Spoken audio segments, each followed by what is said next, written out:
Good morning, everybody, and welcome to Yas Marina. It's round 5 of the UAE Rotax Max Challenge, and what a special event this is going to be. My name is Joe Bradley. Alongside me, as usual, is Henry Baudet. Henry, this is a one that I have been looking forward to, quite like childlike excitement, since I saw the calendar. Yas Marina, the actual Grand Prix circuit, using part of the actual circuit that Formula One uses. Quite an exciting thing. Hello, everyone. Happy Valentine's Day. And just think about this, Joe. If you're excited, and you are, and if I'm excited, and I am, just think how the drivers are feeling. Because on this very stretch of tarmac, 2 months ago, Lando Norris became Formula One world champion. Today, the first of 2 races, or 2 rounds, effectively, of the UAE Rotax Max Challenge, the start of the second half of the season. It's the fastest, it's the shortest, it's the most spectacular track that we visit all year. And I hope you enjoyed our countdown timer. And people of a certain age will have realised that that's the theme music from the movie Grand Prix, which I felt is very apt. It is. It was a movie that was made in 1966, but it's still very relevant to be here at Yas Marina. Yes, looking at the circuit, what's changed since John Frankenheimer filmed James Garner and Scott? What was it? Scott Bed? No, Scott Stoddart. Scott Stoddart, yes. etc., etc. The classic Great movie. film. Perhaps the best motorsport movie you'll ever see. Well, we've got plenty of time to discuss that over the next 2 days. The thing about this track that I've seen in our practice day yesterday is the extreme speeds that we seem to be reaching here. Yes. 120 kilometres an hour on the back straight, 120 k's before we turn into turn 1. And what you were telling me, what's the stat on the throttle? 90% of the lap, full throttle. This is not for the faint-hearted. Well, we've got a little bit of an insight here, because Sam Turner from the KAA team was very kindly gave us some onboard footage. So let's have a look at that now and get a feel for what the drivers have got ahead of them. Yas Marina, a track that everybody has been excited to come to. Round 5 of the UAE RMC, and here we are on board with Sam Turner from the KA team. He's going to take us round a lap. This high-speed circuit is actually on part of what the Grand Prix takes place on here in Abu Dhabi. Out here onto the back straight, then Sam will take us down this back straight, hitting speeds of 120 kilometres showing on data before he turns left, and then right into a double apex left-hander that kind of forms a hairpin here. Here we go then. This will end the lap through a little bit of a chicane and then flat out across the line. You'll notice the grid markings on the track as he crosses the line here. And then on another 120k being hit before we turn left and then right. The old Grand Prix circuit this bit is, and then into the hairpin and onto the Grand Prix back straight. Let's have a listen to Sam's engine revs. You'll just see how fast this track is and see how much throttle that Sam gets to use.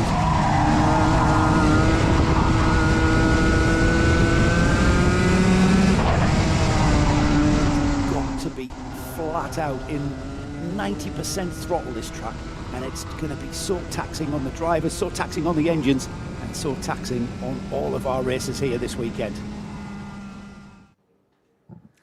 Fast, isn't it? It's fast. The laps just tick by so quickly. There aren't any slow bits. That's the thing. And which means the racing here is different than the style of racing you'll see anywhere else this season. I was here last year.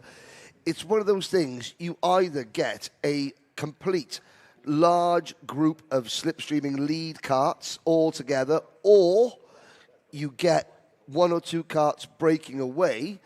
If the leader or leaders break away, because it's so fast, it's very, very hard to claw back. Yes, a deficit. And I saw and chatting to people in the paddock in the last couple of days, it's a circuit where you need good high-speed balance. Absolutely. You get a little bit of understeer, it's going to murder you. You get oversteer, is going to murder you even more. And you're going to.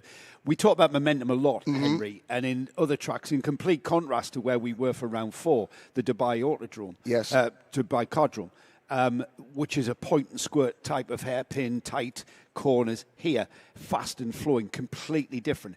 It's still about momentum, but it's all about high-speed momentum. And it's very, very easy to lose chunks of time by losing the slightest bit of momentum in high-speed corners. But not only is it about momentum, believe it or not, it's about precision, which is what you wouldn't think of something because there's such a high-speed blast around the north hairpin. Is it the north hairpin? It's the south hairpin, the west hairpin.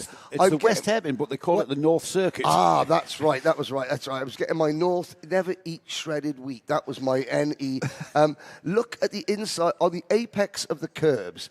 They've got the white barriers that lean out. Now it's a stop track limits. However, and we saw this yesterday, you clip just the edge of those barriers with your leading front tyre or nose cone, you're going so quickly that can be a big accident. So you have to be precise as well. Yeah. You can't just mat the throttle and hurl it round the corners because there's no need to brake. You've got to be precise as well as brave. And brave is a good word, actually. Precision is a good word as well to use for this. High-speed precision, completely different to tight hairpins where you can throw it in on the brakes and be quite scrappy. You cannot be scrappy anywhere on this track. Smoothness is the key. And we've got the biggest field we've had for some time. Over nearly 140 drivers, 28 in Micromax, including a group of young ladies from Turkey, and we've got Rotax royalty. We've got Wesley Orr has brought 4 or 5 drivers over from South Africa as well. I thought they were from Newcastle. War Motorsport. War Motorsport. That's War Motorsport, that is. Sorry. From the northeast of England, understand what the hell we're talking about. This is a pit stop on the way to Wardenlaw Kart Club next weekend. It kind of is for me. Yeah, no, it is. It's there is a look, and that's a scene that is not matched anywhere else in karting in the world. And just look how tiny the Micromax drivers look as we start qualifying. Well, the thing is, Henry, we've talked about precision. We've talked about how fast this track is. Wow, yes. The Micromax, this is our cadet class already, somebody being caught out on cold tyres. Yes. Look how wide the track is for these karts. The 950mm chassis with the Micromax engine. These guys and girls are going to be nigh on flat out. Oh, yes. Everywhere. Oh, yes. I mean, look at that. But that's, when you say how excited we are, imagine you're 8, 9 years old and you're racing on a Formula One track. It's why we've got so many entries. 2 months ago, these kids were watching Lando Norris clinch the World Championship. They're on cold tyres at the moment. We've just started a qualifying session. 5 minutes for all of our qualifying sessions, and 5 minutes on what is, I think, for these karts, 35 seconds, 36-second lap times. Yes. We're getting 32-second lap times out of the senior max class. Oh, yes. A little bit quicker out of DD2s. The long finals go to, it starts looking like a NASCAR race in the long finals, It's going to be very, with the large fields as well, potential for back markers, for traffic, to get involved. I said it's not a place for the faint-hearted. You need to have your wits about you at all times. So this section here, Henry, that's turn 6 and 7. But yes, believe it or not, they've squeezed 10 corners. Yeah, they have. Officially. The twisty sort of chicane to finish off the lap. But those corners there at the double left-hander, that's possibly, arguably, the slowest part of the course here, and yet they are so quick. I mean, the hairpin, the west hairpin as it's called, coming out of the west hairpin there, that's such a flow out of the corner that the speed that you can carry through that corner, it's more. I'm trying to think of a comparison really in European karting that you could say that is what that corner is like. Very little. And what it's impossible for the cameras to show is the amount of gradient. There is quite a bit of gradient. There is quite a bit of gradient, uphill and downhill as well. Let's have a look. It's Rudrapratap Shekhawat who is fastest at the moment. Evans Voronins, championship leader Liam O'Hanlon is third. Saif Al-Khalifa, Tadeusz Prochatska, Vaibhav Ponna, your top 6. Vaibhav had a bit of a tumble yesterday in practice. So this is uphill. So this is uphill. Now you're snaking your way. Well, this is the one of the Turkish ladies, number 20, going through there briefly on your screens. That's Ella Yasalte. Those two carts there, Evans Voronins on the blue and white cart. The driver tucked in behind him is championship leader Liam O'Hanlon. Yep. These two are helping each other gain lap time here. They've gone to the top of the screens, 36.9 for the number 12 there. Liam O'Hanlon on the 22 with 36.907. 5 thousandths of a second difference. Now they're getting inside of traffic, but they're helping each other with the science of aerodynamics. Because these two carts will be able to get around this track quicker by pairing off and slipstreaming one another than they would do individually. And now you've seen the power of the slipstream, because Saif Al Khalifa goes, as you see, somebody into the barriers going out of turn number to the first chicane, down the back straight, I think we'll call this, because hooked up together, you can gain, even on a 900-metre circuit, you can gain. As you see, Paul Heath, one of our race directors, watching on. You can gain 0.2 of a second easily. Let's see as they cross the line. Voronins leading O'Hanlon. They've gained another 10th. So it's Cameron Harvey now third. Saif Al Khalifa, Tadeusz Prochaska. Times changing all the time. This is what is on our circuit, turn 3, the West hairpin. We have got literally less than a minute of this qualifying session. At the moment, Evans Voronins, he's gone quicker, 36.739, 36.742, 3 thousandths of a second behind him is Liam O'Hanlon. Those two still circulating together. Cameron Harvey is third quickest, with Saif Al Khalifa fourth, Adam El Sheikh is fifth, Tadeusz Prochaska at the moment about to line up on the third row. However, we have got plenty of time for them to get around and potentially sneak another lap. 13 seconds on the clock. I think that's going to be checkered flag for those drivers on the back straight. That's Voronins currently on the provisional pole, being joined by the number 4 as well. That is Enzo Falzarano trying to get a slipstream. The checkered flag will fly, Henry. It's Adam Al Sheikh who goes to the top of the charts in cart number 55. Crossing the line now, and I'm looking to see Saif Al Khalifa goes to the head of the pack. Driver number 2, XL Motorsport. Look at that, they're 5 wide on the slowing down lap. Saif Al Khalifa by 500ths over Adam Al Sheikh.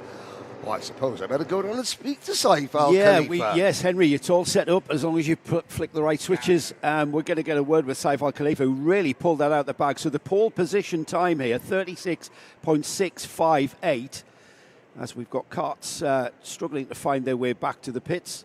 That's the route back to the pits there, into the pit lane here, the secondary pit lane here at Yas Marina.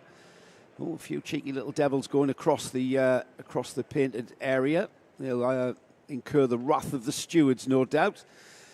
So Saif Al Khalifa on the provisional pole. I say provisional, he's the quickest in the session. However, we've got a technical inspection, etc., to get through. Just to remind everybody, please, we welcome any kind of chat. If you have gotten up very, very early in the UK and are joining us, or wherever you are in the world, please let us know who you are, who you're supporting, where you are in the world, and if you've got any queries, any questions that you want to ask Henry and I. If we don't know the answer, we certainly will know somebody who does. So let's have a look at the grid order then. Saif Al Khalifa on the pole position with Adam Al Sheikh alongside. It'll be Evans Voronins and Liam O'Hanlon who share row 2. Row 3 will be Amar Tabatsa and Tadeusz Prochaska. Cameron Harvey and Vaihab Ponna share row 4. Row 5 is Ruud Rapetap Shikawat with Alex Feinstein. Row 6, Radai Aras and Jensen Kelly. We've then got on row 7, we've got Rofhiwa Dewambi with Alexander Semenov on row 7. Samar Chopra and Zukanyi on row 8. Row 9 is Felix Sousa Jebjerg and Saif Al-Meina. Row 10 is Enzo Falzarano, Sebastian Storer alongside Leo Reutemann and Thiab Haroun share row 11. Row 12 is Ella Yeselte and Killian Kudu.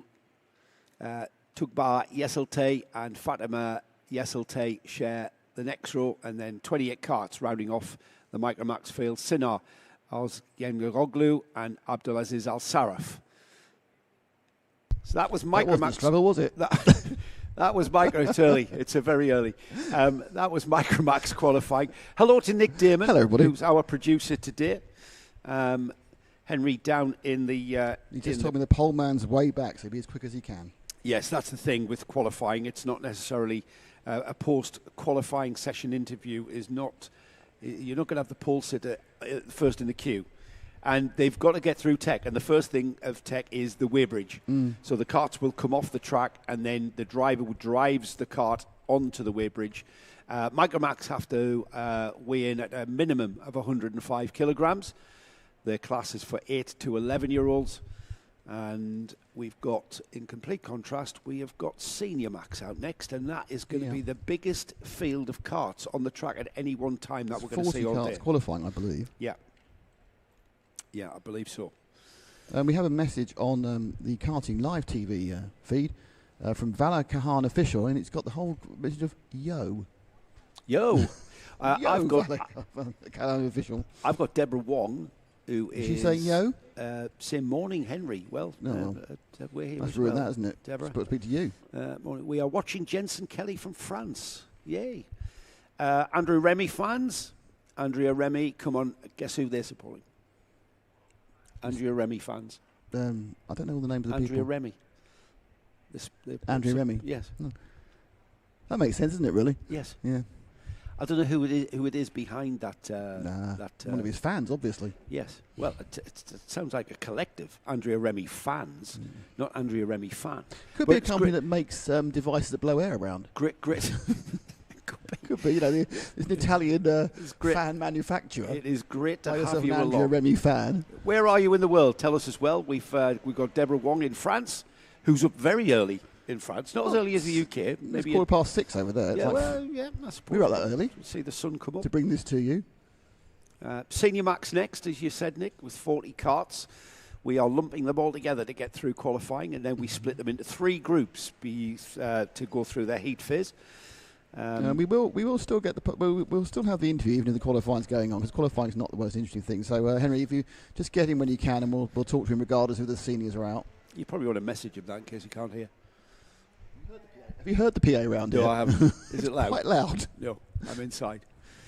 So we've got our qualifying session. Senior Max next, followed by Minis. We've then got our gearbox class, the DD2s, and the Junior Max class rounds off qualifying. Hello to George Geddes, watching from Scotland. Oh, you are up early, supporting Austin Gray. Great coverage. Thank you, George. What's the weather like there, mate? Have you got any snow? I heard that it's been snowing where I live in the northeast, so you're even further north. Okay, so I think we got a chance to speak to our poleman from Micromax.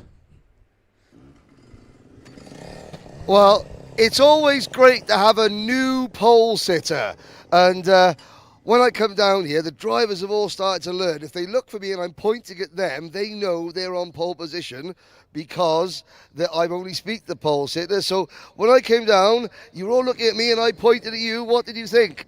I thought I was P1. I was surprised. I've never got P1 before. So a first pole position for you. Number 1, tell us what's the track like, and number 2, how is it with all these carts out there? How do you manage to find the right slipstream? Well, all you need to do is just get good track position at the start and just have a good chase. Who were you chasing? Evans. Oh, you were chasing Evans Veronins. You think is that a 1-2 for the team? Yes. Now, a heat race, then a pre-final. You're starting at the front. How easy is it to maybe break away, or will you get swallowed up and will it be a big battle? I think it's gonna be easy to pull away. I just think if I finish in front in qualifying, I might finish in front in the heats and stuff. There we go. Anyone you'd like to thank? My team, my coach, my dad, and my mechanic. Okay, well done. So there we go. 1 qualifying session done, One brand new pole sitter, Bahrain. Saif Al Khalifa, top of the charts. Thank you, Henry, and congratulations to our pole sitter there. 1, 2, 3 for XL, actually. So they have certainly got their Micromax carts working well around the Yas Marina North Circuit here. So next out then, 40 carts will share the track. It's going to be very crowded, but it's going to be a high-speed train of senior Rotax about to go out on track. Abdul Al-Qaeda, Ryan Carews, the championship is all about George Nasser at the moment. George being very, very competitive in the early rounds and consolidating a lead now is what he's doing. We've seen George with the M&M team. As the green flag flies, we get the 5-minute clock already ticking down. This 5 minutes will disappear very quickly. You've got to get straight on this. Get the tyres up to temperature, get them up to pressure, and it's going to be a similar sort of situation tactically, using the aerodynamics of the carts around you and not really going out flat out. People, bizarrely, and I say this is my personal opinion, bizarrely, people not wanting to get on with it and staying in the collecting area.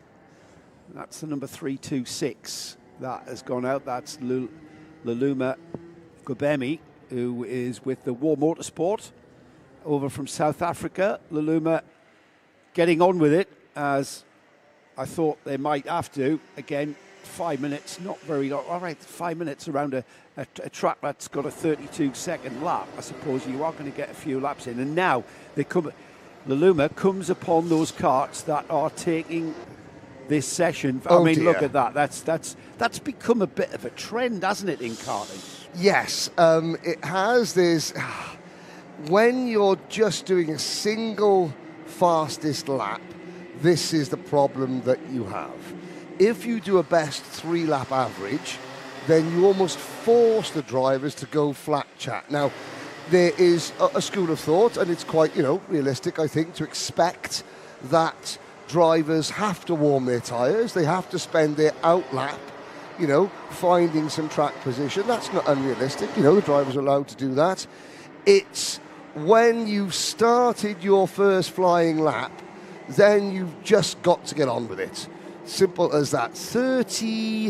We've got 38 seniors altogether. We thought 40. Well, I think there was one or two who may not have been able to arrive.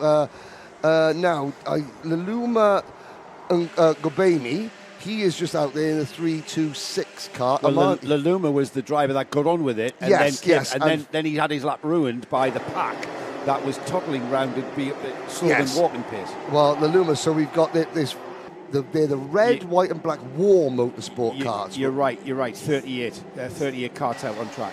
Well, so commiserations to the two drivers who I can't name off the top of my head, who haven't arrived. And it's going to be, 38 seniors. My goodness me. Well, this is a great for the two drivers, in fact, that were on your screens there. The pink and white race suit, that is Zoe Karua, the young lady who is, again, just come off her, Zara Karua, who has just come off her novice plates, and Luma Gami, who is racing outside of South Africa for, I think, only the second or third time.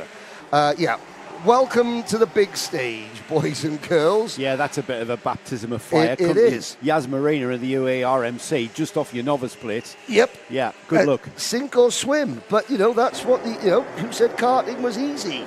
Yeah, certainly at this level, and national level championship Rotax karting is of a very, very high standard of performance and competitiveness from all of our drivers. At the moment, talking about competitiveness and the like, Connor Clancy has gone to the top of the timing screens, and his teammate, the Mumbai Falcons teammate of Nathan Kappen, have just pipped Jerry Montgomery Swan for GNKD to that front row of the grid. It's not over yet, though, Henry, with, we've got under a minute, would you believe, already? 13 hundredths of a second, 66, less than a tenth of a second, covering the top four. Jules Dumont is there up into P4. Ryan Qureshi is 5th. Ryan Qureshi, Timothy Krotov, Mohamed Menaimne, Daniel Breeze up into the top 5. Daniel Brith. I do Spanish. apologise. Yeah. Brith. And he's changed his number from 363 to 365 on my entry list. Yes, so Daniel Brith was very, very quick in practice yesterday. Daniel with the Motorscape team, so he's got a good team underneath him, and I expect to see him in, you know what, he's a potential podium. He's a potential step at the podium, is Daniel. Now, the senior field is going to be split. We're not going to see 38 karts out in the heat races. They are going to be separated. They're going to race in 2 out of 3 groups. Heats. Yeah, they're going to split into 3 groups after this session. We're going to have Harry the Lion Hannum coming up to commentate on some of the heat races. A former champion in this class. Checkered flag is out, Joe. Checkered flag. I'm looking for Jeremy Montgomery Swan and George Nasser, who are still out there on track. At the moment, Conor Clancy's on the provisional pole. The checkered flag has flown. Checkered flag for Jeremy Montgomery Swan. Checkered flag for George Nasser. I think it's locked in, Henry, as everyone looks like they've taken the checkered flag, and it's going to be Conor Clancy who you get to speak to down there in the Parc Fermé. And I can't jinx the undefeated streak. I've promised not to mention it to his mechanic, Alex Gill. Whoops, I just have. Sorry. But let's have a look. That bodes well. Look at that. Half a second from 1st to 28th. Fantastic. Half a second on a 32-second lap is absolutely nothing. Where, you know, you've got those drivers down in the 20s who will be looking and thinking, where am I going to pick up the time? And significantly, Oscar Lambert has qualified 22nd. And why is that significant? Well, the championship has got Oscar Lambert in 2nd place behind George Nasser. He's currently 2nd on 500 points. All right, he's 100 points behind George at the moment, but he is in 2nd. Nathan Kappen has qualified 2nd. Nathan Kappen is 3rd in the championship, and Jeremy Montgomery Swan, who was 4th in the championship, has qualified in the top 4 as well. So we've got a good, solid championship. Conor Clancy, he's not in championship contention quite yet, because he transitioned from junior Rotax to senior Rotax, and he is clawing his way back, and he's kind of taken to seniors like a duck to water. Here's the provisional grid then. Conor Clancy and Nathan Kappen on the front row. Gilles Demont and Jeremy Montgomery share row 2. That's a great effort from Gilles. 3rd row of the grid is George Nasser and Leith Mominat. Daniel Brith and Ryan Qureshi share row 4. Row 5 is Andy Remy and Trofim Krotov, with Mohamed Menemene and Rayan Darmadasa in 6th row. Amani Kinua and Antonius Haddad share row 7. Enzo Tesluk and Oscar Backhouse share row 8. Row 9 is Eni Asashi and Kian Krenbull. Row 10 is Shivan Kartik and Manaf Al-Balushi. Zaid Homasani and Oscar Lambert share row 11. Row 12 will be Adish Mehta and Alessandra Biji. Moving on, of course, these are going to be split up, so it's not exactly as we have it. So 25th, Igor Prochantov and Faisal Nashko, Ryan Krause and Andrew Obaid. Alicia Kanisa is 29th. 30th is Tamina Nasiba. Still got 8 drivers to get through.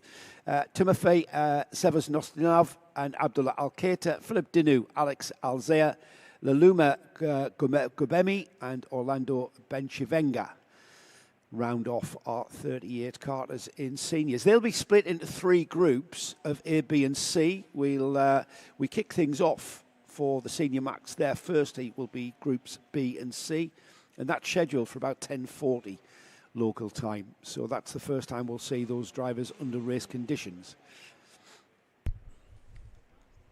Hello to AC247. Let's go Fort. 247 to me is Radio 1's frequency from the early mid-70s. Medium wave. Yeah, medium wave 247, yeah. We've got the Armani Canoa excellent fan club with Sami Varati out there. Sami Varati, 637 says, Armani, let's do this. Armani Canoa there, already qualified. We'll see how they line up. So yes, already underway, isn't it? It's qualifying that we are very much embedded into now. Minimax are next. We talk about all of our classes being competitive. This is perhaps one of the most intense class championship battles that we have. Minimax at the moment being led by the JNKD team of... Have we got Henry? Looks like we've got Henry already. So I'll talk about Minimax in a moment. Are we going down to Henry? We don't know yet. Henry is ready in Parc Fermé with Conor Clancy, I would think. There he goes. Here's Henry. Well, 28 karts within half a second. Now, we're going to be split into 3 groups, but this is going to be a very, very, say, stressful or exciting. How would you describe it if you're starting from pole? I don't think it's very stressful. I mean, okay, there's a bit of nerves, but it's more exciting than ever, especially... I'm on the beautiful Yas Marina F1 track, so yeah, it's really, really good. Now, come here this way a second, because I wanted to talk to you. You're on a Kart Republic chassis, is that right? That's different from the rest of the karts in the Mumbai Falcons. Why the change? Well, a KR suits me best. I've driven an OTK before with Strawberry when I did the RMC Euro Trophy. It's not bad, but I work better on a KR. I like it. It feels a lot better for me, so yeah, that's why I'm on a KR. Okay, fair enough, no problem at all. Nathan Kaplan, just behind you. The team is very, very strong. And of course, having missed the first few rounds, you're still sort of the sleeper in the championship, aren't you? You're just creeping up on everybody race by race. Do you feel any more pressure now that you've raced and won a couple of races in seniors? Or still no pressure, everything is just a bonus? Nah, to be honest, there's less pressure. I think the more races you win, the more confidence you get, and yeah, it's quite crazy. I've missed 3 races in the championship, and I think I'm already 9th in the championship. So yeah, it's quite good. Now, I don't know if you can hear in the background. There's one cart that's coming in. It's making a horrible, horrible noise. It's Andre Remy's cart. What would that be? What do you think might have gone wrong with that cart? Honestly, I'm not sure. To be honest, I've never heard that sound before, so... No, okay, well, there we go. So, squeaking carts aside, Conor Clancy, pole position in seniors. Thank you. Squeaking carts aside. Well, squeaky carts is not what we want out there. It's squeaking out the side here as well. Yes, there's a lot of squeaking going on. Squeaking. Not quite sure what it is. To oil the entire track. Get some WD-40 out. What we've got squeaking at the moment is the Minimax grid of karts ready to go out for their qualifying. The championship is being led by the JNKD team in the form of Benjamin Kraczkowicz. LBJ Stubbs is not that far behind. It's a very, very tight championship in Minimax. It's quite an intense. The intensity in Minimax is quite something. These youngsters race very, very fiercely. 598 to 566 is the point situation. The squeaking is something to do with the carts being pushed over the weighbridge. Ah, right. Okay. I don't know why. Right, okay. But it's a squeaky weighbridge. It's a squeaky weighbridge. He sounds like a member of a prog rock band, doesn't he? He was Squeaky Weighbridge, our drummer. I'll leave that there. Why can't that be funnier than you? LBJ Stubbs is across here with the British team, of course. Sam Pollard Racing, great to have Sam Pollard Racing here in team form and bringing LBJ Stubbs and certainly in championship contention.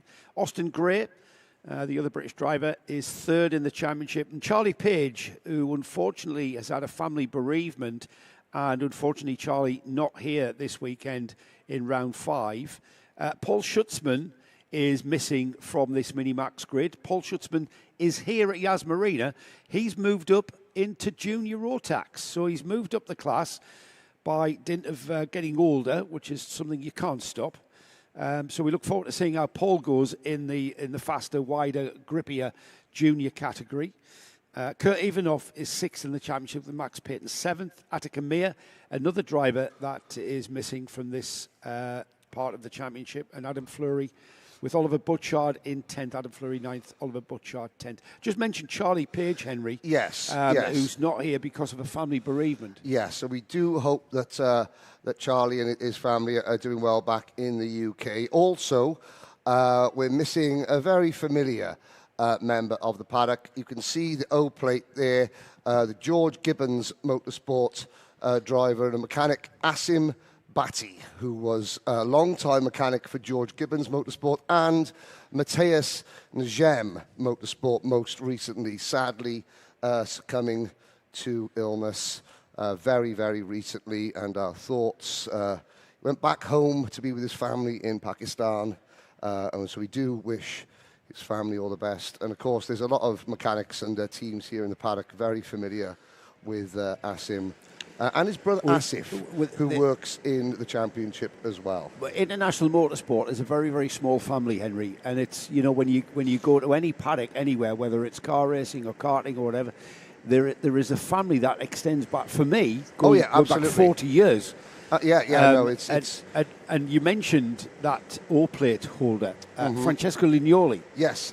What a drive that was at the Dubai Cardrome to pull that off. It was all right. There was controversy, there was drama, there was all sorts kicking off. But he was there, the right place, the right time, and he was. And there's the number 120 who has gone out a little bit early. That's Louis Bataille,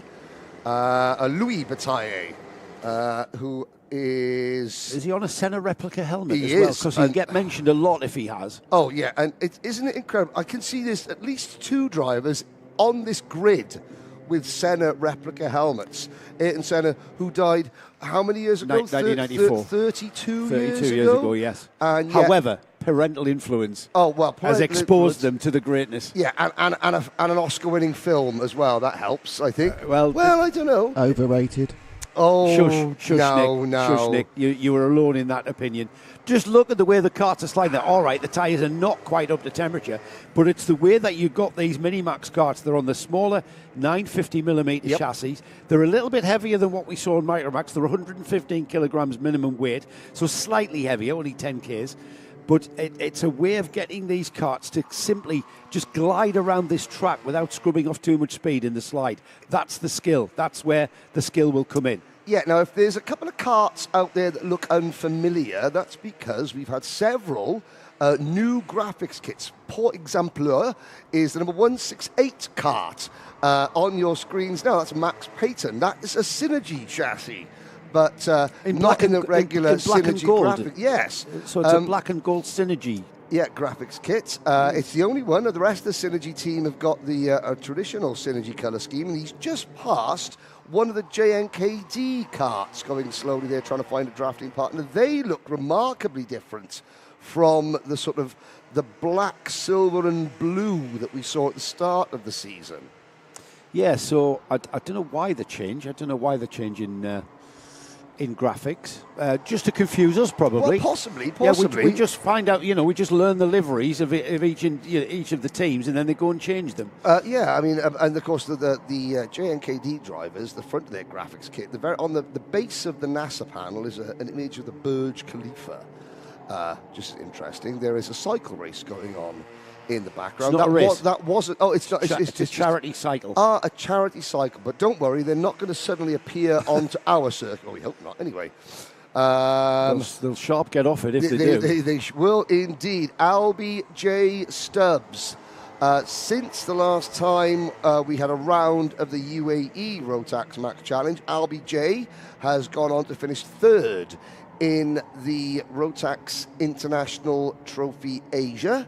Out in Macau.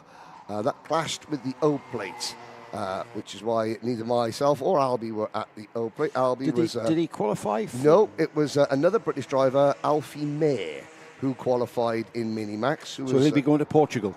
So Alfie will have the tickets to Portugal, yes. Albie J is still searching, like so many drivers are. We've only had 11 tickets out of the 394 have been handed out worldwide so far. It's very early in the season, and yes, it is. Alfie Mayer has snaffled his position. He can relax now and just settle on his UK championships. Exactly. Although he's just signed as a works Tony Kart driver. Has he really? Yes. So will he be running with the Strawberry team? He'll be running out in Europe in the OK Junior. So are we going to see him in the British Champs? I doubt it. All right, okay. So he's going to be doing that different route. He's gone to foreign climes as Alfie Mayer. We've got, Henry, a minute of qualifying left, and at the moment it is Benjamin Krachakovic for JNKD, who has just pipped Albie J. Stubbs. Where's the best lap? 35.104 is Benjamin's time. Albie's 35.360, just under 3/10. That's a huge chunk of time to be on the pole position by. I mean, that is very impressive. And do you know what? I mean, I spoke to Benjamin Krachkovic, obviously the centre of, a certain amount of controversy, drama at the O Plate. A learning moment for the reigning Micromax Grand Finals champion. Unfortunately, I mean, he had another desperately unlucky finish to the season in the Army Championship, which is already wrapped up. The support series over here in the UAE now out of the way, as obviously the main event enters the second half of its championship. Krachkovic was extremely unlucky not to take the title in that series. But again, as a warm-up to the main events, he's now back prime position to make it 2 titles out of 2 potentially. At the moment, he is top of the chart. Checkered flag has come out by 500ths of a second. That's locked in, Henry. That is locked in. Well, yeah. And do you know what? I think he's 500ths of a second quicker than LBJ Stubbs. He is. Well, because he gave LBJ Stubbs half a pack of Doritos yesterday, which slowed LBJ down. Yeah, that'll be just enough. Just enough. 0.5 of a kilogram. Yeah, and they were the tangy cheese flavoured as well. Oh, really? Yeah. It will be Benjamin Krachkovic who will get the audacious opportunity to speak with Henry down in Parc Fermé. LBJ Stubbs will line up alongside him. That's going to be a ding-dong of a heats phase for these two drivers. We'll have a look at the grid in a moment, Henry. But Benjamin Krachkovic, championship leader as well. Yes. And again, showing a lot of strength there in qualifying with such a margin here on a 35-second lap. It might not seem much, but that's a chunk of time. It is. But our top 3 in the championship are 3 title contenders: Krachkovic, Stubbs, Gray. Yeah. 1, 2, 3. That bodes well. I'll go down and catch up with Benjamin. So as Henry makes his way down to Parc Fermé, let's have a look at the grid for Minimax then. Front row of the grid is Benjamin Krachkovic and LBJ Stubbs, as we discussed. Third place, Austin Gray with Max Payton alongside. We've got Maxim Zoyner alongside Oliver Butchard on row 3. Row 4 is William Mazzali and Adam Fleury, with Mikhail Mitrikin and Kurt Ivanov on row 5. For our O-plate holder, Francesco Lignoli on row 6 alongside Mubarak Mohammed. And then on row 7, we've got Gleb Obukov and Ahmed Faisal Almai. Louis Bataille and Zuham Turki are on row 8. Row 9 is Aryan Esan and Mikhail Tervoklebov. Row 10 is Vivan Chuan and Washu Mateblua. Round off a 20-cart Minimax field. I think the guy at the back there, Michelle, he actually only arrived today. He was the guy we were chatting to who got his visa through. I think I saw him getting a tech spec. So he's literally arrived this morning. So it's the first time he's seen the track. Right. I know you closed me down earlier with my one word. What, you were talking about 1970s punk rock? No, we were talking about Ayrton Senna. Oh, yeah, we did. Well, there's no discussion, mate. There is. No. If you want to win a race, Ayrton Senna. If you want to win a championship, Alain Prost. Yeah, I can't deny that. There we are, you see. I knew I could bend your fandom away. Yeah, can't deny that. Still won 3 world championships. Prost won 4. Okay. 2.6 seconds. He was very good in a kart. Do you know who Ayrton Senna said was his biggest rival? Terry Fullerton. In his motorsport career. Yeah, Terry Fullerton. Yeah. Going back to what. But the reason for that was, you know why he said that? It may or may not have been true, but he wasn't going to ever say it was another F1 driver, was he? Well, you've got to think about the psychology of these comments. Yeah, but what he did say about karting was that it was pure. He said it was pure. He described it as pure racing. This is a very prescient conversation, isn't it? It absolutely is, because I'm about to say we're at an F1 track here, where in 2026 the Formula One World Championship will hopefully be decided here. We'll conclude. Well, yeah, hopefully not before. You know. Hopefully not before. Hopefully it goes down to the wire, which will be right here on this very tarmac. And at the moment, we've got Formula One drivers very, very disheartened by the current what did Max say? I want to go racing. I'll do GT3. At least I haven't got to manage anything. Yeah, they want. The purity of the racing is not. This is pure racing. It's a throttle, it's a brake, and you are going flat out on these Well, this one cars. actually is a throttle brake and a gearbox. It's DD2s. We've got DD2 now. Yes, we have. Wow, we're flying through these qualifying sessions, aren't we? DD2s. We've got a throttle, we've got a brake, we've got brakes on the front and the rear in and DD2. a paddle shift. Now then, in the paddock show... Yeah, which we'll talk about in a second. All right, because we've got Henry, have we? Nick has got a message that he has to open his phone for, and Henry is ready. Let's head down there. Well, Benjamin Karachkovic is... he wants to display his UAE national team race suit, but I've got to be honest, Benjamin, it is roasting down here. I don't blame you one bit for wanting to put your JNKD t-shirt on instead. First of all, well done. Tell us about your lap. I was behind LVJ Stubbs, and then on the first lap, Austin had a spin, and then he rolled behind Albie, and then he left a gap so there was a lot of tow for me, and then Albie had to overtake some Billies, and then Austin had the tow from Albie, and I had the tow from Albie and Austin. That was a technical term, Billies, for slightly slower drivers. Do you think that you beating Albie by 500ths of a second was down to you giving him half a pack of Doritos yesterday, which may have weighed him down a little bit? Maybe. Maybe. So, the three leaders of the championship, you, LBJ and Austin are 1, 2, 3. This is the start of the second half of the season. How do we now focus on maybe making it 2 championships in a row? Hopefully I can do that. And then go to Portugal. That's right, Portugal. And then I can win there as well. Win there as well. Okay, anyone you'd like to thank? The JNKD team, my parents, and my mechanic. Ah, you have is it a new mechanic now? Yes. Do you want to give our new mechanic a name check? Liam. Liam Smith International, to give him his full name. Is that right? Yes. Okay, there we go. Benjamin Karachkovic, half a pack of Doritos was the key to pole position. That's fair, isn't it? Yes. Excellent tactics. I'm sure Liam Smith will have some part to play in that one, not just about the Doritos. But do you think there's anybody in this paddock Henry doesn't know by name? No. We should find. I know Liam. He used to work for Hunters. Ah. So even I know Liam. Even I. Even I. Even I. We went out in my box. Hello to Tony Hogg. Hello, Tony. Is he not retired? He's not. He's retired again. Yes, he's sat at home. He's watching.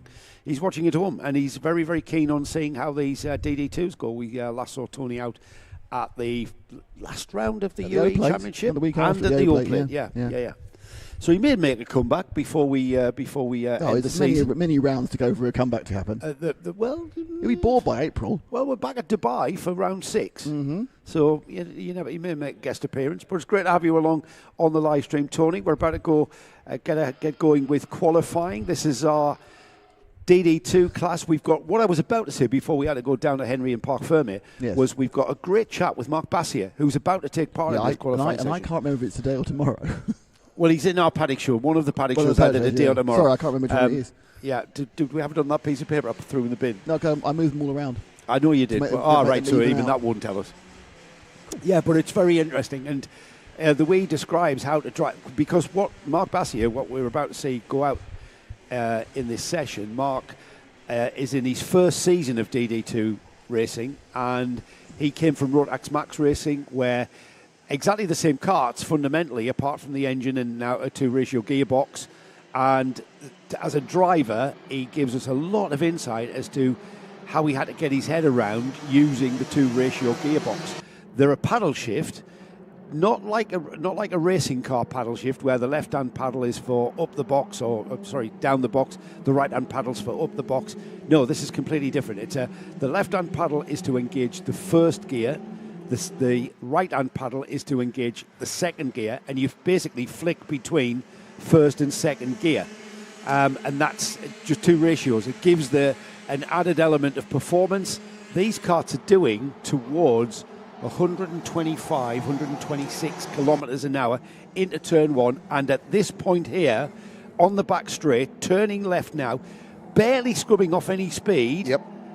At 120k, 125 kilometres an hour. Of every class in this championship, at every circuit, qualifying at Yas Marina in a DD2 is the most important session of the season, because overtaking at this circuit in a DD2 is, not going to say impossible, it's very, very difficult indeed. Because there's no kind of discernible areas where you slow down enough to maybe have a dive on the brakes. No, exactly. Because even the slow corners are very, very quick. Last year, Noah Tamaska went from, I think we had 12 karts on the grid last year. He went from 12th to 2nd and overtook more drivers in one race than anybody else managed in any of the other races over the course of the weekend to finish behind Max Dexter.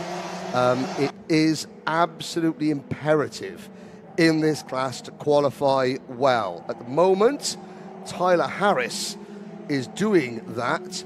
But what about Maurice Knopper's second overall? When was the last time, and I can't remember, that we had a Masters driver win an overall DD2 race? I can't remember. It's not been in my time in the championship. We've only had 2 laps, Henry, but straight out the box, Tyler Harris has been absolutely rapid. He's gone quickest on his out lap, quickest on the second lap, and he's gone quickest on the third lap. Tyler Harris was really strong.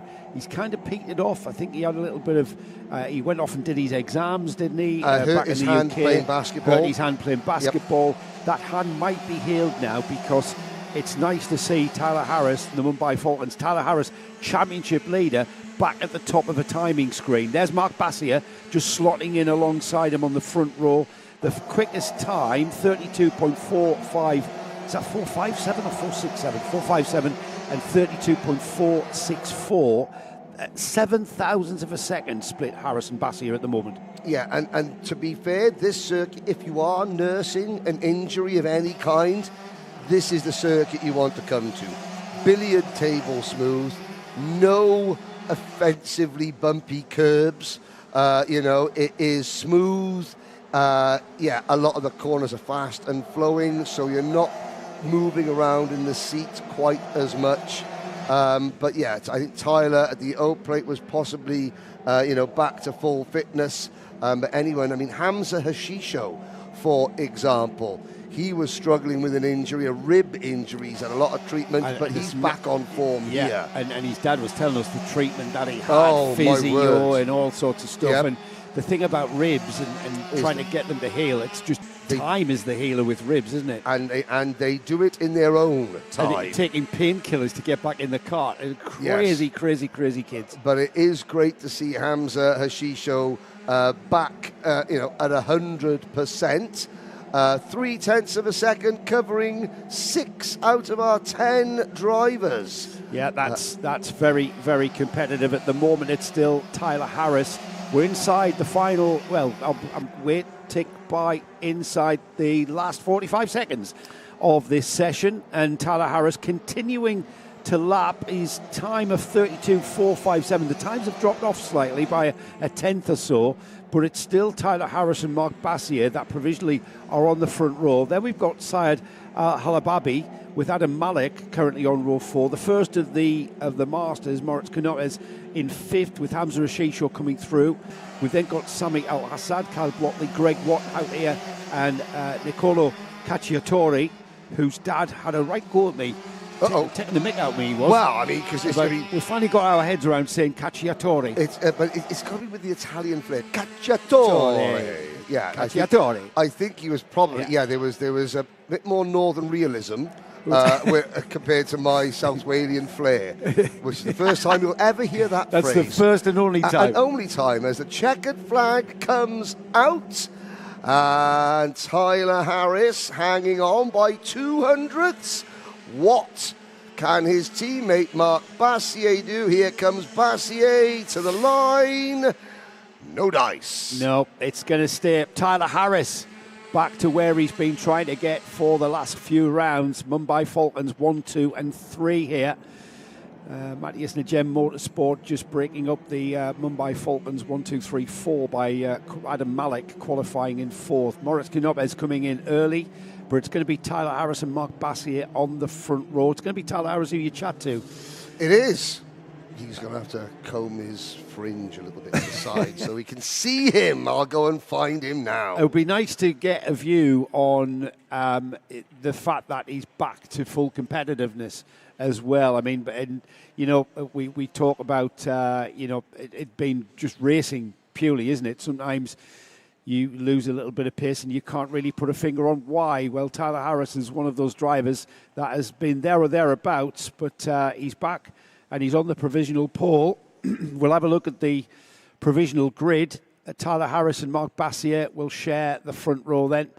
Saad Al-Hababi will share the second row with Adam Malik, with Maurice Canopes and Hamza Rashisho back from his broken ribs. Sami Al-Assad and Kyle Blockley on row 4, with Greg Watt and Nicolo Cacciatore on the 5th and final row. 10 karts in the DD2 field, our smallest grid, but the most spectacular grid when it comes to speed, I think. The fastest karts out here, 32.4 seconds, that pole position. An old friend is saying hello. Who's that? Paul Ozan. Hello, Paul. He's saying, good morning, guys, from a cold and wet Clay Pigeon Raceway. Yes.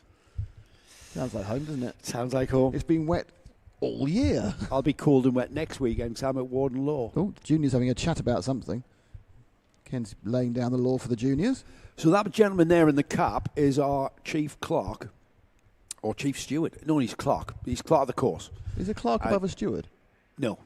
The steward's above a clerk. The clerk is deals with the points of incident on the track. He's in control. He's basically the man in charge of how this meeting runs. Right. And that's why he had that bit of a lecture there, a bit of a debrief with the junior drivers here, who will conclude our qualifying sessions. They're about to go out. Henry's down there in Parc Ferme. Is he ready to go, Nick? He is indeed. Let's go to Henry. Well, I'm down here with Tyler Harris. Firstly, safe to say that you're back to 100% fitness after the hand injury that sort of scuppered your chances a few rounds ago? Yeah, my fingers are much better now. I dislocated my finger back in, I think it was December, so struggled a bit for that round, but it's fully recovered by now. Yeah, around here though, would you say if you are because I know Hamza's got a bit of a rib injury as well, this is probably the easiest circuit to cope with any physical difference because it's flat, it's fast, you're not moving around in the kart quite so much. Yeah, it's a very easy track physically. The only thing is grip. You got to grip the wheel very tight because you got to be very, very smooth. But that's similar to basically every track, so it's overall easier.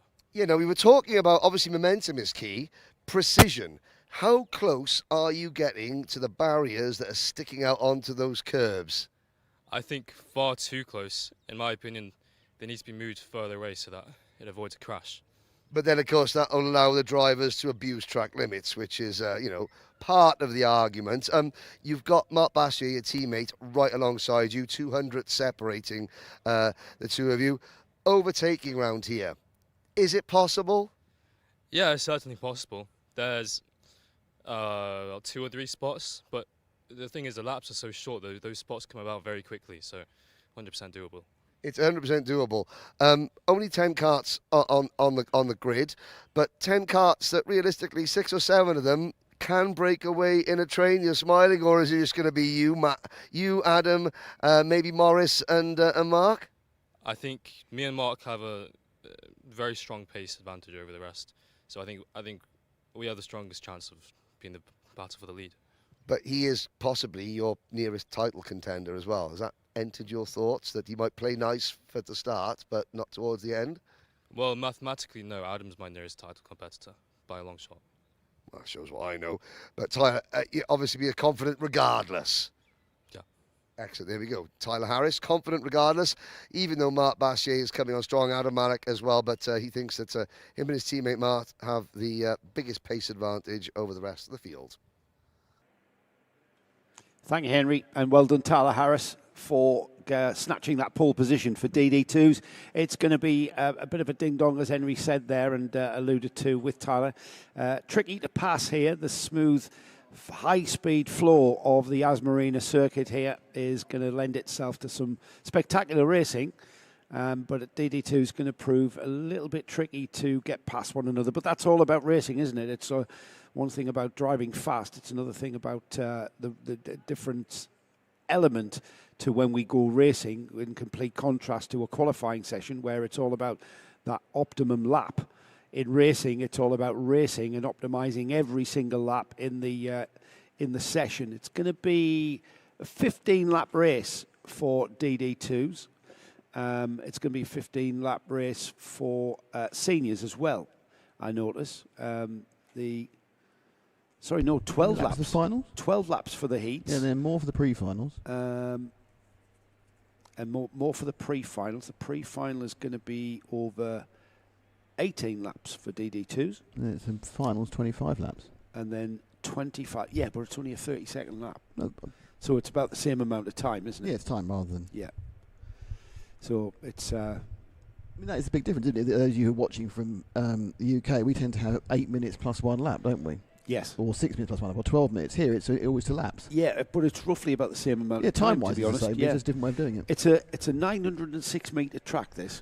So just under a kilometre. So 50 metres longer than where Paul Ozanne is at Clay Pigeon. Yes. Yes. What's Clay Pigeon? 856, I think. 860 or something? 68, 56. Yeah. And you can fit 8 clay pigeons inside of this venue. Sorry. You can fit about 3,000 real pigeons. Yes. I was going to say happy Valentine's Day. I was going to say roses are red. Are they? Violets Please don't. No, violets are blue. Henry. My carts are gold, which is why I'm faster than you. Yeah. Paul Ozanne's the gold carts. Yes, I know. But what I was about to say there, because you scared me there. Please read that before you broadcast it. I'm not saying it is that, just as we go forward. Oh, yeah. No. Because if any Valentine's Day poems, they'll be vetted beforehand. Yes, please do that, because I thought you were going to flow into that there. No. I did a couple of other versions of that this morning, which were not about gold carts. But yeah, rose is red. I got a gold cart. I can't remember it now. Anyway, let's go on to the final qualifying session. Hello, Paul Ozanne. How are you? Yes, he's at a very cold Clay Pigeon. Oh, bless. Cold and wet. We've got a very hot and sunny Yas Marina here, with Junior Max out for their qualifying session, which will conclude our qualifying for this race day one for round 5 of the UAE RMC. We're into the second half of the 25-26 championship now. Things beginning to get intense as we get through the season. Things will remain intense, no doubt, as we get things underway. And I think Ken Potter, who while you were down there with Tyler Harris, was having a bit of a lecture with these junior drivers. And I think Ken's advice was, I want to see you get on with this. Yes. I don't want you to see you ruin anyone's lap by chugging round there at walking pace, because they've gotten straight on with it. Yeah, no lollygagging, I think was the... I don't know what the tactic is there, Henry. It's going to take... All right, in these temperatures, we're about, 26, 27 degrees already, and it's only 10 o'clock in the morning. Oh, yes. It's going to get highs of 31 degrees here in Abu Dhabi, and the tyre... It's not about 3 laps to get your tyres up to temperature. Your tyres are going to be up to temperature on lap 2. But it's still only 5 minutes, and you're still putting a lot more pressure on yourself to get things right if you are going to just give yourself one flying lap. Yeah, and also in this class, like in several others, we have got several novice drivers as well. Kabir Kidwai, Romy Sabali. We've got, Alif Yeselte, the fourth or the fifth of our 5 Turkish girls here.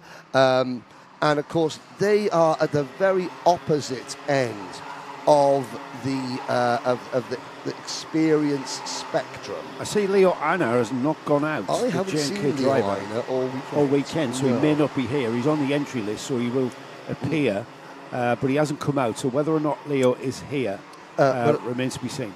But of course, what you're he is here. He's having engine issues. Is he? Thanks to Majid. All right, so he is here. Who's the all-seeing eye and knows all.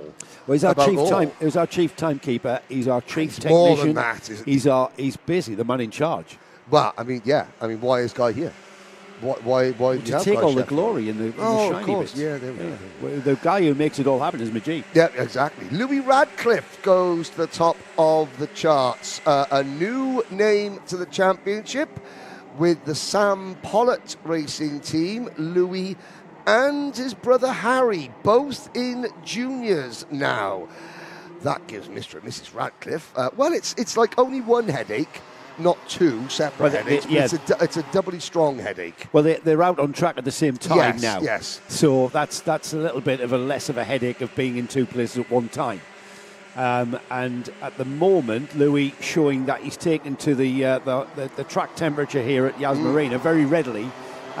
He's dropped a second as Mitanj Jain for Mumbai Falcons has gone quicker with a 33.139, 57 thousandths of a second quicker. Still early days though, with over a minute left. Yeah, 11 points separate Mitanj Jain and the championship leader via Chopra. There is the 260 Saveli Kojai on your screen. Saveli was quite confident about his his chances this weekend. He went and did a race with Dan Holland Racing in Europe very recently, which has boosted his confidence to some degree, indeed, a great degree. There's Ray Haber in the number 214. And you saw, I just want to say what we saw there. Ray, literally, he's a small kid. Yes. He was hanging on to that cart through that fast section. That was just coming off the back straight through turn 4 and then turn 5. That's turn 1 that we're looking at right there. Yes. That's across the start finish. And that's equally as fast. Now, this was the former Grand Prix track. They're actually on the former Grand Prix track. Through that chicane and into the hairpin here was where the Grand Prix circuit goes. They basically bypassed that chicane now and go straight into a hairpin. Yeah. But that is basically the old Grand Prix track. And you were looking at saying Ray Haber hanging on. That goes back to what Tyler Harris was just saying, that because you have to be so precise and because it's so high speed, you've got to grip the wheel really tightly. So if you're gripping the wheel really tightly and you're of a somewhat more diminutive stature, like Ray Haber is, that's where you sort of get that sort of visualization of the driver just hanging on for dear life, because you can't just sort of lightly grip the wheel and just feed it ever so slightly. You have to be more. You really have. What a lap time from Giuseppe Montanari, who's gone onto the front row of the grid. Not quite as quick to clinch the pole. That pole position is at the moment belonging to, in fact it is his, because that's all locked down now. Harun Qureshi with a 33.042, 81 thousandths quicker than that fabulous lap right at the end there from Giuseppe Montanari. He's put in a 33.123. I'm going to break with tradition at the end of this session, interview the top two, because Giuseppe Montanari has been asking, can I get an interview, can I get an interview, can I get an interview all season? And I think second place deserves an interview. We won't take away Arhan Qureshi's dominant performance there. No. But, yeah, I want to know where that lap came from, because that came bang. He just was up way down the timing screen, and then he went blasting up the timing screen in front of us. I shall go and find out. Absolutely. There's the grid then. Arhan Qureshi will start on the Junior Max pole position. Giuseppe Montanari with a fabulous lap time there for the JNK driver, getting within 81 thousandths of a second and getting himself onto the front row. Mitanj Jain and Louis Radcliffe share row 2, with Ray Haber and Via Chopra sharing row 3. Row 4 is Derek Rivera and Aaron Mason. Row 5 is Jaden Hidding and Pierre Abu Diwan, with Johansa Senayaki and Harry Radcliffe sharing row 6. Row 7 is Harrison Stevens and Floris Schenkenberg. Saveli Kojai and Gabriele Baraccordi are on row 8, with I'm trying to find him on the timing screens. Where am I? 17th is Abdul Razak Al-Qureshi and Sam Turner on row 9. Row 10 is Aaron Ortak and Antonio Hussari. Paul Schutzman, with his first weekend in juniors, qualifying 21st, puts himself on the 11th row of the grid alongside Damien Noor, being run by his father. Joe Morad and Vladimir Gugo on row 12. Row 13 is Raffaele Zagati with Kiba Kidwai, Faris Haroun and Lev Tolstik with Saif Al-Baldai, Aaron Sethi and Roman Sabali, Elif Yagmel Yeseltai and Leo Anna, who didn't take part in that, so no time for him. We just lost one of the drivers there as the grid disappeared off the screen. You're a little bit too eager with your... It's dynamically driven. Is it? Yeah. It's not you. That is me. It is you, isn't it? It's probably I'm predicting your flow, and then you fall over a word or a name, and you take 3 goes at it, and I've gone... What? Because it's like 3 names. It's like a timing in your head. Like, I get a flow, and then you just, So I want to say hello to Olga Isadora. Go on, then. Hello, Olga, and it's great to have you along. Damien Noor, 14 years old, promising car driver, competing in the International UAE RMC series in Abu Dhabi, open to partnerships and sponsorship support. Aren't we all? Damien Noor is the youngster who was being run by his father.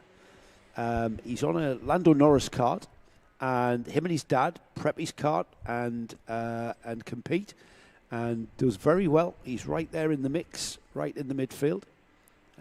So thank you for that, Olga, and that's a bit of a sponsorship shout out, sponsorship promotion. Can we all have, it's all have, let's have a money bath. Looks like we have a bit of Henry coming up. Oh, he's ready now, is he? Yeah, he's got them both. They're all ready to go. Here we go. And down to Henry. Well, like I said, we're going to break with tradition. I did turn it on. It's okay. You were wondering. Now, Ian Qureshi was missing from our last UAE round. Why? Well, I was sick with a contagious disease, so it was a bit heartbreaking for me to miss that round, especially because we had the pace to win, probably. And I'll just preface that by saying he's not contagious anymore. He had chicken pox, which is that seems like a rite of passage for most young people in life. But what a way to come back for it. A pole position. Well done. Thank you. Now, talk a little bit about the quality of the rivalry and how you managed to get that lap done. Coming out the pits, I knew I had to get a good chase because usually on this track the slipstream is very, very powerful. So went out, try and find a good chase. Got it, definitely. Had a bit of traffic on the last lap, but it didn't stop us. Who did you manage to chase? Who was the driver that really sort of helped you without realising they helped you? Number 219, Veer Chopra. Veer Chopra. Who's that coming over the hill? Veer Chopra. So the championship leader helped you.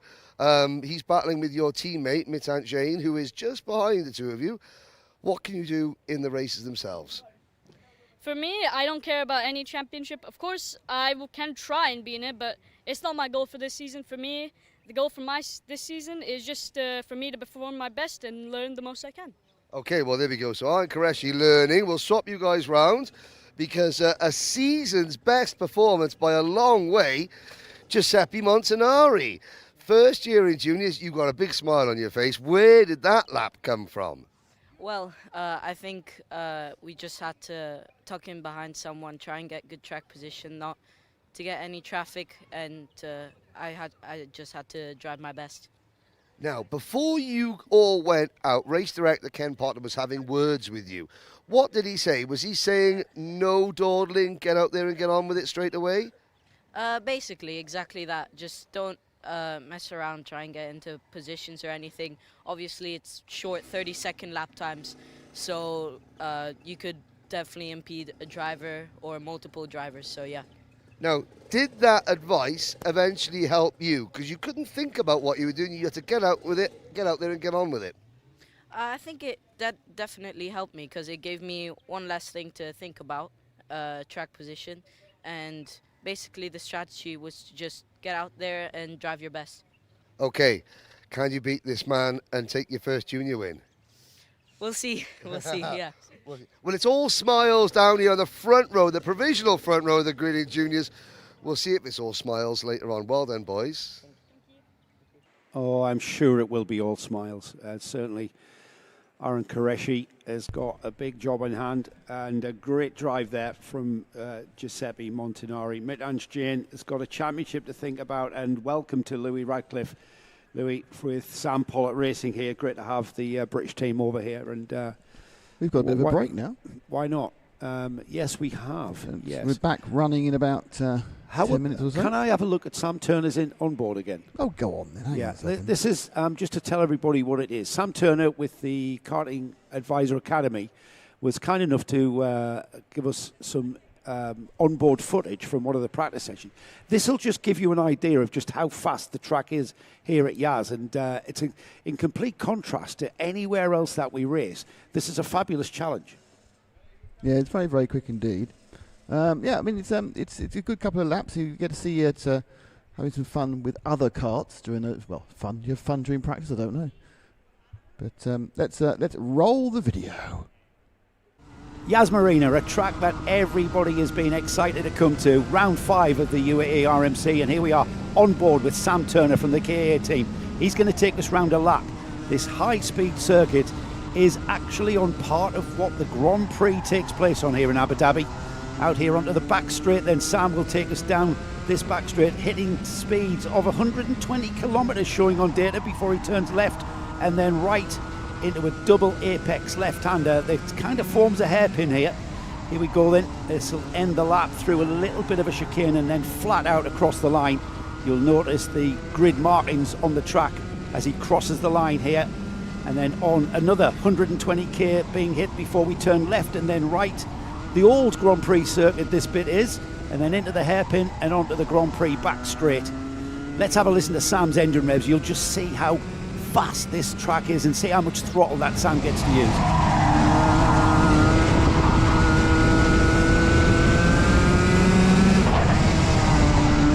It's got to be flat out in 90% throttle, this track, and it's going to be so taxing on the drivers, so taxing on the engines, and so taxing on all of our races here this weekend. You mentioned there, Nick, about the fun of practicing. And yeah, I mean, there isn't a better feeling than being on a racetrack, on a Rotax Max kart, on a track like this, which is so fast and flowing. Kind of reminds me of Three Sisters, the way the speed of the corners. Three Sisters is a track in the UK, which is based near Wigan, isn't it? Yeah, and that's a very fast track, and perhaps the nearest we've got in the UK to this one. But you could see there from Sam's Onboard, just the speed that you've got on the straights is barely scrubbed off through the turns. The slowest part of the track here isn't slow. It is absolutely fast and flowing. You don't really, once you get going out of this pit lane here, you don't slow down until you come back into the pit lane. Yeah, I missed a bit. What track in the UK were you sort of? Three Sisters. I mean, yes. I'll tell you why. I agree with you. I remember racing back at Three Sisters, and it was a practice day, because what Nick said, how much fun people have. It was like Felton or Langbar or something like that. Down the back straight at Three Sisters, through that sweeping right on the old circuit before they went up the hill. And then, and the sun was shining, and I just thought, I can still remember this feeling that I had while I was on the kart. And it was a kind of a, life doesn't get better than this. I had someone in front of me and someone behind me. And I just thought, I think it was in a race, actually. Yes. I remember the lad, it was Dave Fletcher behind me and another lad in front of me. I just thought, life doesn't get better than this. And just watching Sam's Onboard, Sam Turner there, I just got that feeling of just this high-speed flow, and just the fact that you don't ever slow down. You are absolutely flat out. Well, it's just a beautiful feeling. That's that you can never, ever rid yourself of. Yes. It's an addiction that you can never get rid of. Absolutely. It's something that you have to do, actually feel, to, experience, to really understand. one of the things I'm really pleased to see is the back of the field there in the cream T-shirt. That is Mehmet Yaman.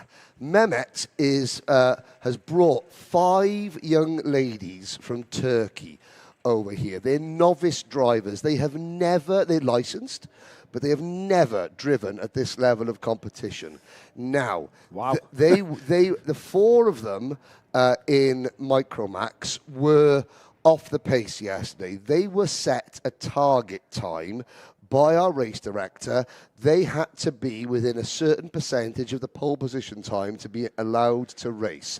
And I'm thrilled to see that 2 of them, the number 20, Ella Yasilte, and I think it was the number, it was the number 6, Tugba Yasilte, joining the back of the field. They have made it in. Tugba by about 1/100th of a second. But consider this. Yesterday, they were 5 seconds off the pace. I think their target was to get within 4 seconds of pole position. Now, the other 2 young ladies, number 5, Fatima Yasilte, and number 35, who is Tsina Ozingoglu, they didn't make it into the cutoff, but they can try again tomorrow. All right. And I That's nice. they will be cheering for their 2 countrywomen from the grandstands, because this has been a very, very difficult baptism. This is a very, very high standard of Absolutely. racing. This is a national championship. Yes. UAE RMC. Talking about drivers in complete contrast, the number 4 there, Enzo Falzarano. Yes.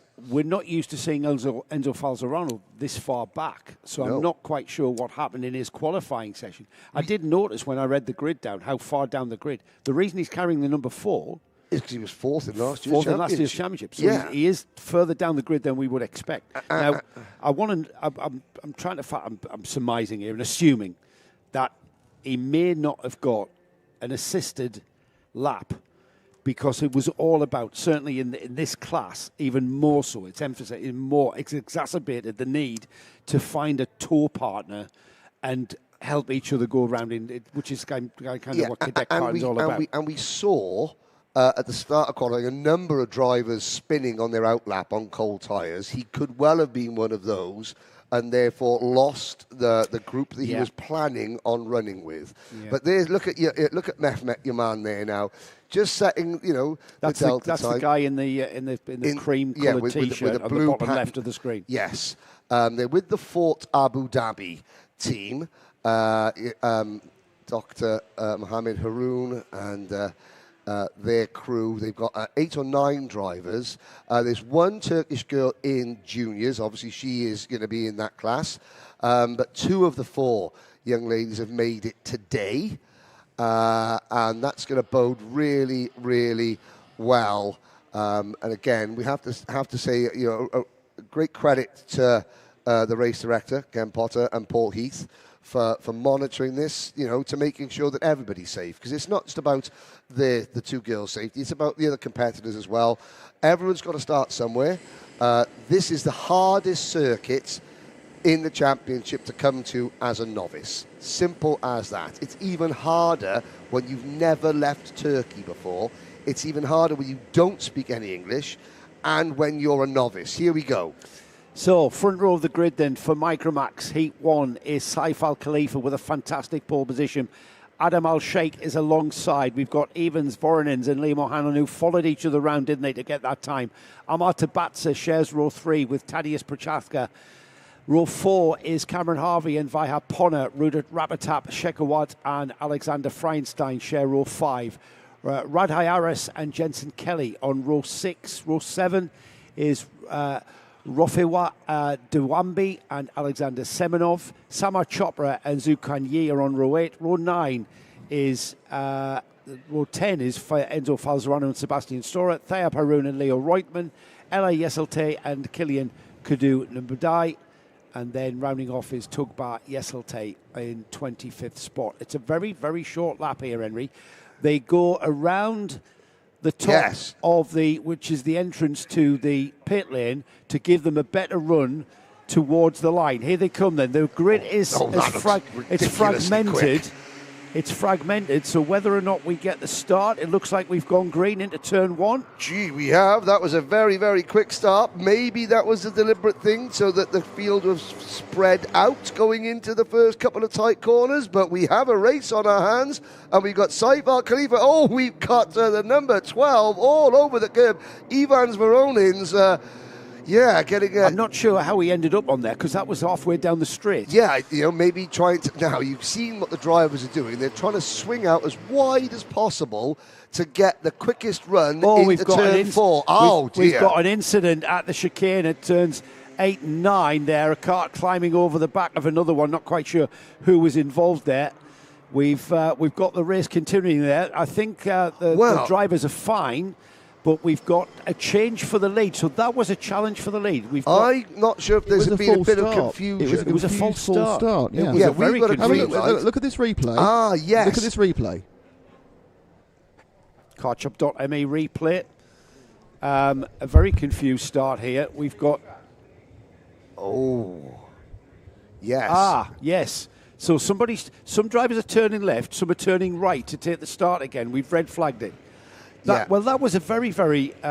because on the timing system, we've got a green flag. Yes. We've got no indication whatsoever of a false start here. Whether that was the case out on track, I'm not sure. But we'll leave the officials to sort that out. But I see what you saw there, Nick. So we had some competitors turning right to take another start. This is another look at it. So they're turning right to take the start route. Some drivers are turning left. And that could have been... I think we were lucky to get away with that, guys. Yeah, I mean, now here is the next headache. Evans Veronins and Adam Al-Sheikh, 2 of our top 5 starters involved in that collision. Their team, Excel Motorsport, will be, in a say, saying, look, if there's any damage, can we fix it? And therefore there's a decision... I'll be surprised if there's not any steering alignment out. No, I agree. Want to talk about a couple of... We talked about the young ladies from Turkey, and, there they are. The number 5 and the number 20. We've also got Roddy Harris and another of the South African drivers, Rafiwa Ndwambi. Now, Roddy Harris appears in our... there's Mehmet Yaman. Now, again, normally... no one would be allowed on circuit. What Ken Potter has done, he is allowing, because this is so new, so Mehmet is now talking to his drivers, and this is also something that some of the other parents have been discussing. They want to see these young ladies racing. They want to see them progressing, but safely, for everyone's sake. So they understand there's no English speaking, so the officials are allowing Mehmet onto the circuit to go through and explain the restart procedure. In Turkey, and this is not a slight against Turkish karting in any way, shape or form. However, the only Formula 1 circuit in Turkey is Istanbul Park, and they don't race go-karts there. So this is like racing on the moon for these young ladies, and I have to say... Have you done anything in Turkey? No. I've been to a couple of Turkish kebab houses in my time. I've been to Turkey on holiday, but I meant karting. No, I haven't. Mehmet does have a circuit. He has finished building a circuit, right. Which hopefully, but again, very smart, by the officials to allow Mehmet onto the track to safely explain to these 2 drivers. And it's not just because they're novices, they're getting special treatment because they're girls. No, it's not. It's because of the language barrier. That is all it is. So well done to the officials. Yeah, that is a very, very heads-up thing to do, because that would have been... Those drivers would have been baffled as to what the procedure is. I've got some information. Okay. So, unfortunately, the number 12, which is Evans Voronins, who was well up the grid, Yes. second row of the grid alongside Liam O'Hanlon. His car to sustain some damage, so it won't be taking the restart. And O'Hanlon was right down at the back because obviously he was involved in that. Yeah. Yes. That is, and I've got to say, just going back to the officials, I've been in a situation where I was the coach of the Bahamas national team at the FIA Motorsport Games, and it was the endurance race, and our drivers had only ever seen a kart track once before. So in practice, against some world championship winning rental kart drivers, we were off the pace. The other teams wanted us to race, but we had to get a certain delta on a lap time and prove that we understood the rules, which of course our drivers did. And again, organisers, they want people to race, especially from developing kart nations, and so that is a great move, I have to say, for all concerned. It's gonna. I mean, we've got a long day of racing to go. They will be employing the blue flag with a red cross on it. And if that is waved to a driver, that means you must pit immediately. It's not a black flag. A blue flag with a red cross is, you're too slow, come off the circuit. That might be utilised once we're underway. That will be utilised if... for any driver. It's a short lap here, so yes. there's a chance that some of the novice drivers might just be... Yes, might just have that blue flag with the red cross shown at them, and that is purely for safety reasons. And that's across the board in every class for every driver. They wanted to make that so it's not just for those two young ladies from Turkey. And of course, there may be some more tomorrow. The other two drivers that just failed to hit the cut-off. It's like the old 107% rule in Formula 1. It is. It absolutely is. It's exactly the same as that. I mean, it's 240 courses. MasterCard Lolas just failed to make the cut-off. That's if only the field were all Lola MasterCard Lola, it would have been, because they understayed in and overstayed out. That's an aside. I forgot my thought there. You've just taken me off my... Swiped me off my thought with a Lola... Did you know the MasterCard Lola story? Go on then. Go on then. Because it was Vincenzo Sospiri was one of the two drivers. Yes. And at that event in Australia 1997, which I was at, I used to do F1, Did you do F1? He on pole was on the front row actually was Damon Hill. Yes. And Vincenzo Sospiri didn't qualify, but Vincenzo Sospiri beat Damon in Formula 3000.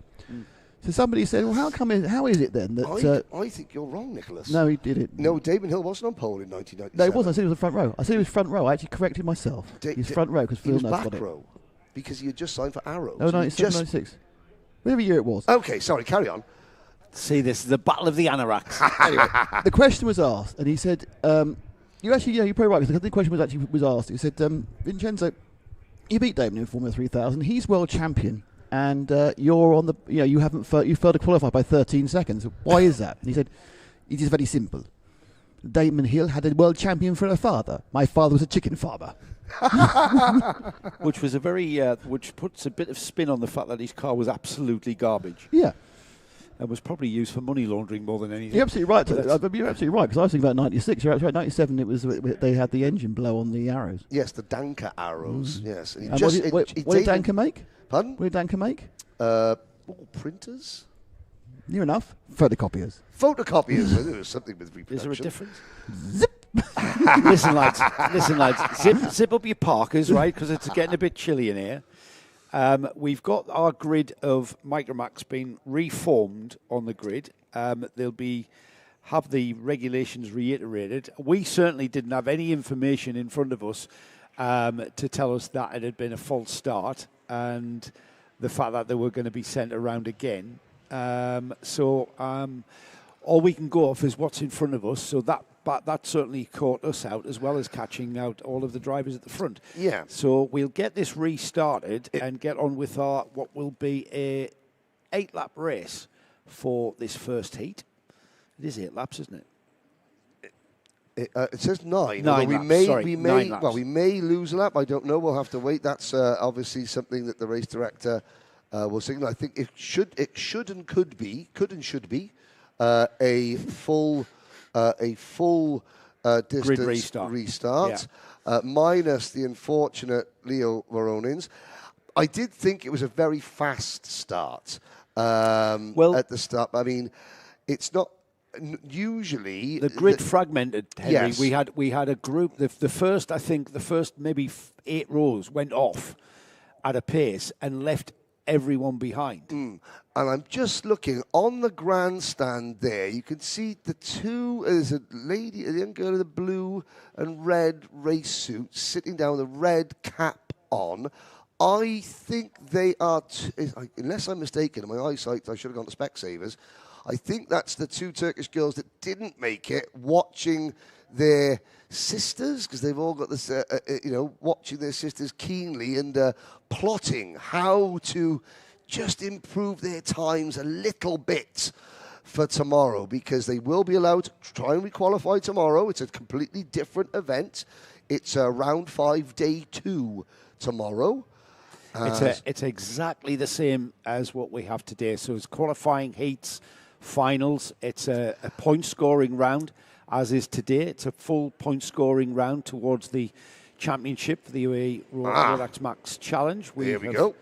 Got the grid being stretched out so that we can move people around, I think is what's happening there. I'm glad they're taking the restart, because I was just about to start saying Happy Valentine's Day in the live chat. Why don't you give us your favourite Valentine's Day poem, or say Happy Valentine's Day to your favourite karting mum or dad, Here's a Valentine's message for Gerald Laplana.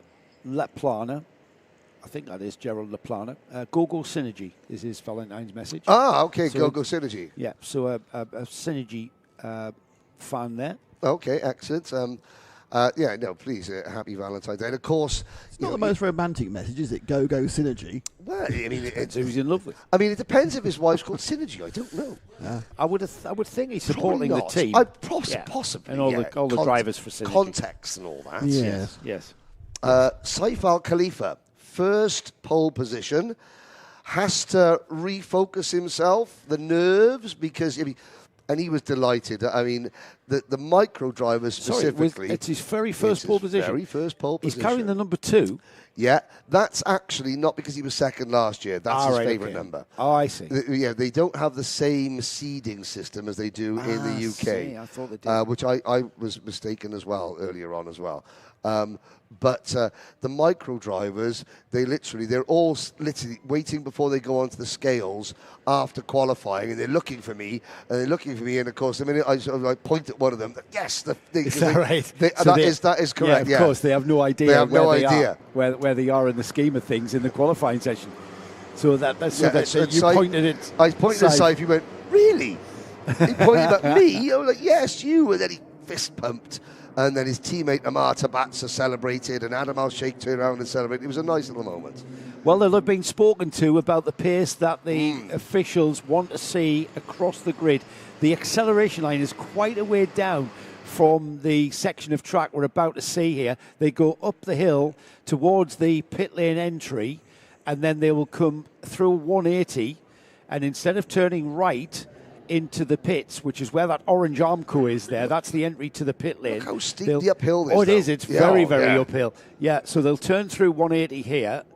They'll be told to respect there's a cone there to split the group. Yep. Now they come back towards the tram lines. Yep. The acceleration line is way on here, so you can't accelerate at this point here. You have to slow it down. You can't accelerate, still can't accelerate. Now you can get on with it. Oh, I think they're being. Have we got a green light? Well, I think we have, because we've gone about 4 wide into turn 1. Somehow, Saif Al Khalifa leads through turns 2 and 3, because that was the Hall of Fame jump start. Adam Al-Sheikh got across the line miles in front, but obviously was not on the gas. Saif Al Khalifa regains the lead. Liam O'Hanlon up into P2, and you know what? We appear to be racing. We are about to come back towards us through the right-left chicane, and now we are definitely racing on O'Hanlon. Down the inside, he's got the inside line. We're going to have a move for the lead, and it's O'Hanlon, championship leader. O'Hanlon down the inside into turn 1, into lap 2, and he will lead through the hairpin at turn 3 and onto the back straight.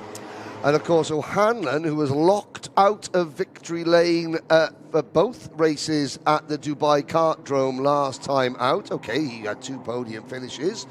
But, you know, he hasn't had a win since event 4 of the season. He'll be wanting to get back, get that winning feeling back. Even better is the fact that he is well in front of his title rival, Samar Chopra, who's down in 8th position. Yeah, like that. As O'Hanlon leads, then he's being followed around at the moment by Saif Al Khalifa and Adam Al Sheikh, who is they're just trying to conjoin, aren't they? They're trying to get together because 3 karts aerodynamically will go around this track quicker than 1 kart. Adam Al Sheikh using all of the track and more there just to widen that corner off the back straight. But it's O'Hanlon into the double left here that they'll make into just 1 hairpin there. It's 2 actual corners, but they'll just use it as a sweeping hairpin. And already, Henry, they're back towards us and across the line. Yep, O'Hanlon with Al Khalifa in the slipstream. We're getting to see how difficult it can be to overtake because Al Khalifa, can he look to the inside? No, chooses not to. Sometimes a track can almost be too wide, if you know what I mean. Well, especially you need to get your bearings. And look at how narrow the 950mm chassis micros are. This is a massively fast track, even faster for these drivers. 90% throttle. I think it's 95, 98% throttle for these micros. In the micros, there's side by side Alex Fryenstein trying to get to the inside. Tadeusz Prochatska in 8th position on the Ital course. Number 95, the Ital course Middle East machine. Top 2 continue to push away. O'Hanlon, Al Khalifa, 8/10 up on Al Sheikh. That move we saw from Fryenstein has put the number 77 Motorscape kart up into P4, but look how much time he's got. And they're side by side for 5th, 6th, 7th, and 8th. Harvey, Chopra, Shekhawat, Prochatska, and Vaibhav Ponna all in that group. Vaibhav Ponna's mum is here watching for the very first time. And is a very nervous karting mum, shall we say, especially after Vaibhav rolled his kart in the very first practice session. Well, yeah, that's always going to cause a bit of consternation. We're at half distance already. On to lap 6 then, 5 completed, and to the hairpin onto the back straight. Liam O'Hanlon seems to be in control. Saif Al Khalifa is behind him, not quite in his slipstream there. Slots back in. Adam Al Sheikh's dropped off the tail of these 2 at the front here, and O'Hanlon looking like he's in control as he goes through the sweeping left-hand hairpins at turn 6 and 7, and then on towards. There's a massive ding-dong battle there going on between, I think, Cameron Harvey, Samar Chopra and Vaibhav Ponna getting involved with that. Yeah, and I mean, if you look at the front of Adam Al Sheikh's kart, his NASA panel, here's the move. Saif Al Khalifa at turn number 3 takes the lead. O'Hanlon, the up and under, the crossover. But look at the NASA panel on Al Sheikh's car. It's not in the correct position. That's a legacy of his the incident that between him and Leo Veronins. So, you know, it may not, if that's out of alignment, what else is out of alignment? Well, hopefully it was the car went over the top of him and knocked the NASA panel. Whether or not that's knocked his steering, I would think, Henry, the answer is no, because that kart wouldn't be competitive enough to be in 3rd place if it had been. Fryenstein through in 4th, Chopra 5th, 6th is Cameron Harvey, Vaibhav Ponna, Rudrapatap Shekhawat, Tadeusz Prochatska and Amat Tabata rounds off your top 10. But these 2 at the front here, they're on the penultimate lap. It's going to be the last lap board next time by for these 2. Yes, indeed. Can O'Hanlon hang on? Has he got too far out in front? Because Al Khalifa will get a great closing speed coming onto the start-finish straight now. Watch the vacuum, the slipstream effect. Al Khalifa's going to be carrying an awful lot more speed than the race leader into this braking zone. Does he make the move? Not quite. It's a gradual turn into it. All right, it's a hairpin. It's a hairpin for a Formula 1 car. Yeah. Not necessarily for a Micromax. That's a sweeping left-hander. Sweeping through the left and the right. Here they go towards this is effectively the final turns coming up here, the 2 left-handers here. Yep. Because this is into a chicane, which is very fast again. That's perhaps the last turn there. That's how, because it's slower than it looks, that corner, albeit still very fast. And they're coming up on lap traffic. Now, this is key. Checkered flag. Oh, checkered flag. Yes. Sorry, I apologize. I missed that. I was looking at lap 8 out of 9. Well, that's even more pleasing because look at this. There's the 2 young Turkish ladies. Yeah. They didn't get lapped. get lapped, and they're going to complete all 9 laps. And I was watching out of the corner of my eye, they were battling with Kylian and Kudu Mbida, who has retired his car, but they were having a great battle, the 3 of them. That's the best way to learn in karting, and they will finish all 9 laps after the concerns yesterday. Well, there's a shortcut. Yeah, I'm not sure they're allowed to do that. Well, I mean, they'll soon find out whether they're not allowed to or not. Let's have a look at the result, Henry. Yes. A very fine win there, strong win from Liam O'Hanlon. Saif Al Khalifa kept him honest, though, was not that far away for the whole race. Adam Al Sheikh was 3rd, 4th was Alex Feinstein. Samar Chopra was 5th, Cameron Harvey 6th. In 7th place, we had Ru Rapatap, Shekhawat, Tadeusz Prochaska 8th, 9th was Vaya Pona, 10th was Amar Tabatsa, 11th Jensen Kelly, Zhu Quan Yi, a strong 12th there for him. Alexander Semenov was 13th. Rofewa Dewambi was 14th. Rodai Harris was 15th. Enzo Falzerano up to 16th. Sebastian Storer was next with Saif Al-Mina. Felix Zuza Jebjerg, Leo Reutemann, Thea Baroum, and then we have the Turkish novices, Tugba Yeselte and Ella Yeselte, not being lapped significantly. Yeah. I think was a great effort from those 2 young drivers there to stay and do a complete race distance. Absolutely. They will only get quicker. In fact, let's have a little look. Their best, I'm going to write this down, 39.7 and 39.8. Kylian and Kudu Mbida did a 39.9. So hang on a sec. So that's the 6, the 20, and the 13. 39.7 to 1. 39 because I'm going to monitor those lap times, because when you're at the back, all you're doing is racing against, your lap timer. We could have a guest commentator come in now, a quadruple or quintuple for quadruple UAE Rotax Max Challenge champion, Harry the Lion Hannum. Harry, welcome to the commentary box. First things first, before we get underway with seniors, very quickly, because they got the women, but what are you doing here and how is your career going so far? So I'm here for coaching for the Mumbai Falcons team, mainly focusing on the juniors and then helping a little bit out with the minis, but currently racing in the Radical UAE Championship. And you had quite a successful time here at this circuit very recently, I hear. Yep, so racing here last weekend, actually. Very successful, very quick. 2 P1s, 2 poles, and a P3. So, have you driven a kart around here before? Or did you leave? Yes, you have, haven't you? Yeah. Quickly describe what the seniors are about to undertake. This is a very fast track, very slipstream focused. So it's different tactics to a normal track. Definitely different mentality to take into the racing. Okay, well, we'll catch up with you very shortly. Here's a look at your starting lineup. Nathan Kappen and Jules Dumont on row number 1. George Nassar, the points leader, and Laith Mumina, Rayan Qureshi, and Andrea Remy on the 3rd row. Mohamed Menamne and Rian Damadas, the O-Plate champion, are next, ahead of Antonia Sadat, Enzo Tesluk, Eni Asachi, and Kian Crayenbull. Row number 7, Oman's Manaf Al-Balushi and Egypt Zain El Hamasani. Adish Mehta, Alessandro Bigi, Faisal Nashko, and Ryan K. Roos on row number 9. Alicia Knessa, Tamim Hasiba, Abdul Al-Qaita, Philip Dinu, Laluma Ngubemi, Orlando Bensavega, and Zara Karua. 25 karts, not the full grid. We're on the rolling lap now. Joe comes back in. We'll bring Harry in. Harry, you watch the first couple of corners, then unpick what we're about to see. But this, business is about to pick up, Joe.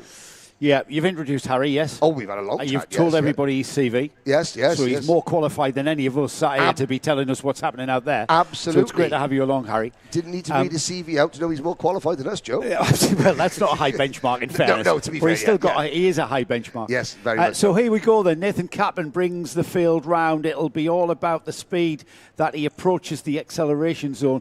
This is what the officials are looking for. Nice pace. This is quite a trend. What's this trend I'm seeing, Harry, about keeping the pace down to walking pace? Because that seems to be only have crept in the last 2 or 3 years. Yeah, so it's just been a bit more focused, keep the car a bit more controlled, and also, as seen there by Nathan, to get a better start, launch by slowing everyone down and then catching them all off guard by going quite quickly. Well, we've got a green flag, Henry, so we are racing, and that tactic has worked perfectly for Captain, who's got that looks like about 10 kart lengths there. So that is a cracking start here, and there's no sign of any false start flags. So we are racing indeed. And there is a sort of a starting zone, so Nathan has to be concerned with that. Oh, what's the problem there? That's Nathan Cappen's broken. He's broken the cart. The cart has stopped, and he's looking down at the engine side of the cart. That changes everything. Rayan Qureshi moves in the lead. George Nassar up to second. I mean, it's pure speculation. When something goes wrong at the start of a race down at that side of the cart, Harry, what could it be?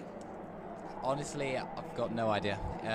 It's maybe fuel related, maybe because they're obviously going at a very slow crawling pace. It could be maybe just oiling up the engine. I'd say that was electrics. Yeah, I mean, they had enough time to. I'd be amazed if that was anything other than some sort of a catastrophic electrical failure there. There was no spark to the engine there because it just cut as he went into the left-hander. It just cut out, didn't he? He did well to get it out of the way, to be honest, because everybody came barreling in. Yes, indeed. So we've now got a head-to-head scrap at the front between the 386 won by Falcon's kart of Rayan Qureshi, championship leader George Nassar. Now, as we mentioned earlier, George a bit under the weather this weekend. Harry, if there's one thing that will cure the ailments and health issues is being up at the front of a go-kart race, isn't there? Yeah, adrenaline as well. I'm sure he'll be feeling it and completely gets lost out of his mind. Obviously, in between races is when the sickness will get difficult. He's chasing now. Do you prefer to be chased or chased down? It's always nice to be in the lead. You have more control over the race, but especially here with the slipstream, you can maybe feel a bit more comfortable, get into a bit more of a rhythm, and then you can pick his place where he might want to do his overtake. I just used to hate, you can hear the cart behind you, can you, when you can hear them get close, and I just used to hate to be followed. I'd much prefer to be George here rather than Rayan, because yes, there's an element of control. We don't know what cards George Nassar has in his pocket here. I think, what would you say, Harry? These guys are flat out, aren't they? Yeah, so it's not like any other normal car series, it's karting, so normally they'll be flat out for the whole race. That's why you get some very great racing, especially in karting, but they'll be on the limit every lap. Obviously, Ryan would want a bit of a margin for a breathing room, but Georgie obviously will be picking his place, seeing where maybe he's a bit slower, to make his move. We've sadly, Mohamed Benaim there has joined Nathan Cappan on the retirement list. We're 1/3 distance, lap 5 out of 15. Jules Dumont, Laith Mumina, 3rd and 4th. Remy, Haddad, Sachi, Damadasa, Tesluk, El Hamasani, the rest of the top 10. What we're seeing here, it's slipstream, a lot of single file racing. As I say that, Rian Damadasa makes a move, overtaking. In Formula One, they talk about like a DRS, or they used to, a DRS train at places like Monza, where, everyone's using DRS, they're all in the slipstream, which makes overtaking extremely difficult. Is that a similar situation to what you can get here? Yeah, 100%. There's not really any hard braking opportunities either, so it's, as we see a move. Whoa! That was beautiful. One of the best places to overtake, actually, as it's the closer you're going to get to a hard braking, but you definitely get some slipstream change. Even it reaches the limiter, so everyone at a point will stay stationary. Even the kartshop.me replay there, just showing Nassar just ducking to the inside. He looked like he got a tin opener out there. They met the gap though, didn't he? I mean, he really did make the move there, and I was amazed because visually there looks to be very little braking at all. Yeah, coming through here, that's where the move happened. That's actually uphill, that one little crest coming through there. Now, of course, we talk about defending. When the track is so wide, we talk about, you can start white lining it. You can't do that here, really, because there's like a 5-lane track. You just drive around the outside and carry on. So defending you're not exactly a sitting duck, but you're forced to drive the racing line almost, aren't you? Correct, it's very difficult, especially with such a low gearing, maybe 5 teeth lower than a normal track. So even if you do really defend, well, 5 teeth low. I mean, not particularly. Yeah, sure, but Harry just realised that you can't give away trade. No, I mean that's a rough generalisation, ladies and gentlemen. It's not including what is going on. But again, if you defend and park it, you bog and you can get quite easily switched back or just done around the outside. Yeah. What Harry meant was between 3 and 10 teeth. Yeah, between 3 and 10, somewhere around 4 and 8, maybe. You're using very small sprocket, though. Correct. People are only going to hear this when they go home and watch the live stream back. Or in the grandstands. Well, there is that. Yes, there is that. Yes, there is that. I forgot we're on the PA, aren't we? Yeah. Nassar and Qureshi, their lead 2.7 seconds. If, for example, they started the battle, in your experience, Harry, how quickly can that 2.7 seconds go back to 0.7 seconds? Yeah, again, because it's such a fast track, battling will decrease the gap crazily. So again, it's first race of the weekend. I've worked with Ryan, so I know he's trying to go for some good. Again, they're trying to place. We've got this heat, next heat, points for position for the final. And as you can see, gaps split up quite quickly. So you want to at least start at the front for the final. We talk about this track being different, don't we? This is unique. It's not quite unique. It is unique. We're on a Grand Prix track, and we're using part of the Formula One track. How different, Harry? Convey to the audience, how different are we here at Yas to a conventional track like Al Ain or Dubai Cardrome? It is majorly different. The whole driving style, racecraft completely changes. It's all about keeping the momentum high, revs high, really trying to. It's hard to explain, but it is complete opposite to what you learn the basics. So it can really make the field differ out compared to other rounds. Well, the leaders are coming up on Zara Karua, again, who's just off her novice plates. This is lap 13 out of 15, and Zara Karua gets out of the way. Blue flags. Now that was a blue flag without the red cross. That was just that's a conventional blue flag. That's a conventional blue flag. So Zara, it doesn't have to pit after that, or does she? We'll have a little look the next time around. I don't think so. No, I think she was heads up as. Oh yes, she did pit. She's come in. So I didn't see the blue with red cross. That was just a conventional blue flag of you're about to be overtaken, and then the back marker will be aware that they need to keep offline and help things around. Maybe they've had a change there. There's been a separate sort of sub-briefing that we have anyway, but there's a big battle developing behind Jules de Mont, actually behind Leith Mumina. We've seen Rian Darmadasa was making a lot of moves, but he's lost out a couple of positions. Well, no, he's 5th at the moment. Yeah, Rian, who's dropped down to 8th from 5th. That's what you saw, Henry. Yeah, there was a shuffle. The Dubai O-Plate winner, who's carrying the O-Plate this weekend, and we get a great chat with him in the paddock show. Not sure if that's today or tomorrow, but Rian right in the thick of it and dropping to 8th that time by. Yes, so we are coming to the line. I'm not going to miss. This is the end of lap 15. Checkered flag goes out. George Nassar with a hard-fought win over Rayan Qureshi. We'll wait for the rest of the field to come across the line. Harry, you're going to join us for the next senior race. I wanted to ask one question. You've raced on the full GP circuit layout in a Radical and a Renault Clio, is that right?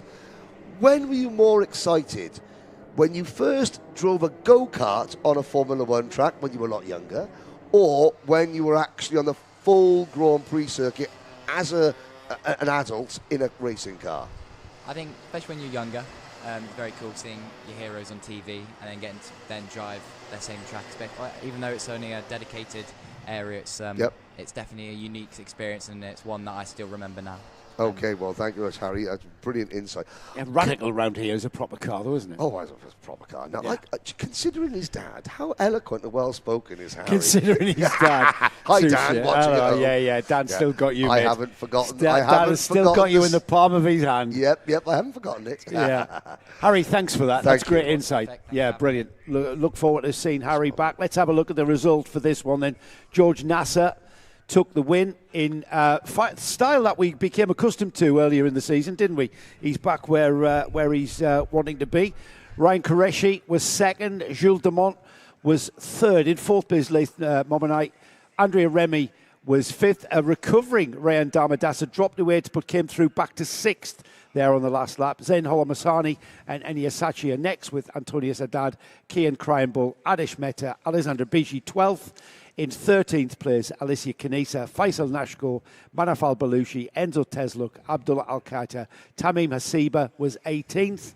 In 19th place, we've got Ryan Caruso, Orlando Benchevenga with Philip Dinu, Luluma Gubemi, Zakarua, who pulled off there, we saw, and non-finisher was Mohamed Menemene and Nathan Kappen, who, from the pole position, got off with a great lead, tactically started there, and there, unfortunately, is the forlorn vision of Nathan Kappen there, and if this kart fires up and he drives it back to the...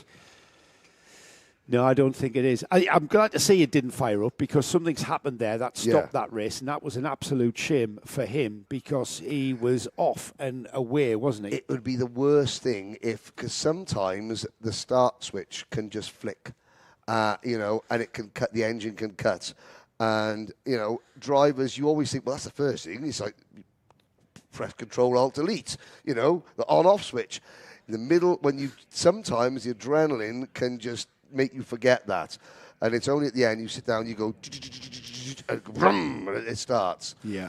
As the recovery truck bringing Mohamed Nemenai back as well. That was a 15-lap heat race, Joe. Yes. How long are the finals? 25. 25 laps. I've got to say, because we were talking about when they had the longer finals at Al-Ain, that it was almost like a mini endurance race. That was great. Yeah. A 25-lap final round here, with a full 36 kart grid. Only a 32-second lap, though, so it might be 15 laps, but distance-wise, it's kind of conventional. But I'm just thinking with the amount of laps, you're going to get traffic involved. You really are. With a short lap, you are going to get the tail of the field coming into play. I want to say hello to a few people. Hello. Hello to Victor Mena, who is the Pride of Africa team. Amani is back on site. Yes, hello. Let's go. Go, Amani from Sami Warati. Priyan Kameta cheering for Adish. The number 310 there. Number 310 being Adish Mehta was just outside the top 10 in 11th place there. For Mama, Julio is Let's Go Daddy Mani, 317. And this is, again, Amani Kanua's extended family and friends network from South Africa and from Kenya. His grandparents are watching. Amani now living over here in Dubai. I was speaking to his house mother, who he lives with over here. Sort of taken him in, part of the George Gibbons motorsport team. But I can't thank the viewers enough from all over Africa. Amani.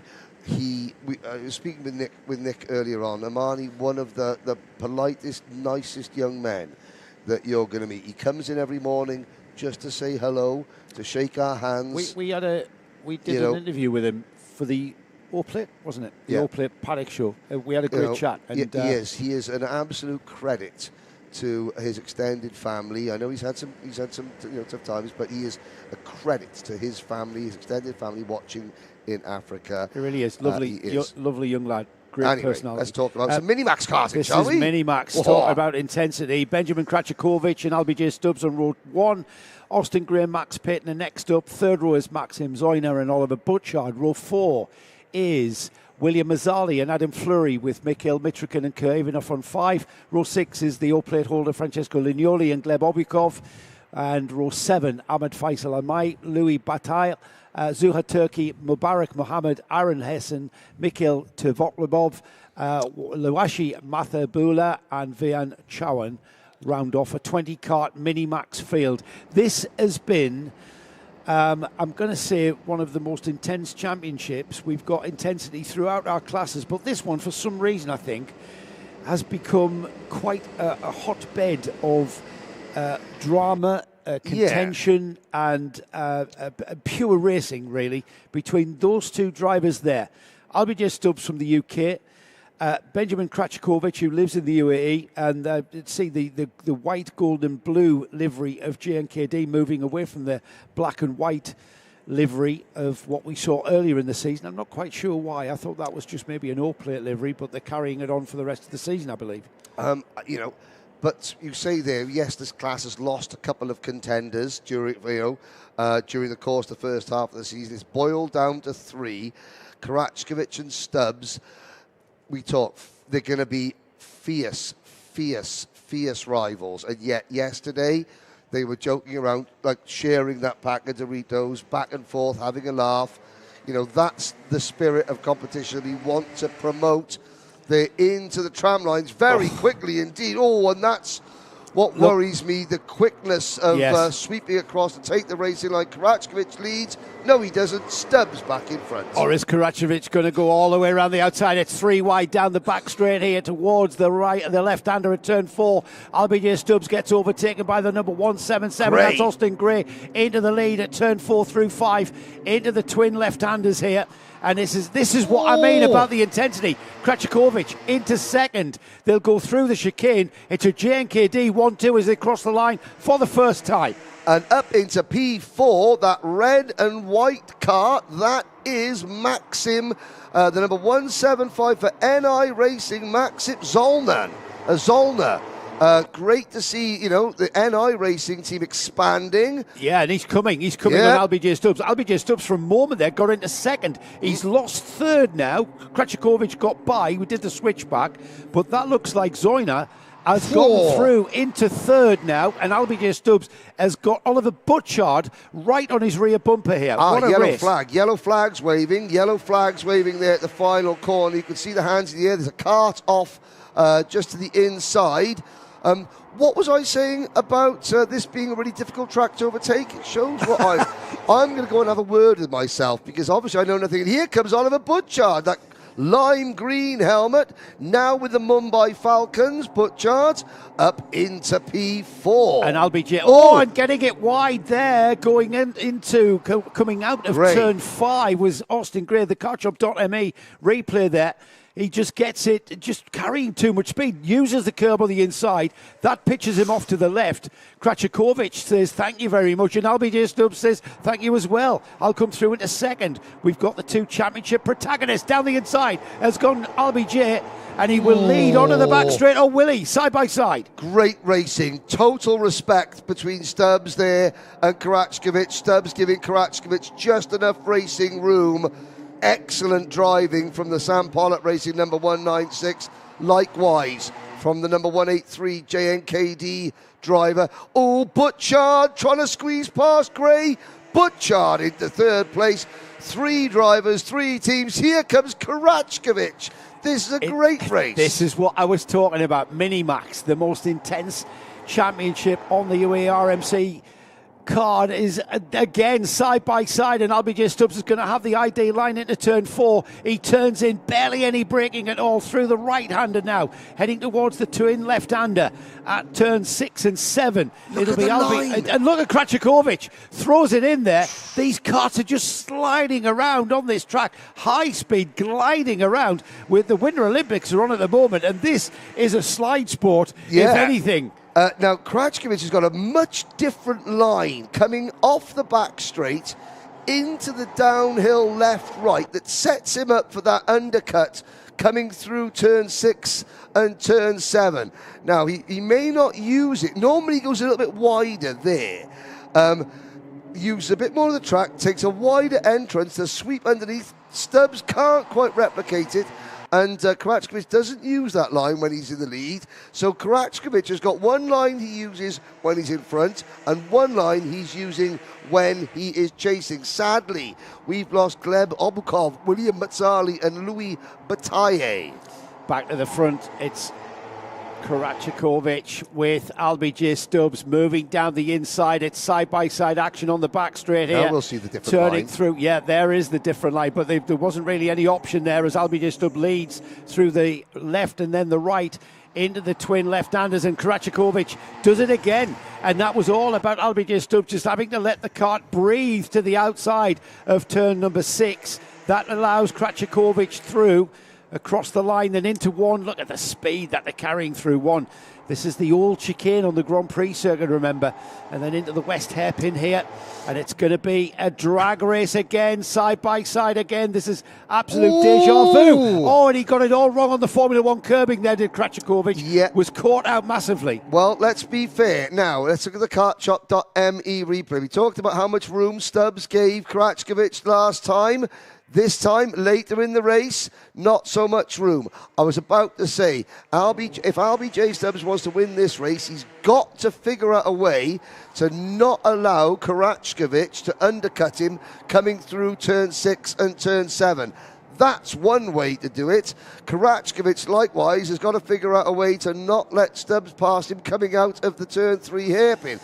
Now, Kraczkowicz is going to get a great run. He's going to get a tighter line coming out of this next corner. He'll throw it in. He's not close. Butchard is there, so's Gray. It's hard to defend here, Henry, it is, because the corners are so fast. You've just got to deal with what's happening to yourself. And it's a bit like a NASCAR race where if the car is coming around your outside or down your inside, you're dealing with your own issues here of getting through the corner. It's settled down, the most settled we've seen it. We're on the penultimate lap. When they come by us next time, it's going to be the last lap board. So whether Benjamin can catch LBJ as they come through turn 6 and 7 here, it's the double left-hander. Oh, Kraczkowicz misses the apex there. That could be critical. That's what he's been doing, though, in fairness to him. That's the last corner there, which is massively rapid. Here he comes, and LBJ Stubbs has got a gap here into the final lap. Oh, the lap 10, the checkered flag is out. Oh, that's lap 10. These laps are so quick.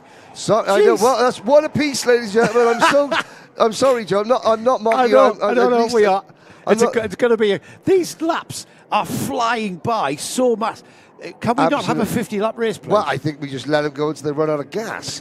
But yeah, that was now. Yeah, because that's 10 laps. They have 9 laps completed, 10 laps completed. So when we're seeing lap 9, we're not on lap 9 out of 10. That's right, we're on lap 10. We've completed 9 out of 10. Well, I was caught laps. out by that. I wasn't even looking at that. Yeah, no, I was just engrossed in that wishful tremendous thinking that the race would just carry on. That was a tremendous battle. I mean, I set a precursor, didn't I, by saying this is one of the most intense classes in the series, and it is. Yeah. It's proved to be the case again. Oliver Butchard was only 1.1 seconds down there. He was getting involved, wasn't he? Yeah, so, Kraczkowicz leading by just over 30 points at the start of this. So Stubbs is just got it, just pegging him back. Race after race after race. There is your provisional results. Stubbs and Kraczkowicz 1-2. Butchard and Austin Gray 3rd and 4th. Maxim Zoyner on season debut, and Francesco Lisignoli. Cracking that. You got up to 3rd at one point. Very good. Max Payton. But there, 7th, 8th. Kia Ivanov, Zuhair Turkey. We're looking at drivers. Mubarak Mohamed, Mikhail Mitrokin, 8 seconds back at the end of a heat race. Normally, they're a lot further back. Yes. They're a lot more than 8 seconds behind at the end. So, there's Tver Dokliabov, Mathulei Buala, Chowan, and was the last finisher in 17th. Now, boys and girls at home, we're going to see Louis Bataille. I want to know what that flag is. He's got the French flag on the side of his car. I wonder, is that Kazakhstan, perchance, or is it one of the French colonies? I am going to find out where Louis Bataille, because I asked him. Yeah. It is Louis, for 100% certain. He's got the French flag on his cart. Nick? I'm going to change the subject slightly. I don't think any of you have mentioned the Abu Dhabi Trophy. What we were building up to. We were going to let... Really? Were you? Nick, No. Hang on a second, Henry. Hang on a second, Nick. Dear. Have you been watching these races? You've been watching, haven't you? You've been cutting the pictures. You know what? Yeah. Also, I've known when the race ends. Have you seen? Yeah, well, you do, yeah. Because I was waving in front of you going, chicken flag. All right. But, hey, you know what? The races, the actual purity of the racing that we're seeing here, this circuit, we knew it was coming. We knew the high-speed nature of this circuit. And you heard Harry Hannam say how different this place is. And the racing is different insofar as you can't white line it here. You mentioned that. I was waiting deliberately because I was going to let, as part of our paddock show, which I would assume that Nick would have put into today's paddock show. You would hope so. That Lane Australia, Lane Australia, our championship coordinator, is going to explain all about the Abu Dhabi Sports Council trophy, which begins today. But rather than, we'll wait till the lunch break and then we'll see if it's, and if our producer and director Nicholas Damon has not put these are wasted into today's these show. are wasted words, Henry. Well, because he's dove into the pits. Oh, he's over the pits, but I mean, it would be folly not to put Lalane's interview into today's paddock show, would it not? I would have thought so, because Lalane who was one of the main staff members in the UAE. Lane, Mercy RMC Joy, team. Marvy Lou and Kabita, the girls who, behind the scenes. Without those people, we would suffer. And would be a ship without a rudder. We absolutely would. They're the coordinators. They put everything together, and they organise lunch. Not just, this is what I mean about being. this is what I mean by suffering. Yes. But for all of the competitors, they look after the competitors. The signing on process, the paddock, the way that the paddock is formed. Guy and his staff are a phenomenal team here in the UAE, and the way that this meeting is run, with all of that team from the UAE RMC and also the team of officials and the marshals. You've seen the recovery vehicle out there. Very, very efficient a way of running it. And already, as we see, one race finishes, the next race starts. What we said, Nick, while you were in the pits getting a tyre change, was Lalaine will explain the Abu Dhabi Trophy during today's paddock show. Oh, well, there we go. I never doubted him. No, I mean, who would have doubted that they would have been in today's paddock show? Never doubted him, mate. No, of course not. Why not? Here we go. It's Rotax's ultimate class. What have we got on the live stream chat? We've got Evelyn Aguare saying, "Go Liam," and good luck to the GGM team. That'll be Liam O'Hanlon. And yes, this again, more Amani Kinua support. Saying that this is his kind of track. No Valentine's Day poems come in yet for your favourite kart mum or kart dad. Yes, I'm looking at flags now because the light blue flag with yellow decorations for Louis Bataille is frustrating me because I don't know what it is, and I should. And I pride myself on being... You're very good with the nationalities, I must say. Well, I feel as I'm letting the size... No, that's Bermuda. That's the Cayman Islands. It's not... Is it not on your list? Not on my WhatsApp group there. So no, that's is that the Dutch Antarctic? We'll find out. Might even go and ask him. It's a long weekend, ladies and gentlemen. Or if you're watching and you've seen the graphics and you're maybe a family member, a friend of Louis Bataille, then please let us know. Now, well, you say Bataille. If that was the French pronunciation, it would be Bataille. Okay. Bataille. I mean, I got as far as Louis. Yes, well, Louis Bataille. It looks French. Now, we're gonna, while we're waiting there, we how far are we more, Nick? Are we more or less than 2.6 seconds away from the start of this next race? Someone on the live chat. 2 minutes. Oddly more than 2.6 seconds. It's a huge gap though, 2.6 seconds. Because somebody who might have been our host for the last round of the championship is inquiring about when are we seeing on the paddock show the Nick Damon versus Joe Bradley kart race at Dubai. Hello, Mr. Bright. Yes, 2.6 seconds. Yes, nice to see him up bright and early on a Saturday morning. Wow. I think it's going to be a decider. Yes, at Alain. We've got an April decider. April decider. I don't know how we're going to decide it because I'm clearly 5 seconds quicker than Nick on a single kart. I mean, I wasn't there at the Open. I mean, I couldn't possibly comment. I mean, But I trust Mr. Bright's decision as an official judiciary. Well, David. David's saying that Henry would show us both up. Well, Henry apparently the fastest of all. I mean, David knows that I'm the 2005 Landau Kart Club Senior Pro Kart Champion. Should we have a look at the DD2 grid? Before I say that, okay. David needs to invoice Nick for the damage he did with those curbs at the Dubai Kartdrome. Tyler Harris don't tempt him. Tyler Harris on pole position with Mark Bassier alongside. Sada Al-Ababi and Adam Malik share row 2 with Moritz Canopes and Hamza Rashisho in row 3. Row 4 is Sami Al-Assad and Kyle Blockley, and rounding off 10 carts, Greg Watt and Nicolo Cacciatore. Yes, nice flare, working on that. It's a 7.2, not a 2.6. That you got it from a 2.6 to a 7.2. I don't know how he did it, mate. I don't know where I could find 2.6 seconds. I really don't.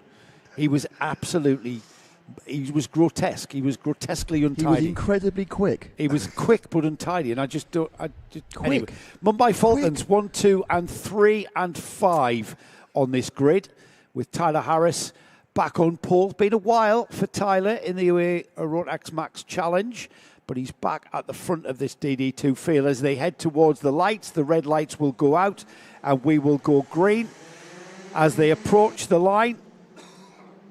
We have got a green light. We've got a green flag, I should say, and we are racing indeed through turns 1 and 2 and into the hairpin for the first time.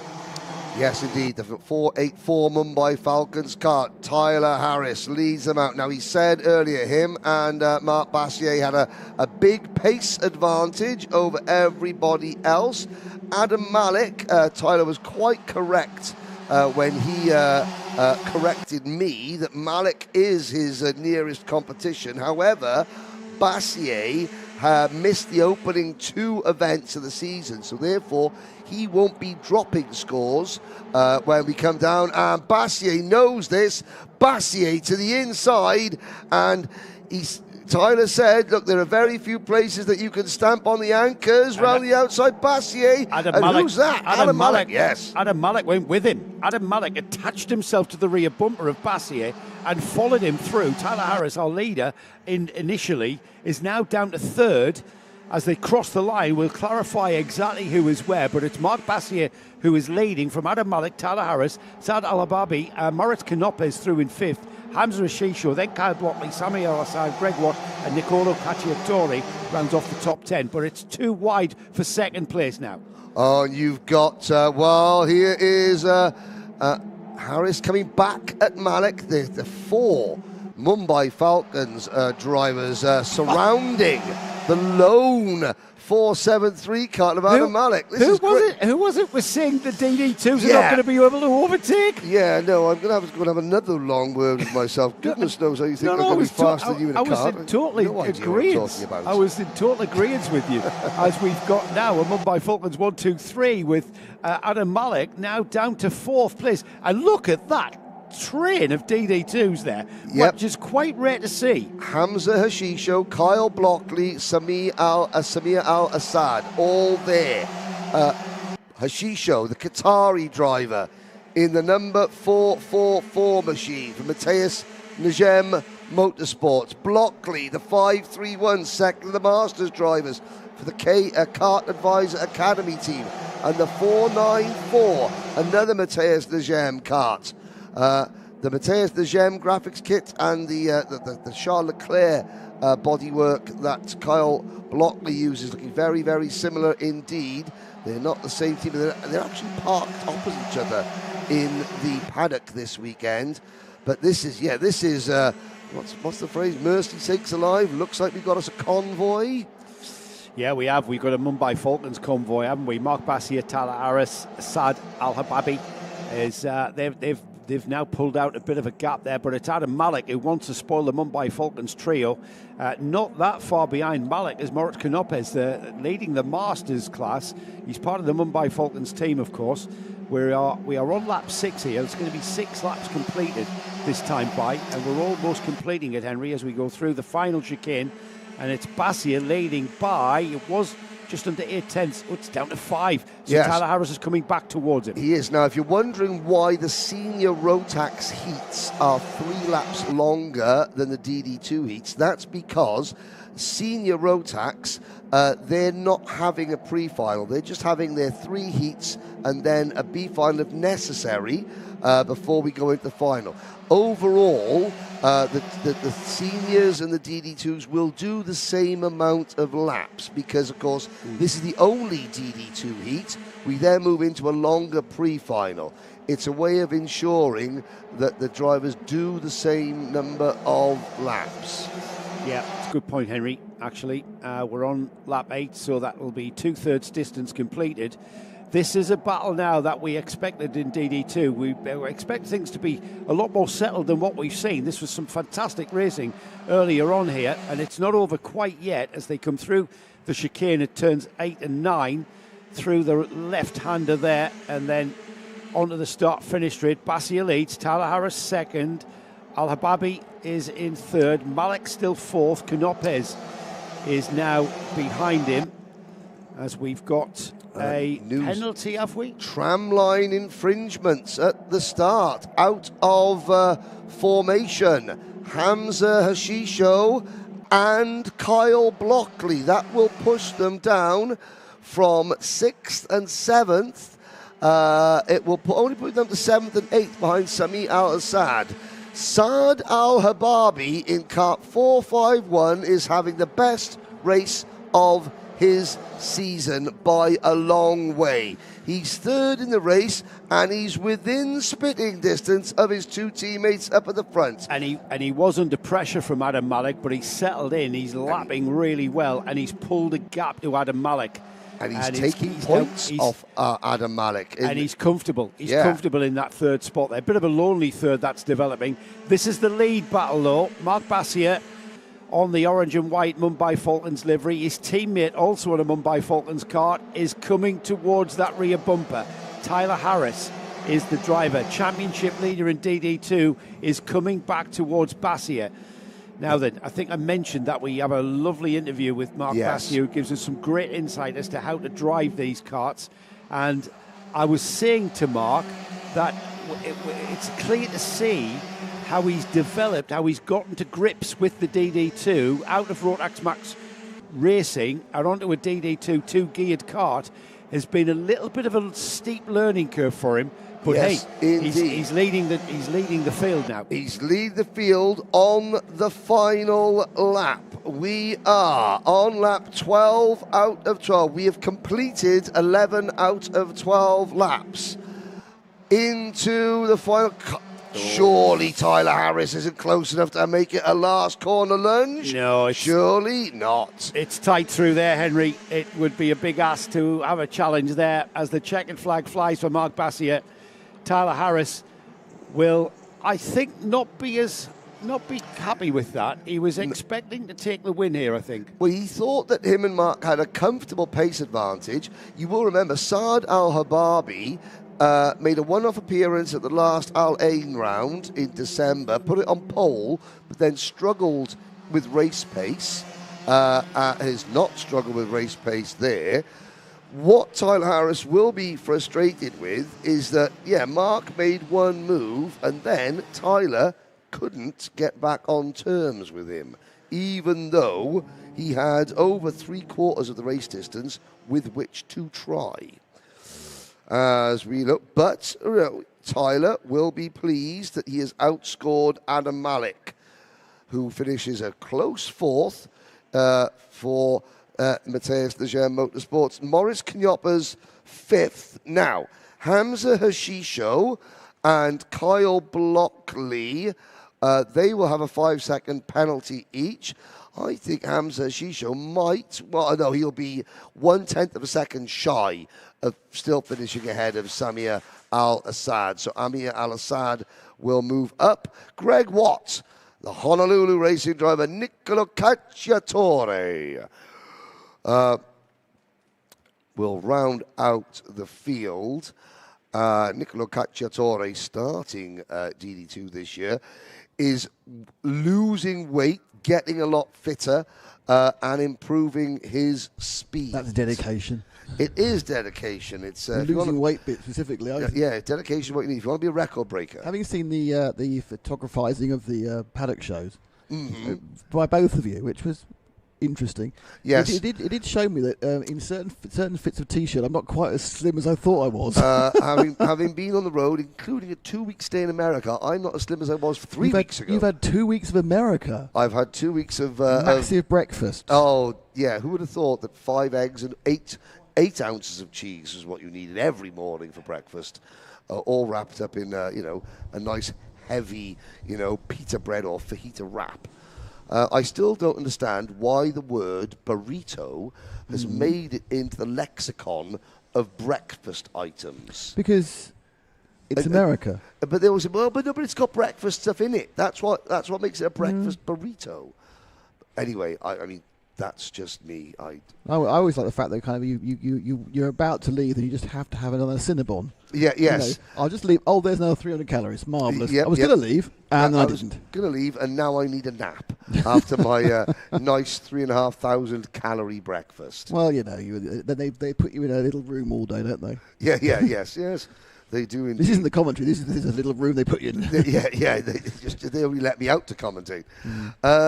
Looking at the junior field, and coming down the grid there is the fifth of our young Turkish ladies, the number 232. That's Elif Yasiltay, the eldest of the 4 sisters. Are we sure they're sisters, not just related in other ways? Well, they've all got the same family name. Yeah, they could be. I mean, like Smith. They could be nephews and nieces. They could be, but there's definitely a lineage somewhere.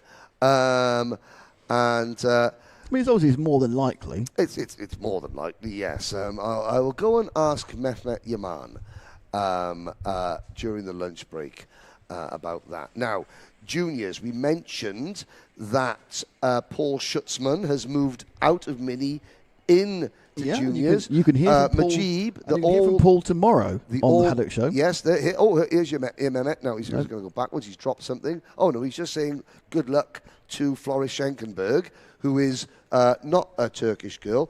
Floris is a Dutch boy, but he's racing for the Ford Abu Dhabi team, and now Mehmet is going down to, again, explain to the young lady, explain to Elif Yagmer Yasiltay, to give her full name. The Oracle was speaking, MJ. Was he? What was he oraclising about? He was oraclising about the Yasiltay family. Yes. He was saying they're all siblings. Oh, excellent. They're all siblings, yes. MJ, the Oracle. It's great being in the same room as MJ. You find out loads of interesting information. Well, it's great in some ways, as long as they get the radios turned down. Well, I mean, that's fine. But with and he's because it. Do you remember Test Match Special? Yes. Malcolm. Are we going to get some cake? Malcolm would be the statistical genius. Yes. The Hyper Hollands. MJ is our Malcolm. Hyper Hollands 832. They're saying good luck to Austin Gray with the Scottish flag. Your family cheering from Qatar. Yes. There was a lot of the Gray families, both here in the paddock, and Austin. Was finishing in the top 5 in his first Minimax race. There is a look down the number 244 cart, which of course doesn't appear now. Is that Joe Murad changed number? Because I don't have a 244 on my entry list, but that is a Lebanese race suit, and Joe Murad is here for potentially one round only. Our entry lists are very early in the week, aren't they? Yes. They do. They're quite a dynamic entry list as ever. It's quite it evolves. So once we get the timing to catch up, once the carts leave, we'll have a look down the grid order. We'll establish exactly who that J&K jury. Now there's Paul Schutzman in the 270 cart. Again, this is the biggest jump any carter will make from the 950mm chassis to the full 1050mm chassis. Well, you've got a minimum weight on a Minimax of 115 kilograms. You go to 145 kilograms. So an extra 30. The cart's heavier. Yeah, and the driver hasn't suddenly gained 30 kilograms overnight. He hasn't. And the tyres are wider. Yes. So you've got more grip. The chassis is bigger. Yep. You need more effort in the steering. Yep. And the engine is a lot less restricted in a junior. So you've got more power jump. and more grip.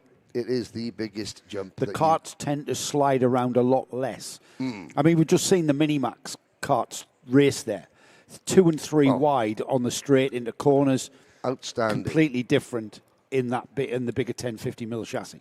Absolutely outstanding. Now, we also have, let's have a look. No, our South Africans are all in the Micro Mini. One of our South African drivers, I believe, only arrived this morning, had visa issues. There was a Wesley Orr who has brought over the drivers, a Grand Finals champion in his own right in Rotax. Was dashing to the airport the early hours of this morning to get the driver. I'm not quite sure which driver it was. We'll find out. Have you mentioned that you do a great interview with Wes? Well, I haven't mentioned it. We do, but I don't know whether it's today's paddock show or tomorrow's. And I'm not going to. No one knows. No one knows. No, I want you, the viewers, to find out by staying and watching. Absolutely. The paddock show. All we do know is that if you want to find out more about the Abu Dhabi Sports Council Trophy, then Lane Australia will tell you today during the paddock show. That is the only thing we will confirm. We've got many highlights in the 2 paddock shows, but you have to wait and see what comes in which show later. Both paddock shows are very, very worth watching. Absolutely. So when you apart from the opening shot, because Nick is in the both opening shot, which means that one day I'm holding the camera, and then the next one you're holding the camera. Well, I do know that I'm the first day. You're holding the camera for the first day for the intro. Yes, because that's when I cut Nick's head off. And that's right. Yes. Well, just his brow, actually. Only his brow, because I was trying to use what I like zoom. is that both of you are really, really keen on showing my shoes. It's a real, you want a full body shot, don't you, both of you? No, I mean, what you'll see in the paddock show, we're on the infield in the West hairpin here. Yes.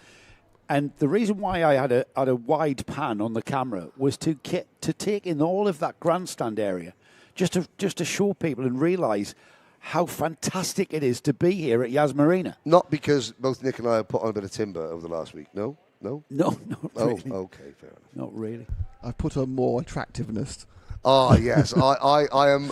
There's more of me to love. There's more of me to love. Yeah, Valentine's Day. There's more of us to love, Henry. Yes, exactly. We can see that the mechanics are being ushered to the back of the dummy grid. This is the final, well, it's not the final heat. It's the final class to appear in a heat race. Joe Morad is 244. Joe Morad is 244, as I speculated. Here's the grid then. Aaron Qureshi with a very, very fine pole position. Giuseppe Montanari with an even finer blast to second place. Puts him on the front row of the grid. Mitansh Jain and Lewis Radcliffe share row 2. Ray Herber and Via Chopra share row 3. Derek Rivera and Aaron Mason are next with Jaden Hidding and Pierre Abu Diwan, with Johansa Seninyaki and Harry Radcliffe on row 6. Row 7 is Harrison Stevens and Floris Schengenberg. Saveli Kojai and Gabriele Baraccordi are on row 8, with row 9 Abdul Razik Al-Kura and Sam Turner. Row 10 is Erend Ortak and Antonio Husari. Paul Schutzman, his first weekend in the juniors, with Damien Noll, the independent, ran by his dad. Joe Morad on the 244 and 23rd, with Vladimir Gujo on 24th. 13th spot on the 13th row of the grid, I should say, is Raffaele Zagati with Lev Tolsif, with Saif Al-Badali and Murad Baramov and Aaron Setti and Elif Yagmur Yezelte on the 15th row. We've got Leo Aina, who didn't take part in qualifying, did he? Engine troubles. Faris Haroun, who is on the row 16 alongside. Had his qualifying time disallowed. Yeah, Kabir Kidwai and Romy Sabali round off a 34 kart. Full grid of junior Rotax karts here.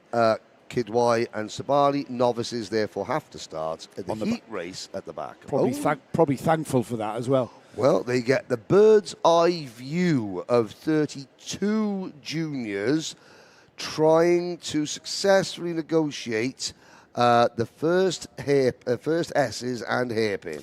Exactly. That's a daunting prospect because it's a very high... Well, it's a high speed everywhere here at Yas Marina as we get the karts heading down 2 trains of carts. We've got a great start from the Mumbai Falcons from first and second row into turn 1. They sweep. That's a very fast left into the fast right, into the hairpin for the first time. It's a Mumbai Falcon that leads, and it's a Mumbai Falcon that is second. Yes, indeed. In fact, the 2 Mumbai Falcons, Qureshi and Jain, got such a jump. They were both able to sweep across in front of Giuseppe Montanari to take the preferred racing line going into turn number 1, therefore not impeding themselves and slowing each other down. They complete lap number 1 out of 12 with a substantial advantage. The rest of this huge junior Rotax field spreading themselves out in the sunshine behind them. Montanari continues to run third. Chopra is up to 4th. Louis Radcliffe, they're side by, they're about 4 wide. Johansa Senanayake, Pierre Abudiwan is in amongst that, so is Ray Haber. And they all somehow managed to get back to 2 wide by the time they get to turn 6 and 7. They're still sorting themselves out in the midfield, but it's very well sorted with the Mumbai Falcons game of high-speed chess going on at the front of this field. It's Aaron Qureshi who's controlling things. Mitansh Jain just following him round. I get a feeling that Mitansh is just waiting and biding his time. Giuseppe Montanari, the JNKD driver, and the white and yellowy gold livery cart there, looked like he was gaining ground on Jin and maybe just getting onto that rear bumper, but that's still a gap for him to complete there. And it's Via Chopra who's hanging on in 4th place there. Lonely 3rd and 4th place drivers. These 2, though, controlling the pace at the front. Yeah, and it's going to be interesting to see Giuseppe Montanari's race pace. Because this is his first season as a junior and he's not traditionally qualified very well at all. That means that he's been trapped in the middle of the pack during the opening, during most of the races. Is his race pace actually quick enough to run at the front, and has he just been stuck in traffic, or is his race pace mid-pack, genuinely? We're about to find out. This is the first time he's got clean air. I think we're finding out here because he's solid in that 3rd place. Yes, he is. He's got not very far behind him as Via Chopra, Aaron Mason, Louis Radcliffe coming through as well. Welcome to Louis into the UAE RMC as well. Mm-hmm. But it's the 2 Mumbai Falcons here who have got a lead of just under 0.8 of a second. In fact, that's 0.9 of a second that time by, as we've got the leader, Qureshi, looking like he's in control of this through the twin left-handers there at 6 and 7. And then into the final chicane. It's right and then left. High-speed left-hander there, letting the cart breathe across the line, and equally as high speed into turn 1. This is the old Grand Prix circuit, remember, Henry? Yep. What I think Montanari is the biggest signifier of Montanari's pace is the fact that championship leader Via Chopra has not simply swallowed up Montanari and passed him. Aaron Mason back on form after a shocking round last time out at the Dubai Kartdrome. He was a podium contender regularly at the Al Ain Raceway race days 3 and 4. Jonathan Paler, Aaron's mechanic, has got Aaron wound up, and in terms of not temperament, but just in terms of adrenaline, and he's moving. We've got an investigation into the start, Henry. I'm not quite sure of the details of that, but I'll keep an eye on that screen. There was something that the officials didn't like, and they're having another look at that. Probably somebody out of tram lines, maybe. We'll leave that to the officials. We'll wait for a decision to be made there. But right now, on 8 laps complete, it's going to be 2/3 distance next time by for Aaron Qureshi, who is continuing to lead his teammate, his Mumbai Falcons teammate, the championship leader. Mitansh is second in the championship, isn't he? Mitansh Jain is 11 points behind. Yeah, and he was leading the championship until the last round there. Chopra has just overtaken him in the championship points. So this is ideal positioning to gain that ground back. 2 carts at the back of your screen going into turn number 6 off the side of the circuit. Harry Radcliffe and Jaden Hidding. Harry Radcliffe. Sorry, that's Louis Radcliffe I'm mixing Harry up with. Yeah, Harry, Louis' brother, and Jaden Hidding out of the race. Hidding 3rd in points. It was already looking like an insurmountable gap. I'm pretty sure that will be all she wrote there is Hiddings' cart. Now, Leo Aina, how much progress is Leo making? He's up to 22nd. That's good, but not great. Chopra in third. He has made it past Montanari. So our two championship protagonists run second and third. Make that first and third. That's been coming. That has been coming. Mitansh Jain has now kind of pulled the trigger. It looked like from his body language that he was just waiting and biding his time, and then you could see how his body language changed and he got back towards the bumper of his teammate Qureshi. He's made that move going into the off the back straight into turn 4, and now he will lead for the first time in this race across the line. 10 laps completed onto the penultimate lap, and he pulled the trigger. Whether or not he's pulled the trigger at the right time, we're going to find out in these 2 laps, because Qureshi is not being dropped at all. Qureshi's still on his rear bumper.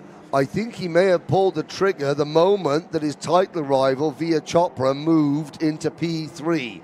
Mitansh needs to keep carts between himself and his title rival.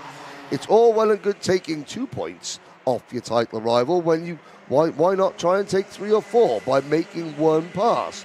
Points mean prizes. I'm not sure how aware. I get your point. Yeah, absolutely. He was probably so focused on trying to get the lead. He's just got to focus on himself. And here comes Qureshi. Qureshi's coming back at him. Round the outside? Round the outside, has he not? No, he's not going to be able to do that. What's it going to be like by the time they get to the double left-hander? On the last lap? Yeah, it's still Jane in the lead. But that's Qureshi down the inside as Jane went wide into the chicane for the final time. Aaron Qureshi takes the win. He says, thank you very much. I'll have that back, please, at just the right moment. And across the line there, let's have a look at the cartshop.me replay. And Jane goes in early, slips wide, and that just left a bit of gap for Qureshi just to turn in a little bit tighter. Yep. And he was able to position himself to get that lead back. Cracking racing from the Mumbai Falcons. Yep, good cartshop.me replay there. Your provisional results. Well, he's recovered from his chickenpox. And Qureshi is a race winner. Mitansh Jain does decrease Via Chopra's points lead, but only by 2. Or 1 point, sorry. Chopra, Aaron Mason, he'll be happy with that, so will JP. Montanari, top 5, well done. Louis Radcliffe on debut. 6th, Ray Haber, Derek Rivera, Saveli Kojai, a solid top 10 for Saveli. Selena Yake, Abu Diwan, and Barrett Cordy, your top 12. Stevens, Schenkenberg, our onboard camera guide for the onboard lap. Samuel Turner was next. From the back of the grid, the Emirati Express, Faris Haroon for Yas Heat Racing. Abdul Razak Al-Qureshi, Abdul Razak 17th, coming back after his mock exams before Christmas. He said he didn't fail them. That's all he said. Well, he's allowed to. He couldn't have done too badly because he's allowed to race. Erin Ortak in 18th position. Muteb from Skyline Racing is here as well. Leo Aina and Joe Murad, Vladimir Gugo, Damien Noor, Paul Schutzman on debut in this class, Antonio Hussari, the top 24. Kidwai from the back of the grid, Tolstik, Sethi, Alo Baidi, Bayramov, Zagati. There's your top 30, and still the last 2 finishers, Rumi Sabali and Elif Yasilte, with Harry Ratcliffe and Jaden Hidding going out over a discussion over the same piece of real estate. Well done, Henry. That was a very long rundown. We're just recovering carts. We're joined again by our guest in the booth. Harry Hannam joins us. Pressing question. Have we? What, for Harry? Yes, Nathan Cappan. Do we know what happened? Are you allowed to tell us? Are they going to get into trouble? We're going to push you anyway. You're a journalist now. You've got to tell the people. You've got to tell the people. Remember who's paying you this weekend, though, mate? Yeah, and it's not us. So what's the crackling with Nathan Cappan's car? Well, just to remind everybody, what we saw was Nathan Cappan from the pole position went off into a strong lead, into turns 6 and 7 for the first time, and his cart just stopped. Go ahead, Harry. Yeah, well. Hang on, are we switched on? Hang on. Oops, hang on. There you go, mate. Well, I'm not doing much to do with the seniors at the moment. But again, so I don't know the specific. I've heard it's something I think to do related with the clutch, but it's just an unfortunate thing. Nothing that I think the team really realised. It's one of those things that you can't foresee. Exactly, it's something quite hidden behind. So, but I'm not too sure in specifics really. Yeah, thanks. Well, clutch related is fine. I mean that'll do. Yeah, we don't need to go any deeper than that. What it did was whatever it was catastrophic insofar as it caused the kart to retire. We saw a little bit more racing now here at Yas than when you were in last, and I've been surprised at just how much passing we've been able to see, because I was really from what I was watching in the practice, there aren't any discernible heavy braking areas. It's barely a touch of the brakes, and then you just the brakes are to settle the cart before you turn in, and everywhere's high speed. There aren't any slow corners, not even the hairpin at the top here. So give us an insight. You've raced here many times, Harry. The difficulty of passing, is it more about carrying momentum and sort of planning two corners before you're going to make the move and gather that momentum? Is that what we're seeing here? Correct, yeah, 100%. It's all about momentum, lap times wise and overtaking wise. So you really have to keep the momentum through. It's very easy to get done with the switchback or just people hanging around the outside, keeping the momentum revs and higher. So you've definitely got to plan ahead. You've got to make sure you commit, but then committing with keeping the revs high through the corner. And as well, I've saw you did Micromax, yes, Bambinos. Actually, you said you'd start doing Bambinos, and Minimax as well. Those karts, what we saw racing earlier, there was an elements of the drivers just you have to allow the car to what I call breathe. And if it's sliding through the corner, you can't fight it. You've just got to let it go. And if someone's coming down your inside, you've just got to stay calm and just focus on how you're going to get that place back. Is that kind of where you find yourself in the narrower 950mm cars? Yeah, for sure. I think even in the normal tracks around the world, it's also those little carts. The engines are so restricted with the restriction on the car. It's all about momentum. And then here at a place where you need momentum, it's even more exaggerated than compared to cars like juniors and seniors. But the minis, I think the slipstream definitely seems a lot stronger, the effect of the slipstream. But then all the bottom end, I think it's very with the engine being very restricted, obviously, because it's a lower down junior engine really.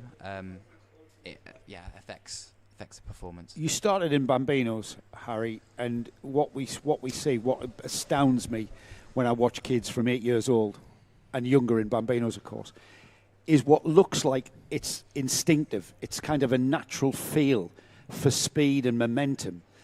If it wasn't a natural instinctive feel, I don't think you would be able to go very fast. Is that something that you were taught, or is that something that just developed and evolved in your young mind and in your young body? I think it's definitely a mix of both, really. Especially around here, we're quite blessed really to be living in such a country where it's always dry. There's a lot of tracks available.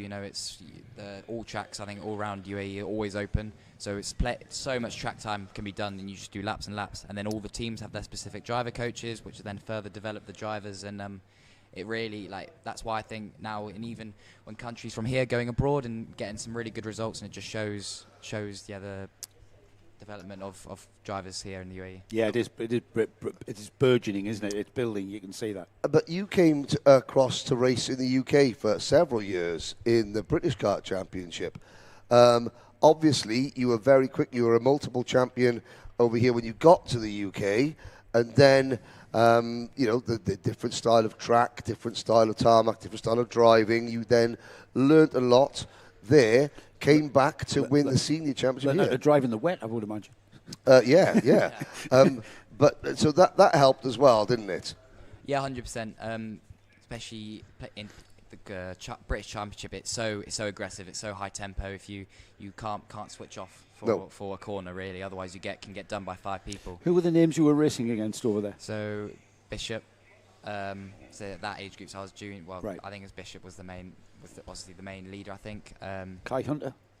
He had just he was a bit moved older. up. So He was I right. So you were in junior, juniors I with. think so. I think I did race Cunter in my last year for senior. Right. Yeah. Can I ask a question then? In comparison, we've talked about how it's building here in the UAE. Fantastic at the World Finals to see Team UAE third on the team's podium at the end of the event. Mega. That to me is an indication of where this UAE RMC is growing. Yeah. But how much pride did you take in that? Sorry, Joe. Yeah, you jumped in, but there's two questions in one there. So that was a very proud moment. Yeah. Yeah, 100%. So when I started, I think in Micromax, the biggest grid might have been 12. I think that was probably seniors. Yes. And just over the years, as I've progressed with the class, it's just numbers growing. People also then driving in Europe abroad, which then brings back extra skills to race in the UAE, and it boosts everyone levels, and that's why now we're seeing us come third overall in the team standings. Where are we? Where are the drivers in the UAE RMC? Where do you think they would be now? You've got to bear in mind, right? So Kai Hunter's a friend of mine, and he was telling me when he came across here to race at Al Ain, he really struggled with regards to the track conditions and considering the sandy track conditions makes it a one-line track. And he really struggled with getting offline by a metre would ruin his tyres. So in the same way that drivers from the UAE going across to Great Britain and trying to find out where they are, I suppose the indication is what we've just said. Third in the World Finals is where the UAE is, I suppose, isn't it? But where do you think? Where do you think the likes of your George Nasser and the other guys at the front of the senior field, where do you think they would be? Well, George, not on a wet PFI, but say hot summer's day at somewhere like Wilton Mill or Wardenlaw. Well, Georgie's done a lot of Europe racing, always at the front. He's qualified places top 10. I think he's had a few that last in Le Mans RMCIT, top 5 in all the heats, and it's again I think Omar Ghannoum, who's last year's senior champion. He actually won a Euro Series round in Genk. And it just shows, these drivers, especially the top of the drivers, are coming over to Europe and showing that they can also compete in these with these Europeans who are racing every week. The reason why I ask that is to just for the viewers out there. This is, we wax lyrical about the high standard of competition here, and Harry has just kind of put an icing on an already very, very, very rich cake for me by proving that my point. Because of course, we'll. One of the paddock shows, we go round XL Motorsport with Jamie Day. Jamie was the first real UAE driver to make that transition over to the UK. He won a Kart Masters title, I think, 2018 in Minimax. You had Khalid Ray Saab come over, then Harry came over. You were sort of the trailblazers for the likes of Conor Clancy when he got pole position. He's going to be starting pole position for this one. He said, I came to race in Europe for Strawberry Racing. Yourself, Khalid, and there's a couple of others. I'm thinking, Ziggy Tamer, Kerman Sarchi came over, Piers Pakenham Walsh. Early, Sean Babington then went the other way, came from the UK to race over here. Now, I'd say that the second generation of UAE drivers are now heading over to Europe, and they're doing much better to start with because of the fact that you went over there, and I'm not going to lie, you had a struggle to start with. I know that Jack Dex did a fantastic job, but you came over from winning titles here to, being in the thick of it. We're going to go round, we're going to give you the starting lineup, and we'll get back to that point again. We'll continue that conversation because I want to mention something. Yes. Let's have a look at the grid then. Conor Clancy, this is a kid who's transitioned from juniors to seniors, and Duck to Water comes to mile. Jules Dumont alongside. Jerry Montgomery, Swan and Leith Mominat are on row 2. Daniel Breath, newcomer to the series this year, is on row 3 with Andrea Remy. Row 4 is Trofim Krotov with Ren Damadasa. Armani Canu is there on row 5 with Enzo Tesluk. Oscar Backhouse shares row 6 with Kian Kreinhull. Shivan Kartik is next with Zinel Hamatani. Oscar Lambert, Alexandra Biji, Igor Prachantov and Rayan Karuz are on 9. Row 10 is Andrew Obaid and Tamim Hasiba. Timofey Sevostanov and Philip Dinu share row 11. Alex Zer and Orlando Benchivenga share row 12. Abigail Pope rounds off a 25 kart field. bad news for Oscar Lambert. Second of the points, only qualified on the 8th row. Yeah, he was way down.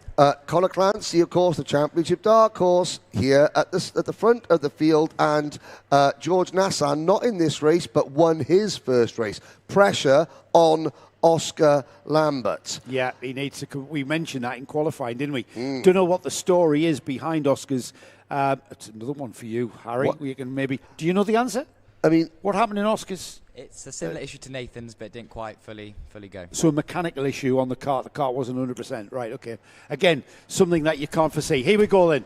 We're about to have the red lights go off and are about to go racing.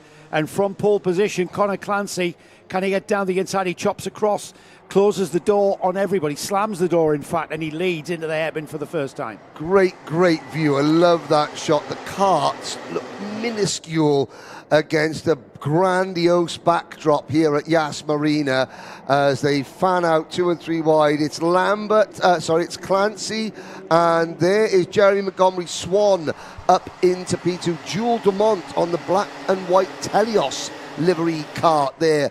A good start. Well, dropping only from second to third. Laith Mumina, who slips back to 7th, one of 2 Saudi Arabian drivers, and Muteb from Skyline Racing is here overseeing them. He popped in to see us last night at the hotel, and he'll be keeping a watchful eye over his young countryman, the gentleman who's in charge of the Saudi Arabian Rotax Max Challenge. So let's see if Jerry Montgomery Swan can gain ground on Conor Clancy. Is he going to let Conor Clancy disappear? He's not going to want him to just disappear. Jules Dumont is dropping down the order to 5th now as Daniel Breath comes through.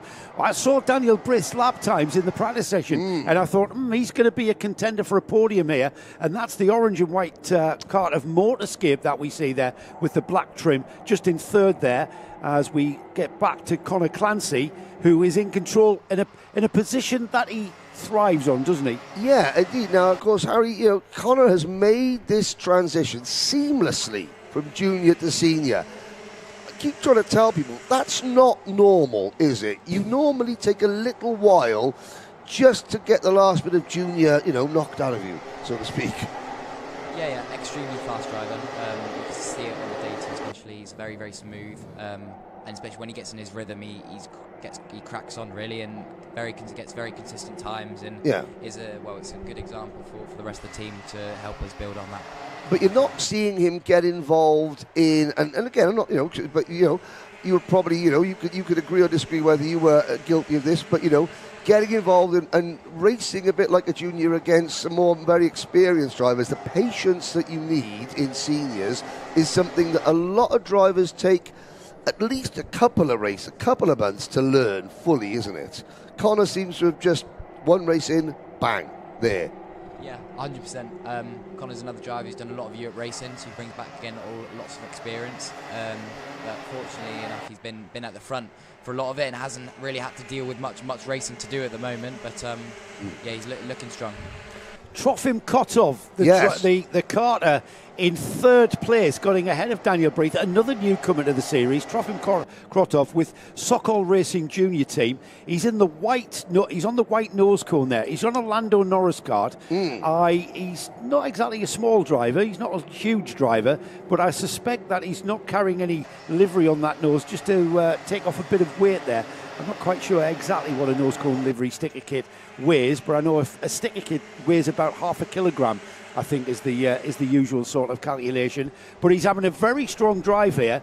He's come through and he's up into 3rd place. Daniel Breath is the red and white card behind him. And there's a move down the inside, and that's Amani Kinua. The whole of South Africa and Kenya and everywhere else on the African continent goes wild. Absolutely. As Kinua goes ahead of Jules Dumont and up into 5th place. Amani is one of those drivers whose results do not reflect his speed.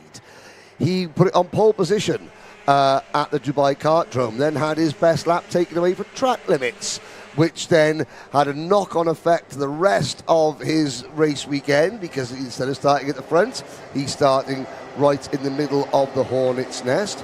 And now he's got a chance of really showing what he is made of. I just want to say here that teams-wise, Mumbai Falcons leading, GNKD 2nd, Sokol Racing Junior 3rd, Motorscape 4th, George Gibbons Motorsport 5th, Telios, and then Matthias Nigem Motorsport. Yes. We have to go down to 8th before we see another GGM card.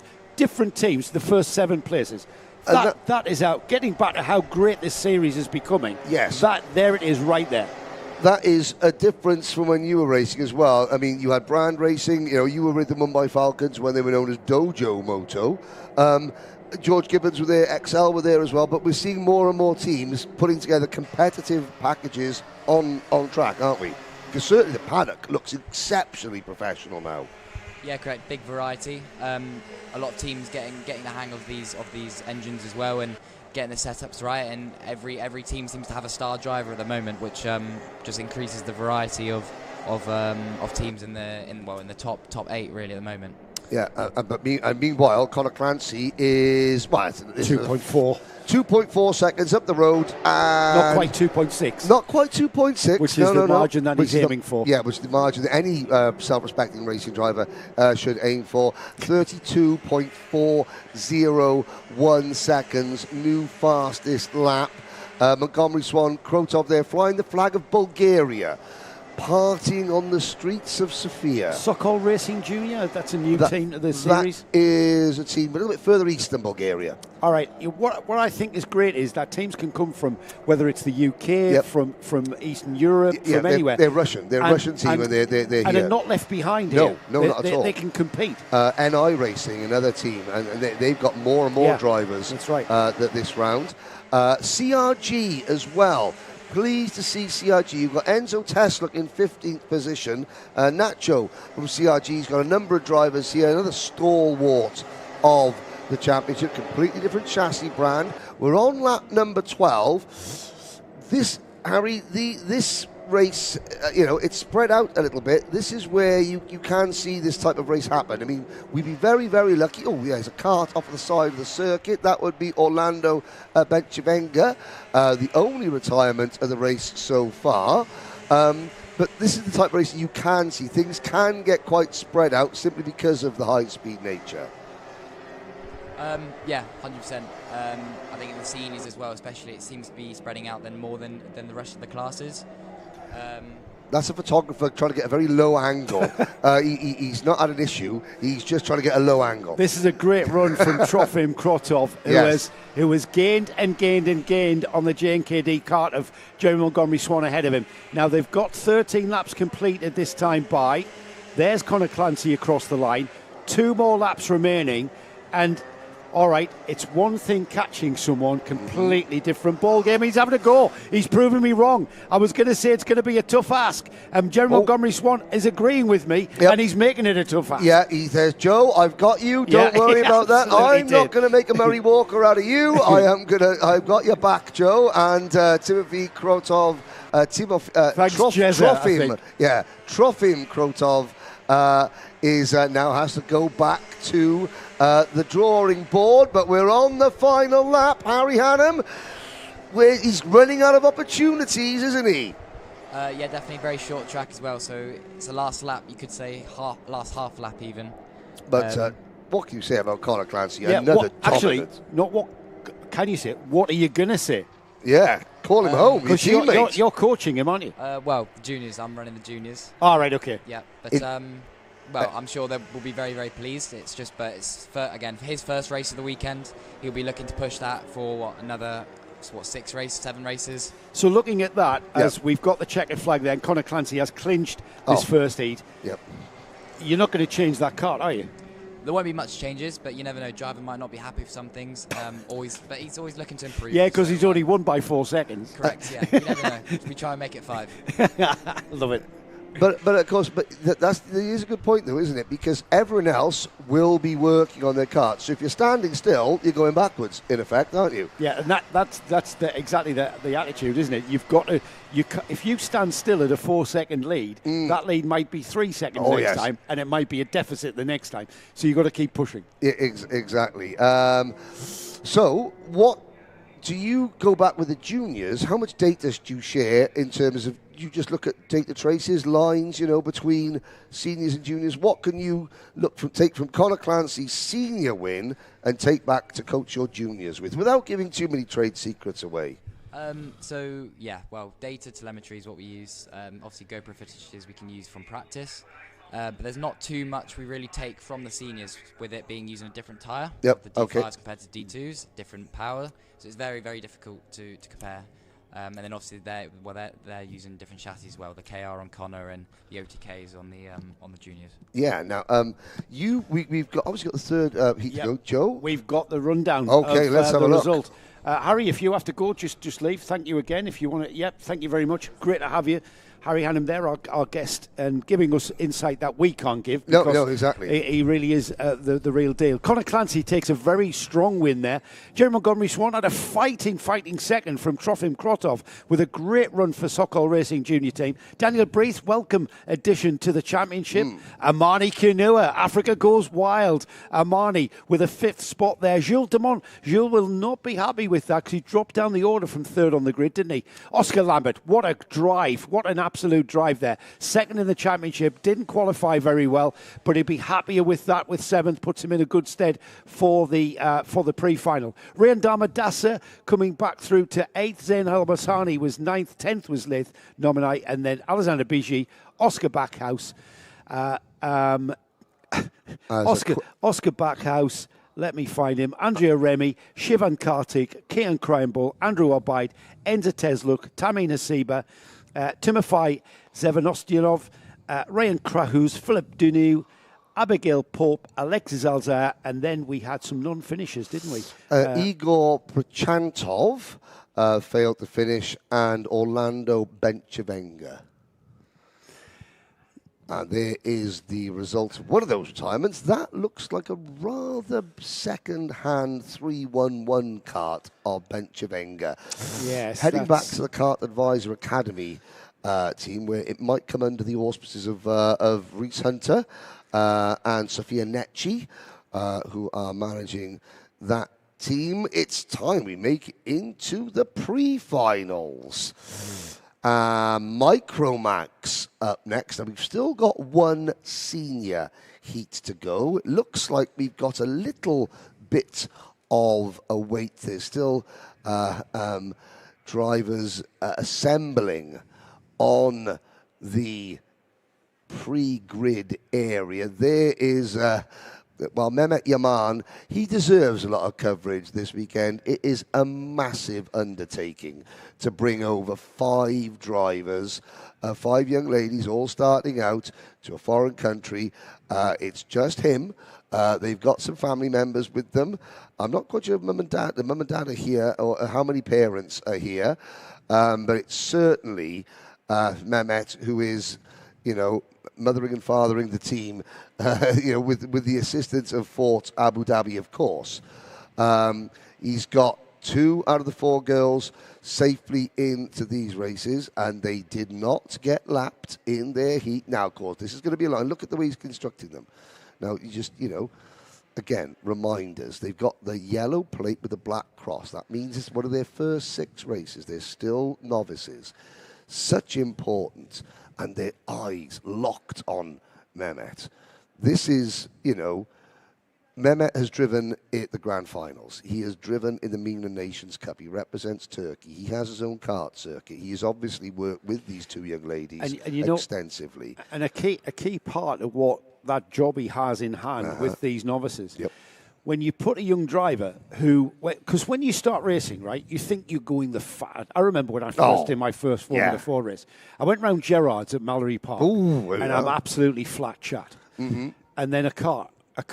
I'm on the, I'm like, this is on the lip. And then a car went round me outside. And I'm thinking, maybe I'm not as big I've got some work to I'm do. not as big a superstar as I thought I was. Yeah, no. And to keep those kids motivated as to, all right, you've come here, this is where you're going to be in a year or two's time. You're going to go forward on this grid.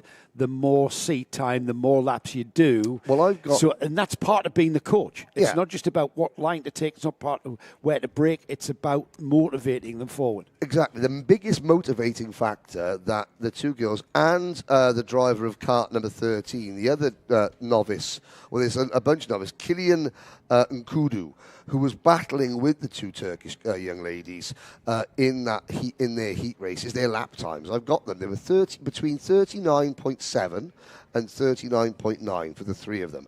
That's their motivation.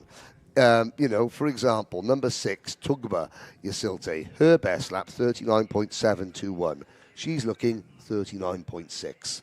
That's 39.5. That's the motivational factor for all three of them. They're there. They're the last three carts you can see on your screens there. There is another novice, Leo Arochiman, for the CRG Middle East team there, who is in the number 36. Just in front of them, but Leo was a little bit closer to the pace. I've just been told, for everybody watching at home, about just over 5 minutes to go before we get our first pre-final. Mm-hmm. We've great insight from Harry Hannon. I've got to say, great insight from what's actually going out on track. This gives us an opportunity to have a look at Sam Turner, who was kind enough, as I said, the KA team, kind enough to give us some onboard footage. Let's have a look at, from the driver's perspective, of just how fast we are here at Yas Marina. Yas Marina, a track that everybody has been excited to come to. Round 5 of the UAE RMC, and here we are on board with Sam Turner from the KA team. He's going to take us round a lap. This high-speed circuit is actually on part of what the Grand Prix takes place on here in Abu Dhabi.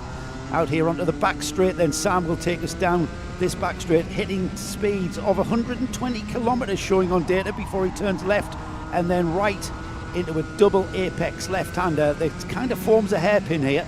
Here we go then. This will end the lap through a little bit of a chicane and then flat out across the line. You'll notice the grid markings on the track as he crosses the line here, and then on another 120k being hit before we turn left and then right. The old Grand Prix circuit this bit is, and then into the hairpin and onto the Grand Prix back straight. Let's have a listen to Sam's engine revs. You'll just see how fast this track is and see how much throttle that Sam gets to use.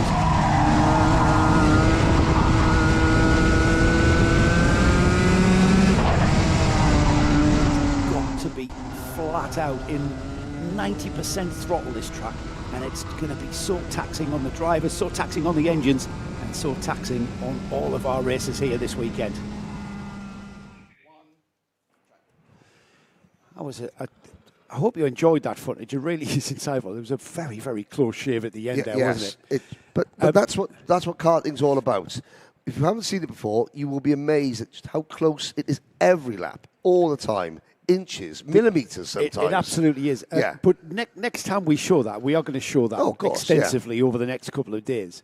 Have a look at Sam's braking foot. Yep. And he's braking. All right, there's the firm dab of the brakes in areas going into the corner. But through the corner, you'll see him checking the brake. He's checking the slide, but just by checking, you kind of cover cover the brake with your left foot. Whenever I go to an indoor kart place, I'll get black flagged and I'll come in and I'll go, what? And the guy will say, you're using both pedals. Oh, yeah, double pedaling. I think the modern days... I thought they said you're 2.6 slower than you should be. There is that. There is that. Yeah. I can't wait for Alain. Anyways, the rematch. It's going to be like Rocky 2. It's going to be like Rocky 2. Oh no, I think more Rocky 4, and I'll be the big Russian.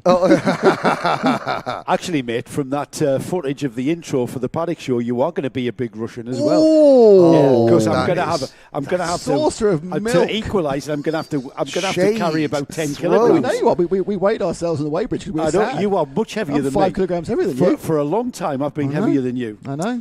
Yes, it's the new me. Because I'm damn well going to be quicker than him at Alain. Yes. Is it still on, Guy, this rematch at Alain? This rematch, it's definitely on, isn't it?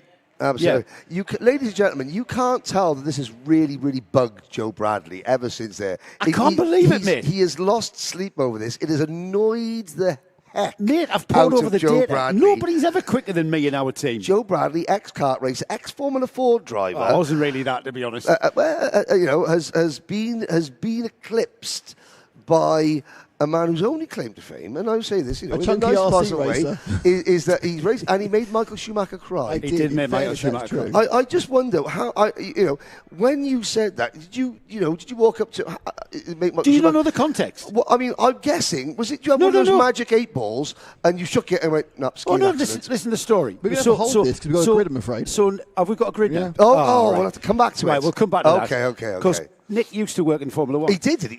Yeah. Right, this is pre-final time already then. Here we go. Round 5 of race day 1 of the UAE RMC. And it's Liam O'Hanlon on the pole position in Micromax. Championship leader as well. It's strong for him, isn't it? Saif Al-Khalifa's going to spoil his day, though. Adam Al-Sheikh wants to get in there as well.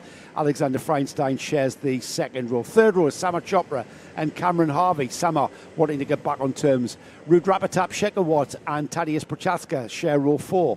Amar Tabatsa and Jensen Kelly on row 5. Zukan Yi on row 6 with Alexander Semenov. And then on row 7 we have Rafawa Dwambi. I hope I'm saying that right. Dwambi. Via Ponna shares row 7. Row 8 is Roddy Harris with Enzo Falzerano. Sebastian Storer on row 9 with Saif El-Mina.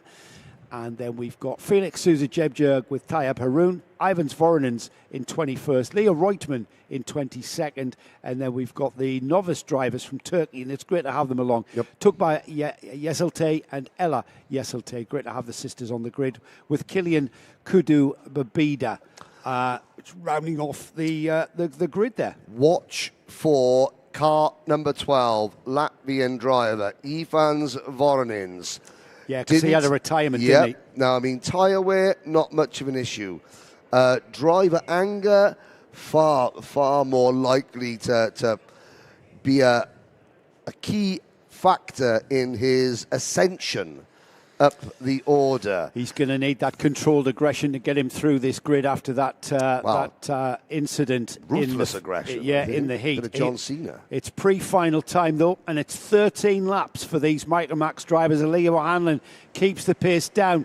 They get off and underway. All the carts in the tram lines. We get this race underway, and it's Liam O'Hanlon for George Gibbons Motorsport, I should say, in the lead through the S's and on towards the hairpin for the first time. It's 3 wide through the hairpin for the first time. No surprise there, and it looks like 4 or 5 wide down the back straight. Yep, the heat haze shimmering off the tarmac as O'Hanlon leads. As Henry dies, we'll give him a defibrillator over here, please, as Henry coughs his way to the end of the first lap with O'Hanlon leading. Who is it behind? It's an XL Motorsport second and third by the looks of it. It's Adam El-Sheikh, though, as Samar Chopra comes through from M&M in third. Saif Al-Khalifa from the front row of the grid down to fourth with Rudrapatap Shekhawat in fifth, Alexander Semenov in sixth. Somewhere on the opening lap, Alex Feinstein and Cameron Harvey have come to grief. Leo Reutemann is not out there, and that is because he has had a technical issue. Cameron Harvey joining Reutemann in the pit lane, but again, the Oracle, Majib, has given us that information about the number 36. Cameron Harvey looks like he is still going round. Yes, 1 lap completed there. Reutemann is in the pits. Harvey is right down at the back of the field. Yeah, so he's been delayed somewhat. Yeah. Liam O'Hanlon leads, though, out onto the back straight for the third time. 2 laps already completed there. Battle beginning to develop for second and third as Samar Chopra through. He's the O-plate holder, is Samar Chopra, and he's second in the championship to Liam O'Hanlon. So now, in first and second places, we've got first and second in championship positions here, but O'Hanlon extending his points lead if things stay the same. Yeah, indeed, and Chopra has some work to do. He's got support from Al-Sheikh and Al-Khalifa. They're not teammates, but they will be, cooperators for the time being. Rudrapatap Shekhawat is up into P5. Great drive from Shekhawat. Great drive, yeah. Look how much clean air there is behind Shekhawat. Back to Zhu Quan Yi up into 6th position. The young Chinese driver only just off his novice plates. Fantastic. And just behind him, Ivans Voronins coming through after that terrible incident that took him out of Heat 1. We've got a change for second there as Adam Al-Sheikh goes through into second place. There's the leader through. There's the second place XL driver. Now definitely an XL kart in that second spot. That's Adam Al-Sheikh now ahead of Samar Chopra. So Chopra's not going to be happy with this.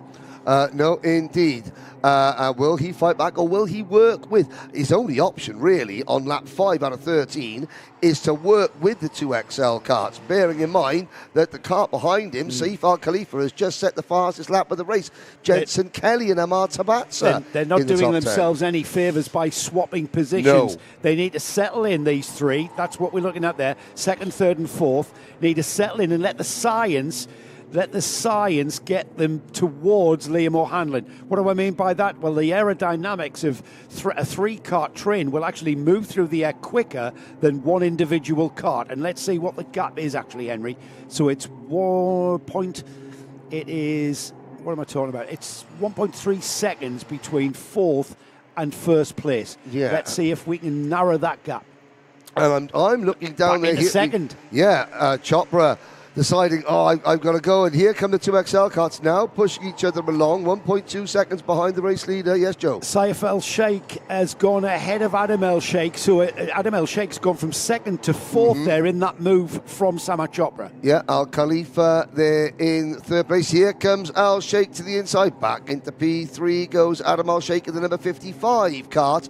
And that two swap positions. Look at the gap that Samar Chopra has opened up. Now, the field has been spread out quite a ways. We were talking about blue flags. Now, of course, the problem is, how do you blue flag a novice driver when they're running in front of a driver that has been delayed and is also a lap down? This is where, good race director, because there's Cameron Harvey, who is on the lead lap, almost the back of the lead lap, closing in on Tugba Yasilte, Kilian Nkudu Mabida, Ella Yasilte. Then there's Tayab Haroun. Fryenstein's back up to 19th position. And I'm looking at the lap time as well. Kilian has improved his lap time from, he's down to a 39.6. Yeah, for Kilian. We'll keep an eye on what's going to happen at the front of this field, because Liam O'Hanlon, that's the battle for second, third and fourth. Now coming back together, concertinaing back up towards the rear end of the M&M kart of Samar Chopra. Samar now looking over his shoulder as Liam O'Hanlon has the novice drivers ahead of him. The XL drivers are not doing themselves any favours here. Adam El-Sheikh is overtaken by Saif Al Khalifa, and now O'Hanlon comes upon our novice drivers, and it's how they conduct themselves. Wow, that was Tugba Yasilte going for a spin. That certainly got the attention of Liam O'Hanlon, who gets around that spinning kart. And there's the blue flag with the red cross on it for Tugba Yasilte, so she will have the bits. The last thing we want, a novice driver has to be taught and learn how to get out of the way and stay offline and allow the leaders through.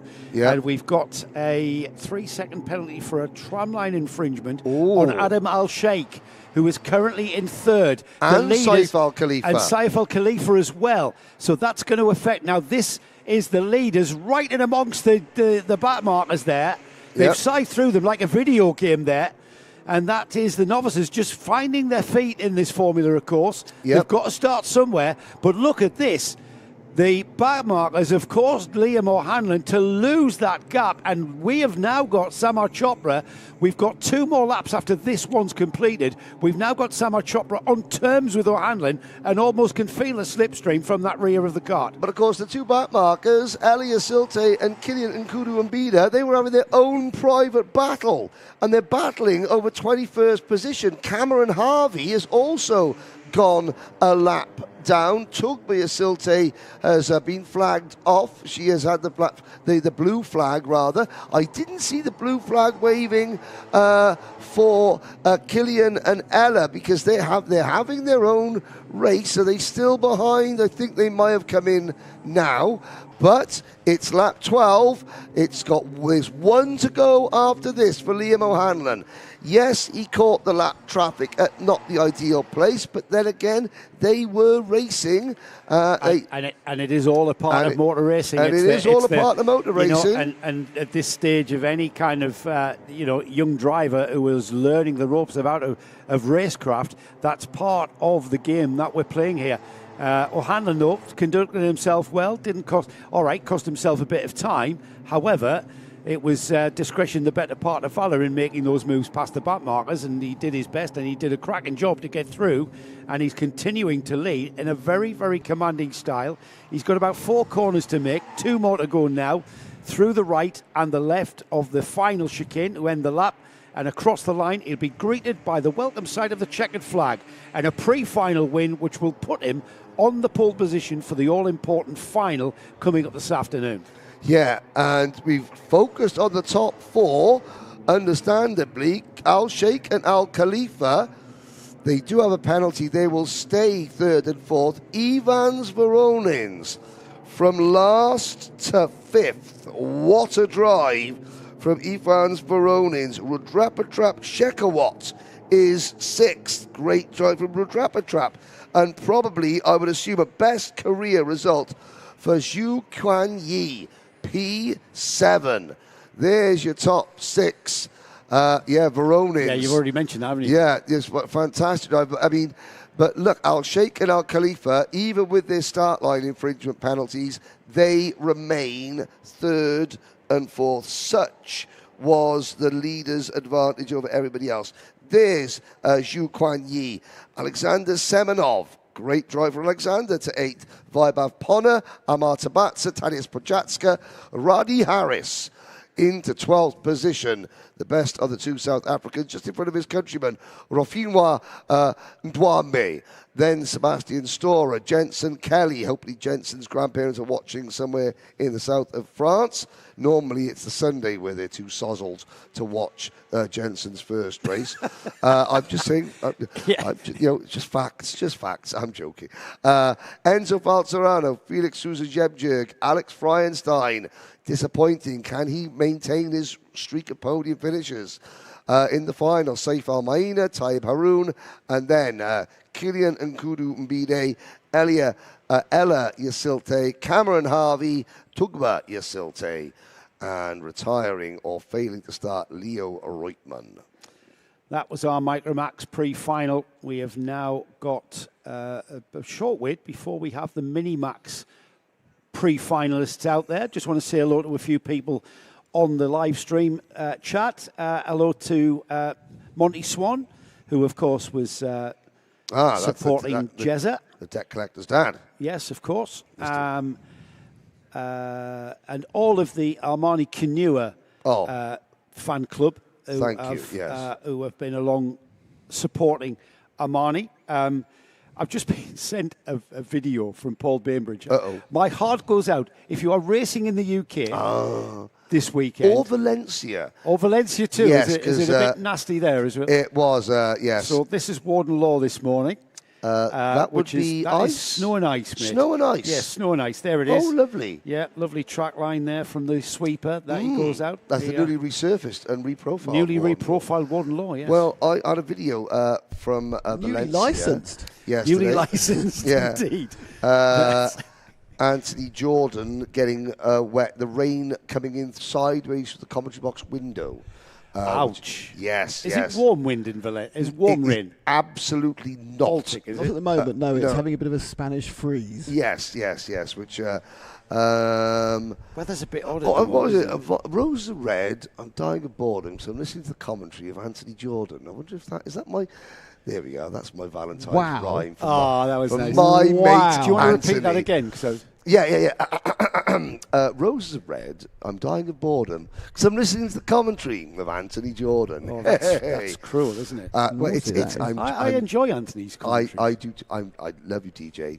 Yes, I mean, he's doing it with Andrew Mather, isn't he? This time? Yes, he is. Yeah, Andrew. I'm a fan of Andrew. I'm a great fan of those two together. Andrew's used to be your British Championship's boyfriend, isn't he? Well, yes, my Pookie, my British Championship Pookie. Well, Anthony was my original Pookie, That's and now right. he's Andrew Manners. He went on to greater things, didn't he? My new Pookie. Yes. I think basically he went through Channel Tunnel and got lost and couldn't come back. But they are in Valencia getting cold and wet. We are at Yas Marina. Not cold or wet. As you can see the sun baking down on me. Now let's count Minimax. I count 1, 2, 3 Ayrton Senna replica crash helmets, which brings me back to a very pertinent point that Nick made earlier about the Senna documentary being overrated. Oh, no. The Senna documentary is a hatchet job, and Senna's overrated. No. Because you missed it. I said to Joe, because Joe's a big Senna fan, and I just said, if I wanted to win a race, I'd employ Ayrton Senna. But if I wanted to win a championship, I'd employ Alan Prost. We forgot to tell everybody your Schumacher story. Yes, which I think also had Senna in it. Did you make Michael Schumacher cry by going up to him and remember those magic 8 balls that gave you predictions? Yeah. Did you walk up to him and go, "Yeah, it's a skiing accident, mate," and then just walk off? No, that's Stymie. No. Wow. Right, just keeping us on air. Wow. Here. Just keeping us on air. No, it wasn't that. So okay, I'm just curious. Nick used to work in Formula One. He mentioned that. And I so don't would you like like? to talk about it, He doesn't like to talk about it, but he is going to talk about it now. So Nick used to do the post-race driver conference. So in the post-race driver conference of where, Nick? Monza 2000. Monza 2000. Right.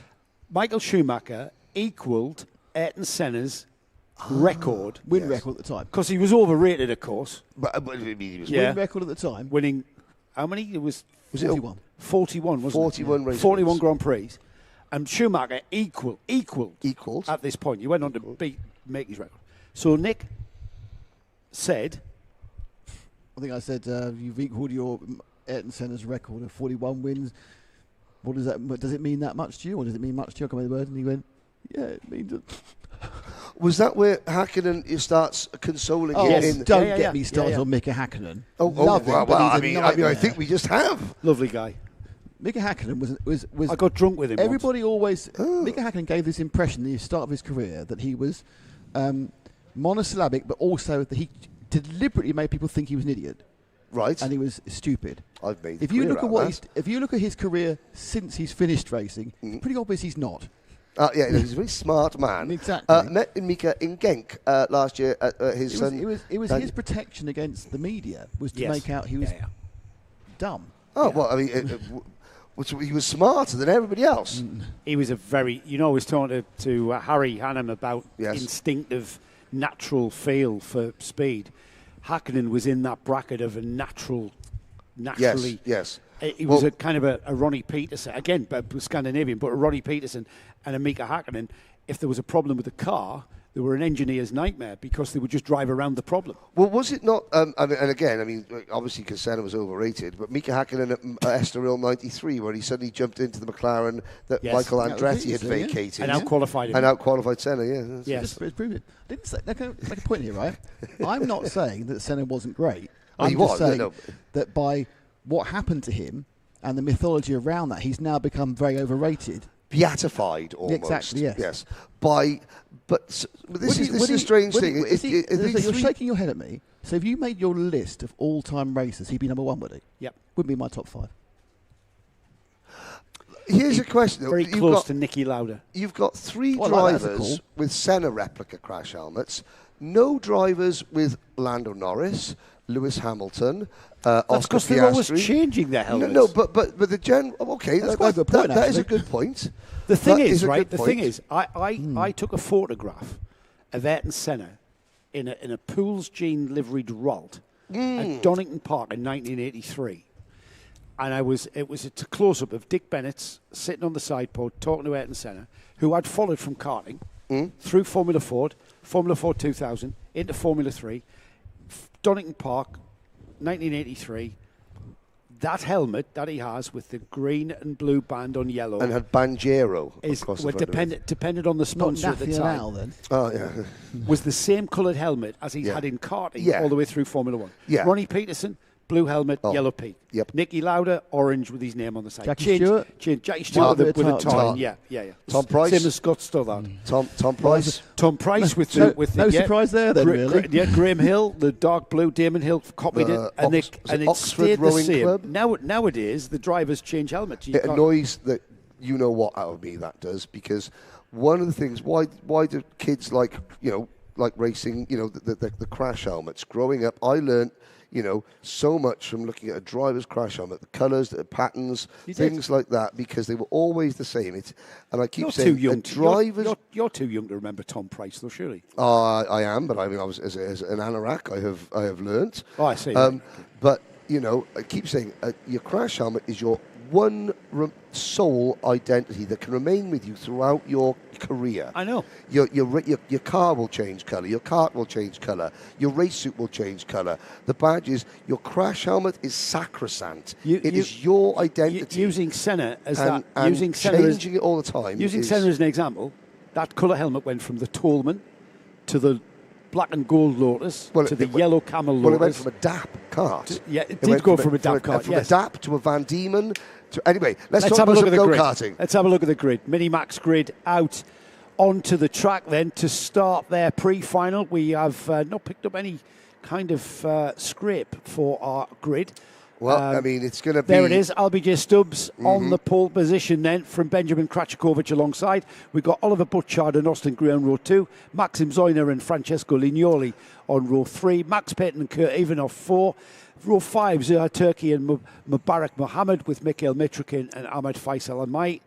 And then we've got Adam Fleury, Arian Essan, Mikhail Tevokrabov, the Washu, Matej Belula, Gleb Obikov and William Mazzali on row 9, row 10, rounding off a 20-kart field. Louis Bataille and Vivian Chouan. I am hoping that Lissignoli is out there because he was very, very slow getting off the dummy grid. Pardon me, I saw him on the pre-grid. Yeah, he was on the pre-grid, but then when the karts fired, he didn't fire, rather than gently smouldered for a little bit. Here we go then, though. I think he's got back into position as LBJ Stubbs in that pink and blue kart of Sam Pollard Racing leads the field into one. They concertina together, almost clash, but that's first and second place. That's Oliver Butchard, is it? Butchard's up to second because a couple of drivers have gone off at turn number 1. Stubbs leads. That is an NI racing car. We've lost a couple of the JNKD runners. Gray and Karachkovic were caught up there now. Whether they've just been delayed or whether they're still at turn number 1, we will find out next time round. That is Maxim Zoyner up into third position in the red and white NI racing livery machine. Right, here they go, Henry. And look who, someone has... Yeah, that's a damaged kart there, just on the side there, but it's LBJ Stubbs, Oliver Butchard, Maxim Zoyner, Mikhail Mitrokin, it's Adam Fleury. out of the race. Karachkovic is our retirement there. We saw the karts coming side by side in the view. And there's another JNKD kart with a very badly damaged nose cone. Well, surely that'll be a drop nose. I know it's pointing upwards, so that was that a JNKD coming together? It was, because they were so fast crossing the line as the drivers the outside line tried to get to the inside to stop the inside line getting to the outside, and they met in the middle, and the result was Gray and Karachkovic, not by design, by complete circumstance, just collided. Karachkovic's kart is facing backwards and out of the race. Which championship game on. Well, absolutely, significantly, that's going to affect our grid, of course, for the final. It's going to put him way back. LBJ Stubbs is rubbing his hands because he's clawing back that championship lead on Krachkovic as LBJ Stubbs crosses the line. Oliver Butchard, the gap was 0.4 of a second. The gap is 0.6. So LBJ Stubbs in control of the lead of this Minimax race as Maxim Zoyner tries to join in on Oliver Butchard. Looked like he might have had a challenge there, but I think that was the perspective of the camera there, as behind these two, Mikhail Mitrokin and Austin Gray. Now, Austin Gray challenging Mitrokin as LBJ Stubbs continues to lead through the left-handers at 6 and 7, and then on to the final chicane. I'm just looking at Butchard's results. This is only a pre-final, obviously. In Minimax, in finals this year, Butchard has had 2 seconds and 1 third place finish. He's not a title contender. He's missed a round. He was excluded from the opener. So he's just out to claim trophies. And I have to say, when I made a pit stop earlier, I walked past the trophies. The trophies are outstanding for this round. I've got to give the team here credit. They have got some really, really good trophies. Well, at the moment, Alvide Stubbs has got his fingerprint on one of them in Minimax, at least one. He's looking at the first place trophy, staring him in the face there, but there's still a lot of racing to go here. We're on lap 6 of 14 in the pre-final. We, of course, have got the Minimax final coming up. He's improved that gap. He's increased that gap, I should say, to a second. Oliver Butchard has now kind of relaxed from pressure from Maxim Zoyner. Zoyner's still there. He hasn't disappeared. And we've got Austin Gray moving ahead of Mikhail Mitrikin. And now we've got Austin Gray keeping GNKD honours alive by trying to get on terms with Zoyner ahead of him. But the gap, I've got to say, is 2.4 seconds. It's 2.7 seconds, so Gray not gaining ground here. And if anything's going to happen here, I think it's Butchard and Zoyner who are going to swap places potentially. Yep, now Butchard checks over his shoulder. Zoyner, new to the championship, so he doesn't know his rivals. He's only had 1 day of practice around Oliver Butchard and, indeed, the rest of the field. So likewise, Butchard doesn't know, can I trust this new kid? Will he work with me? Do I have to defend? You know, we're halfway through this 14-lap race. The gap is 1.2 seconds. Now, that can be closed down if you work together. It's trickier than usual here because of the high-speed nature. Yeah, Austin Gray's kart, you can see the way that he was sort of oversteering. The back end was a little bit tail-happy coming through turn number 3. Now, Zoyner, I have to say, just looking, at the way that the car, he doesn't look like he's willing to work. He looks like he's looking for a way to potentially use to go in your phrase, use the tin opener. Yes, it's kind of the body language, isn't it? We saw he was kind of settled, just gaining ground. He's sitting there with Oliver Butchard ahead of him. He's kind of making the car move across to optimise his line through this section here, the hairpin, as we saw Austin Gray do exactly the same. He just not. Oh, there it is. There he comes. There's the tin opener. He didn't quite need to force the tin opener. I think that was a ring pull more than a tin opener. As he made the move, that was kind of we saw coming. Here's the kartshop.me replay. And it was all about momentum into the braking area. A little bit of a dab on the brakes. A very fast entry into turn 4. But there he is. He's made it happen. And it's second place across the line for Zoyner. If you want a sort of example of what is a decisive move in karting, that was the equivalent of just ripping the bandage off in one go. Because it was sudden and instant. He didn't sort of have a little look and have a glance and give Butchard any idea. It was suddenly instant. It was like left hand down, hard of the power, very, very decisive move. Good move. I think that was a bit of last of the late breakers as well, element there, which he didn't quite get the perspective from our camera angle. The head-on shot doesn't really show that. It would have to be a side-on shot that showed when they were braking. But decisive move indeed. Solid second place. As solid as maybe a fragile Kinder Egg at the moment, because we've got Oliver Butchard that is not quite so happy with third place as he was with second, and laps are ticking by here. We're on 11 laps, but look how joined up he is with that rear bumper of Zoyner, and he only has to copy what Zoyner did to him. He needs to stay on his tail through this bit. I think turn 1's just too fast, Henry. Is he going to prove me wrong? Butchard's got some. It is. It's massively fast because of the width of the track. Yeah, I mean, Butchard looking very, very strong. He needs, will he rest his nose on the rear bumper of Zoyner's kart coming down the straight here? Zoyner, no point defending because the circuit is so wide. He's that late, sharp turn. Now, does he run a little bit wide? This is where Butchard gets a good run. Yeah. They're falling further and further behind LBJ Stubbs as we now head onto what will be lap 13 out of 40. We complete lap number 12. Into turn number 1. Here we go. Time is running out for Butchard.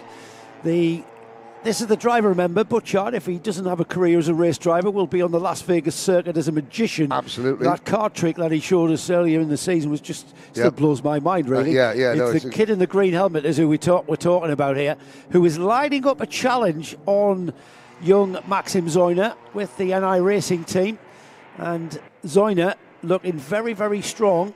Butchart, though, these two are up. Well, everybody's flat out. LBJ Stubbs is flat out with a 2.5 second lead into the final lap now, Henry. Now that Zoyner is ahead, he's slightly overdriving the corners. Butchart has got him where he wants him.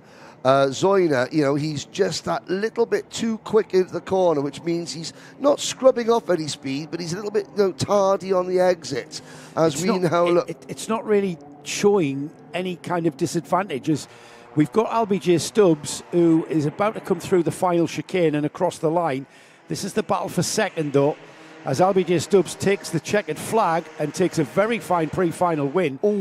Maxim Zoyner takes second place by 1/10 of a second from Oliver Butchart, and he was delighted, wasn't he? And I've got to say that there was a yellow flag on the last lap because Mikhail Mitrokhin had stopped the car. So if there was any attempt of passing, was negated by the yellow. Yeah, because it's by here. It's just past this point of the lap now, where there is Mitrokhin's car. A bit of a mystery then, whether Butchart could have made it happen. Yeah, R.I.P. green cones as well. Have they been lying down all day, or have they been standing up? Oh, no. Let's have a look at the result then. LBJ Stubbs, Maxim Zoyner with a strong second place there, bodes well for the final. Oliver Butchart in third. Austin Gray fourth, fifth was Max Payton. Then we have Francesco Lignoli, the Dubai O plate holder. Adam Fleury was seventh. Then we've got William Mazzali, Gleb Obyakov, Mubarak Mohammed, Louis Batal in 11th. Ahmed Faisal Al-Mai was 12th. And then in 13th, Kurt Ivanov, Mikhail Tvoklebov with Aaron Essan, Luwashi Methebula, Vivian Kuan, Zuhai Turkey was 18th, 19th.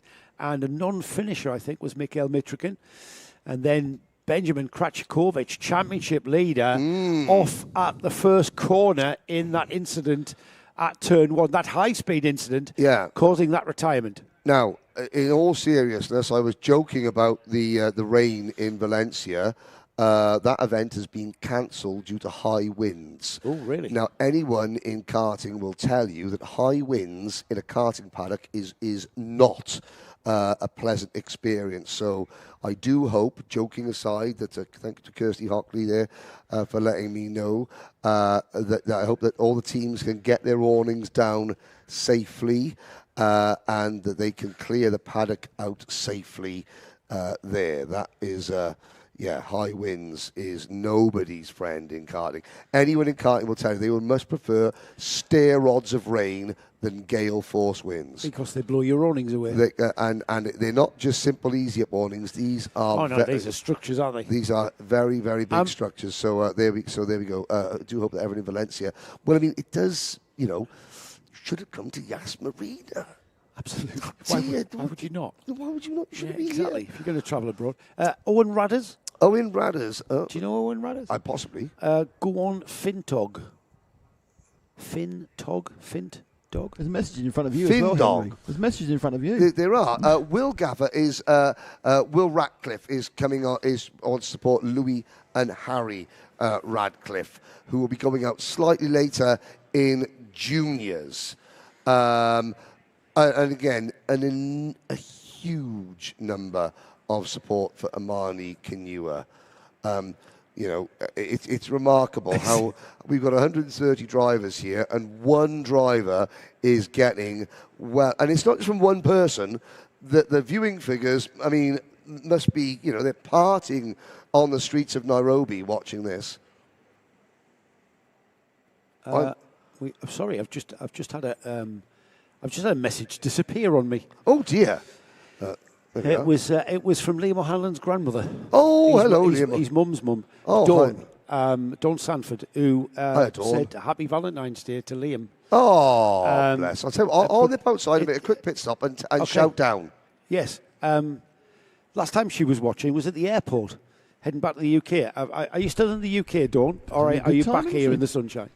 Hey? Do you remember one of our very early conversations? It's not on the NKC, who was always in the pub and not making a roast dinner. Yes. Who was that? It was Paul Moran's Helen. Yeah. Moran, yeah. She was always in the pub. Always in the pub, yes. chicken. Never watching Never watching cook our chicken. husband was doing in his day's carting. That's right, yeah. And what we thought was she was at home making a Sunday dinner. No, she was in the pub getting Having a nice carvery. Getting a afternoon. Carvery, which, to be honest, is... fair enough. Yeah, yeah.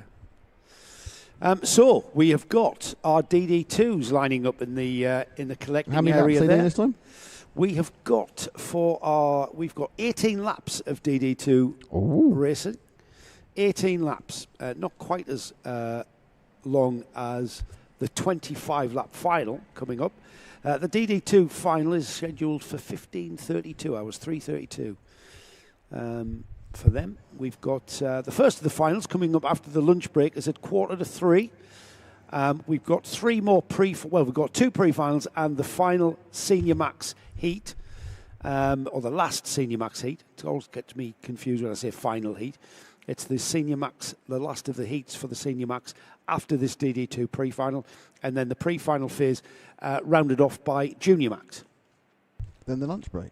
And then a lunch break Quite where a you late can lunch see break. our paddock show. Yes, Which Paddock has, Part 1. what's it got in it? Definitely got Lane in it. It's got Lillian in it, yes, telling I us all about the Abu Dhabi actually Sports remember Council what else is in trophy. I didn't think you could, that's why I asked you.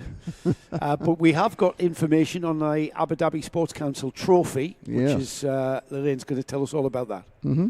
Yep. And then we can talk about it this afternoon in great length. Non-stop. Absolutely. In fact, we have about 15 minutes of time to fill after that before the next one. Dawn is in the UK.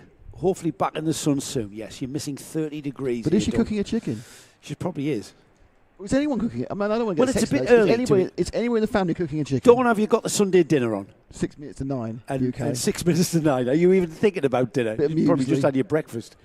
Bacon some sarnie or something. Some golden nuggets. Reading the Sunday Telegraph or the Times or wherever it is. Oh, he's found a shortcut to the... Oh, I see. That was the sort of It was pit stop polluting Henry the air, was wasn't he? Yes. I'm going to have a pit stop now that Henry's back. Oh, they're all coming and going, aren't they? I was just checking the weather outside. It's still hot and sunny, by the way. How is the weather? It's hot and sunny. So what you're saying is we haven't been rained off or winded off or No. had to sweep the snow away? No. Sweeping the snow away was something that we almost had to do in Texas, believe it or not. Really? Well, Texas can get really cold, can't it? It did get really cold. Whereabouts were you? Houston. Now, help me out. Because I've only been to Dallas at the airport, and actually I've been to Austin. So where is Houston in relation to those two? Houston is towards the south of Texas, which avoided the snow. Right. I arrived in Houston. There was more ice on the road than there were on the streets of Minneapolis. Wow. Shall we say that? Very good. He's writing his own stuff now. Yeah. It was extremely cold. Theo Kakati. Yes, was there, who was we've he? seen, and he won one of the 4 rounds of the Winter Trophy. Missed out on becoming the first UAE driver to get a ticket to this year's Grand Finals, but has several more opportunities there. As we now watch some of the drivers now, what is? Who is that? Is that Saeed Al-Hababi there chatting with something with his Mumbai Falcons teammates? Some sort of gamesmanship or joviality going on. They're all sort of safely tucked away in the shade. There's Greg Watt. I have to say, Greg, and if you can hear me, I think you can. There's a lot less of Greg than there has been recently. The Honolulu Sami Al-Assad, the Qatari flag on the lapels of Hamza Hashisho, starting a little bit further back in that number 4-4 cart, the 444 cart after a penalty earlier on. Let's not forget, though, that Hamza, has only been racing for less than 2 years, about 18 months, less than 18 months even. This is his first full season of racing for Hamza. He's already won the MENA Nations Cup for Qatar. Last year, he became the very first Qatari to ever go to... No, was it last year? Yes, the Rotax International Trophy at Le Mans. And he's doing great things. There are several other Qatari drivers in the UAE Rotax Max Challenge. Tamim Hasiba springs to mind, but yet Hamza is certainly leading the Qatari charge. As there is the... That they're not when the they're cars firing up. They look like they're steam breaking engines, like puffing billies. Yes. I was going to say they look like they're breaking wind, but you're far more highbrow. Other cars. Is there a different angle to the exhaust in DD2? I suppose it's a different angle to the exhaust, and of course they're flipping in and out of gear to stop the engine flooding. Here we go. On to the out lap for an 18-lap DD2 pre-final. Mark Bassier, Tyler Harris, row number 1. Saad Al-Hababi and Adam Malik, row number 2. Leading Masters driver, Maurice Knoppers and Sami Al-Assad on row number 3. Row 4, Hamza Hashisho and Kyle Blockley, Greg Watt and Nicolo Cacciatore on row number 5. As they slow down, they will go into the escape road. Can Tyler Harris return the favour on his teammate, Mark Bassier?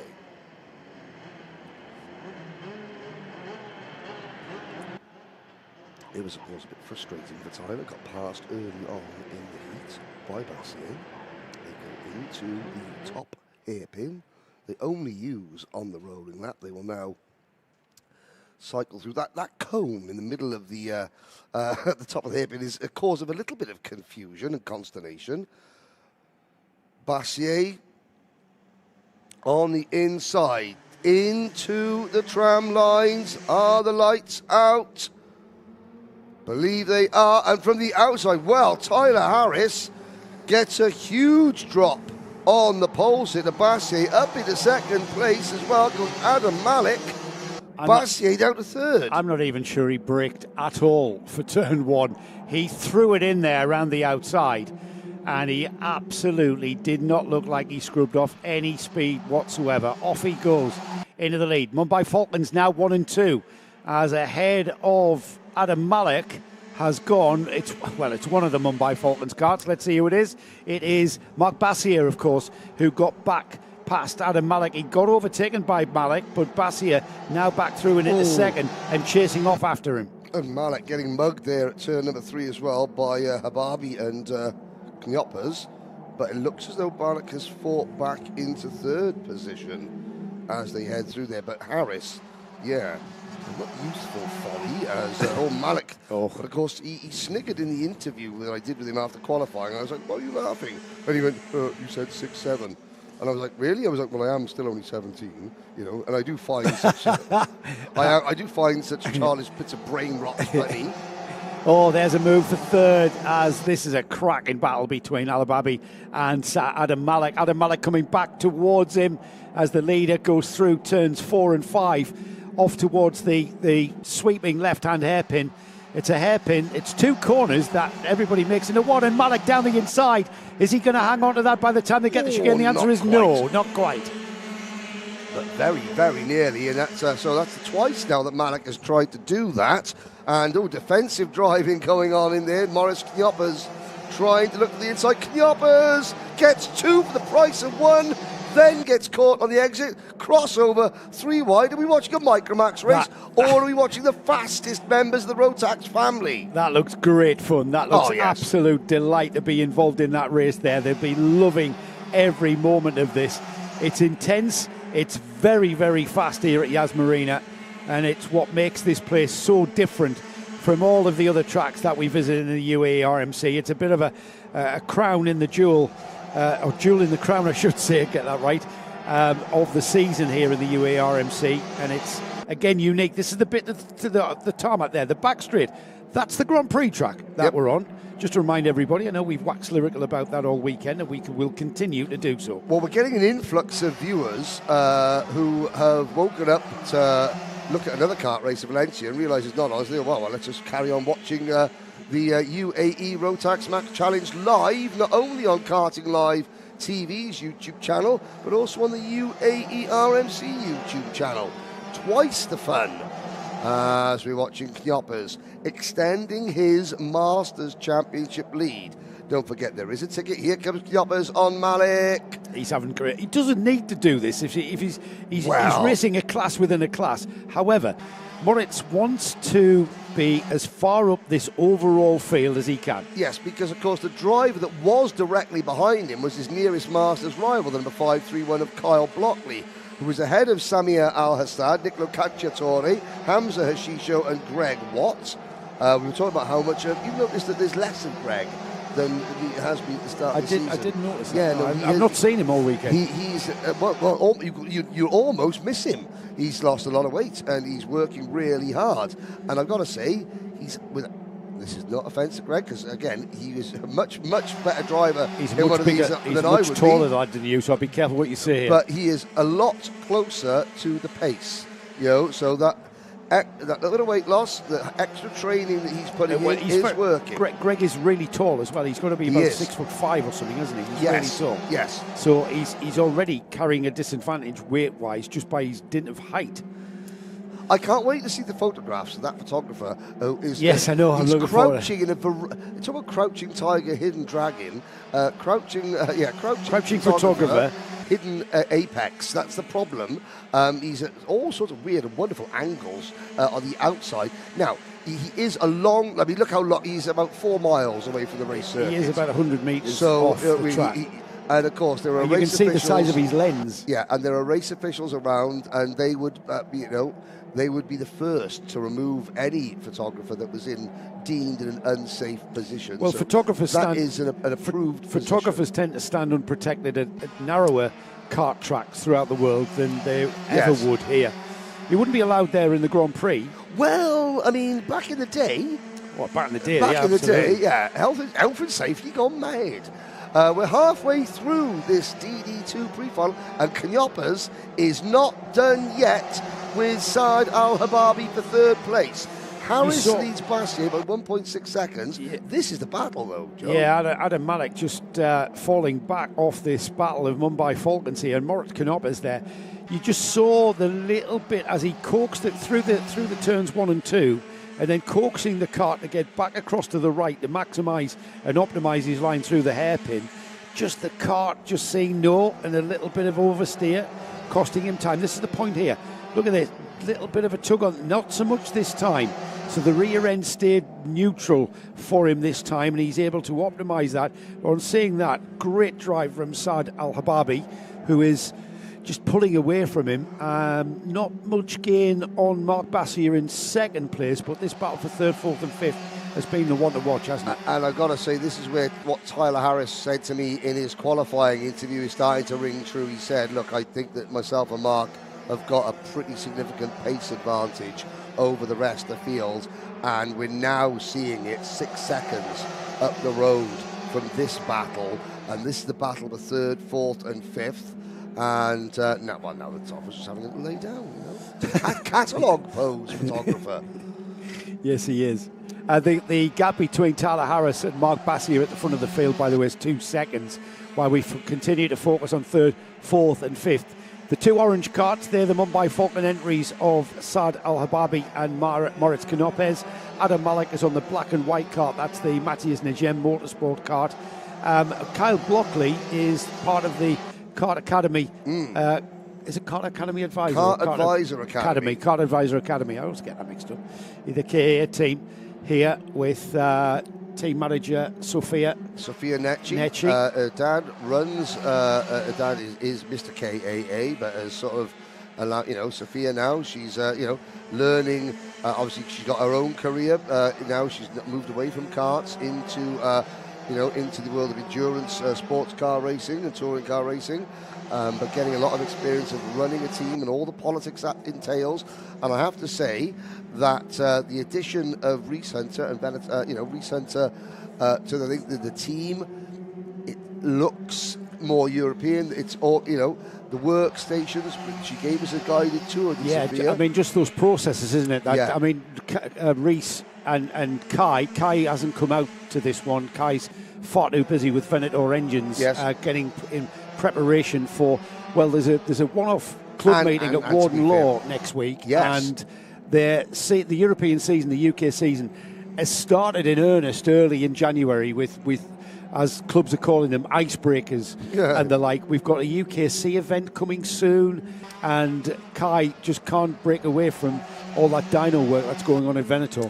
I'm not trying to create drama where there is none, but if you look at the right rear half of Saad Al-Hababi's rear bumper, it is a lot closer to the tarmac than the left rear side of his bumper. Now, I'm not suggesting that it is, well, it may be set up like that, but that's very, very low. When you compare it to Maurice Knopper's rear bumper, I wonder if that might be just on the mount, mightn't it? Yeah, something has not completely worked its way adrift. And it's not moving, it's not loose, because if it was loose, it'd be bobbling around. That is also very true. Maybe I was trying to create drama where there wasn't. You were trying to create drama. Well, not intentionally, but it was just, just an observation, a mere observation, as we look at this. Well, it's not a battle for third, it's more of a procession for third. We're on lap 17 out of 18. And interestingly, so Cacciatore and Watt, they're battling over 9th place. We're on lap 17 now, and they are 27 seconds behind the leader. The final will be over 25 laps. It's not beyond the realms of possibility that we could have a lapped traffic situation in the final, which would make things interesting. Checkered flag being unfurled for Tyler Harris, who comes through the chicane for the final time and crosses the line. He will take the win. That's second place kart of Mark Bassier, who takes second place. Saad Al-Hababi comes through in about 8 seconds time, or 2.5 seconds time. There's 4.51. That's Al-Hababi, who came in through in third. Maurice Knopp solid in fourth. Adam Malik was fifth, and then the rest of the field streaming through. But it's all about who can beat Tyler Harris on this one. Tyler Harris will start on pole position in the final this afternoon. The DD2 final scheduled for about 3:30. So please stay logged on as we have a look at the result then. Tyler Harris takes the win. Mark Bassier, his teammate, in second place. Saad Al-Hababi will be absolutely delighted with third. It's a Mumbai Falcons 1, 2, 3, isn't it? It's a Mumbai Falcons 1, 2, 3, 4. And a win in the Masters category for Moritz Knoppers in fourth. Adam Malik is fifth for M&M, and then Kyle Blockley comes in sixth place. Seventh is Hamza Rashisho. I still think suffering from those ribs, I think. They can't possibly be totally healed. I mean, it was, 5 weeks ago that we were at the Dubai Kart Trial? 4 weeks. It was 5 weeks ago. Then 4 weeks ago, the open plates. It wasn't long enough for a cracked rib to completely heal, because you feel okay walking around, but walking around and feeling okay is a lot different than sitting in a go-kart at 120 kilometres an hour and going through these fast turns as well. The rest of the field then, Sami Al-Hassad was 8th, Nicolo Cacciatore was 9th, and Greg Watt rounded off the 10 kart DD2 field. We have got messages. Senior Max out for their last heat, and we've been joined once again by Harry Hannam, the Lion. He's still wearing a Mumbai Falcons t-shirt, so he hasn't been sacked. He hasn't been sacked. No, for giving away any trade secrets over the live stream. Now, obviously, I've known Harry for a long time, and his racing nickname is the Lion. He's got a lion's crash helmet because your granddad Lyle and your dad Dan. And you, for your sins, are huge Millwall fans. Are they really? The Lions, yes. We don't like us, no one cares. That's pretty much the mantra, isn't it? Sorry to hear that. Yeah, sorry. But you are the Lion. It's a question. We've got a little bit of time. We're not finished with football yet. No, so I'm a Sunderland supporter. Okay. So there's hope for you yet. We've shown that you can compete, haven't we? Yeah. So 5th in the league at the moment, playoff positions. Just got to hold yeah, our ground you have. at the moment. You've got to hold the nerve. Correct, yeah. We got through by the skin of our teeth in the playoff final by literally 121 minutes and several seconds. So keep the faith, mate. Yeah. But as a driver, you had the Lion nickname from a young age. How have you incorporated that into Harry Hannam, the brand? Because obviously, you're looking for sponsors, you're moving up the motorsport ladder, you are the Lion.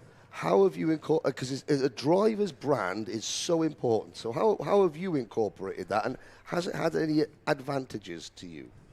Yeah, well, it's to be able to make a career, you have to be able to stand out. And thanks to you for giving me the nickname Harry the Lion. But I've incorporated it into my helmet design now. And then other commentators have used the nickname too. So it makes me stand out a little bit more. And then it's basically a little bit easier, but it gives something for sponsorship opportunities. Yeah, that's right. I mean, because of course there's websites, there's social media channels, Instagram pages, all the graphics that you can put up together. Now I got distracted by your man there in the Qatar race suit doing a little bit of Karate Kid down there. It's pre-race calisthenics, is that? Maybe shaking off the nerves. I don't know.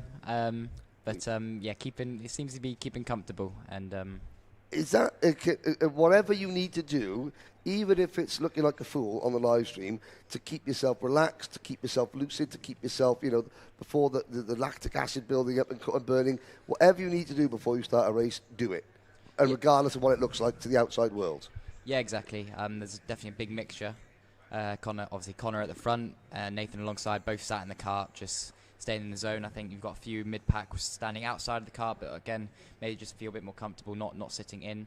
And then a few a bit further back who chatting and doing their thing. I call that staying away from all the noise. You get in the paddock, and especially with kids, I've found in karting, they all gather together and start playing football or scooting about on their scooters. And all of the talk comes, isn't it? And you're faster than such, and you're not as fast as him, and that starts getting into your driver's brain, doesn't it? How do you keep your young drivers away from what I call that noise and just focus on their job, especially if you've got a front runner as well, because they can start psyching themselves out, can't they? Yeah, there's a lot of banter for sure. Banter, that's a good word for it. Yeah, between drivers. Obviously, when it comes to other sports, maybe football or something, it's always incorporated into the racing. It is difficult to manage them, but it's the driver mainly. They've got to be able to be a good driver. You've got to mentally prepare yourself and control. Do you find as well that their individual personalities come into it? Because some drivers probably can prefer to be part of that banter, correct, whereas other drivers, you've got to make sure that they don't connect. Exactly. With that. Some drivers, obviously, they like it because it distracts them. Some drivers may do it just because they are able to control it, and some drivers just keep themselves to themselves and here to do a job and to get the result. How quickly do you identify what type of person that youngster is? I mean, they're 12 and 13 years old, and they probably don't even know themselves what sort of personality they've got.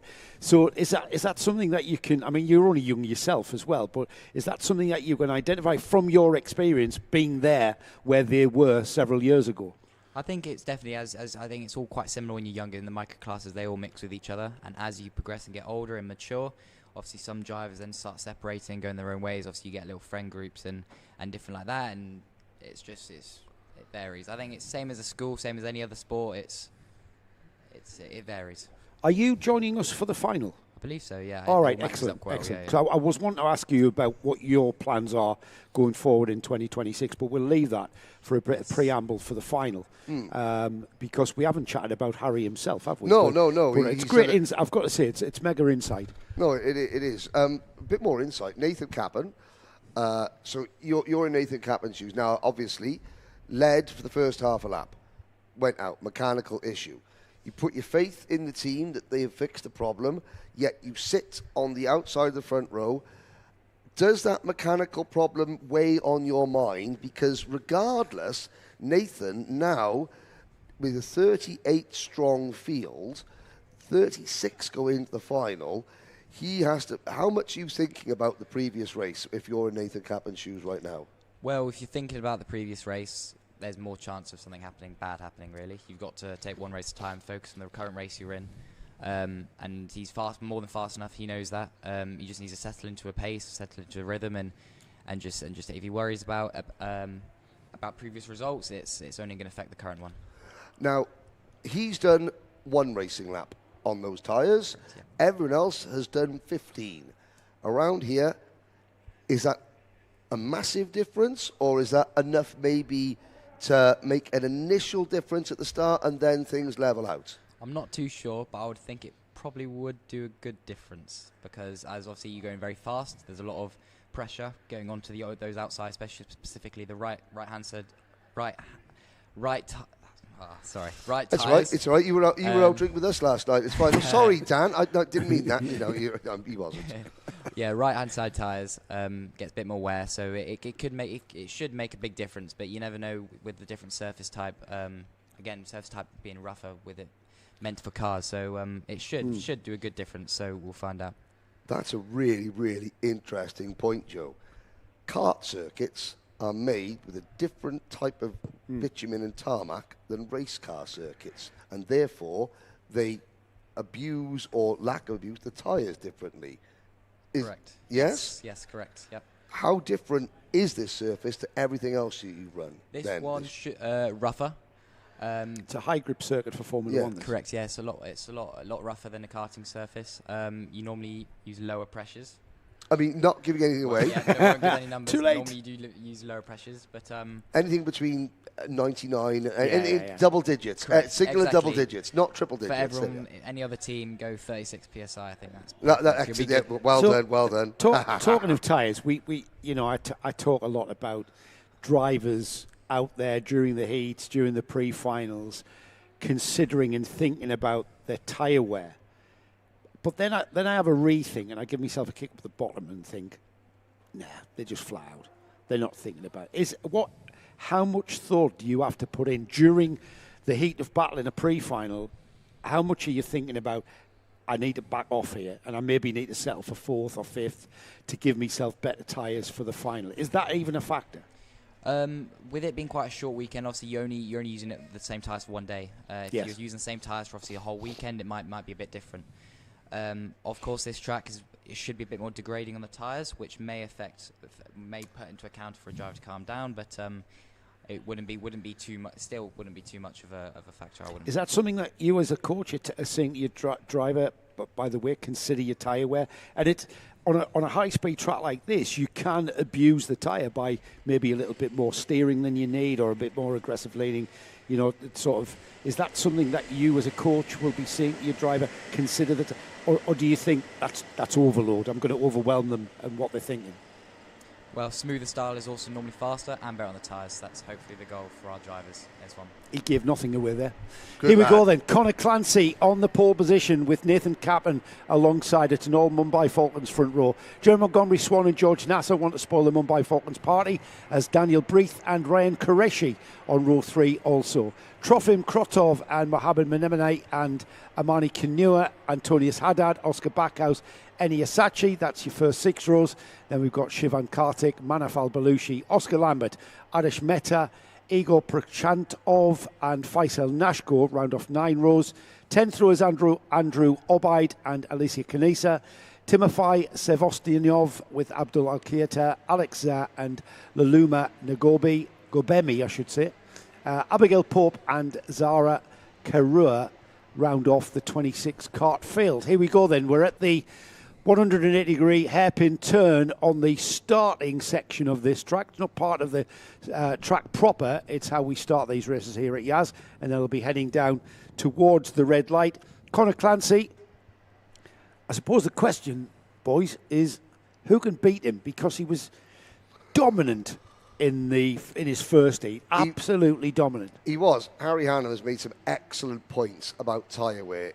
I suppose tyre wear naturally becomes more critical the closer the competition is, because then every minute advantage is magnified. Let's see about Nathan Cappen's tyre wears as we head into the tram lines. It's Clancy, Cappen being pushed from behind. Good start from George Nassar, who slices up the inside through the middle from 4th to 2nd. Best start of the day so far, George Nassar. Yeah, George Nassar was very aggressive there, absolute cutting through. And you saw how quickly he jinked forward. He was a row ahead. He was on the front row before he turned left into turn 1. Solid in that second place. Jeremy Montgomery Swan slotting in behind, but the driver that's lost out the most there is Nathan Cappan. From that front row start, he is down to 4th, about to make that 3rd as he passes Jeremy Montgomery Swan. Yeah, well, this is where, Harry, this is where we're going to see the tyres have their most impact, the early stages. Yeah, for sure. Obviously, pressures can depend. Mechanics change the pressures to change the style of how the feeling of the tyres will come. But for sure, lots of grip will probably come around the 3rd, 4th, 5th lap. As they come through the final chicane, then lots of racing going on in the midfield. Conor Clancy, though, already a 0.6 of a second gap there as the youngster goes through the first and second turns into the hairpin.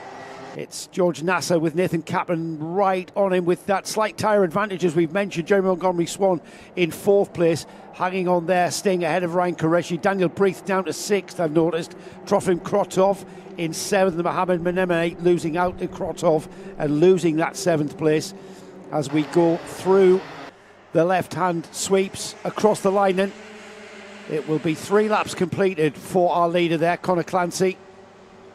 And in 2nd place, George Nassar is now being overtaken down the inside as Gordon Cappan. Nassar's coming back at him. That's what we're seeing all the time at the hairpin. And Nassar's going to have the lead. He's going to have the 2nd place, I should say, the ability to change position there for Nassar. And we'll see if Nassar has managed to hang on to that 2nd place as they come out of the final turn and across the line.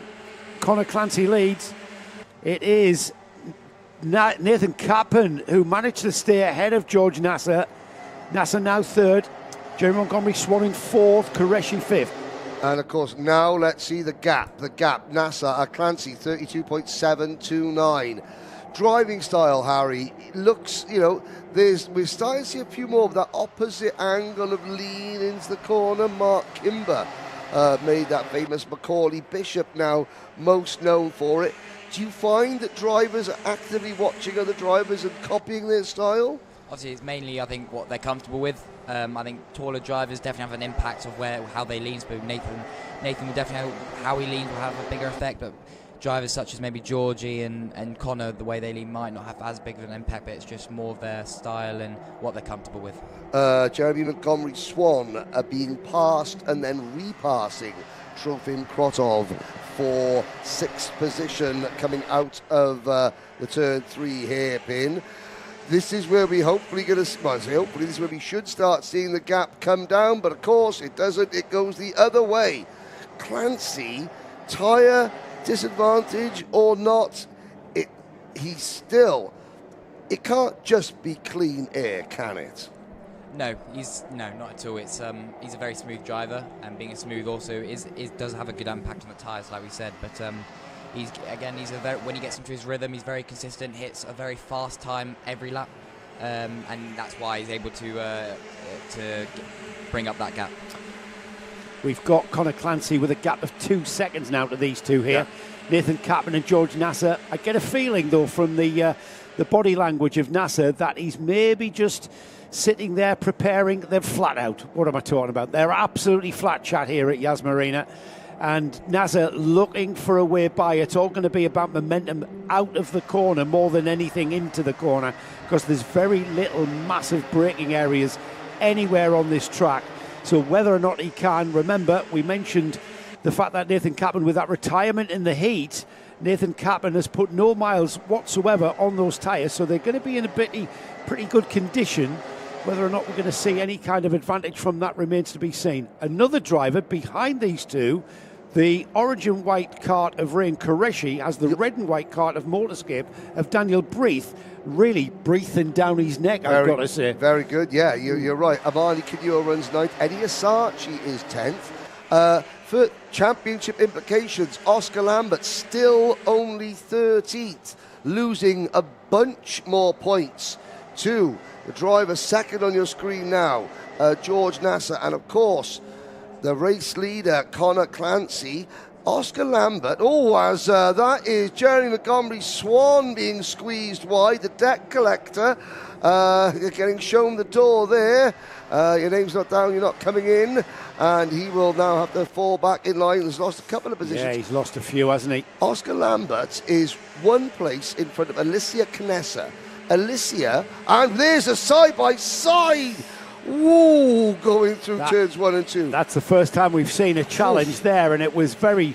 It took Nathan Capman to accommodate that slightly. Nasser down the inside into turn 4. This is where he's made it happen. That started at turn 1. Yeah. That started at turn 1, and Nasser has hung onto the side of Nathan Capman, and it was brave driving from both of those guys. But look how much closer Koresh and Brith and Krotov have got. I was going to say Knessa is the first of 3 young ladies in this race. One of 9 young ladies here this weekend. Of an entry of 136. That's impressive. Harry, talk us through, go back through that turn 1 side-by-side moment. How much would you be holding your breath if that was you? Yeah, for sure, especially with the championship to think about. It's a fast corner. You've got to hold your line and hope the other driver gives you room, and it's, again, very respectful racing, hard but fair. And then they got the move done in the end, and pushing once again. It's one of those where Nassar's protecting a 100-point championship lead. You can go from scoring 25 points, which is what he currently would be, or 27 points to no points very quickly. Would you still make that move if you were in Nassar's shoes? I mean, yeah, well, you take one race at a time. Again, light drivers, if you start thinking about the championship too early, with still 3 rounds to go, then it's only going to go downhill from there. So go for the best results possible every race, and that's the way to win championships. I would think the last thing on George's mind was that championship. He wanted that position off Nathan Capman, and he'd been looking... his body language, as I say, was looking very likely that he was going to make a challenge. There's a move down the inside from, is that Trofim Kotov for the Sokol Racing Junior team. Again, easy to spot with the bright white nose cone on that cart, and he's gotten by Daniel Breath. These two having a great weekend racing here in the UAE RMC. As we get towards the last lap board, we've got the last lap board being shown, is it? Oh, that was Zara Karua there. Sorry, Joe. Zara Karua getting shown the blue flag. That could have been a factor. And she was slowing down to see the blue flag coming out of the final corner. Nasser had to duck to the inside. There's Karua safely out of harm's way there. She's done well to get out of the way. But here we go. This is Connor Clancy heading to the checkered flag and heading to what I think is going to be pole position for the Senior Max final coming up this afternoon. Checkered flag flies then. There's the battle for second. That has gone the way of George Nasser after a very determined effort there. Nathan Capman, he'll be delighted with third place there. Not as delighted as he would have been with second, I would think. Rain Qureshi was fourth. And then that battle between Krotov and Breath ended up with Krotov in fifth and Daniel Breath in sixth. Those two great additions to the UAE RMC, I've got to say. Yeah, indeed. Amani Kanua making several late passes as well to move into P7. Yeah, he's got a lot of fandom watching in on the live stream. Before you leave, Harry, for the lunch break, driver mentality. Oscar Lambert and Jeremy Montgomery Swan.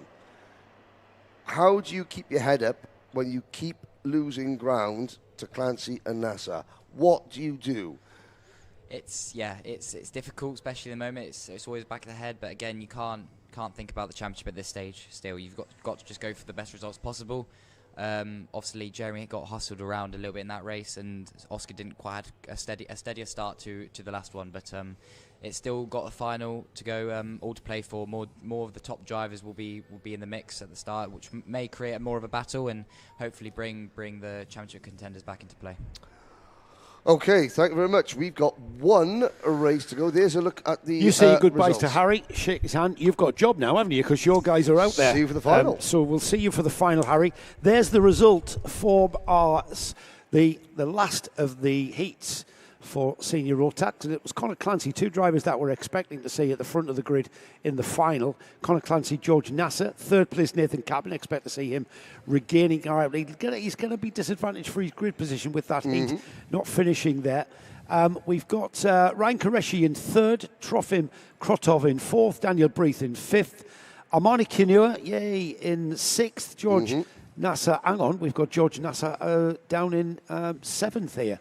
So I'm not sure what I've got in front of me here. Mohammed Menemene in eighth, Jerry Montgomery Swan ninth. I'm not sure if there was a penalty imposed, and that's been adjusted there. Yes, he was given a 3-second tramline penalty. So what we saw at the start, with that very aggressive move in the second, a little bit too early. So Conor Clancy, I'm going to do this again, Nick. And also Adi Shall we do that again? Getting here's the adjusted result. There we are. Conor Clancy and Nathan Cappan, Mumbai Falcons 1-2-3 here. Ryan Qureshi in third. Trofim Krotov up to fourth there. Daniel Breath up to fifth. Armani Kinua up to sixth place there. Africa will be delighted. George Nasser with that tramline penalty in seventh.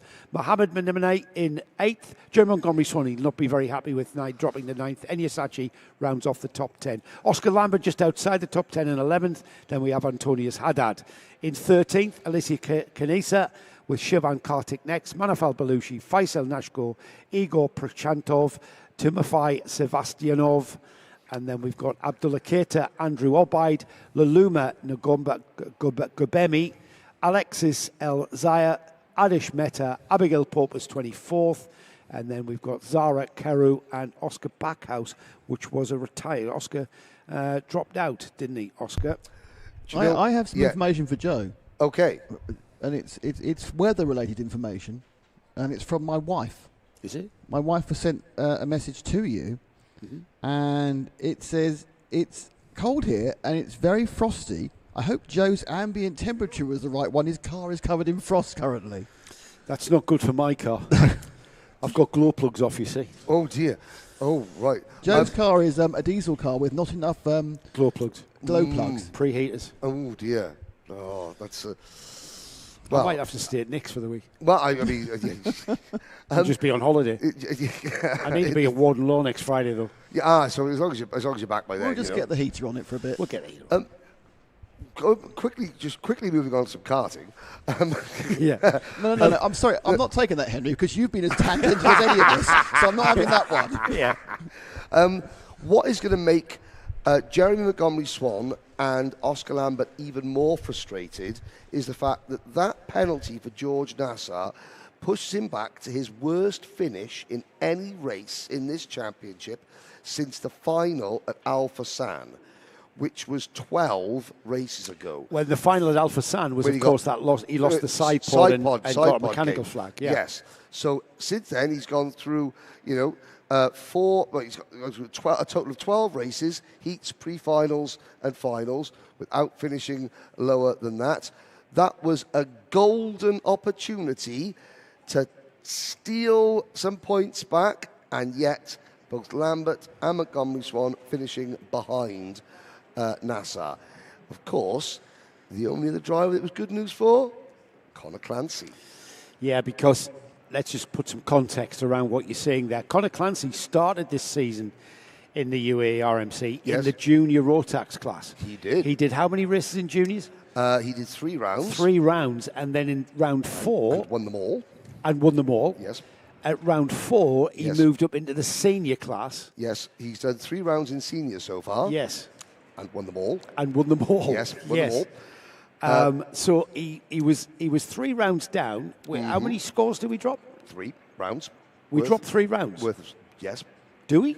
Just about that. I'll speak to, the Oracle over there, Majid will tell us. Do we, Majid? This is... how many rounds do we drop championship-wise? Drop scores? This has gone... 5 races qualify. 5 races. races. So let me have a look then at how many races took place in the first 3 rounds. 1, 2, 3, 4, 5, 6, 7, 8, 9.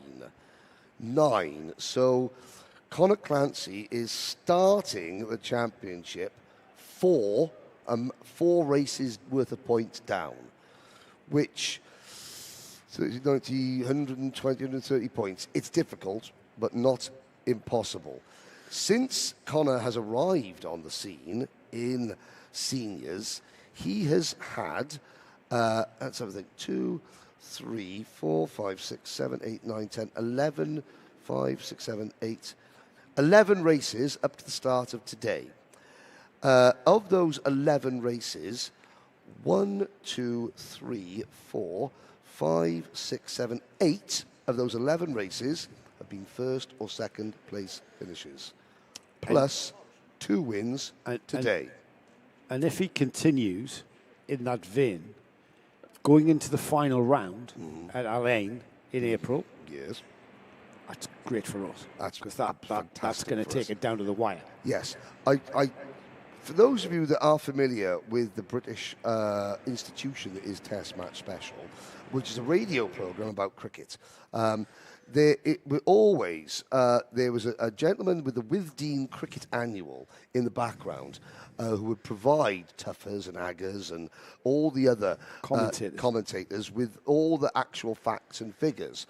And rather than just take credit for those facts and figures themselves, they would acknowledge the facts and the guy's name was Malcolm. Is that right? Mujib should therefore be known as Malcolm. Great idea. Mujib, you are our Malcolm. He's also the championship coordinator, isn't he? Yeah, well, timekeeper, fixer Chief of technician. anything that goes wrong. Cook. I thought Lelaine was the championship coordinator. Lelaine's championship coordinator. Yes, Lelaine is. Mujib / Malcolm is our chief statistician, timekeeper, a fixer of anything electrical that happens to break down and put it up of screens and tables. The provider of internet. Yes, the provider. To be honest, actually, that last thing is the most important. Yes. It is quite. We've got the last of our pre-finals coming up before the lunch break. Lunch break's going to be about 40 minutes, I'm being told. Yes. Is Junior Max. That's the grid of carts that we can see in the collecting area. They are scheduled to start in about 4 minutes' time. So we keep to the schedule here. We don't just dash on. We keep to a schedule. The teams, the drivers know exactly where they are. We're about to start in 4 minutes. Let's have a quick look from Onboard. Sam Turner, who's on this grid. Sam Turner's going to take us around the track. Yas Marina, a track that everybody has been excited to come to. Round 5 of the UAE RMC, and here we are on board with Sam Turner from the KA team. He's going to take us round a lap. This high-speed circuit is actually on part of what the Grand Prix takes place on here in Abu Dhabi. Out here onto the back straight, then Sam will take us down this back straight, hitting speeds of 120 kilometres showing on data before he turns left and then right into a double apex left-hander that kind of forms a hairpin here. Here we go then. This will end the lap through a little bit of a chicane and then flat out across the line. You'll notice the grid markings on the track as he crosses the line here, and then on another 120k being hit before we turn left and then right. The old Grand Prix circuit this bit is, and then into the hairpin and onto the Grand Prix back straight. Let's have a listen to Sam's engine revs. You'll just see how fast this track is and see how much throttle that Sam gets to use.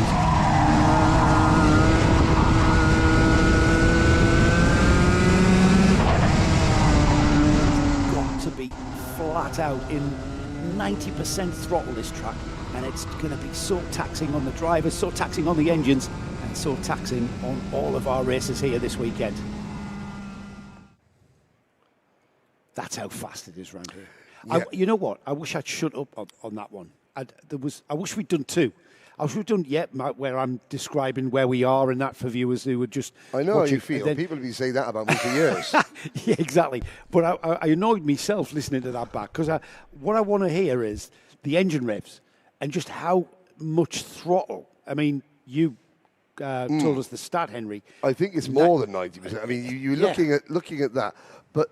You know, just a couple of tiny little blips on the brake pedal, almost not to slow the cart, but just to settle it at an angle to turn in, to get the power back on. Just to balance it on turning, isn't it? And then there's a little bit of feathering the brake through the long turns, just to kind of keep the check, the slide check. But what you also saw a lot, especially going down the back straight, is you saw Samuel flexing his fingers and his thumbs, moving them around, Tyler Harris mentioned this morning, you have to grip the wheel so tightly because you have to be so pinpoint, and you can see him on the straight there. There was no sort of, I always say you look at kart handling well, the driver hardly looks like they're turning the wheel. Here, you can visibly see the arms are moving because you are changing direction and trajectory at such high speed.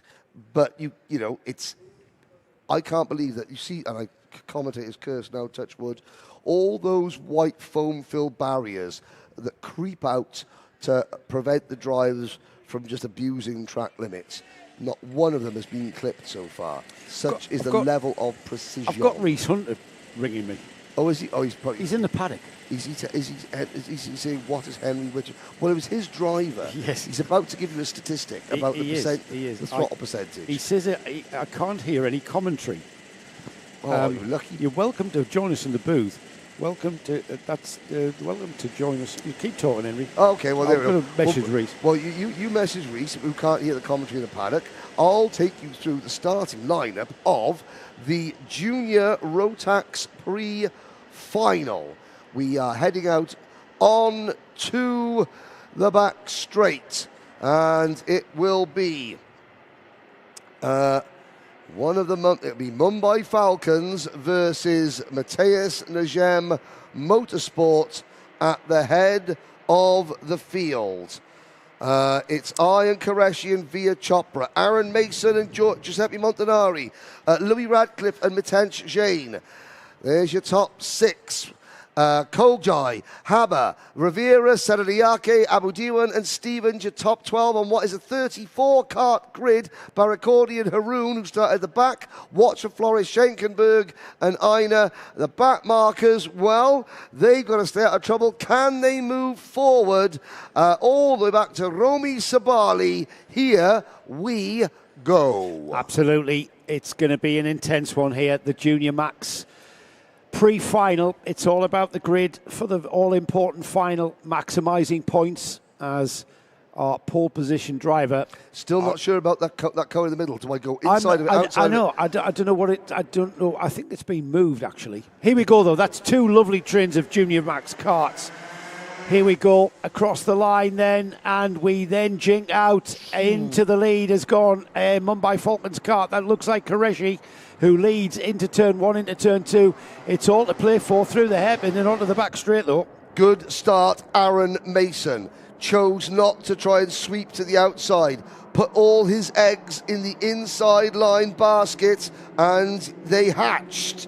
And he is up into P2 ahead of Louis Radcliffe, who made another driver making a good start. There were a couple of drivers that got caught out. You can see the second of the Sam Pollock racing karts. Harry Ratcliffe down towards the back of the field. Not a great start from Giuseppe Montanari, who has slipped back to 8th position, but it's your pole sitter, Arhan Qureshi, continuing to head the field. Mason, Radcliffe, the O-Plate champion of Via Chopra. Jain is down in 6th position. So yeah, he's Chopra is... Sorry. Yeah, sorry, no, it's Jain is like needing to kind of maximise his points all in this round 5. We've still got a lot of racing to go, as we've got a challenge by Radcliffe, who gets through and into second place. Louis Radcliffe overtakes Aaron Mason there, the Sam Pollock Racing, the pink and blue livery of Sam Pollock Racing. They're very clear to see who's in second. George Gibbons Motorsport, Aaron Mason is now behind him in third. Via Chopra's coming through for M&M, but the leader is very much Aaron Qureshi as they come through the final 2 turns here through the chicane. There is a great battle developing here as Via Chopra has got ahead of Aaron Mason. Aaron Mason in 1/32nd odd lap has lost 2 places, Henry. Yeah, indeed, and he's got to stop the rot because there goes Mitensh Jain past him. Mason trying to cut back. He's got his teammate Saveli Kojai now behind him. Another of the George Gibbons Motorsport karts, Jaden Hidding, who started outside the top 30 after an accident in his heat race. Jaden already up to 21st. Harry Ratcliffe, the driver that Jaden crashed with, is up to 29th. Here they go then. We're on lap 5. of this pre-final, and Qureshi, with everybody still sort of trying to maintain and settle into their race pace. And there we saw Louis Radcliffe. Louis just tapping his helmet, but Via Chopra's got other thoughts on his mind. We had Radcliffe tapping his helmet to say, work together, let's catch Aaron Qureshi ahead of him. But Via Chopra, I think, has got different thoughts on his mind. He wants that second place. The black and white M&M Motorsport, or the MN Motorsport, I should say, has got Mitansh Jain right on his... Oh, and Jain down the inside into the hairpin. Jain didn't wait any time at all, and doing the switchback. Jain's all the way across the Formula One curbing there. Whether that's going to disadvantage him, nope. He slots in behind Chopper again. Let's have a look at the carchop.me replay. And Jain just runs out of room, really, doesn't he? Well, I mean, Chopra sort of ran him out of room, but then it gives Mitansh Jain a big run through that second. He wasn't able to capitalise. These are the two title rivals. Now, of course, Chopra not sure what to make of Louis Radcliffe. Why? Because Louis is new to the championship. Via doesn't know how he races. Can I trust this driver? He'll assess the situation. Yeah, he's with the Sam Pollock racing team. Okay, he's going to have a good kart. Waft is going to be not an issue. But what is he like as a driver? Because Arhan Qureshi is now over a second up the road and continuing to pull clear. Now, Chopra, Jain, Kojai, Mason Montanari and Derek Rivera in 8th position, all trying to come back. Gabriele Baracordi, Pierre Abu Diwan rounding out the top 10. As I'm just looking down, all 34 starters still running. Still with us. We're not even at half distance yet in this pre-final.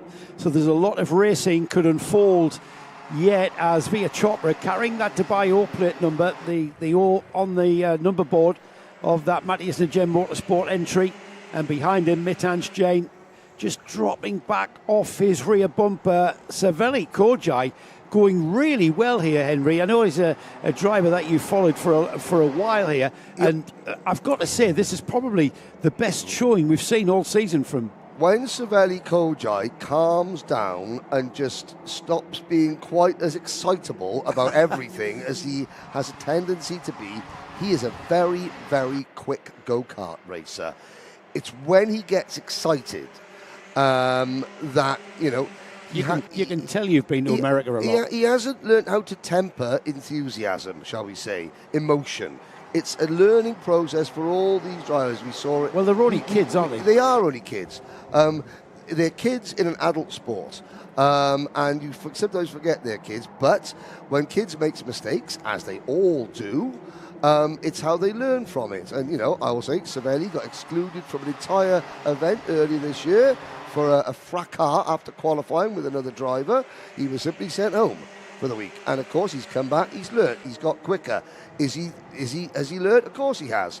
You know, that's the only way you learn is he's just learning fast here, because he's just overtaken Mitansh Jain, and he's up into 4th place. The blue and white kart there of the GGM entry. Kojai is the driver we're talking about. You can tell you've been in America. Keep seeing go-karts. Oh, I know. Sorry. yes. It's now Mitansh Jain, the nose cone on that Mumbai Falcons kart has a bit of a divot in it. A divot on the front. It is potential. The plastic is not in the shape that it left the factory. That's not to say that it's been pushed in or the bracket has been pushed out, but I'm just saying it looks like it has come into contact with the rear of the wagon. We'll see. I can't quite see if that's a drop bumper or whether it's managed to survive a bit of a thump in the front end.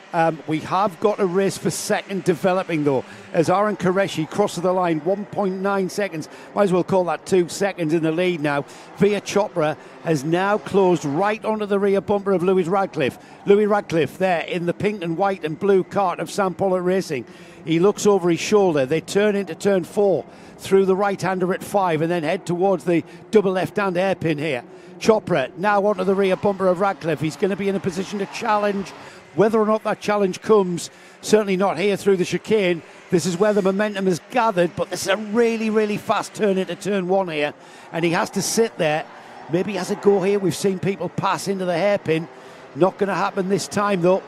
And maybe we've got plenty of time, though, Henry. We're only on lap 14. There's another 4 laps after this one's completed. Yeah, and if I were Louis Radcliffe and Via Chopra, I would be, maybe looking to see if my team is signalling to me, because if because they're coming up on slower traffic, and the first of those slower carts gets out of the way, and they'll be thinking, okay, slower traffic. It is the kart of Romy Sabali, novice driver. Elif Yasilte are not far away from going a lap down. In fact, Sabali has been lapped. There is Yasilte, who has already been lapped by Qureshi.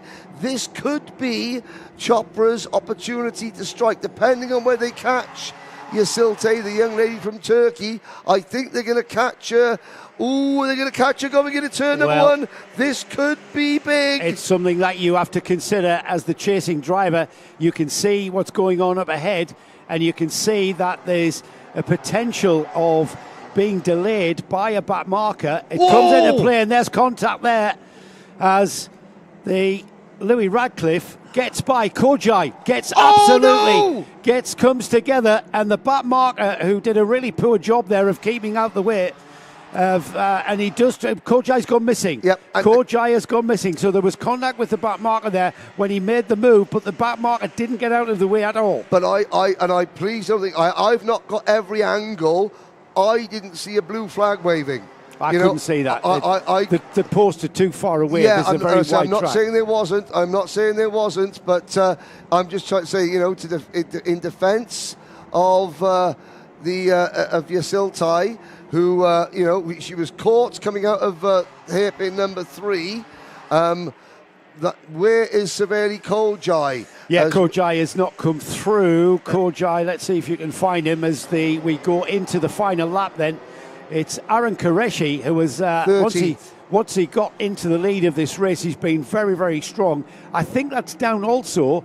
Strong drive from Qureshi, not taking anything away from that.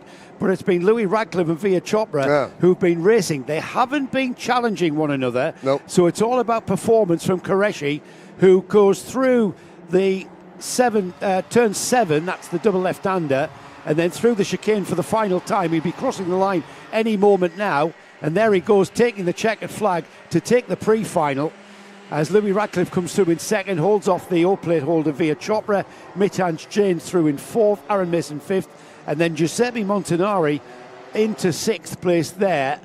But that driver there, Aaron Qureshi, a very fine, strong win there, because it's not just about getting in the lead, it's about maintaining the pace, and with a 2.3 second gap at the end, that was a fine drive from Qureshi. Only one podium prior to today in Junior Rotax for Qureshi.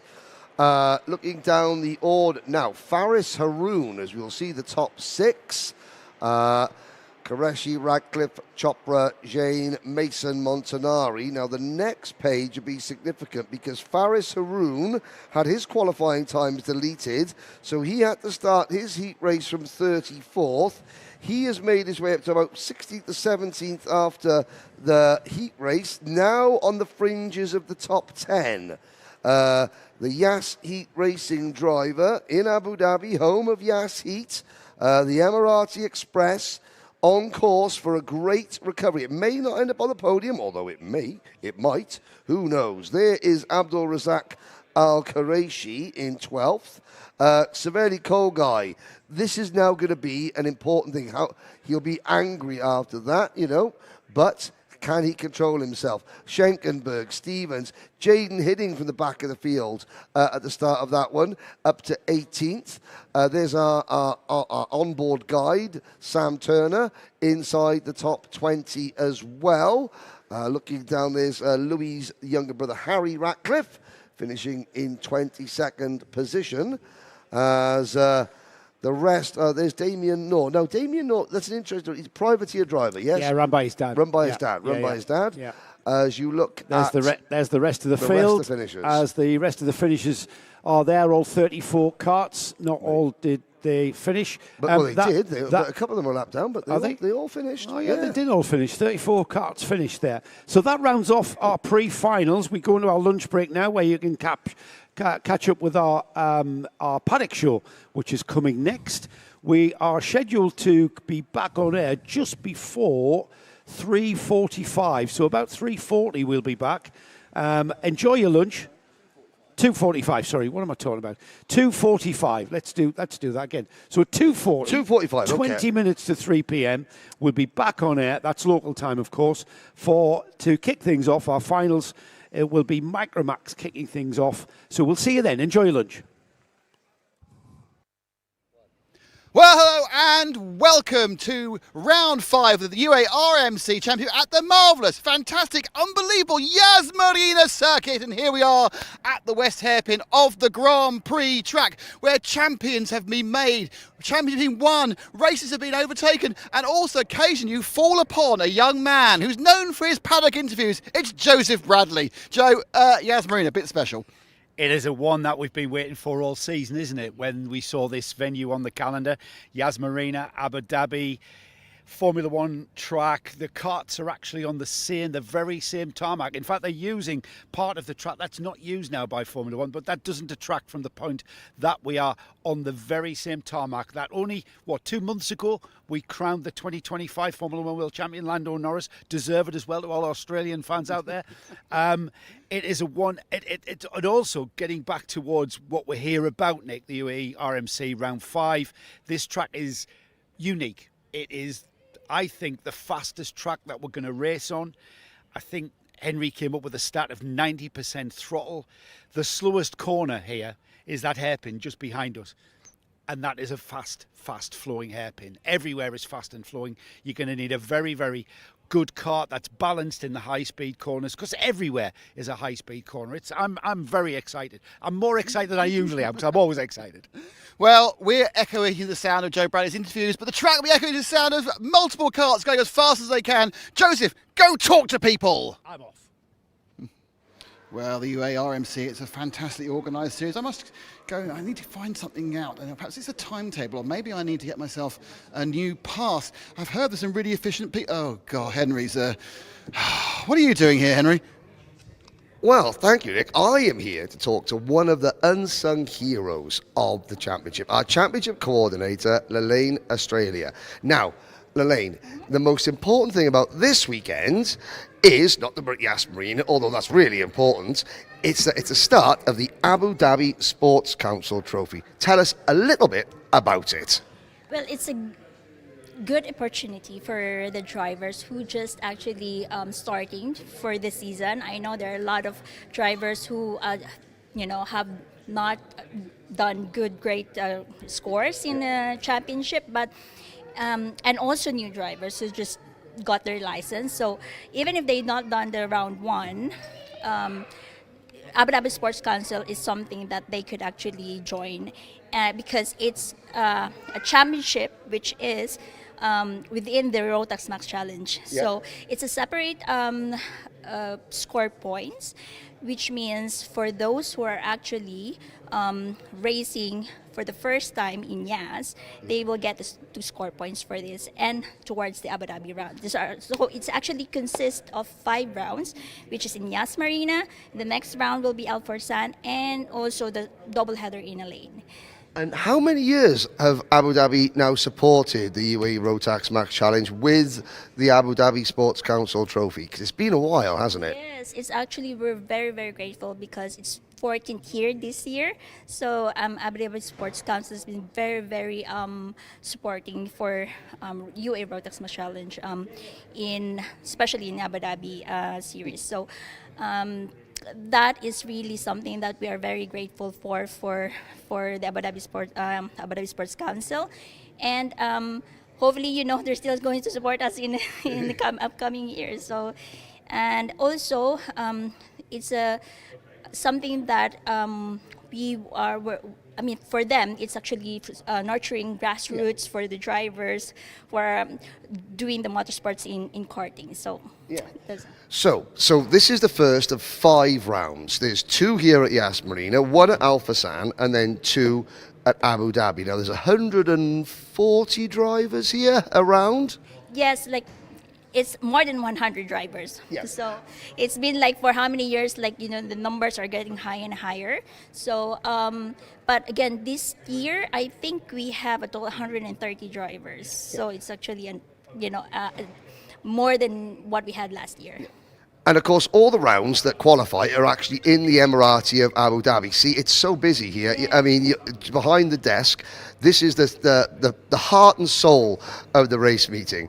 The drivers score points in their heats, pre-finals and finals, like they would in any championship round. In fact, there's no 2 lots of points, the same series of points, isn't it? It's the same series points. Well, for those who are actually doing the full season of road tags, and if they're actually on the top 3, they're not eligible to. So if you finish in the top 3 in the UAE Rotax Max standings, you don't qualify for the Abu Dhabi. But we don't know that until the end of the year, do we? Of course, it will be until the end of the season. So it's actually really good opportunity. It's a double opportunity actually for the drivers who's doing the full championship in Rotax, and as well for this Abu Dhabi Sports Council, because even if they're not doing great in Rotax, they still have a good opportunity for the Abu Dhabi Sports Council. And it's not necessarily the driver that automatically finishes 4th in each championship. It's the driver that scores the most points in these 5 rounds, isn't it? Exactly. That's actually, the purpose of it. Like for those who are just starting this round, that will be their, the first start of the scoring points that they're going to be on these Abu Dhabi Sports Council. So if you started the season in a new class and you haven't really done very well up until now, it's taken you half a season and now you're firing on all cylinders, that the actual UAE Rotax Challenge is beyond your reach, but the Abu Dhabi Sports Council isn't. And likewise, for example, if you say someone like Paul Schutzman, who's just moved up from mini to junior, you're just starting your championship campaign here. Yes, correct. That's true. So those who are actually, done the mini and then, the age-wise, they have to move to junior. It's still not like a loss for them because it's a start now as well for the round. So, well, hopefully they're going to get good score points for this. So. Well, thank you so much, Elaine. As you can tell, the work never stops. There are people on the radio, people trying to contact Lily constantly here at the race secretary's office here at Yas Marina. Lelaine, Australia, thank you so much, and we really do appreciate the support of the Abu Dhabi Sports Council. Thank you so much, Henry, and yes, I hope that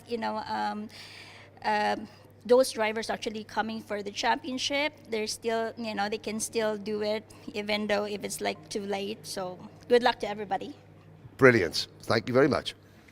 There's a lot of fuss and bother goes into O-plate. It's all about the O-plate. It doesn't matter what country you compete in. And the UAE O-plate, the Dubai O-plate is a coveted prize. And this lad here, Rayan Damadasa, Rayan, great drive at the Dubai Cardrome. What was it, last month? Doesn't seem 2 minutes away, but that was a cracking drive to get that O-plate. How hard was it?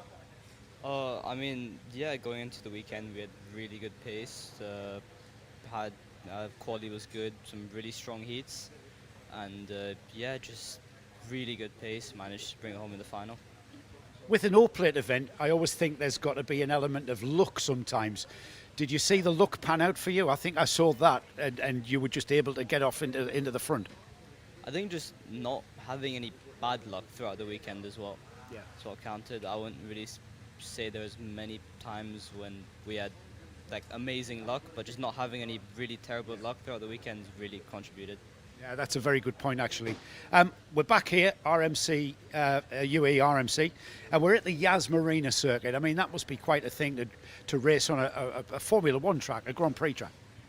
Yeah, it's a really nice venue, nice track as well, really fast flowing.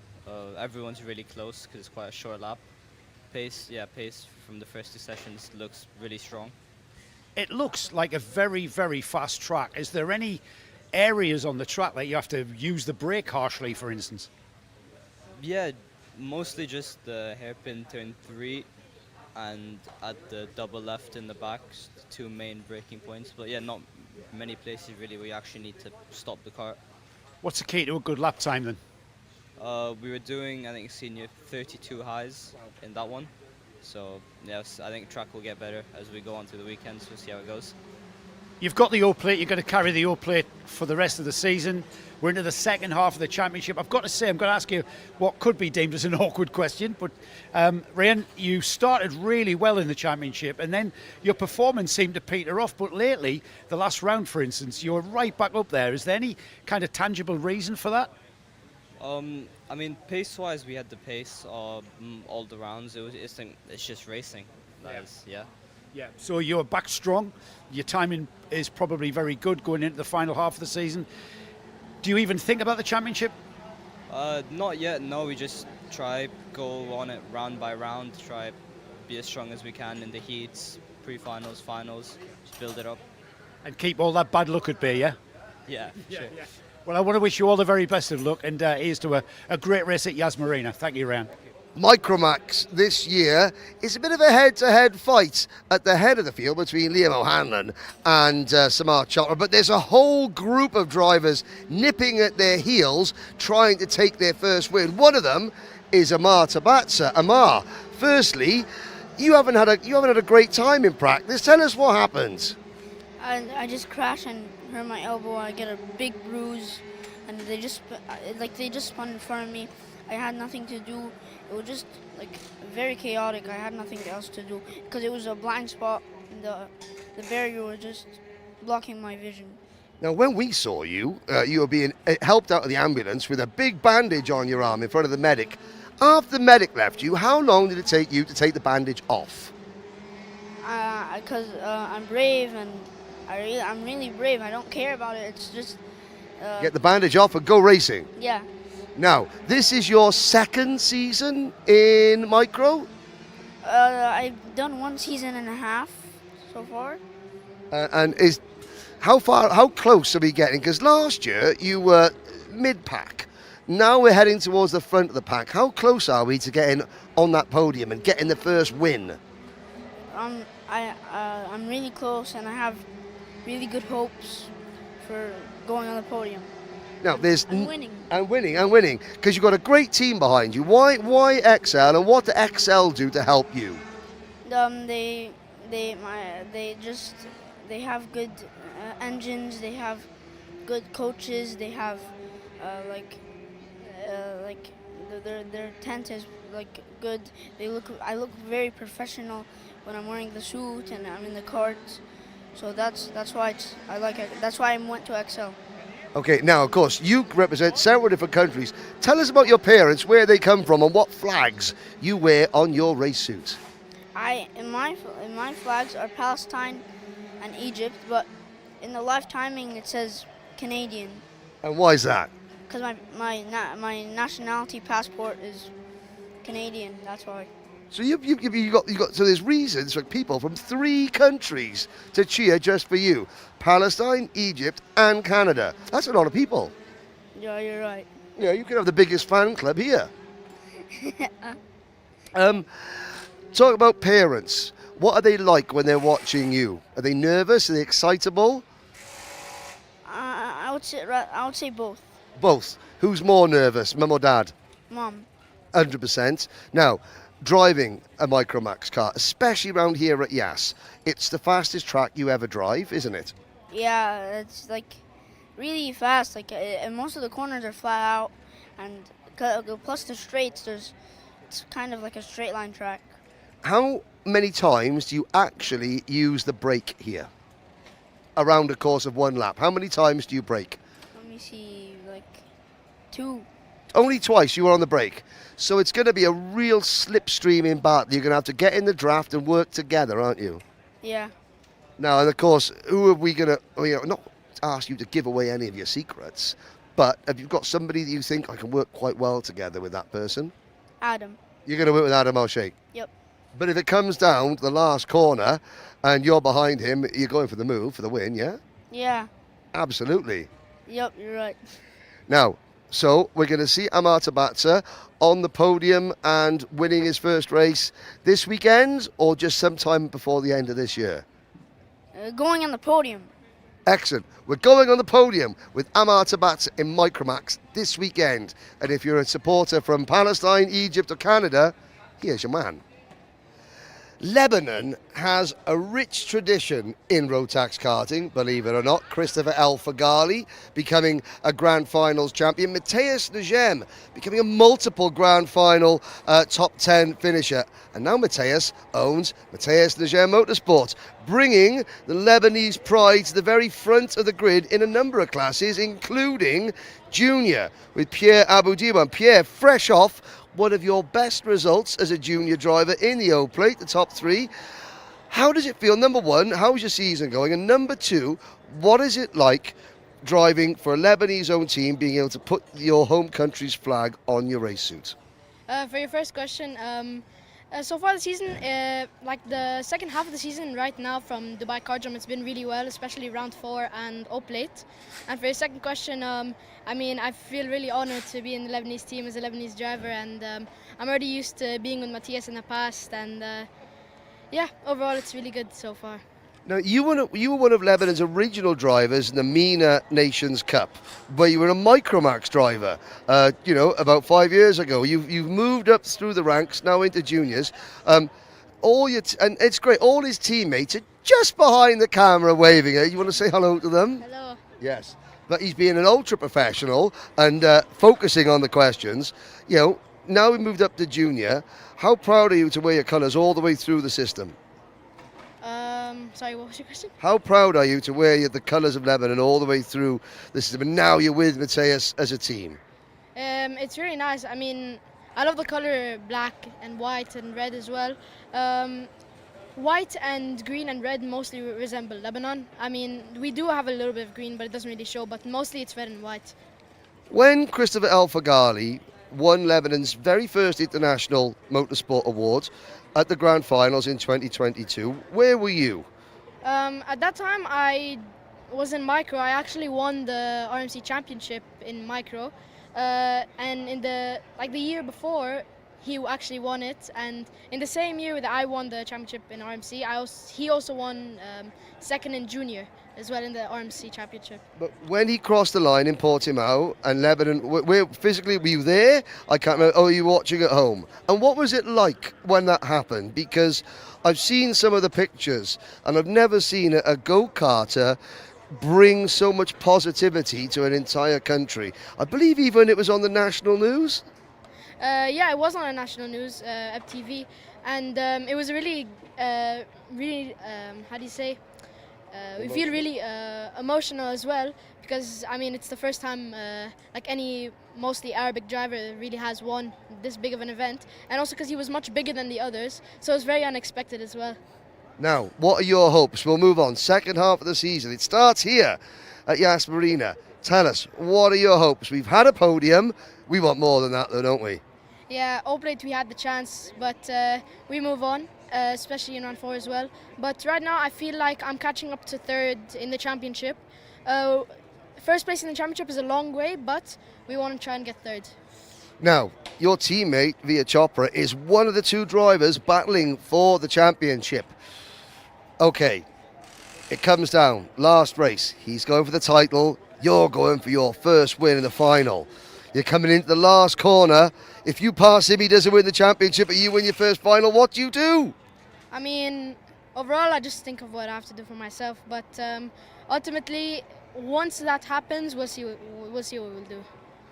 We'll see what happens. See, a racer through and through. Pierre Aboudiwan, one of a number of drivers flying the Lebanese flag for, let's say, Lebanon's almost national karting team, Matthias Nejem Motorsport. Thank you, Pierre. Thank you so much for having me as well.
Welcome back to Yas Marina, round 5 of the UAE RMC. Day 1 this is. We're going to do all of this again tomorrow. Can you believe that? My name is still Joe Bradley, and still sat next to me is still Henry Baudet. I believe it's now slow Joe, isn't it? Oh, shut up. You know what? People are going to get tired about this 2.6 seconds, Nick. No, Well, you're going to get tired of it. And you've got until the weekend of, what is it, April the 11th and 12th to stew. Yeah, I have. You've got go-karts to talk about, though. No, we haven't. We've got carts. Carts, sorry. You've been to America far too long. I know. We have got a green flag. We're about to get going with the Micromax final on day 1 of the 5th round of the UAE RMC. And here we have Liam O'Hanlon and Samar Chopra, the 2 championship protagonists, on the front row of the grid for the final here on day 1. Adam Al-Sheikh and Saif Al-Khalifa are on row 2, with Evans Foreigners and Rudrapatap Shekhawat on row 3. Row 4. Let's have a look at it. Zhukan Yi and Alexander Semenov share that one. Row 5 is Vaibhav Ponna. Amar Tabatsa shares row 5. Tadeusz Prochaska and Roddy Harris, isn't it? Yep. Rofewa, the Duwambi and Sebastian Storr on row 7. Jensen Kelly and Enzo Falzerano on row 8. We've got Felix Souza Jebjerg on row 9 with Alex Freinstein. And then on row 10, Saif Al-Mina, Tayab Haroun with Kilian Kudu Nambadi and Ela Yeselte, with Cameron Harvey and Tugba Yeselte rounding off. Oh no, we've still got 25 carts. Leo Reutmann, who the reason he's at the back is because he had a retirement, isn't he? Yeah, he had a technical failure before he got started. Obviously, Liam O'Hanlon and Samar Chopra battling for the title. Alex Freinstein, he starts from 18th. He's got to gain at least 15 places to continue his record of 4 straight podiums so far. Liam O'Hanlon, who his dad reckons got a bit of a bee in his bonnet about the O-Plate at Dubai a month ago. Here he goes. We get this Micromax final underway, and we get things started with the red lights going out into turn 1. It is going to be O'Hanlon for George Gibbons Motorsport. Through turn number 1, and now around towards turn number 3. Carts all still pointing the same direction. O'Hanlon with a beautiful getaway. He has got 10 kart lengths between himself and Adam Al-Sheikh in second. More importantly, O'Hanlon has got about 15 kart lengths plus 1 kart in front of him and Samar Chopra, although Chopra looking to the inside, Joe. Yeah, Chopra chopped down the inside coming out of turn 5. However, it doesn't work for him. By the time they got to the chicane, Adam Al-Sheikh still in second place. Chopra on the O-Plate is in third through the S's and into the hairpin at turn 3. Who's that joining in? It's Evans Foreigners behind Chopra now. Got a 3-card battle for second, third and 4th place. Saif Al-Marina, I don't think made the start on his CRG, and it was a poor getaway for Roddy Harris, down to 17th, but Wesley Orr says that he's a potential superstar in the making. Let's see how he recovers. Alex Freinstein, wow. 5 places in 1 lap. Freinstein for Motorscape wants a 5th straight podium. He's got 15 laps and a bit of change left to make it happen. Lots of marbles being laid down coming out of the first couple of corners there as we watch O'Hanlon.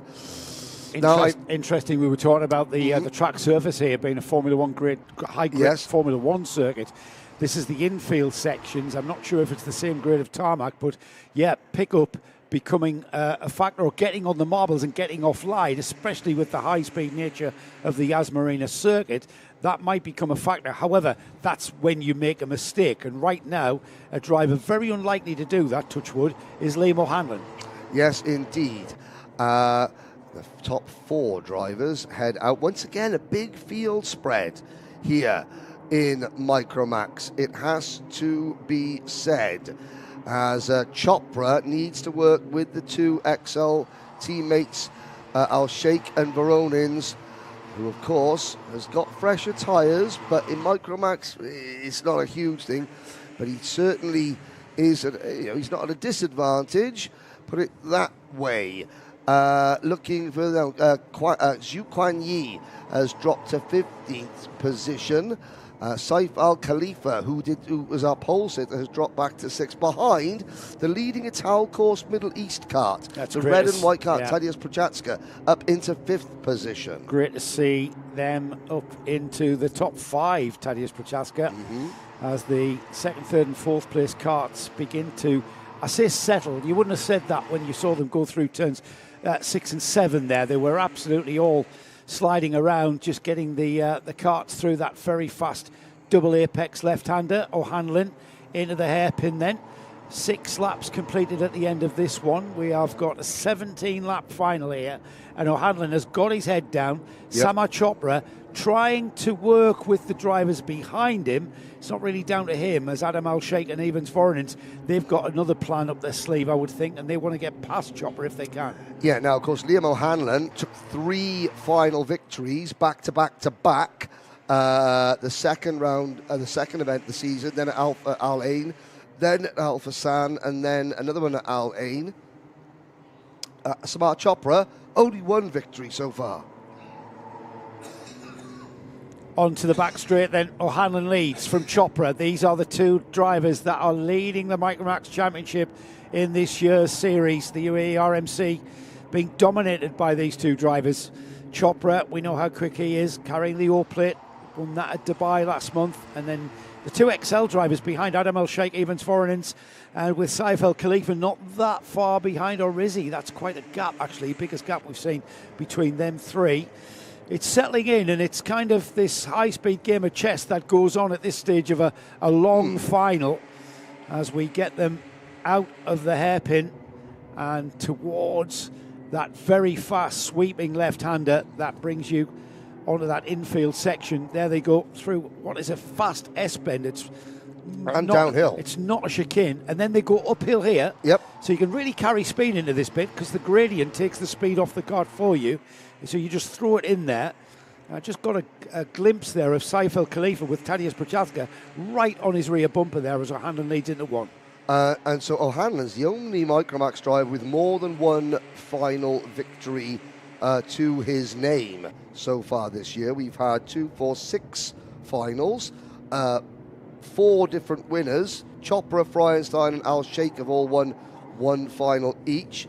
And I'm not sure that there's... it looks like at the top of his steering wheel, he's got Liam O'Hanlon has a cable tie sticking up at the top. Yeah. Is that an aerodynamic thing? Well, I think to centre the wheel. Have a look. Now, that's not something the George Gibbons Motorsport team would have done accidentally. That's a deliberate thing for him to maybe focus, and to make sure that the wheel is completely straight. Why? I don't know. Maybe we'll ask him. You have minimal steering inputs on a kart. Yeah, but the leaders are closing in. But yeah, they are. The next time we get a chance, you'll see it is a cable tie just sticking up, and it is pointing due north. Yeah, on his steering wheel. If that goes to 9 o'clock or 3 o'clock, then he's in trouble. Yes. I tell you what, I think he's in a little bit of trouble here because Chopra has closed the gap down to. It was a half a second last time by. It's 0.4 of a second now. So as we get into back markers as well, O'Hanlon very decisive there, as is Chopra, who's gone through, as has Adam Al-Sheikh, as has Ivan Voronins. So the back marker's not a problem there. There's more coming though. Yeah, that was Tugba Yasilte being lapped. Ella Yasilte has sadly had to retire her kart. Tugba on lap 10, which again is about right because they didn't get lapped in a 9-lap heat race. So they're maintaining their general speed. In fact, 30. Let's have a look there. Well, no, 42nd lap. Kylian Nkudu-Mbida. Here we go, Joe. He's born back markers here. O'Hanlon, again, another decisive move there to make short work of that. Chopra goes through with him. The gap has come down ever so slightly there, but the back marker, great driving from that back marker who was Tayab Haroun, I think it was. No, it's Kylian Nkudu-Mbida. Well done to them as the 2 XL drivers try to get back on terms with Samar Chopra. Liam O'Hanlon, though, he's going to start being pressured now. 6 laps remaining. 5 laps this time by. You're right about that cable tie, though, Henry. That is sticking right in driver's eyesight. Yeah, no, I mean, it could be by design. I will find out if O'Hanlon holds on to a place on the podium. And Chopra, who has maintained Chopra has been stealthy in this championship. O'Hanlon, feast or famine. Chopra has been there or thereabouts every single race virtually, and he's there.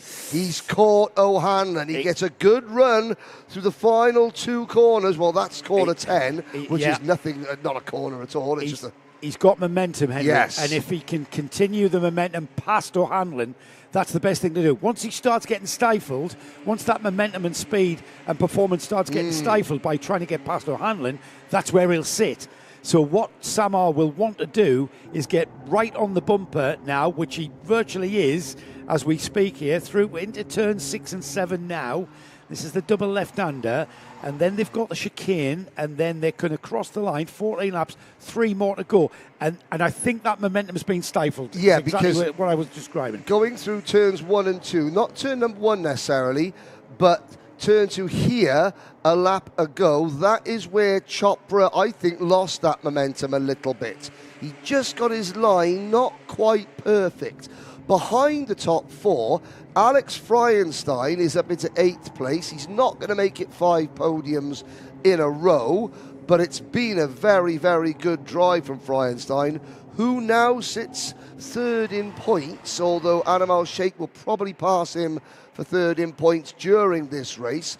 We're going to complete lap 15, start 16 out of 17, and I think that, O'Hanlon, he may have just spoilt, Chopra's, as you said, momentum. It's the track here. The track is so smooth. Yep. It's so fast and flowing. Chopra had performance enough to gain ground on O'Hanlon, but I'm not sure he's got that little tool in the toolbox to get by. These two are very, very equal on performance. And O'Hanlon now, coming out of the final turn here, he would cross the line. What he'll see is the last lap board. So it's 1 more lap, and it's only 30. He's 36 seconds away from taking day 1 of round 5. Now, is Chopra going to look to the inside? He is looking to the inside. Samar Chopra to the inside, can't get it slowed down in the apex, and O'Hanlon gets him back, and O'Hanlon very cleverly just eases Chopra onto the curb so that Chopra has to just back out ever so fractionally, which means that O'Hanlon is not under pressure through the final couple of corners, Joe. And a round of applause to Samar for having a go at it. But it's been all about Liam O'Hanlon, this. Dawn Sanford, who's watching, I know, will be delighted with her grandson. The cartshop.me replay will show Samar Chopra, he tried. He went down the inside, but in so doing, he compromised his line onto the back straight. And I tell you what a cool little head Liam O'Hanlon has on him. He just sat there and he just used the momentum and took him back. You're going to find out what that cable tie is about as well, aren't you? And we're also going to find out what Evans Voronins makes of a podium. Wow, excellent stuff. Henry's on his way down to Parc Fermé and a few post-race interviews with our winner, Liam O'Hanlon. You're going to chat with Samar Chopra and Evans Voronins. That's our podium. Just off the podium then, Adam El-Sheikh, Saif Al-Khalifa was 5th, Tadeusz Prochaska was 6th. In 7th place, we've got Ruud Rapetap Shekawat. In 8th place, Alex Freienstein. In 9th place, we've got Alexander Semenov. And in 10th, Amar Tabatsa. 11th is Vayab Ponna, with Enzo Falzerano in 12th. And then we've got Cameron Harvey, Zhu Kuan-Yi, Jensen Kelly, Rothewa Duambi, Roddy Harris, Sebastian Storer, Felix Uzajebjerg, Leah Reutemann, and Thea Baroun. 4 non-finishers, Kilian Boudou Mabida and Tugba Yeselte, Ella Yeselte and Saif Al-Mina, who unfortunately didn't take the start. So that concludes the Micromax running for today. They will be back out tomorrow, though. A full day's racing tomorrow for day 2 of round 5 of the UAE RMC. And that battle will continue, won't it? Liam O'Hanlon extends his championship lead with a 100% record of heats, pre-final and final, taking the victory there. But round of applause, I think, for trying at least for Samar Chopra. He had a go. It was all he could do. However, not quite enough for that youngster. But round of applause for entertaining us. Another great race. Yeah, as ever. We've got Minimax coming next. Ooh. If you enjoyed that one, if you enjoyed that one, stand by for more action. It's going to be a mixed-up grid as well. Certainly a mixed-up grid in the way that Benjamin Krachakovic, who retired in the first lap incident, the start incident of the Minimax pre-final, that's going to put him down the grid. Now, Benjamin, with J&KD Racing, is leading the Minimax Championship by, not a considerable margin, but a strong margin. And he's been the driver to beat in the Minimax class pretty much everywhere we go. And he's been thriving this weekend. However, that start line incident put paid to that. So we look forward to that one going forward. Just to give you an idea of what's coming, after Minimax, we've got DD2, followed by Juniors, and then the Senior Max final will round off day one of round 5 of the UAE RMC. Let's head down to Henry, though. We've got Henry in the Parc Fermé with our winners.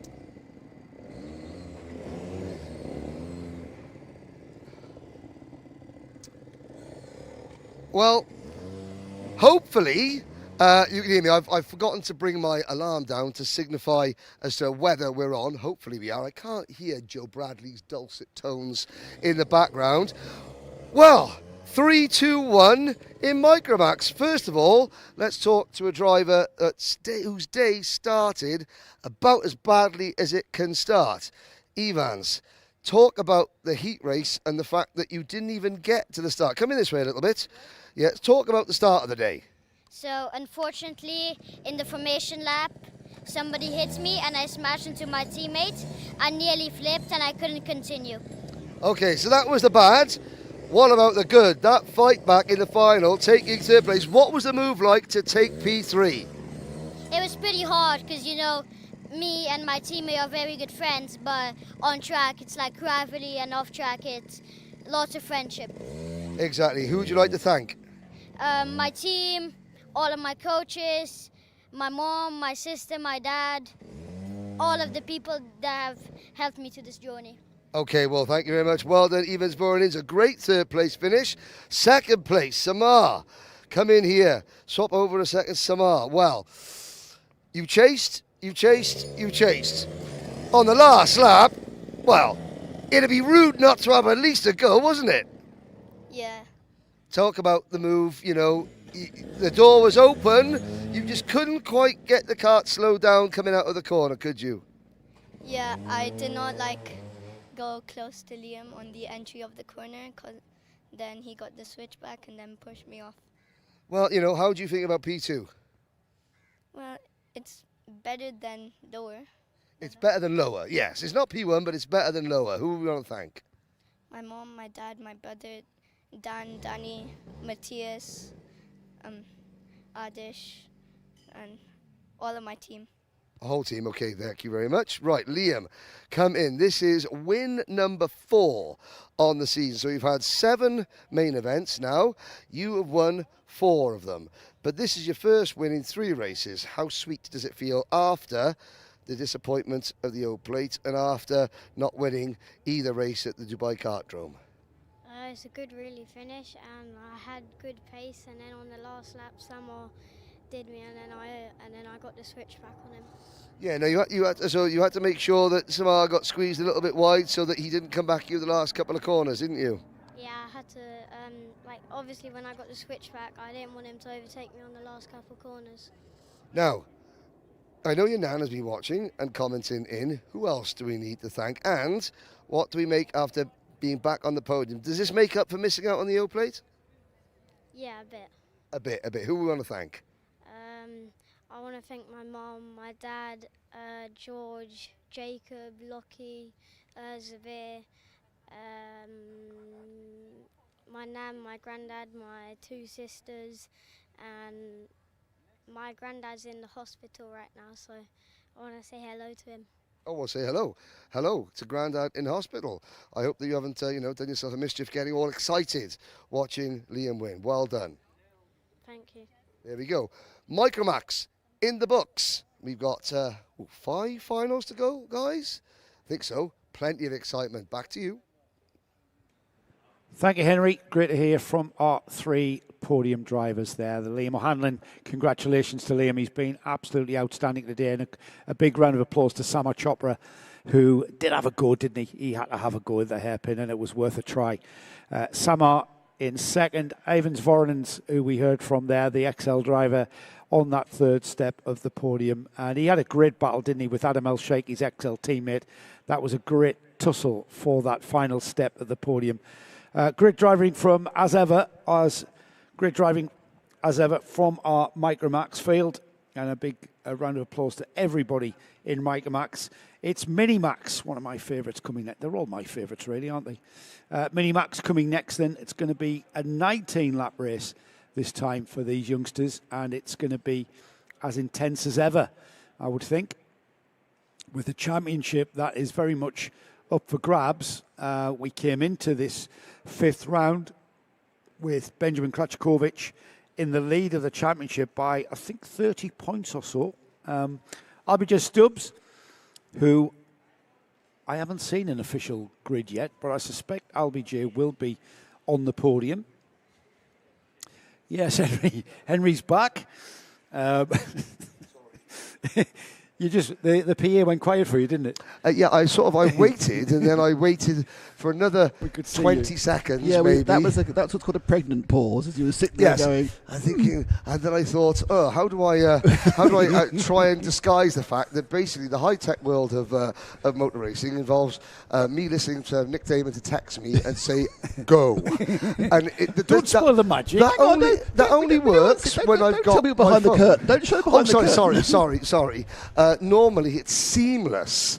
It was my mistake. So, but you had a good chance to see, the smiling face of Evans Voronins, who was very, very happy with his run to third. And he said, "My teammate is my friend, apart from when we're on the track, and then we are not friends." Yeah, but they're friends again. They had a great battle, didn't they? As soon as that interview was over, Adam and Saif were straight over to high five Evans, who had just beaten them to the podium, which is, really nice. Yeah, and I think, you know what, they should be, when they look back at this round at Yas on day one, they look back at that battle he had with his teammate Adam El-Sheikh and his friend and his mate. Yes, yeah. And they'll be absolutely delighted with that, because that was a cracker. And a big hello to Liam O'Hanlon's granddad, who is in hospital at the moment.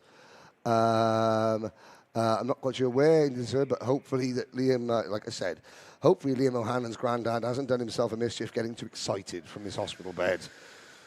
No. Is that granddad who was with his grandma then? Not quite sure. Is that Mum's granddad? Not sure. Don't know, because Dawn Sanford is with us. Hello, Dawn. Well, Yes. I mean, without wanting to pry, let's... Well done. She wants to say well done to Liam. Yeah, well, I did say Liam does know that she was watching. Yes. There you go.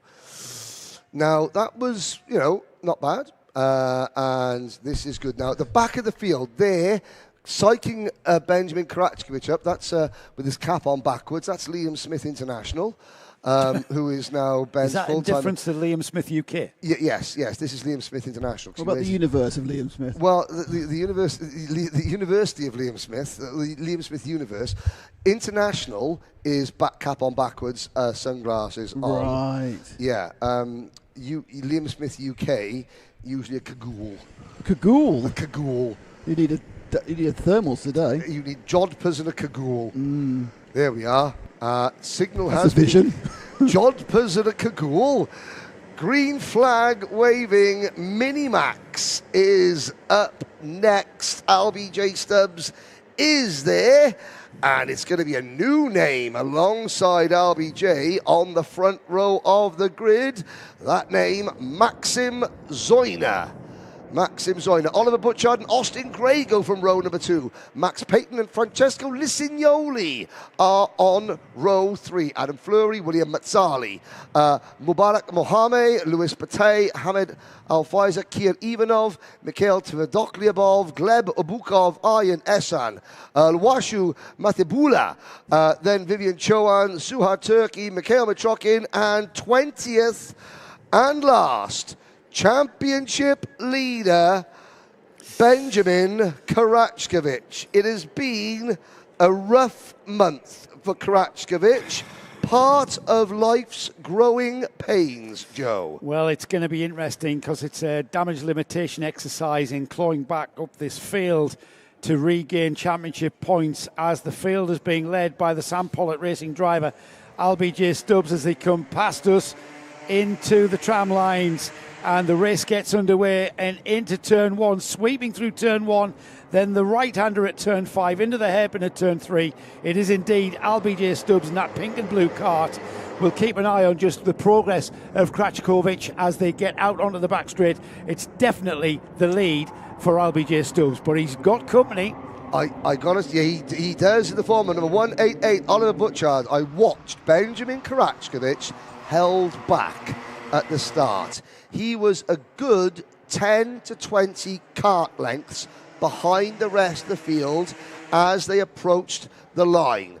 That was deliberate. It was to make sure that he didn't get caught up and maybe get a nose cone penalty through any of the to a potential incident in front of him. It gave him that split second to react and avoid an accident. He has already picked up half a dozen places. Kracikovic will feature for the battle for the podium before this one is out. How quickly depends on how these two race each other now. 19 laps. However, a lap time here at Yas is 35 seconds, so they are very short laps. Yep. But there's still the similar amount of time than where we go to any other track. So time-wise, they're a very similar race length. It's 190 corners. It is, and there's very little opportunity for overtakes here. Yeah. So he's going to make progress rapidly, but then he's going to get stifled. He's already in 10th place here. Incredible. So he's drive. gone through half of the field. We'll continue to monitor his progress. Right now, though, the front battle, the lead battle, is all about LBJ Stubbs, Oliver Butchard and Max Payton, with, you can't discount, Maxim Zoyner, who's just dropped back to 4th. Austin Gray's there in 5th, and then O-plate holder Francesco Lignoli in 6th place. Now, the top 5, Kracikovic is already up to 9th. His next target is Adam Fleury, then Mazzali, then Lisioni. In fact, there's the 3. You can see Kracikovic head down. Those 3 JNKD liveried machines in a row, chasing down the George Gibbons Motorsport O-plate of Francesco Lisignoli. And already Lisignoli looks like he's under pressure from the first of those JNKD machines, that of William Mazzali. And I expect Lisignoli to be duly dispatched back to 9th. Kracikovic is 8th. 3-card battle at the front, about to become a 5-card battle here, as LBJ Stubbs in the lead, Oliver Butchard in 2nd, Max Payton in 3rd, Maxim Zoyner and Austin Gray about to latch on the back of Max Patton. Max Patton on that black and gold coloured liveried cart of I've got him down as Synergy He here. is Synergy. And is Oliver Butchard Synergy? Because he's on an orange and blue cart. Oliver Butchard has moved over to the Mumbai Falcons on his debut with the team this weekend. Right, that figures. The livery is Mumbai Falcons, which we can recognise. The red and white livery is NI Racing. Okay, sorry, Joe. Kracikovic is 6th. 6th. There's the gap. Now. He's got nothing but clean air between himself and the lead group. He has passed in the space of 5 laps. He has moved up from 20th to 5th. Talk about, drivers learning from their mistakes. He is a Grand Finals champion for a very good reason. Even champions are allowed mistakes. It's how you learn from them. Kracikovic has learned. He's 6th. He's gotten past the... You know what? He's just scythed past Francesco Lignoli. Oh, yeah. The next driver on his list is the last driver in that picture there. That's Kracikovic just come into the picture in the background there. So these 3, followed by the 2, Maxim Zoyner and Austin Gray, then Kracikovic. Kracikovic has got 2 seconds to make up before he starts getting on terms with Austin Gray, his JNKD teammate. LBJ Stubbs, Toby George and Anderson Chilcott and the rest of the Sam Pollitt Racing team, this is where they need to be telling LBJ Stubbs about there. They need to be signalling, not about where Kracikovic is, they need to be signalling to... there you go, wow. That was Austin Gray actually past Zoyner. He's got the message. He's got. When I say he's got the message, I mean metaphorically. They haven't got any pits to car radio or anything. Albie, get your head down, drive. There's a signal to say, look, push. push, push, push. Don't block, don't battle, just push. And that's the way that Stubbs stays ahead. And Austin Gray has heard the telepathy coming through from JNKD because he's just been told Benjamin Krachkovic is now en route to him. Yeah. And from that he reacted by overtaking Maxim Zoyner. So gap between Krachkovic and Zoyner, 2.2 seconds. He made no ground on this top 5. Actually, Stubbs was 2/10 quicker than Krachkovic, so it's not as though Krachkovic is just blowing everyone away through outright pace, because Stubbs has got just as much, if not a little bit more pace at the moment. This thing that Stubbs has got is clear track. However, Krachkovic also has clear track. He's got 2 seconds of clear track. And that might be too much to make up on this particular circuit. Anywhere else, we'd currently be watching Benjamin Krachkovic get the saucepan and the ladle and the oven gloves out and start a cookery lesson. He hasn't got the opportunity. If he can make a second, which is a big ask, as we thought he would side through the field, then get towards the front of the field where everybody is just literally microseconds away from one another. If he can bridge that gap to Austin Gray and just make it, Maxim Zoyner, to a second, he might at this high-speed track start picking up a bit of airflow. Yeah, and it might be breaking the air for him enough to start, coming back at him. At the moment, it is working because he's down to 1.7 seconds. So he needs another 7/10. Now we've just passed half distance, so there is time. It's not impossible. Towards the end of this race, we may see him challenging for 5th and potentially 4th. Yeah. So I mean, Lisignoli has actually gone with Krachkovic in seventh position. So Krachkovic 1.6 now behind Zoyner. But he needs to get to Zoyner, but he's only closing by 0.2 of a second a lap, because this is a very even championship. It is a very even category. It is a very even engine program. Yes, there are differences. The teams work extremely hard to build the best engine. Fixed exhaust, remember? Fixed exhaust, but they work very hard within the limitations of the rules to maximise performance out of every aspect of the kart. Krachkovic, he's now 1 second behind Zoyner. He's going to get 5th. This is where the science starts. Okay. But this is where the science starts coming into play here as Zoyner, he knows he's dropping back off the rear end of Austin Gray, and very soon he's going to be able to hear the engine from Benjamin Krachkovic. He's going to be able to hear that note coming in his rear as Krachkovic closes the gap. So it was 1.1 last time by. Let's see where it is this time. As LBJ Stubbs crosses the line, Butchard, Payton, Gray, Zoyner, Krachkovic, 0.8. Yep. Krachkovic has not gained or lost any time to Stubbs. Stubbs' speed at the front of the field is equal to that of Krachkovic. Obviously, the issue at the start of the pre-final that pushed Krachkovic out of the race, that's robbed us of what pace-wise looks like it would have been a race-long head-to-head fight between Stubbs and Krachkovic, with possibly Butchard, Gray and Payton involved as well. Stubbs is able to just drive. He's basically, LBJ Stubbs, since the start, has currently done 14 consecutive qualifying laps. And that is what has kept this field apart, and it's what's prevented Krachkovic from getting any higher than he has. He is going to eat Zoyner like a sweet now.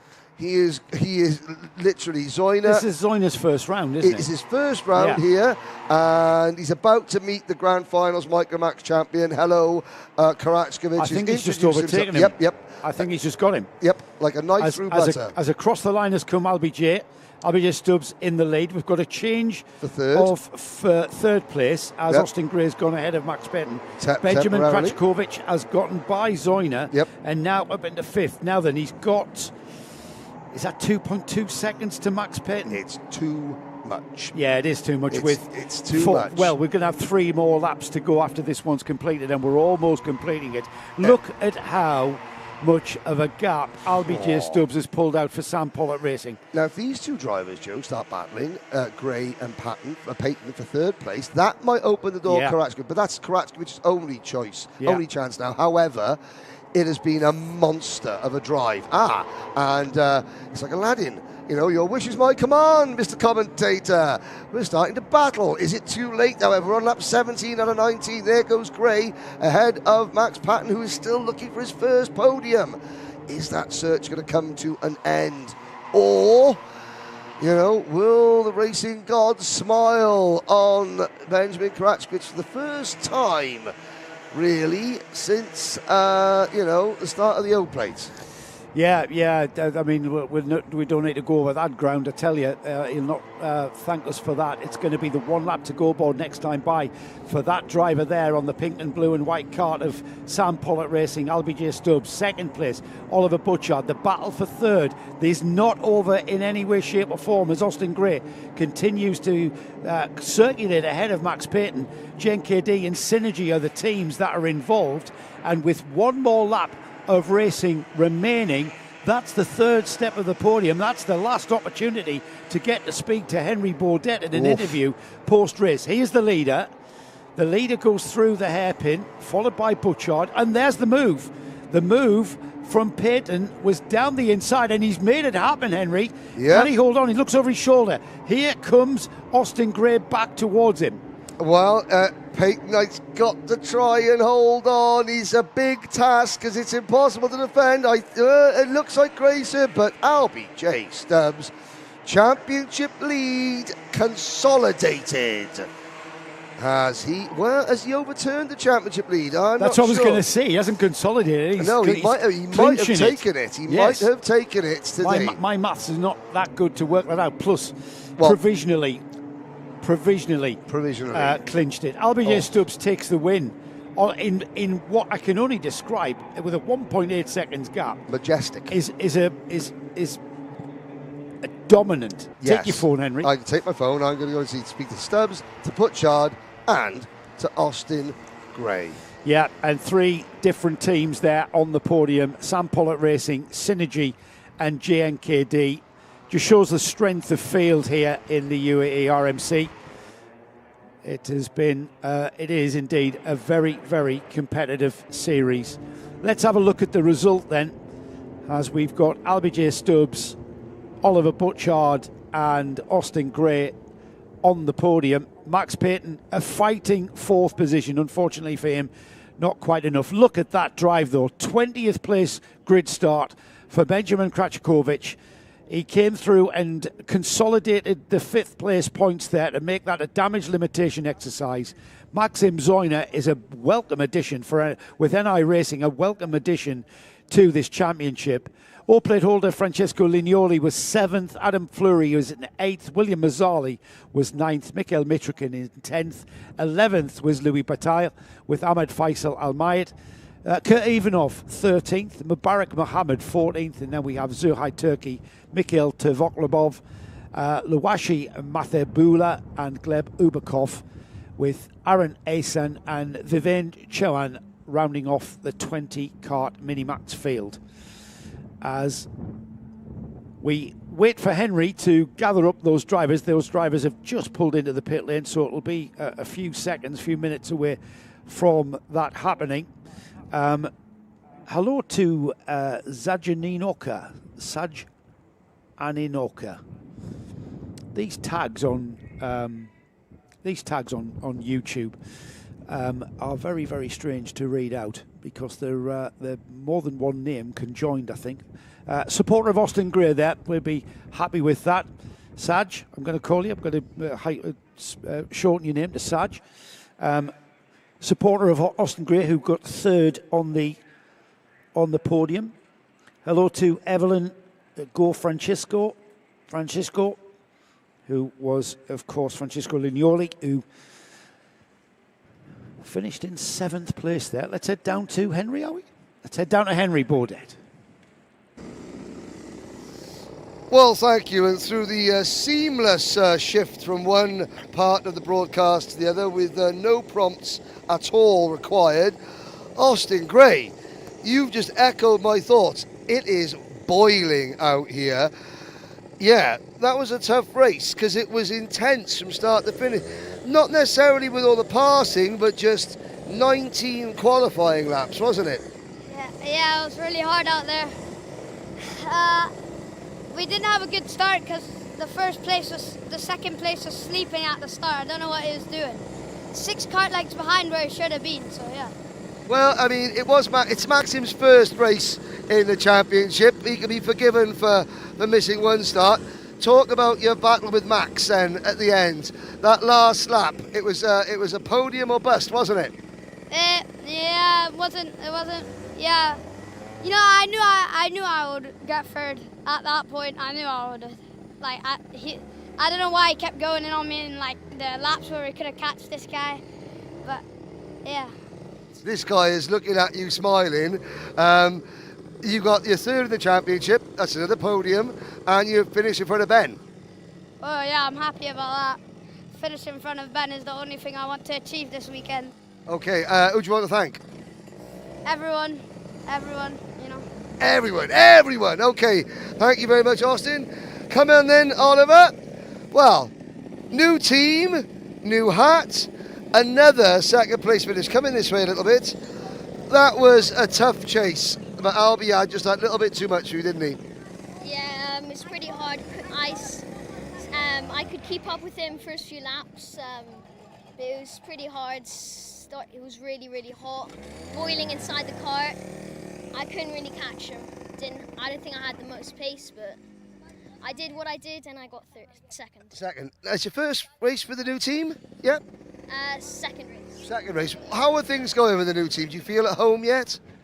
Yeah, I feel at home. I've settled already. I know most of the people. Feel pretty good in that team. It's a lot of pace there. Yeah. Good. Just got to wait a little bit longer for that first win tomorrow. Yeah, I'm gonna go in next. Give it. I'm gonna give it all. Give it all tomorrow. Okay. Who do you want to thank, Oliver? Mom, dads, grandparents at home, everyone who's watching, and I want to say happy birthday to Charlie yesterday. Happy birthday to Charlie. Yesterday.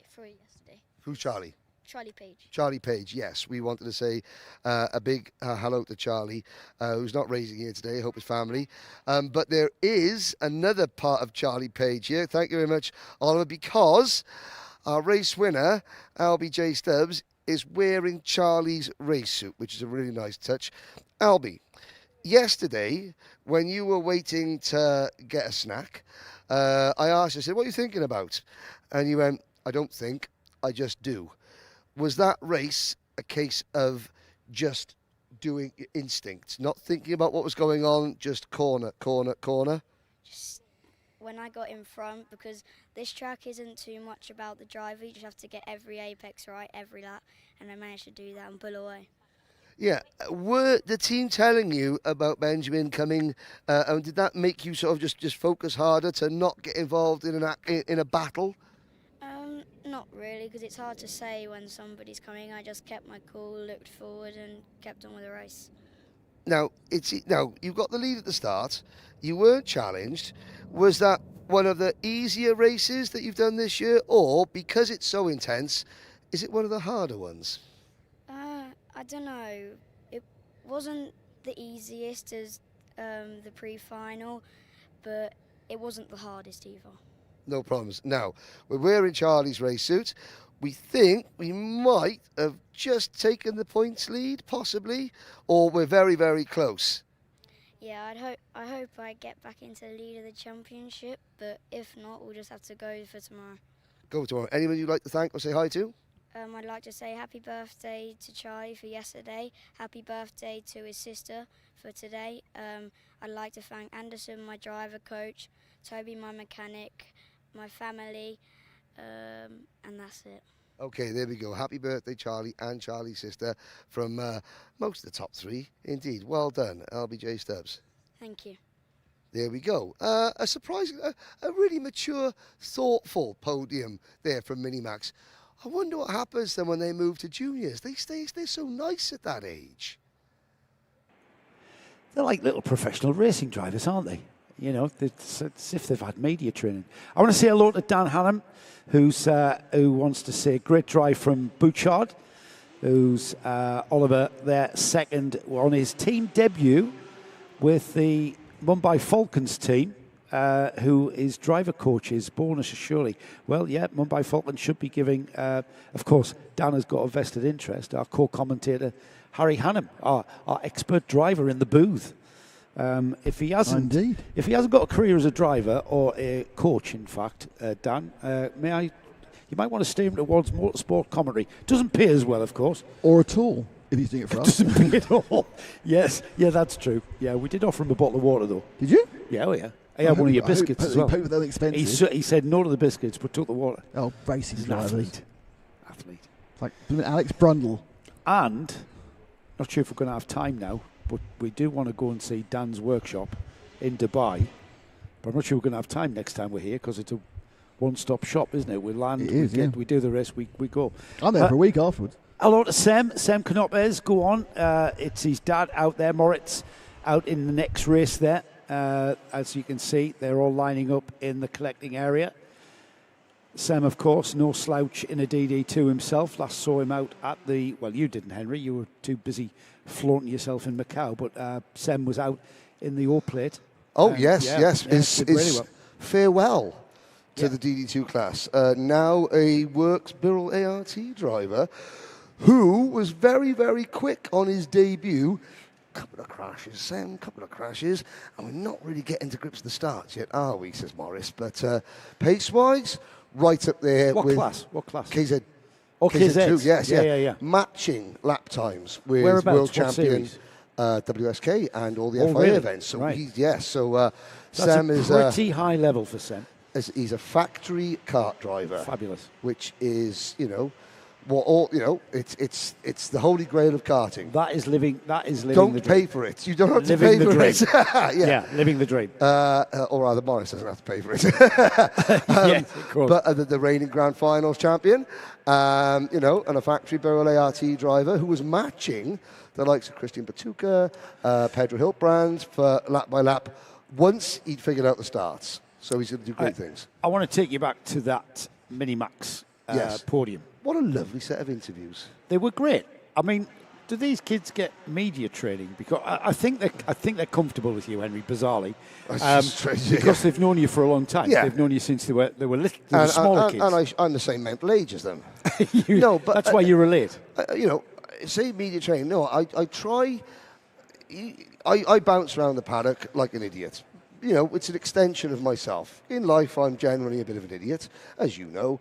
But I want the drivers to not be afraid of the microphone. So if they just see me, it's only Henry, and they're not, are they? And they're not thinking about the black stick with the I'm holding in my hand. They've got remarkable recall. Yes. This is what I find amazing. And sometimes, I interview professional drivers at a pretty high level of motorsport.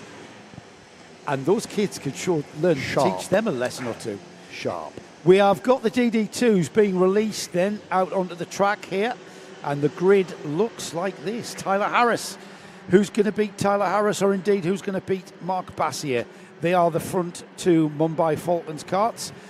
Syed Al-Hababi is the second row with the Mumbai Falcons team as well. Fourth is the first of the Masters, Moritz Canopes. Again, Mumbai Falcons with the first two row lockout. Adam Malek for M&M is on row 3 alongside Kyle Blotley for KAA. And then we've got another M&M driver, Hamza Ashisho, still recovering from those ribs, I think. Sami Al-Assad, another M&M driver with the NL Racing Nicolo Cacciatore. Greg Watt, the Honolulu Racing driver, rounds off a 10-car DD2 field. Now, Greg Watt, who reminded me that he hasn't lost any weight whatsoever. What do you want about Henry? However, he has been going to the gym, so the weight has simply been transferred. Oh, yes. Well, you can put weight on when you start going to the gym. Yes. I mean, Greg's a big lad. Yeah, and there's some. I mean, in the best possible way, he's a tall, broad lad. No. But here we go. DD2, the gearbox class, 2 gears, first gear and second gear, which the drivers will flick between left paddle and right paddle. Tyler Harris being pushed along into turn 1. He turns left, he turns right. Who's that sneaking in at second? Is that it is Al-Hababi? Yeah, it is Saad Al-Hababi up into P. No, it's not. It's Bassi. You can see the Swiss white cross on the top of his crash helmet. Hababi took P2 as they got underway, but Bassi fought back. He needed to fight back. If that first corner could have been critical, it still could be critical for Tyler Harris in terms of whether he wins this race or not. Bassier has given himself the best opportunity to prevent Harris from taking what would be win number 4 on the season. This is a 25-lap race on tyres that have already done a lot of laps here at Yas Marina. It's a high grip level Formula 1 circuit, so for the D5 Mojo, it's even more so. So it's an abrasive track. Certainly the Grand Prix circuit sections are, which is here and here. So, you know, these tyres, after 25 laps, with a lot of heat and energy going through them, it may need a bit of tyre management towards maybe the last 5 or 6 laps of this race. Well, adding to that, as you're looking at Adam Malik passing Maurice Knoppers for 4th position, I don't like that right rear bumper position on side Al-Hababi's kart, as Malik does take P4. It is hotter than at any point I have been out today. It is roasting out there. More importantly, because of the way that we are configured, this is the west hairpin. The sun is, it's 3:30, the sun is beating down directly onto this side of the large grandstand. So we have got a huge grandstand area that separates us, the circuit, us and the paddock behind. In the morning and around lunchtime, when we were recording the paddock shows yesterday, we were in the paddock under blazing hot sun. That sun has now moved away from the paddock. The paddock is now in the shade and cool, and it's the track and the pit lane, which is, you know, in unabated sunshine. You can see a little bit of shadow there. The rest of the circuit is as hot and as sun-baked and as exposed as it has been all day. Well, we've got an ambient temperature of 31 degrees, which will give us a track temperature, in my estimation, of about 45 degrees. Yeah, okay, sorry. So it'll be about 45 degrees with the 31 ambient, because the tarmac soaks up the heat and it retains the heat. And these tyres will be, these DD2 karts will just love this, because the grip level through these corners, as you can see, these high-speed corners. So that's the hairpin, which is one of the slowest parts of the track. Yeah. But just look at the speed they're carrying out onto the back straight, and then turning off the back straight through the left, now the right, heading towards the double apex left-hander here of turns 6 and 7. And just look at the speed that they're able to turn and change direction in such a speed that the karts, you can see the drivers' necks are just pulling to the right. Yeah, and this circuit, this part of the circuit we're looking at there, that's not used by cars. That's just used by karts. And the amount of rubber that has been laid down, that has been absolutely peeled off these Mojo tyres. Yeah, it does. You know, you've got a real racing line there through, and we didn't have testing on Thursday. Look at that, you know. Yeah. You could hardly see the red and white paint on the outside curb. We've only had 1 day of testing, and today. Not on these tyres. These tyres started as new this morning in qualifying. But I'm just saying in terms of the amount of rubber that has been the laid amount down. of rubber, absolutely. We've been going round me, and round since Friday morning. Tomorrow, for day 2 of round 5, brand new set of Mojos. Absolutely, certainly, you know, different compounds for the different classes, but these are on the D5, which are the stickiest of the Mojo these are the real sticky icky. Yes, these are. I remember a lot stickier tyres back in the day, Well, but these are pretty standard Rotax Max and Rotax Fair. Put a set of Bridgestones on an ICA cart and exactly. Yeah, you need to strap yourself. You need to two wheel around the corners. Off goes your head. Yeah. 8 laps completed of 25. They're on lap number 9, and it's Tyler Harris who has pulled out quite a gap here, just under 2 seconds. The gap to Mark Bassier, who's got just over half a second on side Al-Hababi, who's in 3rd. Adam Malik is up to 4th. He's about 1.5 seconds behind. Maurice Knoppers not that far off the tail end of Malik, He's about 0.3 of a second. And then Hamza Rashisho, further 2 seconds behind. He's got Kyle Blockley for company. And Kyle staying about 0.5 second off the back of Hamza. And then Sami Al-Hassad, 3 seconds behind. Another 4 seconds for Greg Watt and another second or so from Nicolo Cacciatore. Now, Cacciatore has been ahead of Greg Watt all day. Watt has been working hard. He's a master, and Cacciatore's not. Greg is now ahead. I have seen Tony Hogg in the paddock, so I'm sure that Tony has now been given some driver coaching. Oh, he's not at home then? No, he's here. Well, the kart circuit is his home. So I'm sure that Tony has imparted some pearls of wisdom on Greg Watt, told him to get his finger out, buck his ideas up, and Greg has responded. There's not a lot happening in terms of action. We'll be frank. It's this is a purists' race. No, I was going to say this is the purists. This is kind of more like a car race, where you've got small gains being gained by the karts in second place. The gap's gone out to 2.6. It was last time I looked, I think it was about 1.8, 1.9. So Tyler Harris is running a good pace. That's the number 455 Bassier that we're watching there, who has got about, let's call that 0.8 on Saad El Babi. Then there's the battle for third. For fourth. Yes, between Malik and Knoppers. You're right, Joe. It is like a car race. And what is so critical in a car race?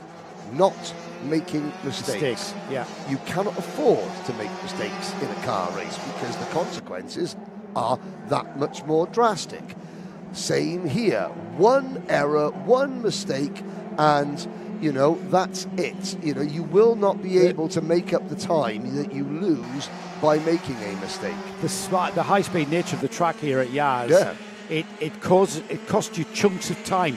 The slightest error, the slightest slide, the slightest over-brake, and you slide wide, you're going to ruin that high-speed momentum. It's going to become slow-speed momentum, and those chunks of time can disappear. We're already into the second half of this race, and it's a bit of tyre management, it's a bit of race management, but you've got to keep that concentration and focus at all times. Yeah, now, if the pace in the second half of this race matches the pace of the first half, Cacciatore, Watt and Al-Assad, certainly Cacciatore and Watt, they will be lapped. Now, that's going to be something different. Bassier, at the moment, isn't close enough as Knoppers to the inside of Malik for P4. Has he made the move? Just about. Malik will try the crossover. Knoppers. Sem in the live chat, let us know. Rate that one out of 10. Yeah. Rate Dad's defence. He's going to get snookered. Oh, no, I think he's hanging on to that. Yeah, he went down that back straight, literally looking over his right-hand shoulder for the duration. Adam Malik is not happy, is he? Adam Malik not happy at all to lose that fourth place to the Masters. What do we mean by Masters? Well, they've got to be over, 32, is it? 31. 31, so they're ancient, aren't they, really? Yeah, but, of course, the championship, Morris is taking points off Adam Malik. Morris still scores points in the main DD2 championship. Yes, that's right. So, Adam Malik, thinking about Tyler Harris, he needs to stay as close to Tyler Harris as possible. Fifth is not good enough. Saad Al-Hababi, we saw him at the double header at, let's have a look. No, he was the single round at Al Ain Raceway before Christmas. And he got pole position, but then couldn't translate it into a podium in the main event.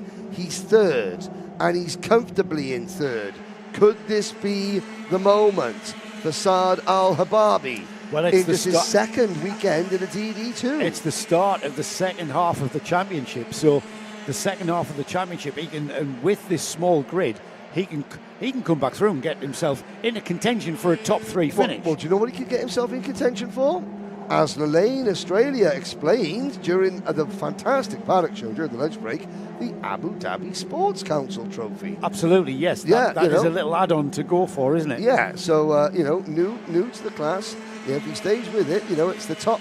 It's the best. It's the highest scoring driver, not in the top 3 in the overall championship, in the 5 Abu Dhabi-based rounds remaining this season, which is today, tomorrow, not the Dubai Kartdrome, then Al Fassan, and the final doubleheader at Al Ain. Yeah.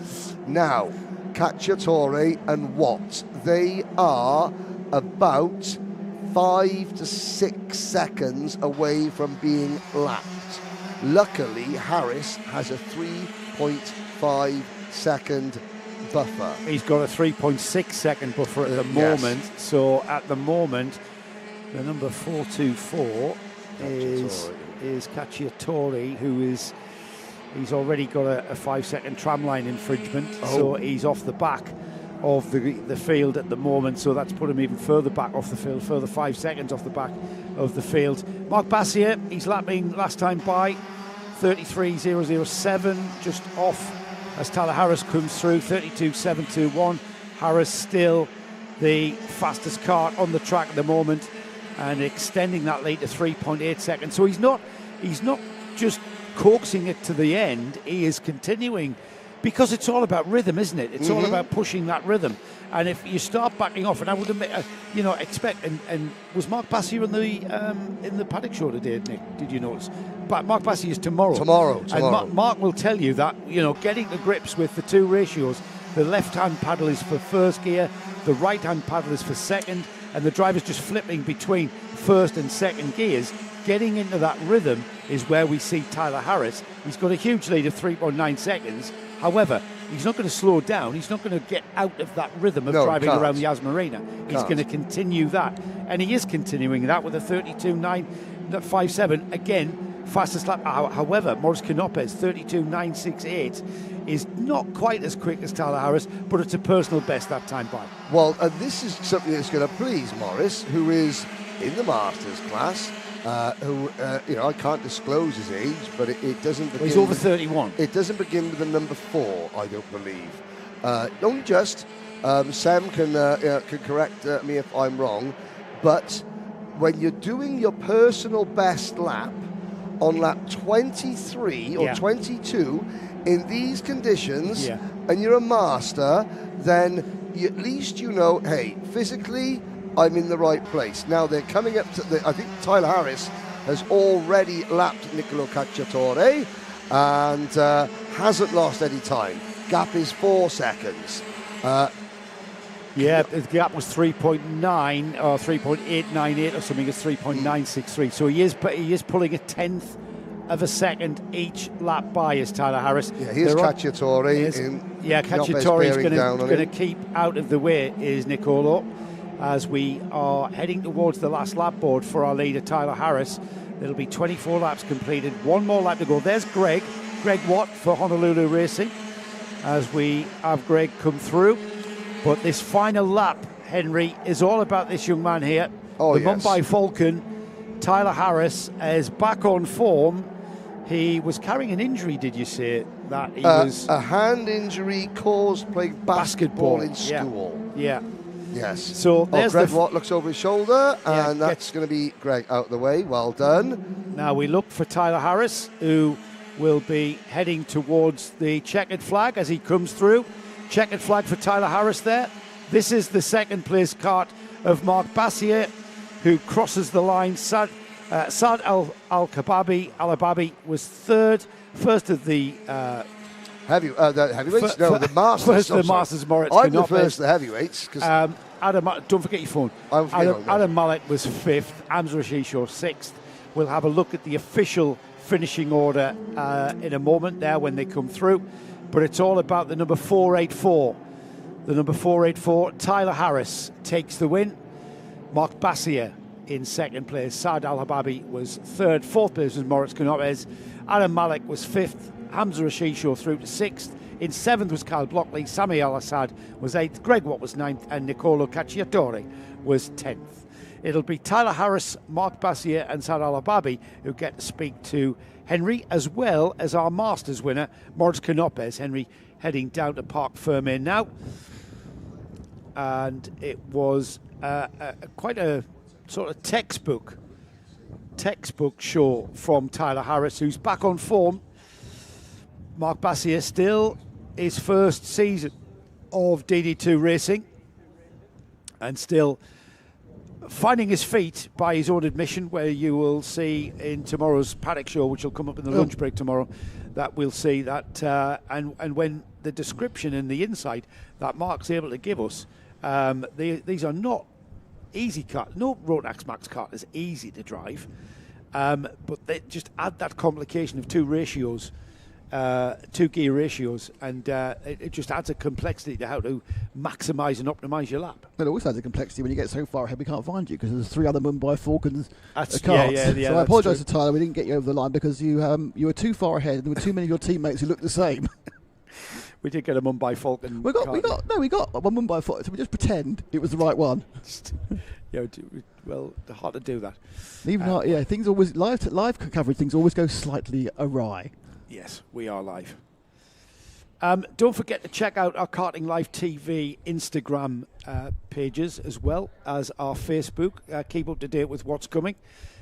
We are giving you full, all live coverage of the UAE RMC through March and into April. The season coming to fruition via the Dubai Kartdrome. And then we go on to Al Fassan at the end of March. And then the championship concludes with the final round of the UAE RMC in April, middle of April, at the Al Ain Raceway. And then our NKC Championship coverage starts at the end of March as well.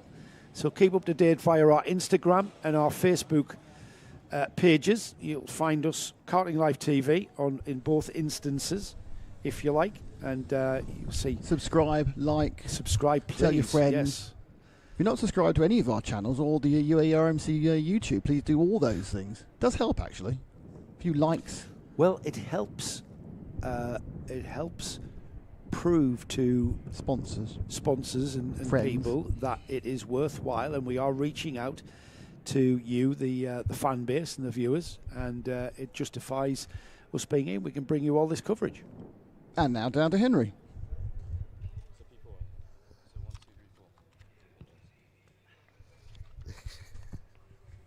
Right, Tyler. We're going to start with the winner.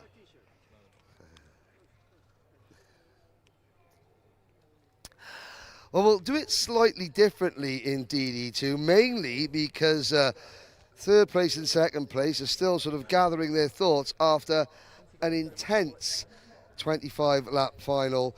Not in terms of maybe overtaking, but in terms of concentration, focus, speed, and heat. Tyler, the first thing you said to me, you were like, it's hot. How was 25 laps in this cooker for you? Well, when you're driving, you don't really notice it because the wind hits you so much, especially around here. So it's just when you come in and take your helmet off, you just realise you're sweating like a pig, really. Yeah, I mean, you got the lead at the start, and you sort of were just able to just pull away. You won by 4 seconds in the end, but you couldn't really relax, could you? Because we were saying, if you sort of throw yourself out of your rhythm, that's when mistakes can happen. Yeah, the main focus was to stay consistent the whole time, which I think I did. Mostly around 32.8 the whole race. Now, the rest of your teammates, and this is a Mumbai Falcons 1, 2, 3, 4, the rest of your teammates are busy kind of getting rubber and stones and grit out of their eye. Was that a problem out there? Luckily not for me, because I guess I was leading the way, so nothing was in my eyes. Okay, fair enough. That's 4 wins out of 7.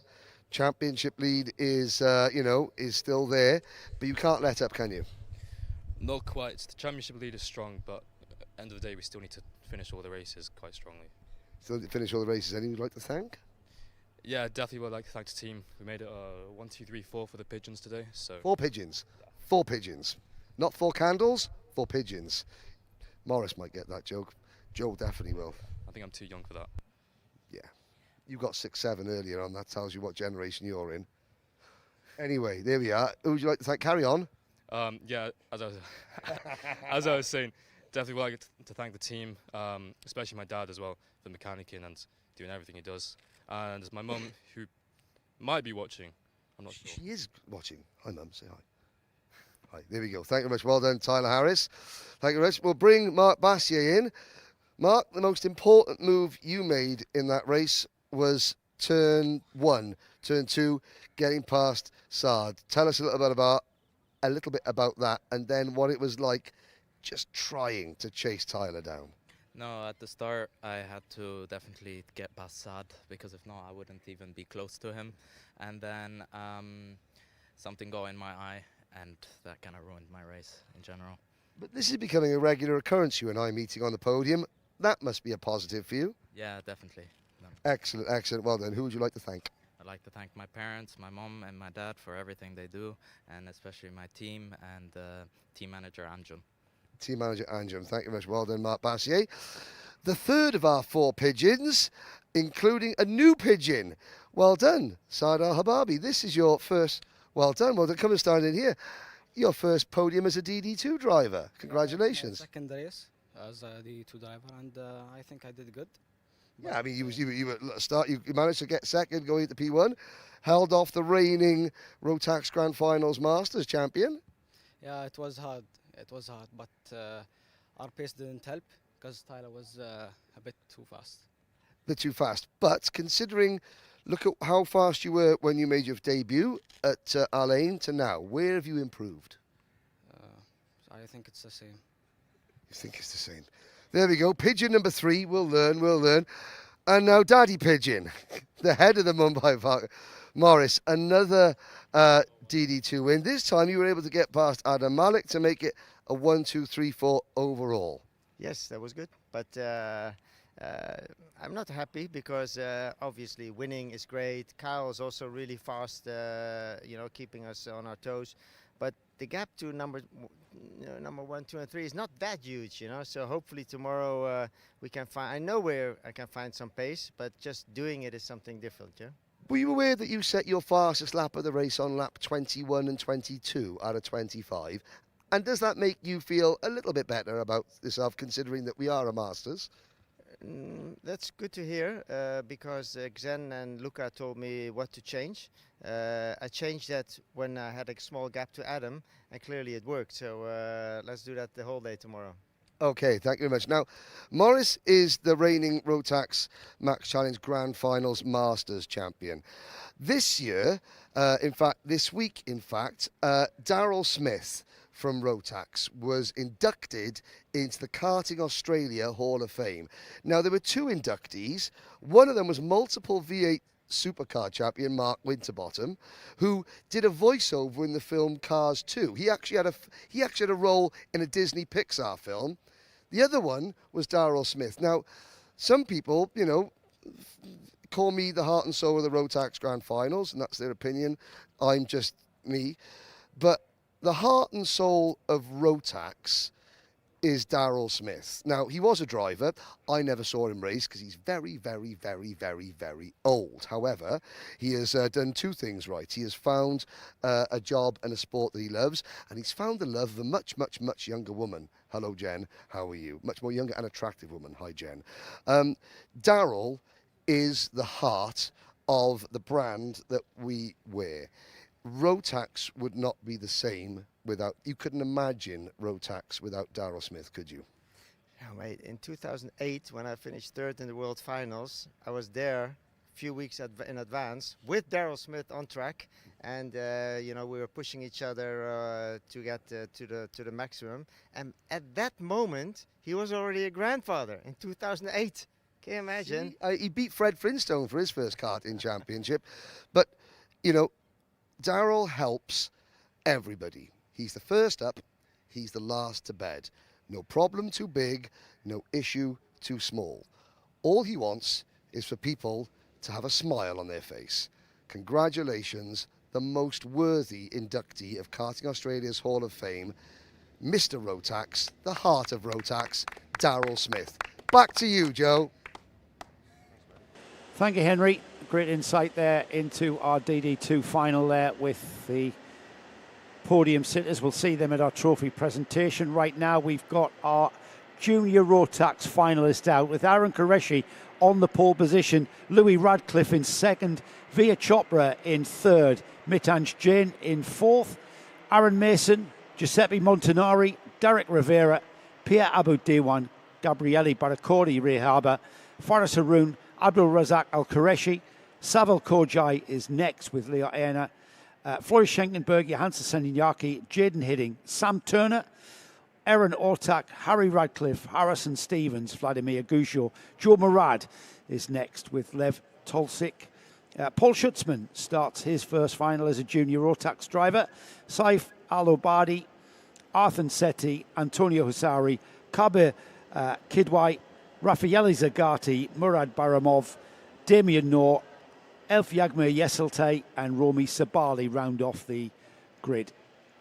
24 laps then for junior Rotax, and we're about to get going with two trains of junior Rotax karts making their way down to the start. The red lights will go out and we will be racing. It will be the Mumbai Falcon of Aaron Qureshi, who dives to the right and loses out massively there, and that was a sneaky move. The M&M driver Via Chopra says, thank you very much, you go out there, mate, I'm going to take it down the inside. But he's coming back as Qureshi comes back at him and scythes back into the lead. By the time they get round to turn 4, he's still hanging on to it. By the time they get to turn 6 and 7, has to defend going into 6 and 7 for the first time as the rest of the Junior Max field come through turn 6 and 7, which is one sweeping hairpin. Here they come across the line then, one lap completed. It's Qureshi in the lead. Chopra, Mason, Radcliffe, Rivera, Jane, Heber, Montanari, Abu Diwan and Haroon round off the top 10. One single podium finish is all Arhan Qureshi has in his junior career as one of the Mumbai Falcons gets way wide. Coming off the turn 3 hairpin, Qureshi, back from illness, wants to make his first win. Up to second, newcomer to the championship, Louis Ratcliffe, championship leader, Via Chopra is next. Mitant Jain down to 6, Derek Rivera. This is the best I've seen Derek run since his Minimax days. Derek in the number 235 kart is also there in what is, let's have a look, 2, 4, 5th position, possibly? 7th position, I apologise. Change for second place as Louis Radcliffe goes ahead of Via Chopra. Sam Pollitt Racing's pink, just noticed there, the pink livery there. Yeah. Easy to spot in second place, ahead of the M&M Motorsport black and white livery. It's 24 laps, we've only completed 3, so there's an absolute abundance of racecraft left in these drivers as Qureshi continues to lead and extending that lead a little bit as the rest of them go to war. Sadly, it is feast or famine for Sam Pollitt Racing and the Radcliffe family as we watch older brother Louis in the number 227 car run P2. Younger brother Harry is already out of the race, along with Kabir Kidwai. Harry Radcliffe stopping on the rolling lap. Made it out of the pit lane, but no further. That is never, ever a good thing as the leader, Aaron Qureshi. He's going to have company very, very soon because the field is slowly catching. Or are they? We're going to measure it. It was 7/10 last time by. Now, as Via Chopra continues to have an attack of Louis Radcliffe, that's going to play massively into the hands of Aaron Qureshi. And Qureshi's going to be thankful of that. Right, here they go, Henry, across the line. It was 7/10 of a second, the gap between first and second. What is it now? It's 8/10, so it's not coming down. And I think because Radcliffe has got his concerns with Via Chopra about to attack. Yeah, this is Radcliffe's UAE Championship debut. You know, he's got a good package underneath him, obviously with Sam Pollitt Racing, but you know, Via Chopra knows the series, knows the conditions, knows how the tyres react in these conditions, and the engines and all the other little ancillaries. Oh, wave yellow flag. We'll try and see who that is. Looks like there could be an incident. Oh, there is an incident. A couple of karts have come to grief coming out of the final corner. Faris Haroon and Floris Schenkenberg are out of the race. They started quite high up the grid as well. Oh, so that is a shame. Yeah, that's championship points taken away from them as this battle for second place goes on with Louis Radcliffe. He's got a lot of experience in karting with Sam Pollitt Racing. I don't know what that means, Nick. The lead is shrinking, is what I think our producer Nick David is trying to tell us. Yeah, it's down to half a second. Did you see sign language?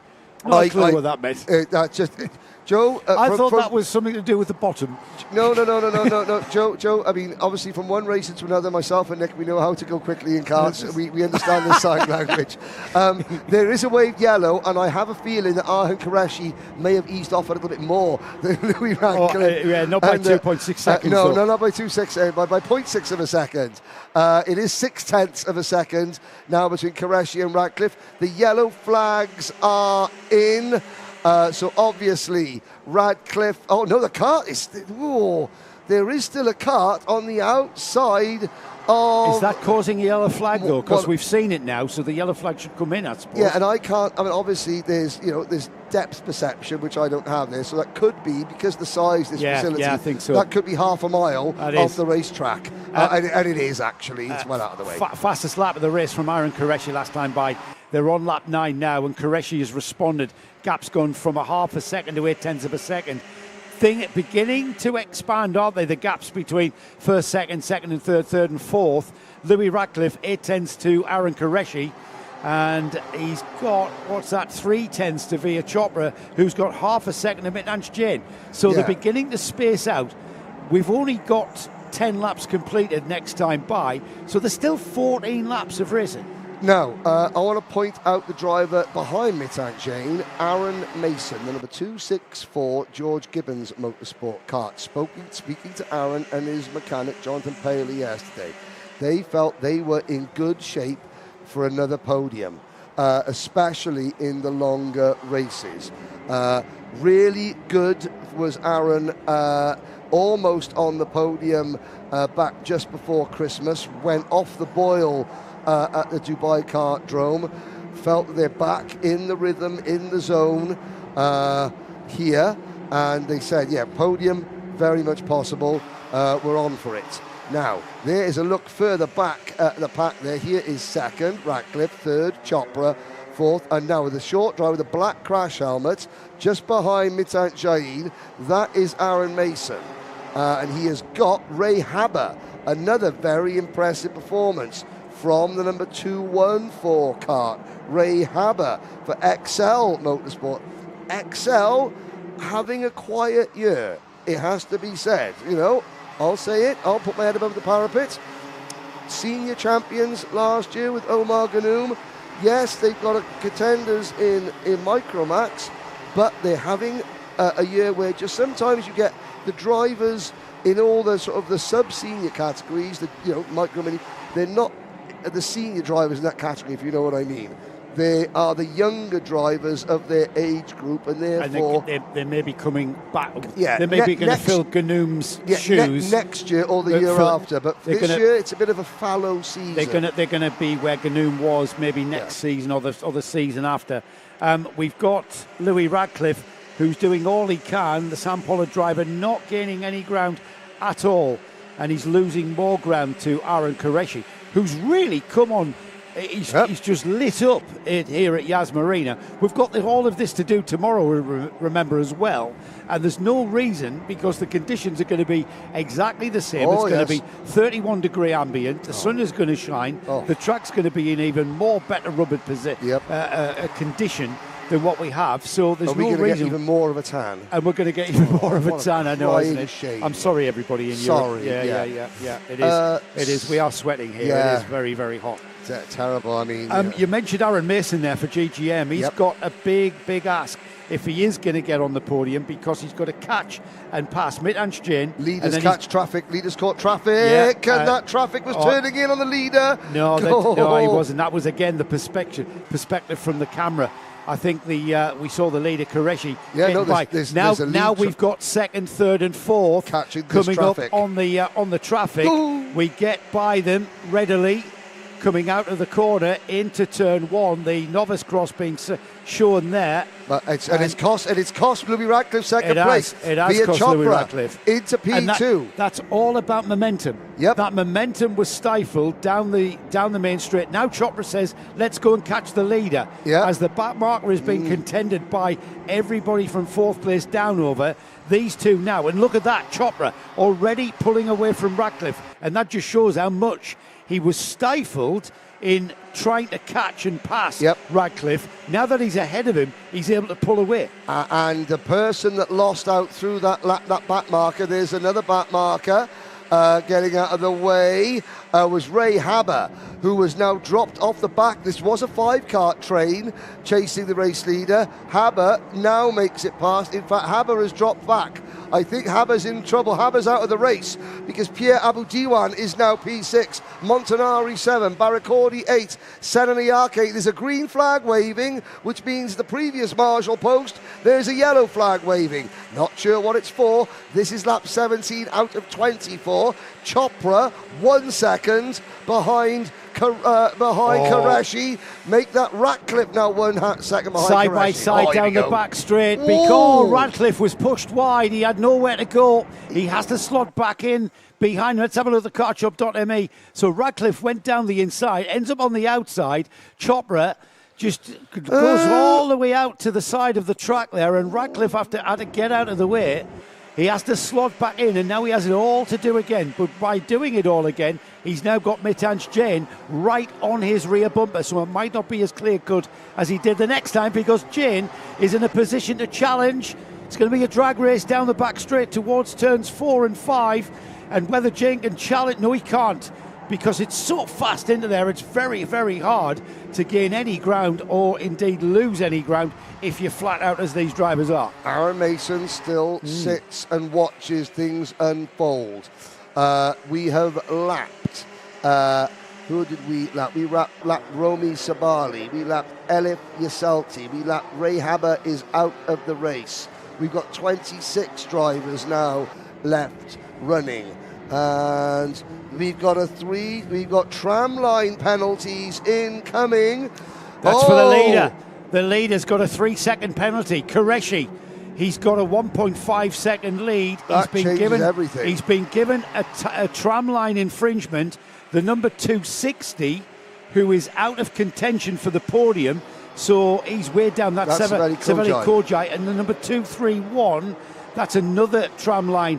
That's Iron Sethi down the back so of the field. they are out of contention. The biggest thing is Via Chopra is about to take the race win. The gap's out of 1.7. This is for the race win. That's for the race win right there. This is for positions 1, 2, 3, and 4. Because it's down to 5th.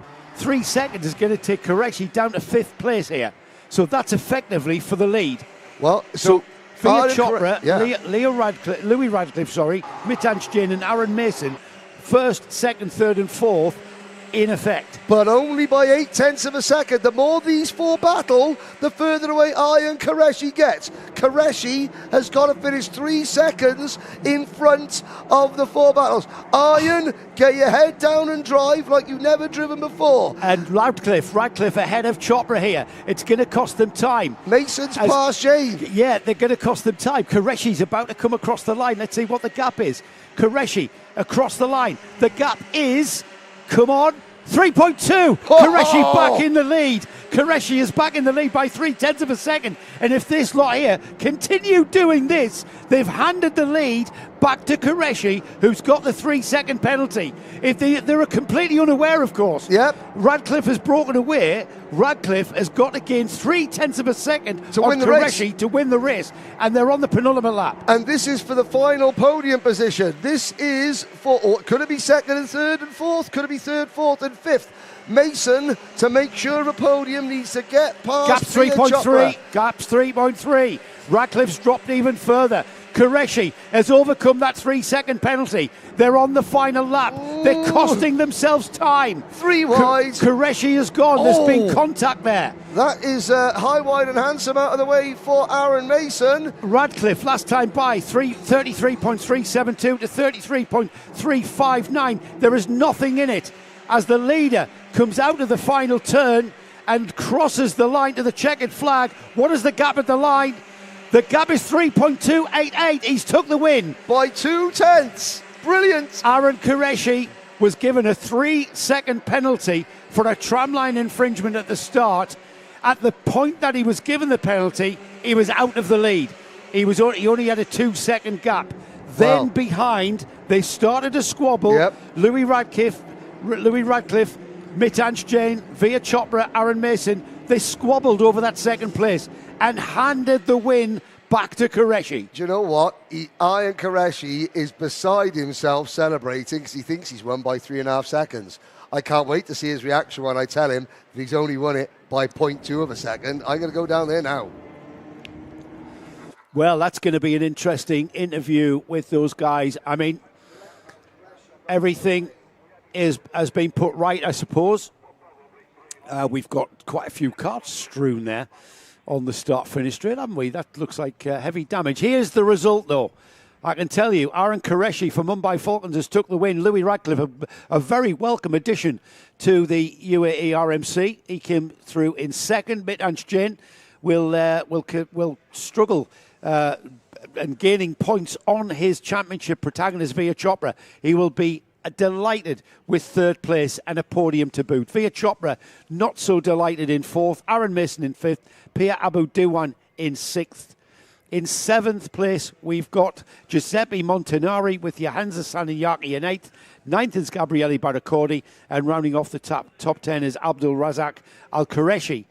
Outside of the top 10, we've got Derek Rivera, Jaden Hidding, Harrison Stevens, Sam Turner in 14th, Leo Anna in 15th, Damien Noor in 16th, Saveli Kojai, Vladimir Goujo, Joe Murad, Paul Schutzman, 20th place in his first weekend in the junior Rotax class, Saif Alabadi, Raffaele Zagati, Lev Tolstith, Antonio Hasari, and the last finisher in 25th, Aaron Sethi.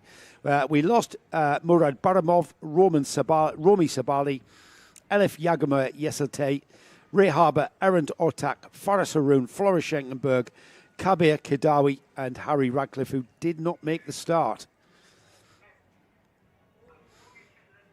Wow, drama, intrigue, controversy. It's what the UAE RMC is all about, isn't it? This fantastic season just keeps on delivering. It's a soap opera in itself in every single class of racing that we have here. We've got Henry down there. Who's the driver coach bonus? What a drive. Qureshi. More promotion from Dan Hannum for Harry Hannum, who his young driver takes another win there. Yep, and completely oblivious, of course, to that 3-second penalty for the tramline infringement. That tramline infringement, you might remember, was when he darted across to the right-hand side of the track.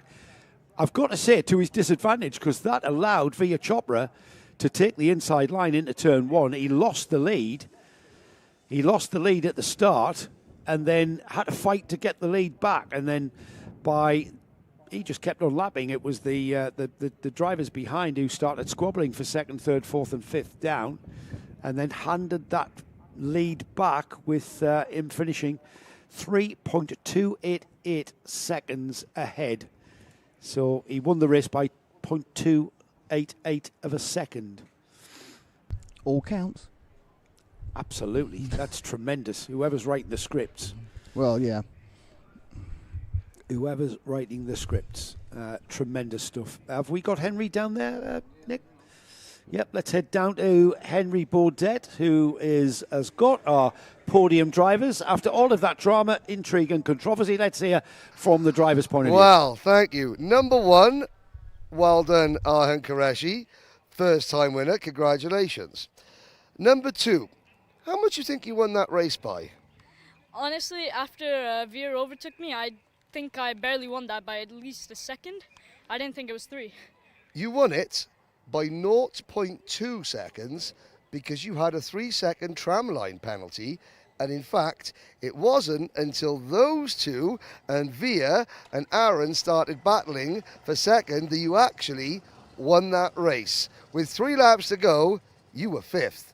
You kept your head down. You won it by 2/10.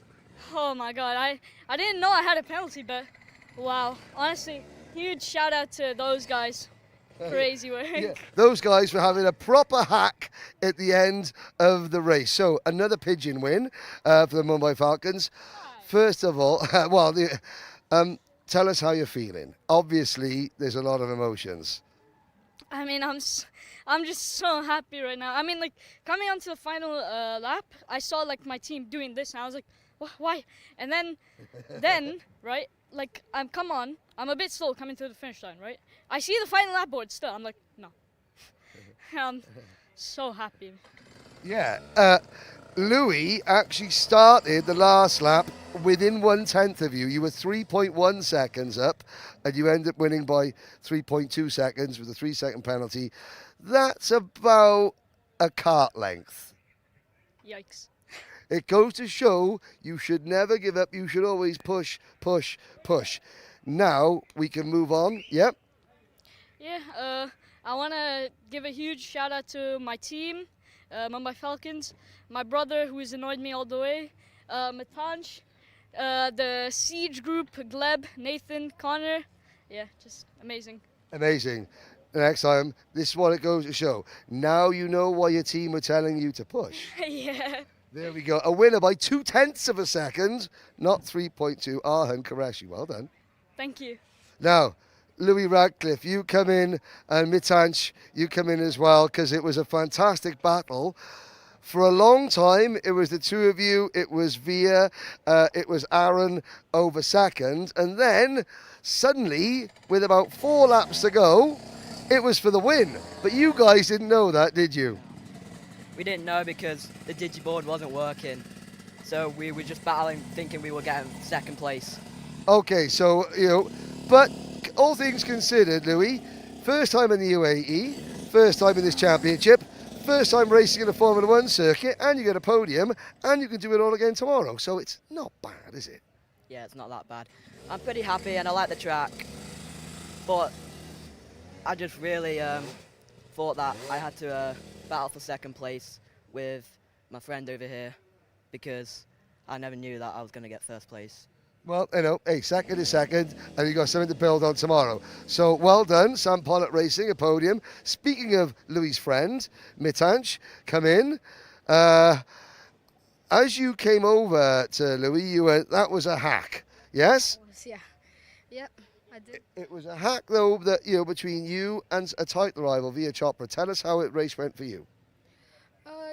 Start went the same as the pre-final. Arhan kind of just left, and yeah, like he said, the digiboard wasn't there, so we didn't really know.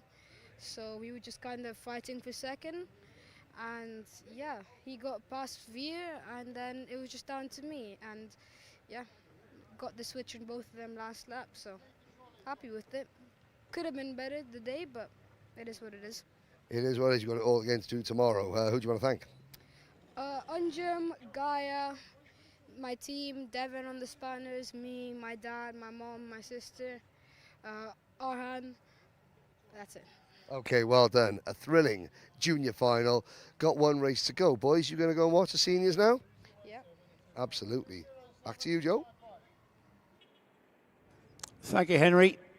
Great insight from our podium drivers, and being joined once again by Harry Hannam. And I suppose congratulations to you too, because you're their driver coach, aren't you? You've got two junior drivers on the podium from the Mumbai Falcons team. You guys were aware of the tramline penalty, and you've just mentioned there you tried to communicate that to Aaron. Did he respond, do you think, or was he just pushing all the way? Well, there are definitely a few windmill hand signals from a few of the team members, so I definitely would have thought he would have seen it. Again, it just continues that pushing. I think as a driver, when you see behind, you relax yourself a little bit, but yeah, with four people waving their hands around trying to get him to keep going is definitely, well, I would hope he would have kept going. If you know what, though, if I was in the lead like he was, and I have been in the lead of a car race, and my guys were on the pit wall going, go on, I'd be thinking, are you kidding me or what? What more do you want out of life? Maybe there was an element of that. Henry's back. He might be able to shed a bit of light on what he said. But as a driver as well, Harry, you would have thought, what do these guys want out of life? I mean, I'm leading by 2 seconds here. What, you want? Yes, we won 3. That was the reality of it. Yeah, exactly. Correct. Exactly, yeah, true. You wanted 3, and it's pushing, and it's as well as a driver, you obviously, especially as he's so fast, he's definitely going to make that win count. He's definitely been the best all weekend, fastest driver on track, and you know when you see people to tell you to keep going, then you just got to think of what other scenario could be, and that could be a penalty, and that's why. And at the end of the day, we did get that good result in the end anyway. You started your career in GT racing, and one of the key bits of kit in your car is the radio, isn't it? Yes. You lose that radio, and you are disconnected. And it's a world of pain, isn't it? Because you haven't a clue what's going on. Do you think this sport is ready? I mean, I think pits to kart radio made an appearance in the sport, but I think it was deregulated or regulated out because of cost of kit. Endurance racing, you're allowed it. In endurance karting, you're allowed it. Even I used it back in 2004, 2008 in my endurance. Yeah, I remember when it started creeping in. Yeah, and you're still allowed to use it. You're allowed to use it? In UK endurance karting. But you're not in sprint karting? Absolutely not. Do you think it would be a benefit, Harry? Yeah, well, I did the past T-side 24-hour, and obviously we had the radio on it, but the karts are so bumpy, it bumps out of place very often, so it's not really effective. Do you think it would be a bit overwhelming for all, you guys, a team would be bombarding their young driver who's, just trying to learn how to drive the car as well as process the information that the team's giving At the end of the day, it's definitely a sprint race. It's not too much strategy. It's drive as fast as you can for that set amount of time. Because those situations where a 3-second penalty is applied, they're quite rare. I've got to say they're quite rare. But we love that in the entertainment business. It's great, though, to see all the mechanics doing like a really hyperactive version of the YMCA or the Macarena from the pit wall. Obviously, I missed the start of you coming in there, Harry, but I'm sure Joe said congratulations. I did, yeah. Oh, well done. It's his win.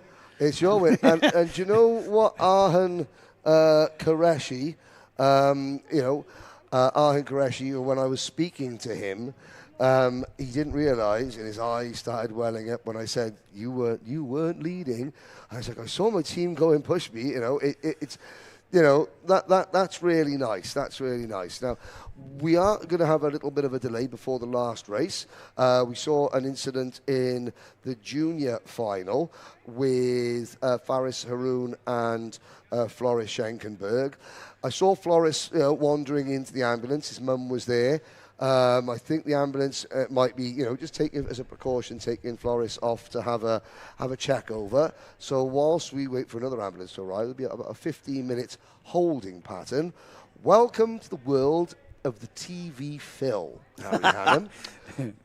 Do you like cricket, Harry? No, seriously, do you like cricket? Yeah. No, I don't watch cricket. But this is where we come into a test match special. I don't like cricket. I love it. Sorry. This gives me a great opportunity. Yes. A question I was wanting to ask Harry. Tell us, what's 2026 got in store for Harry Hannam? Still finishing off this, the Middle East Radical Cup Championship. But no set plans in place yet. Hoping to try to do some prototypes in Europe in this summer. But again, it's your dad's listening, right? And I know he's pushing. Hello, EBC brakes. He hasn't pulled me pants down though. Don't worry. No. So what's your plans? What are you pushing for? The goal would. Who are you talking to? Well, yeah, it's LMP3s is the goal at right. the moment. We're trying to get into. In what series? Is that European Le Mans Series? Yeah, correct. Yeah, European Le Mans Series or the Le Mans Cup, which is the goal at the moment. Again, but just trying to gather the funds up, trying to make it possible. Yeah. What's the budget for an LMP3? Oh, it's a big number. Yeah, you don't want to think about that. You're the driver, mate. Yeah. You'll just okay. Well, so there's the number of the budget. LMP3 teams in that paddock, do they look at your karting resume, your junior formula resume? Do they look at the branding you've got as a driver and your ability to promote yourself? Do they look at your social media, footprint? Is any of it make, in your limited experience of getting into this world, because there'll be lots of karters out there thinking, oh, that's what I want to do. What can you say? What has worked and what is irrelevant when it comes to trying to take that next step? I think for sponsorship-wise, it's external people that makes it possible. So from third party, especially, and you need to be able to give them mainly something back in return normally. So that obviously comes back with the social media, which is a big thing, is obviously how many followers you get, how many people view yours, and how many people will be able to view their brand. So creating content is important. You become a marketing tool. Yes. The teams, their perspective is they couldn't care less as long as he writes a check. How he writes that check comes down to his exposure and his marketing. Sorry, I maybe misphrased that question. You know, if you're sat in your office running a team, you've got to put fuel in the truck and you've got to put tyres on the car. Yeah. That comes down to the hard reality of this sport, and it is an unfair sport. Because you can have all the talent in the world. I mean, look at Nick. He was 2.6 seconds quicker than me. And that's a massive, massive disadvantage that I have. But what you're trying to say there, Joe, is if you look back at sports cars, 10, 15 years ago, you had factory GT teams, but then you had sponsors that sponsored the team. You know, like That's right. Gulf sponsored McLaren. McLaren F1 and FINA sponsored BMW, for example. So then BMW could go and hand pick a driver that was quick. Now the teams are just teams. Very rarely you have a sponsor that comes on. Oh, I know. I'm not that you can't do cigarette companies anymore, but say Shell. Oh, I've got Shell Petroleum. I fancy sponsoring the factory Porsche hypercar effort. I think I don't want to answer your question for you, but I've been around this business and run teams of British touring cars and stuff. But a young driver's CV comes into mind and becomes a factor when you are looking at, say, a driver program like the BMW driver program. Dan Harper comes to mind. Yep. Clearly a talented kid, but to get yourself out there and expose yourself to that. You've got to be able to write the check. Is the harsh reality. Yeah, so you've got to get that sponsorship to be able to expose yourself. So is that what you're finding, Harry? Yeah, that's correct, and that's the most difficult part. It is of the sport, unfortunately. But keep cracking at it. Lots of meetings are held and trying to promote myself. And again, the CV is also important. You've got to perform well in the opportunities you get in every class, and that's what we're trying to do and trying to move forward from there. And it's a catch-22 because. All right, you might be a marketing tool and you might have 1 million followers, but if you're rubbish behind the wheel of a car, then you're not really going to be you're not going to create the image that a company necessarily wants, because everybody wants to back a winner, don't they? Yes, exactly. And then it all comes down to many different things: how consistent you are, how rarely you crash. Even that, that's a factor as well. How fast you are, CV as well. Do you have a sponsor deck? I do. Yeah, because that's another thing. Having and they call it a sponsor deck now, don't they? I used to have, for my team, I used to have, a scanned A4, manual laminated, bound sort of sponsor profile with, typed up with photos on it. It's very different now. Knowing how to use all the technology that's available, being a little graphic designer helps as well. So you can put together a spot, and now you can get a PR, and I've worked as PR, Joe has, you can get a manager, they'll take a fairly good percentage of whatever you make, or you could do it yourself. Now, of course, being without a manager or a PR or something like that, getting your foot in the door with various sponsors is harder, because you haven't got those third parties that, someone from, I know this team and I've worked with them for 20 years, and if I say, come and have a look at this driver, they might come and have a look at you, whereas if Harry Hannum, who the heck's Harry Hannum now? It's a part of the sport, though, isn't it? It's not just about hitting your apexes, is it? Correct, exactly. It's part of the game, and you've got to play the game. So, create a deck. Also, he's got to look appealing. You'll be able to present it well and show your character as well, and hopefully everything could fall into the right place. Yeah, the planets need to align in a lot of cases. So what you're looking for is a team called Lion Racing. Yeah, that would be... Lion Racing to hire the Lion.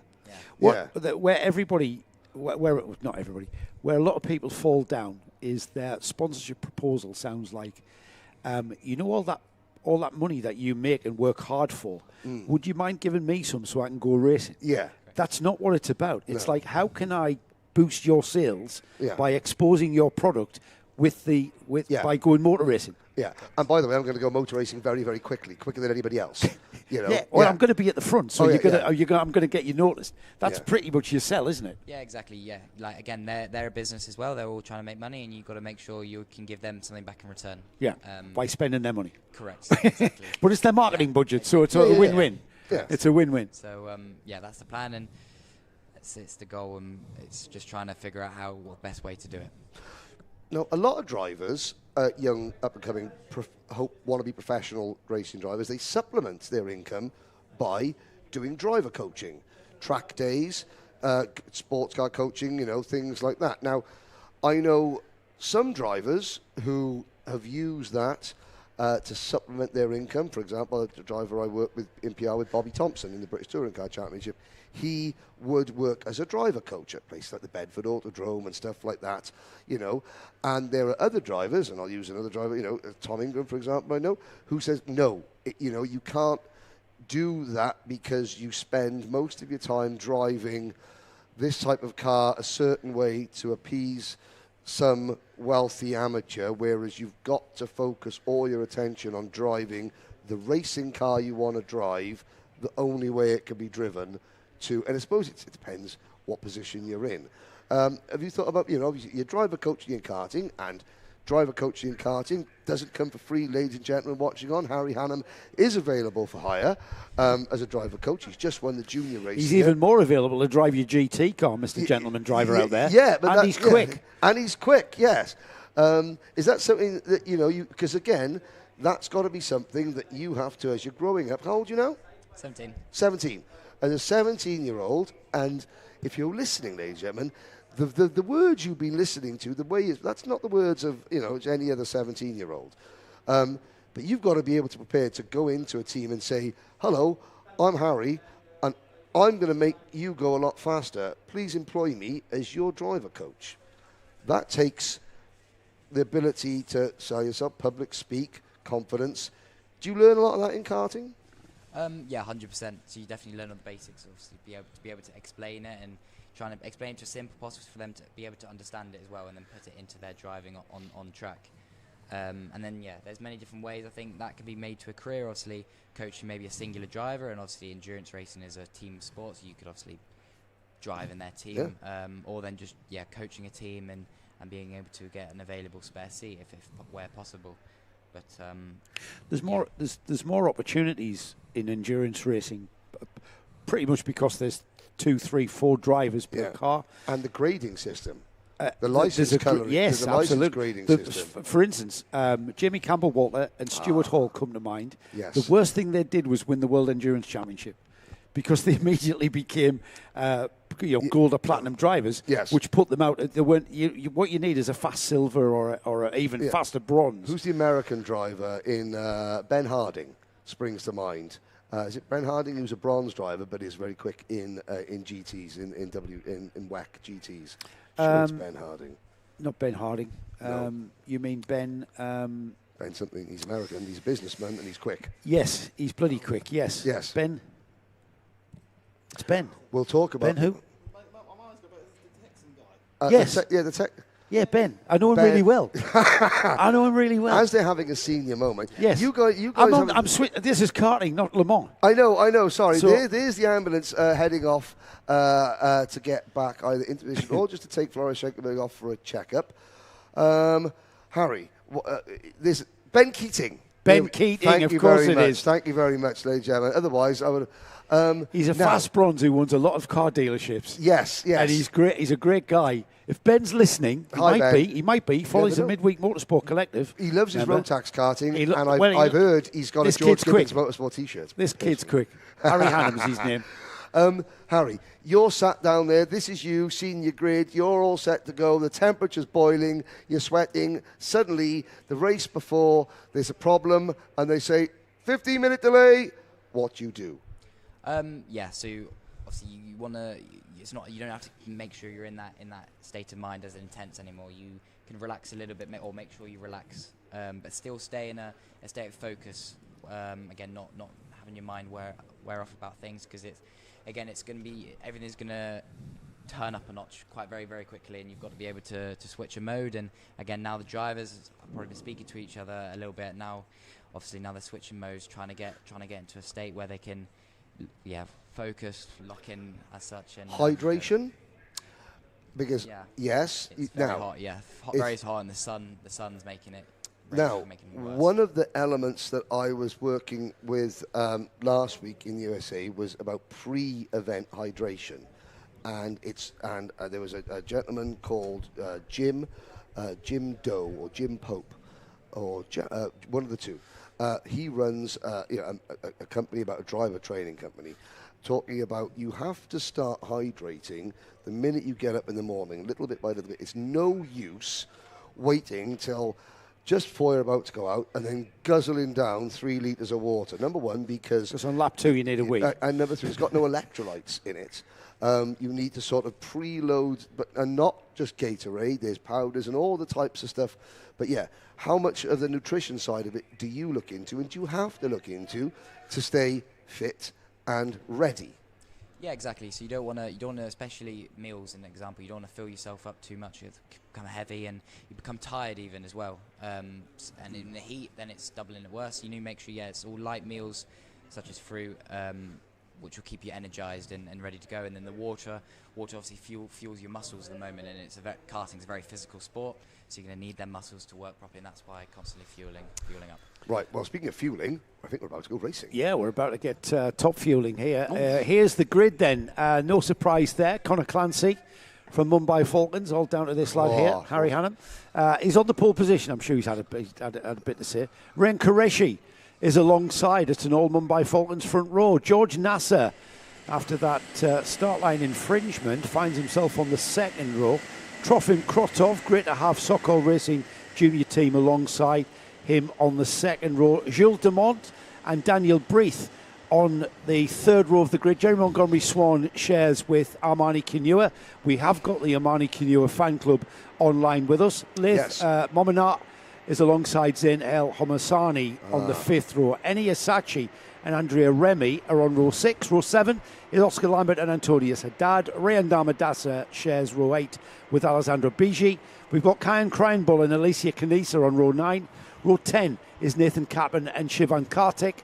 Faisal Nashko shares with Manaf Al-Balushi, with Adish Mehta, Mohammed Menemene on the 12th row. 13th row is Abdul Al-Qaeda, Andrew Obaid alongside, Tammy Nasiba with Enzo Tesluk.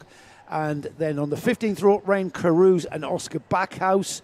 Looking at the final few rows is Igor Prokantov, Philip Dinu, Timofey Sevostenyov, Luluma Gobemi, Orlando Benchevenga and Abigail Pope rounds off 36 carts. So 2 drivers didn't make it. One of them I know was the other young lady in the field. Let's have a look. That was Zara Karua.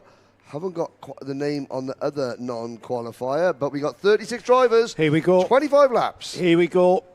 We have got the field on walking pace, heading towards those tram lines. Great pace being held by Connor Clancy. He's certainly got a lot of experience, this young man. Now he gets the foot down. Stay in the tram lines, whatever you do. They've been hot on this all day. Bursting out of those tram lines is that second place cart of Qureshi, but it's Connor Clancy who leads through turn 1 and turn 2 and into the hairpin at 3. Connor Clancy will lead onto the back straight. Look at that full field, 36 drivers deep, all the way down the back straight into turn number 4 and 5. Clancy leads Nassar. This could be a championship battle as the season progresses. Rayan Qureshi, who was name-checked by his brother, has been constant annoyance after Arhan won his first race. Rayan trying to make it a double family podium. Who would bet against it as the rest of the field comes streaking through in a 36 kart field? Now that's about as clean as it's possible to get, isn't it? Yeah, no incidents at all by the looks of it. Everyone's got through the first lap cleanly and hoping to bring a good race. Well, it's clean so far. Conor Clancy likes it this way, though. He's got a massive amount of pace, it seems, this young man. George Nasser, you're right, Henry. This could turn into a championship battle here. Yep. I know we're looking at Conor Clancy, who just joined the senior road tax class halfway through the season. So he's gaining points all the way on that George Nasser cart behind him. George Nasser, championship leader, in second place on the road, but Rain Qureshi, Rain is not that far away from George, and he'll want to spoil George Nasser's party and get ahead of him and take points off him, and that's going to help Conor Clancy in the long run. I mean, there's a real sort of upturn in fortunes here. Conor Clancy at the moment 9th in the point standings. That will get higher. George Nasser is your points leader. Rain Qureshi 10th in points. Jules Dumont 14th in points. Trofim Krotov not in the top 30 in points. Amani Kinua looking down 25th in points. Daniel Brith, brand new to the championship. There is somebody, that's the 3-2-6 getting wheeled out of the way. First retirement is Lulumu Gobemi, one of Wesley Orr's War Motorsport with Telios Racing drivers, sadly out of the race. Here they come then onto the back straight. Conor Clancy, 7/10 of a second after 4 laps of racing. This is where the heat of the battle is, though. It's a 25-lap final for these senior road tax drivers, and it's George Nasser, Ryan Qureshi following him round, and I get the feeling that Qureshi may be just playing a waiting game. Is that what you see as well, Harry? Are we seeing a little bit of high-speed chess here? Yeah, exactly. It's a long race, 25 laps. Already got a gap to the car behind, so he wouldn't want to be rushing things. Just want to set into a rhythm and try to bring that rhythm into some forward momentum later in the race. So we say high-speed chess, but we're nigh on flat out through every braking area and into every corner, aren't we? Yeah, it's not. You don't slow down a lot, so it'd be high-speed chase. Is there an element then when Qureshi sees the laps come down towards him and we get to lap 20? Where do you find that little bit extra to then challenge? Because George is going to respond as well, isn't he? And you've got that in the back of your mind. Correct, yeah. Pressures may be different between the two karts. You never know. So it's, they've just got to drive the run race, and Ryan's really got to focus on what he needs to do at that current moment in time. Obviously, try to stick within in lunging distance, really, of Nasser.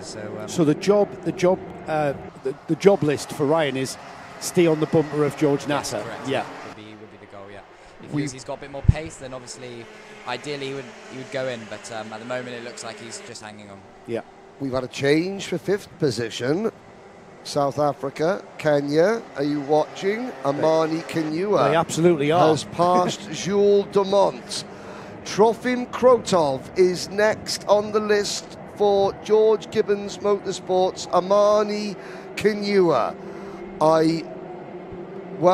Let's just see. It's early days yet. Well, there's Kinua, white helmet, black race suit. Yeah, Quick Moo is just come in there with it. We've got a lot of Amani Kinua fans shouting up, woohoo, P5 Amani from Quick Moo. Spelled with a U, not a double O. A lot of family and friends watching. Amani Kinua, he's there behind Trofim Krotov, and we've got a battle brewing for 2nd place, Joe. Krotov, great idea, using a white nose cone, I've got to say, from our point of view. Oh, absolutely. Easy to pick up, but I've been really impressed by this addition to the championship here. Yes. Because the Sokol Racing Junior team have had this driver, Trofim Krotov, in the top 5 pretty much throughout the heats and the pre-final phases. So, and he's at the moment in 4th place. He's a little bit off the rear end of Qureshi. He's 1.5 seconds off, but we'll keep an eye on that. Behind him is that driver Amani Kinua, who I think is again just sitting there on the bumper without any additional tools in the toolbox to maybe challenge the driver with the white nose cone. They're just going through 6 and 7. Daniel Brith, Andrew Obeid, Manaf Al-Balushi have all retired. Oscar Backhouse also out of the race alongside Laluma Gubemi. Abigail Pope, 31st, is the last kart still running. It's a real mix-up of the order. You look there, Montgomery Swan 7th, Lambert 8th, Darmadasa 10th, El Homasani 11th, Kappen, we know about Kappen's issues, 12th, and it's all playing wonderfully into the hands of George Nassar and Connor Clancy. For championship, you mean? Yeah. Yeah. And we've, where has Jules Dumont come from this weekend? The Telios driver has all of a sudden switched it on, as has Canua. For GGM, they're right up there, aren't they? I know newcomers and an unknown quantity in Krotov, but the two drivers behind going very well indeed and ahead of people like Montgomery, Swan and Lambert. Well, I'll tell you where, Jules Dumont, he has had 2 top 10 finishes and two finishes of 30th or worse in finals. Feast or famine. Now, that's the kind of the inconsistency that a lot of these drivers face. They're quick, but yet you've got to be quick at every track, in every condition, in every situation. There's Amani Canua. Wow. 1 place to go. No, it's side by side. Careful, boys. Wheel banging down the back straight. Canua has the courage, though, to stay where he is and just disregard any kind of aggression there. Carchop.me replay will perhaps show this. Here they come then. It's out again. It's the crossover, isn't it? It's the undercut, as they say in Formula One. Seems apt at a Formula One track. And there we saw them, just unaware of where they were. How easy is it to bang wheels like that? Because your peripherals kind of restricted somewhat. Correct, yeah, you're going at a very high speed pace, so and then I think they say rubbing is racing in some cases. But he's completed the move and he's going to look forward to try and catch up to the podium finishing place. Which is going to be easier said than done. Well, he's got 2 seconds, Henry. Yeah, so he's also got Krotov still sniffing around his exhaust pipe. If Krotov challenges back at Canua, that's going to cost him time. That'll be game over, yeah? If Krotov continues to follow him round and works with him, they might just close that gap and then squabble over a podium step. Yeah. If you're Amani Canua now, Harry, what are you thinking of? Are you thinking, please Trofim, don't challenge me? Or are you thinking, come on, George and Rayan, start battling? It'll be a mix of both. So he's just completed the move, and it's again just trying to get back into the rhythm of lap times, because it's in lap time to catch the group in front. And then of course Ryan and George battling would help the cause, but it looks like Georgie might be slightly edging away every lap to Ryan behind. I have been very well behaved today, believe it or not.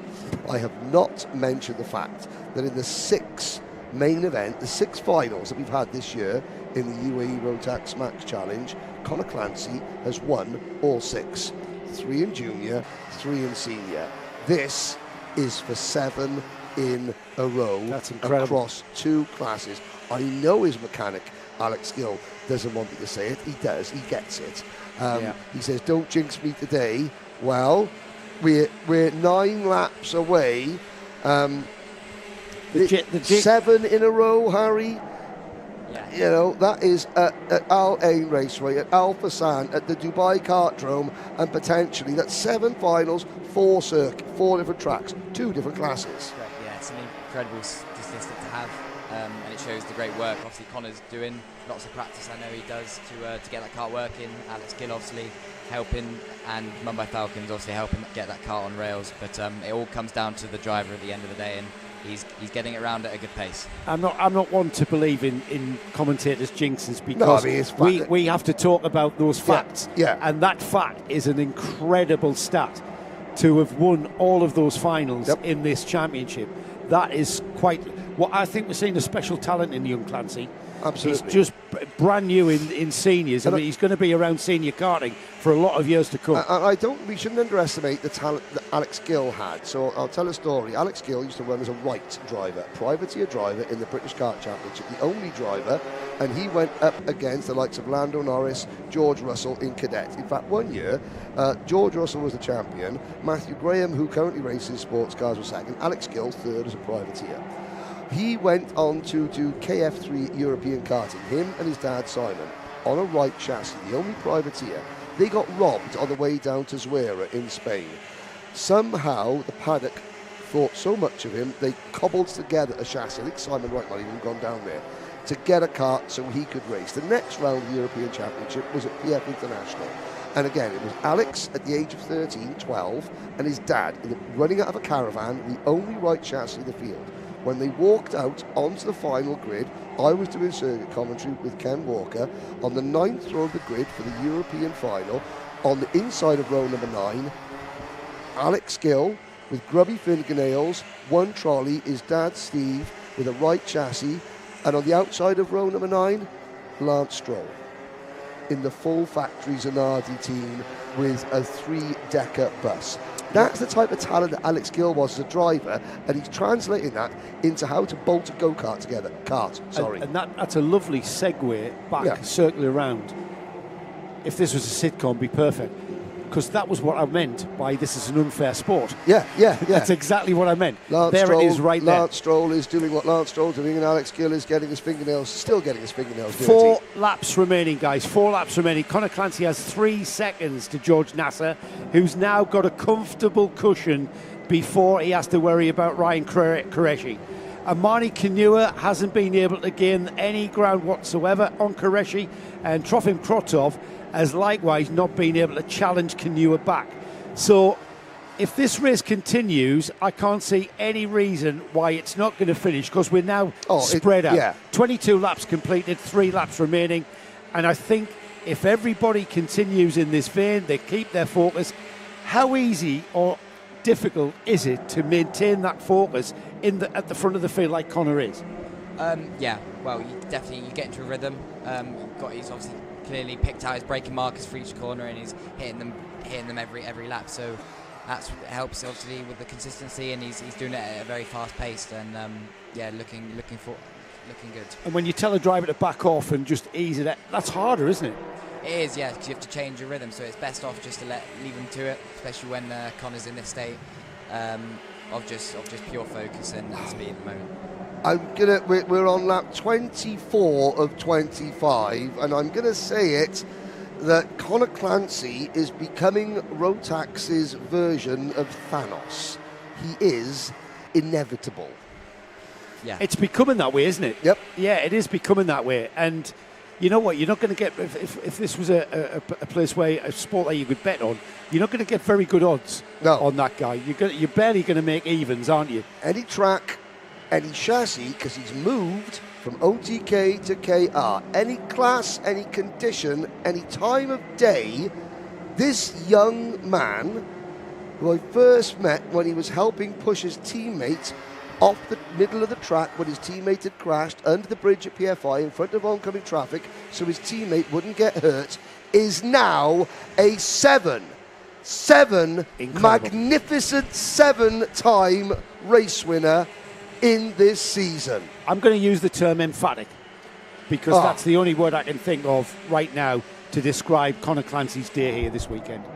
Harry, you've got to be very proud of the team that you're working for and working with to be able to give that lad that kart where he can produce that kind of performance. Correct. Overall, it's been a very good day for the team, I think. Conor Clancy obviously performing very well. But then, Mumbai Falcons to collect a P1, a P3, a P6, but Oscar to come back as well from a difficult qualifying, and Nathan as well to come to P9 after starting a bit further in the field. It shows the speed by the whole team, and it's nice to get these results.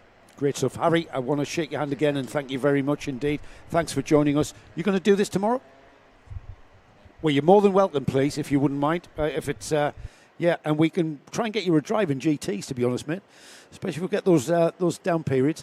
There's the championship is coming back towards George Nasser very, very slowly. Conor Clancy is first. George Nasser finishes second. That's what he's got to do. That's all he's got to do. Finish second to Conor Clancy and make the job even slower and harder.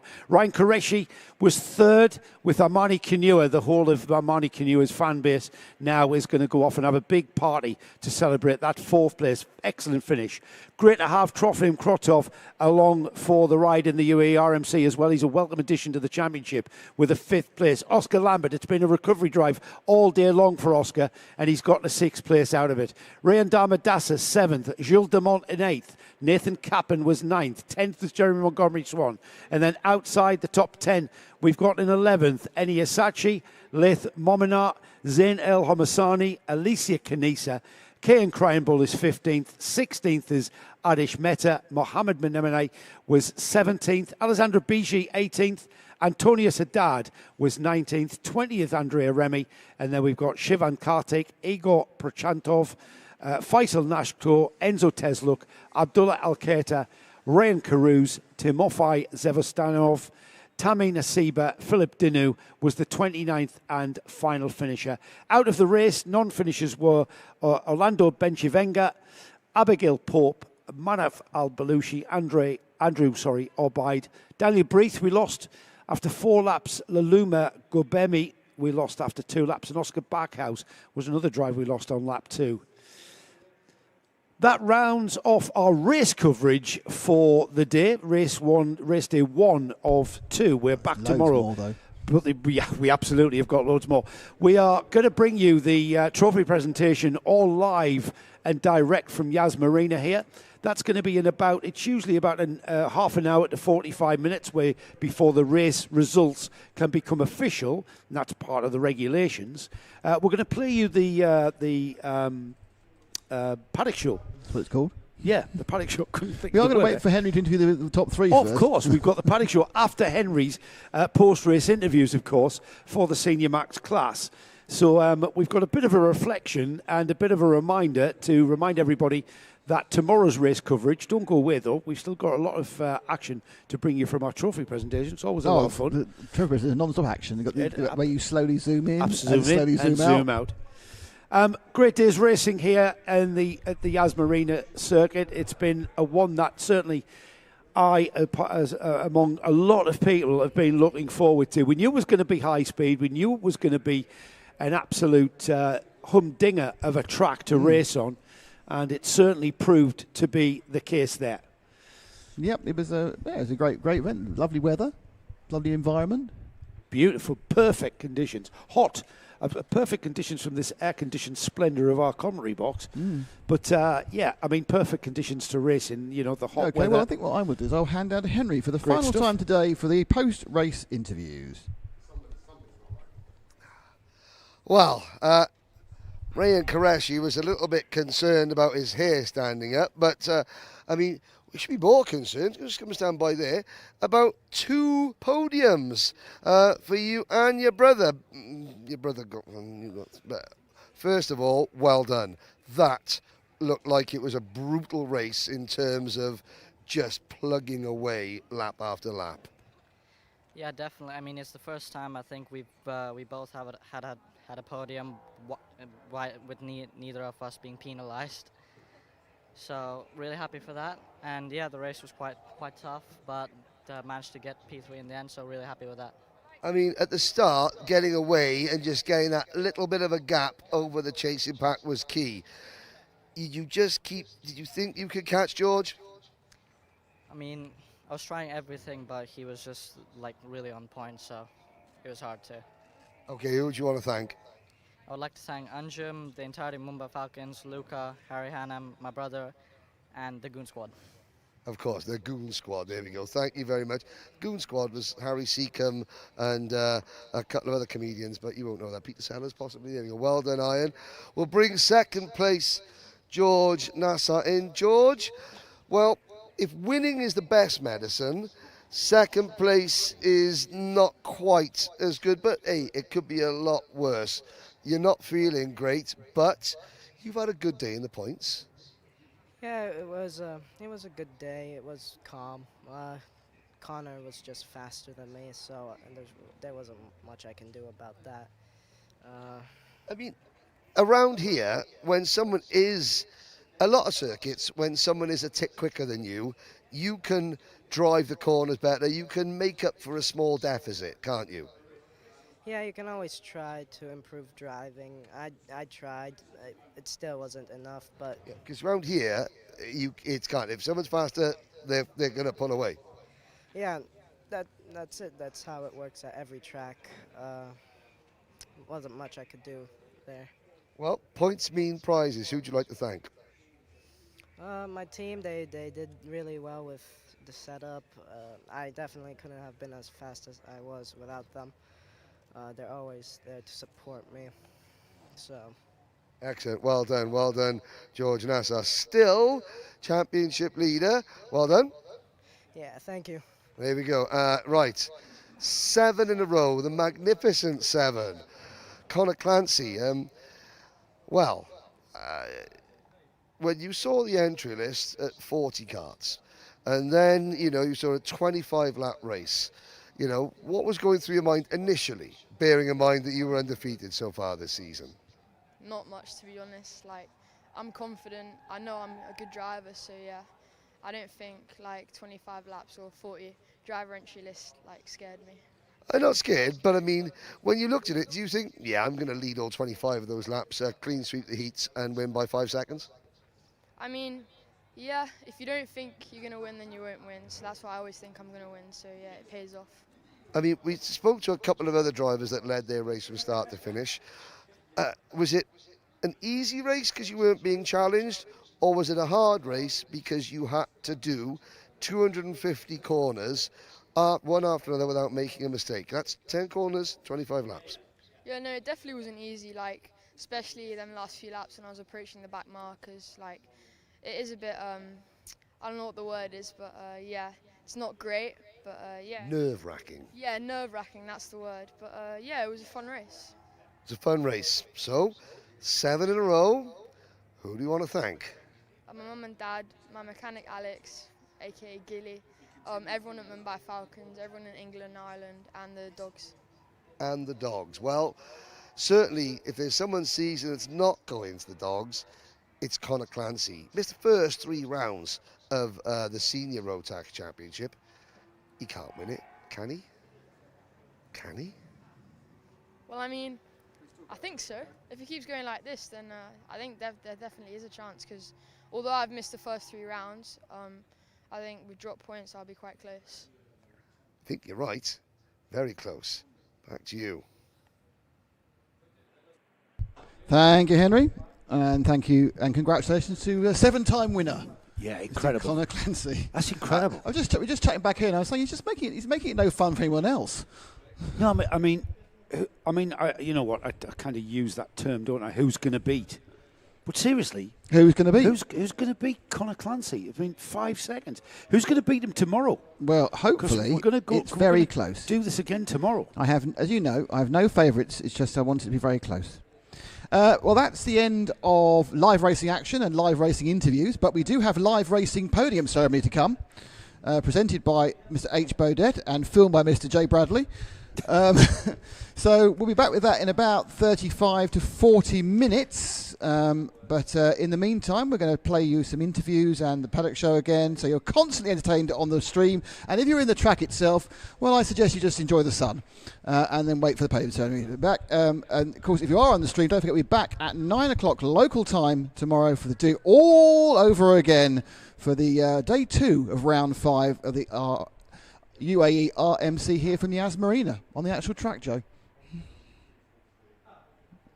So, right, let's go. And now off to the show, and we will see you at the podium ceremony.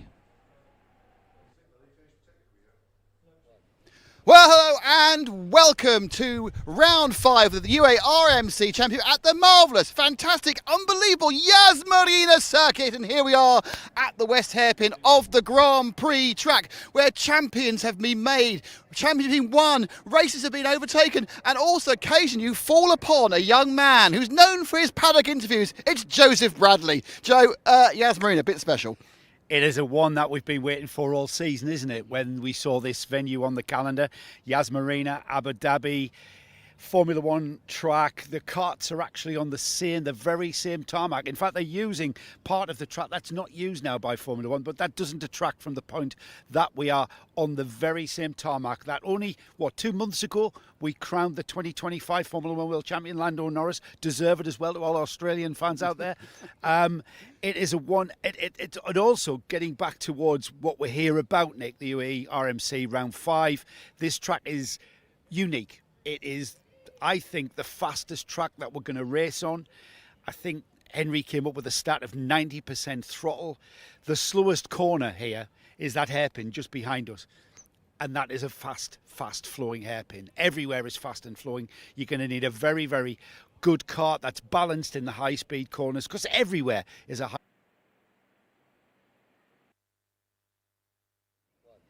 Well, hello and welcome to round 5 of the UAE RMC Championship at the marvellous, fantastic, unbelievable Yas Marina circuit. And here we are at the west hairpin of the Grand Prix track, where champions have been made, champions have been won, races have been overtaken, and also occasionally you fall upon a young man who's known for his paddock interviews. It's Joseph Bradley. Joe, Yas Marina, a bit special. It is a one that we've been waiting for all season, isn't it? When we saw this venue on the calendar, Yas Marina, Abu Dhabi, Formula One track. The karts are actually on the very same tarmac. In fact, they're using part of the track that's not used now by Formula One, but that doesn't detract from the point that we are on the very same tarmac. That only, 2 months ago, we crowned the 2025 Formula One World Champion, Lando Norris. Deserve it as well to all Australian fans out there. It is a one. It also getting back towards what we're here about, Nick, the UAE RMC round 5.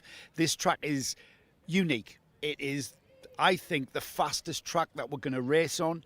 I think Henry came up with a stat of 90% throttle. The slowest corner here is that hairpin just behind us. And that is a fast flowing hairpin. Everywhere is fast and flowing. You're going to need a very, very good kart that's balanced in the high-speed corners, because everywhere is a high-speed corner. I'm very excited. I'm more excited than I usually am, because I'm always excited. Well, we're echoing the sound of Joe Bradley's interviews, but the track will be echoing the sound of multiple karts going as fast as they can. Joseph, go talk to people. I'm off.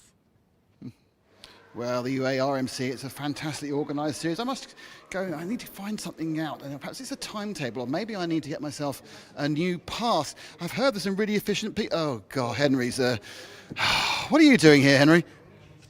Well, thank you, Nick. I am here to talk to one of the unsung heroes of the championship, our championship coordinator, Lelaine Australia. Now, Lelaine, the most important thing about this weekend is not the Yas Marina, although that's really important. It's the start of the Abu Dhabi Sports Council Trophy. Tell us a little bit about it.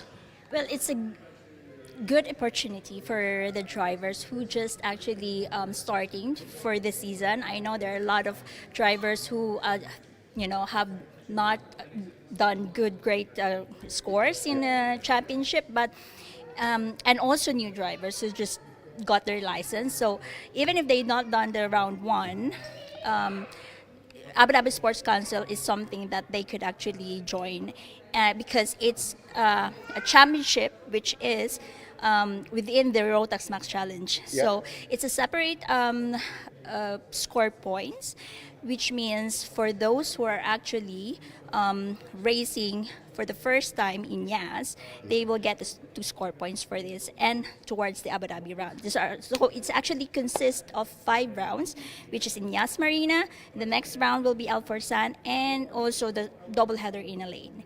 And how many years have Abu Dhabi now supported the UAE Rotax Max Challenge with the Abu Dhabi Sports Council Trophy? Because it's been a while, hasn't it? Yes, it's actually, we're very, very grateful because it's 14th year this year. So Abu Dhabi Sports Council has been very, very supporting for UAE Rotax Max Challenge, especially in Abu Dhabi series. So that is really something that we are very grateful for the Abu Dhabi Sports Council, and hopefully they're still going to support us in the upcoming years. So, and also it's something that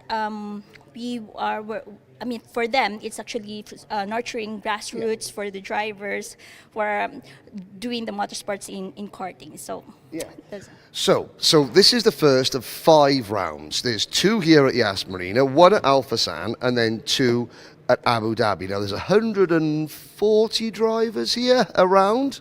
Yes, it's more than 100 drivers. Yeah. So it's been for how many years, the numbers are getting higher and higher. So, but again, this year, I think we have a total 130 drivers. Yeah. So it's actually, more than what we had last year. Yeah. And of course, all the rounds that qualify are actually in the Emirati of Abu Dhabi. See, it's so busy here.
Right, who's from Motorscape? Who's here from Motorscape? Motorscape? Need to go and get Ruby Sabah.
Well, hello, welcome back, ladies and gentlemen, to the podium presentation for round 5, day 1 of the 2025-2026 UAE Rotax Max Challenge, incorporating round 1 of the Abu Dhabi Sports Council Trophy. We have got a full slate of class prizes to hand out, as well as the team award for today. We've got the top 3 in each class, and where applicable, the Best Novice Award. We'll start with the youngest members of the Rotax family, Micromax. And finishing in 3rd position, representing Excel Motorsport, Evans Bronins.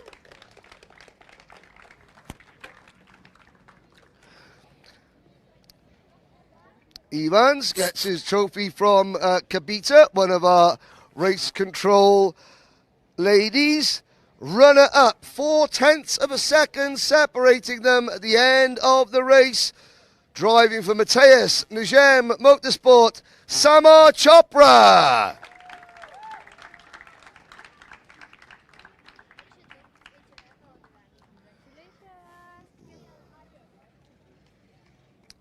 But your winner, 4 wins out of 7 finals, championship leader, driving for George Gibbons Motorsport, Liam O'Hanlon.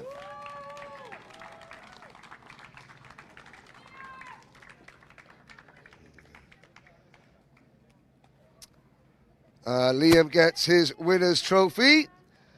Now, we had a season high number of novice drivers in the Micromax class, finishing as the best novice, finishing as the best novice driving for CRG Middle East, it's Leo Reitman.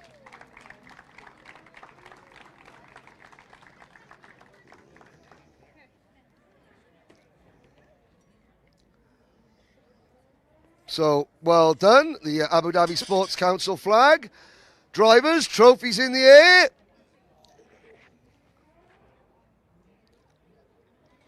Cameras and photographers. Ladies and gentlemen, your Micromax podium and best novice. Thank you very much, well done.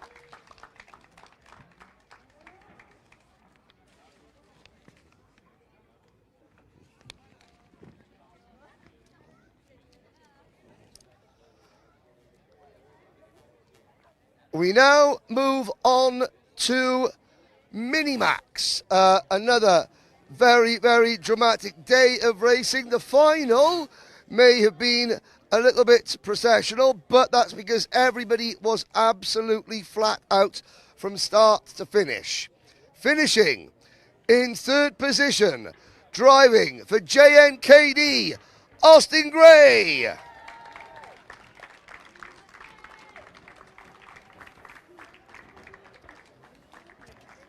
Kabita hands Austin the 3rd place trophy. On to the top 2 now. Another podium, new team, P2 today for the Mumbai Falcons, Oliver Butchard.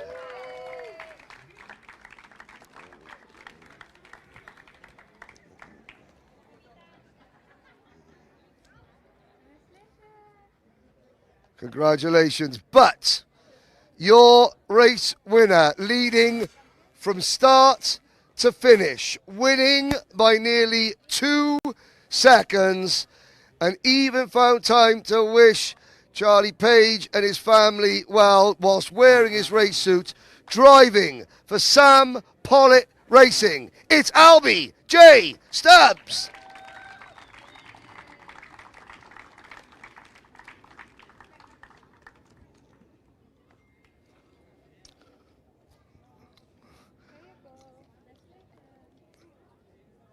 That is big, yes. Some really nice trophies.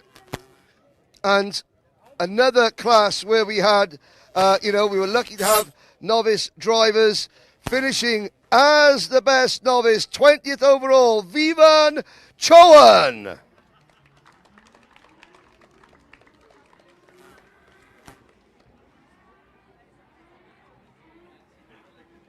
Vivan's best lap, just 1.3 seconds slower than LBJ Stubbs' best lap. So drivers, trophies in the air.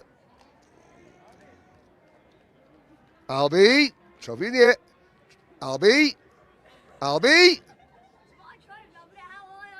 Well, you get a bit higher, you'll do how I want it. Oh, look at the state of him. Ladies and gentlemen, Minimax.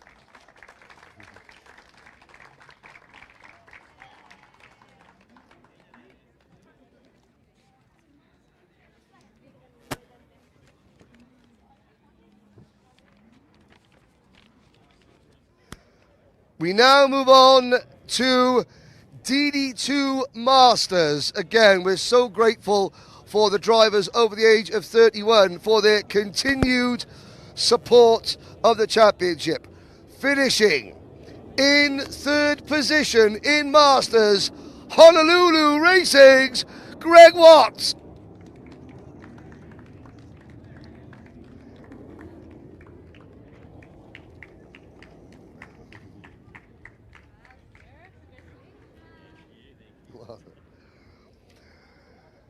Second position, he gets closer and closer and closer, but then Morris gets quicker and quicker and quicker. If a Kart Advisor Academy, Kyle Blockley.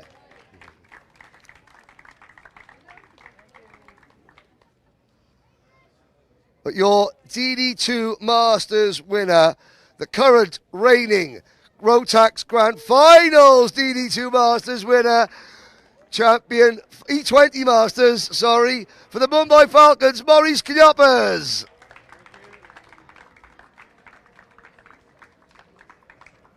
I won't ask you to put the trophies in the air, you might put your back out, Greg, so there we are. But ladies and gentlemen, your DD2 Masters top three.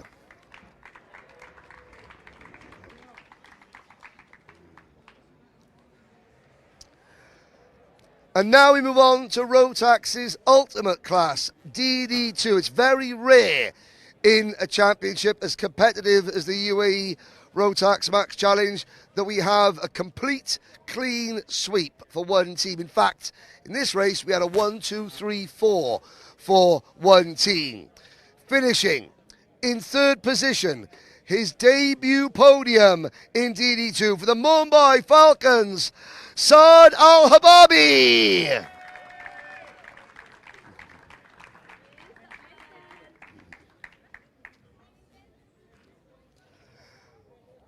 Finishing in second position, he made the move on lap number 1, couldn't quite catch the championship leader. P2 for the Mumbai Falcons, it's Mark Bassier.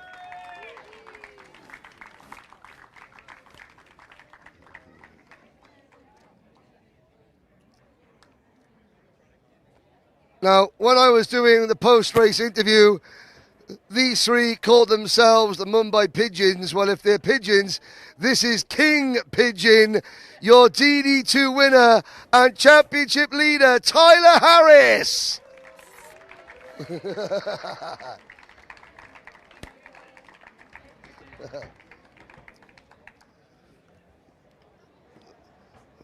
That's one ugly pigeon coop. Ladies and gentlemen, your DD2 podium. Trophies in the air. Fringes will be sorted out later, Tyler. Don't you worry about that. Thank you very much, drivers. Thank you.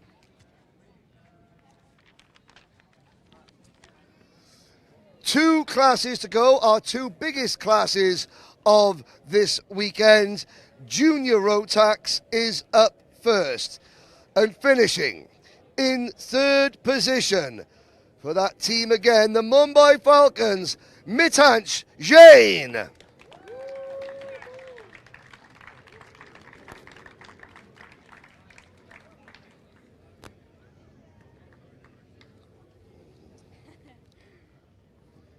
Well done, Mitansh. Finishing in second position on his debut in the championship for Sam Pollitt Racing, Louis Radcliffe.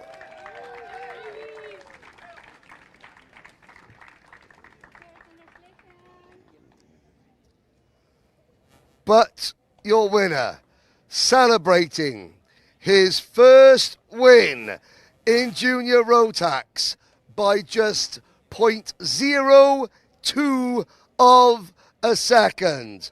For the Mumbai Falcons, Arhan Qureshi.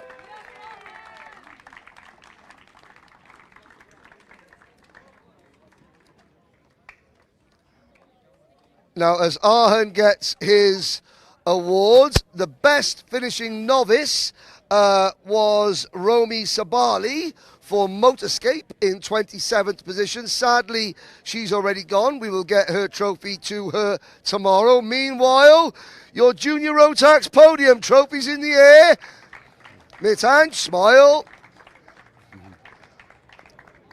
Well done. Thank you, drivers.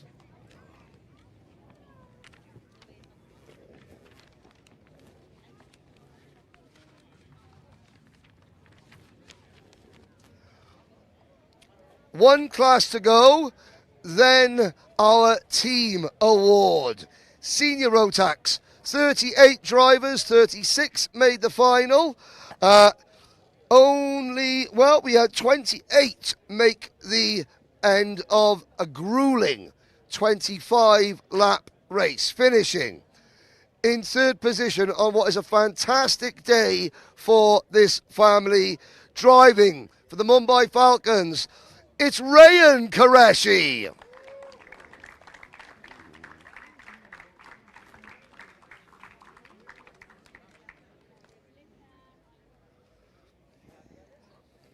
We now move on to the top two. He's not very well. He gritted his teeth. He got through it, finishing in second place. Your championship leader for Matthias Negem Motorsport, George Nassar.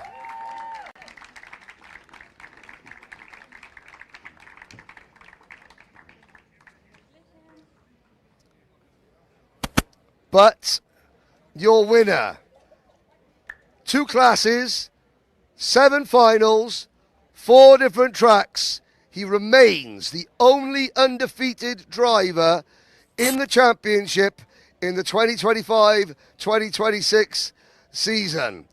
For the Mumbai Falcons, it's Connor Clancy.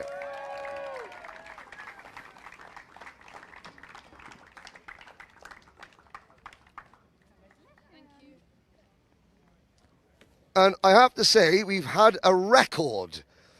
Only 3 nose cone penalties in the final. 36 starters, 25 laps, 3 nose cone penalties in seniors. See, can be done. Trophies in the air, drivers. Well done.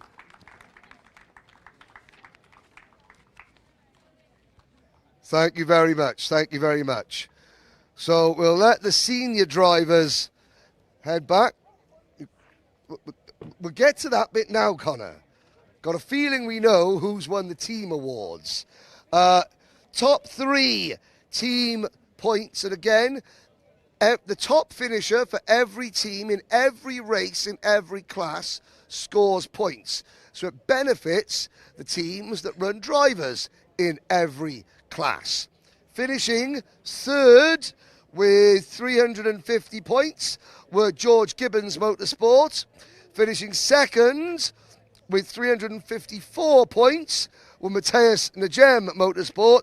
But your winner by over 200 points, it's the Mumbai Falcons with 559 points. Anjum and the team will have Anjum to come and collect the awards. We'll have the mechanic to come and collect the award because Amjad's just told me that's what's going to happen. Drivers, you can come and stand behind. You've got the hardware. Come on. Morris.